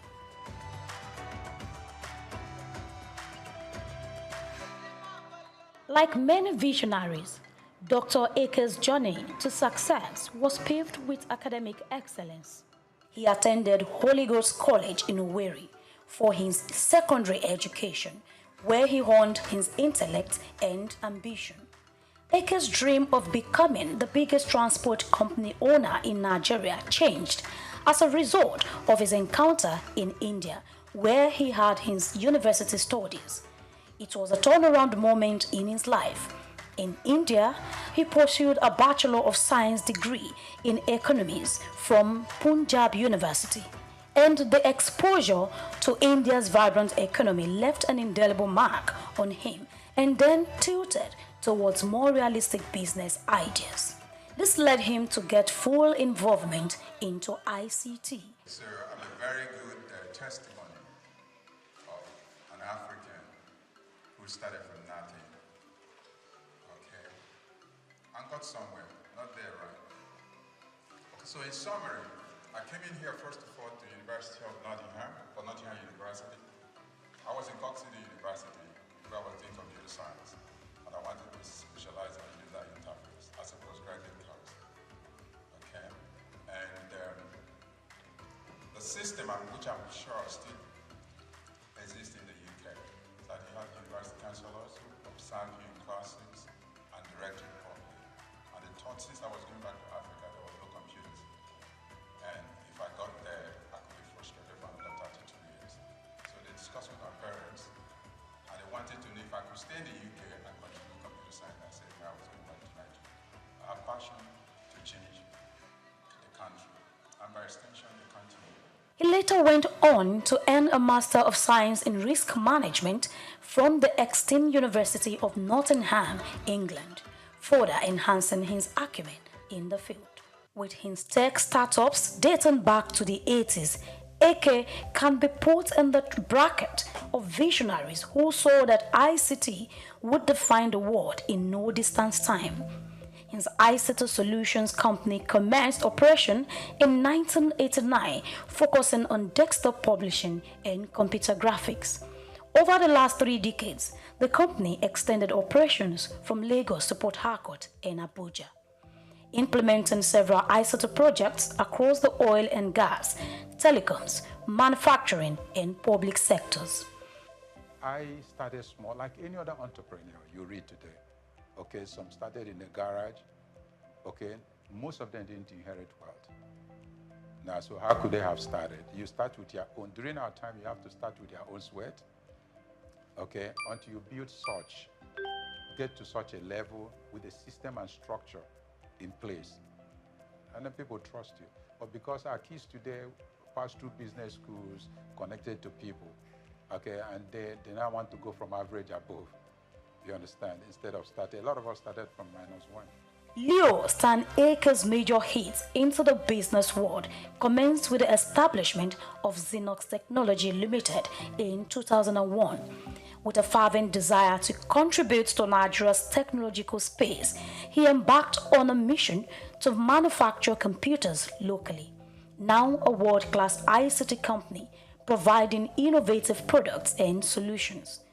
Under his leadership, SOUQ Computers have emerged as a trailblazer in the industry, earning accolades for its quality and innovation. One of his notable achievements was the attainment of the Windows Hardware Quality Lab Testing WHQL certification, showing SOUQ's commitment to excellence. In 2013, the company made headlines with the launch of its computer tablet line, ZPad, marking another milestone in its illustrious journey. Dr. Akers' entrepreneurial prowess extends beyond the realm of technology. In 2018, his company SOUQ made waves with the acquisition of Konga.com, a leading e-commerce platform in Nigeria. This landmark deal underscored Akers' strategic vision and his unwavering dedication to driving innovation in diverse sectors. Konga.com was founded by Sim Shagaya in July 2012 as a third-party online marketplace. 99% of its shares were acquired by SOUQ in February 2018. 3 months later, Konga merged with SOUQ's retail outfit Udala to form the biggest e-commerce company in Africa, retaining the brand name Konga. Leonard Stanley Ake also founded BuyRightAfrica.com Limited in 2008, at a time when credit card and e-payment infrastructures were still strange to many Nigerians. He did this to resolve funding issues for ICT projects and companies. He partnered with international financiers to help Africans acquire technology and compete globally. Some other of his establishments are Technology Distribution Limited, Tax Direct Limited, and iTech Solutions. He is involved in ICT Brokers and ICT Connect. Okay, but mine had a call. I had a call on the tech sector, and I've been consistent. And if you remember, my first step was to deal with the doubting Thomases, the media people. And it was like an evangelism. If you prove your worth to press people, to media people, because these are the critics of our time, then they follow you. You get to your destination faster. So when I did the whole media houses, transitioning them to digital economy through digital processing, through from typesetting to desktop publishing, computer graphics, okay, and multimedia. Then they started spreading the news. But again, we had to enhance that profile to the corporate world so that people can run offices with data analytics to guide them on advice, projections, okay, and where they're headed to. And then even our election. Okay, so today there would have been crisis in the economy if elections don't have facts and figures. And we did that with the DDC, and then did authentication with a card reader. If you've come this far, kindly like, comment, and share. Throughout AK's career, he remained committed to empowering others and fostering socio-economic development. His philanthropic endeavors and advocacy for youth empowerment reflects his belief in the transformative power of entrepreneurship. He launched the Computerized Nigeria project in August 2000, thereby encouraging development and the use of computers. He also launched the Can I scheme, providing affordable laptops to young Nigerians with a repayment plan of 24 months window. AK's foundation furthers his charitable efforts, supporting various causes with different donations across the country. Now, I see entrepreneurs trying to live big. Are you with me? Yeah. Okay. I see entrepreneurs trying to show off. You must have incubation period. Every successful entrepreneurs are seen to be stingy because they know the value of every dollar spent. But they use the same money to sustain the society. Okay, so I just want to advise Nigerians here. I see a lot of you startups now selling debt. It means technically you are leaving the company. And if I'm an investor, I watch your lifestyle. First of all, I see an entrepreneur, Nigerian entrepreneur, he hasn't started, he has expensive cars. Entrepreneurs, startups don't drive the best cars. They hide until they emerge.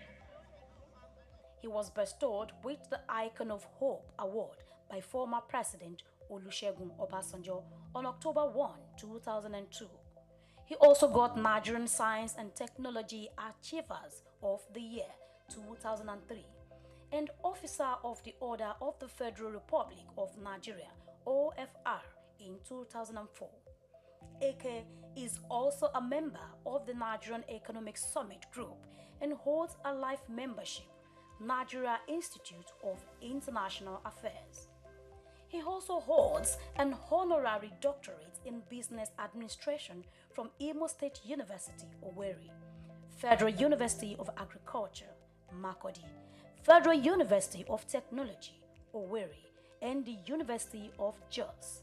He is a fellow of the Lagos State Polytechnic, Lagos, Federal Polytechnic, Ida, and Federal Polytechnic, Nekede, Imo State. Leadership is big crisis in the third world. Big subject to discuss. I don't have a complete answer, but as an entrepreneur, I can create platforms for you to decide who should be your leader.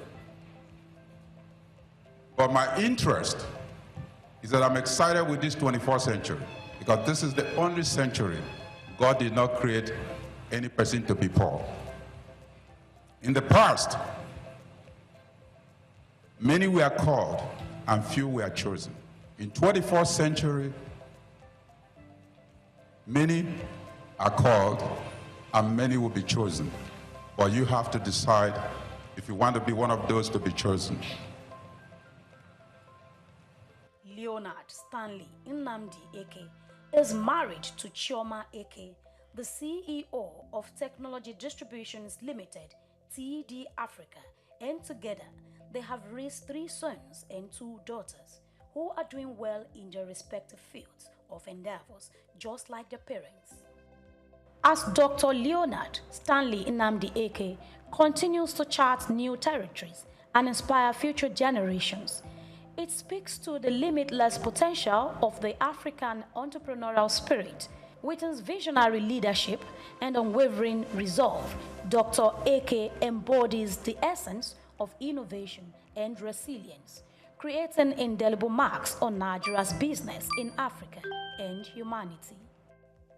Leonard Stanley Nnamdi Eke.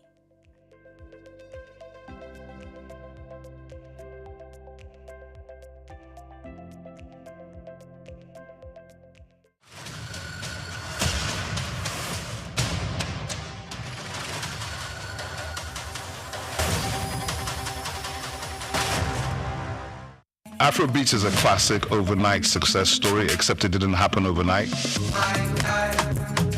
I'm happy to be here. One of the key things about the Omniverse is that it's designed to go beyond an event and designed to be fully something that people can engage beyond the summit. The point being that Nigeria has so much to bring to the world in terms of these things, but we will be bringing fresh energy, fresh ideas, a fresh engagement, and we're obviously open to collaboration. But hip-hop, it never dies. What's the difference between Thor and Shango? Thor is approaching $50 billion in revenue. Shango's broke somewhere outside Lagos. And that's a lack of imagination on our part, Africa, and they're all Nigerian. So to be seen and to be noticed is very hard if you're not in the place where all the noise is being made.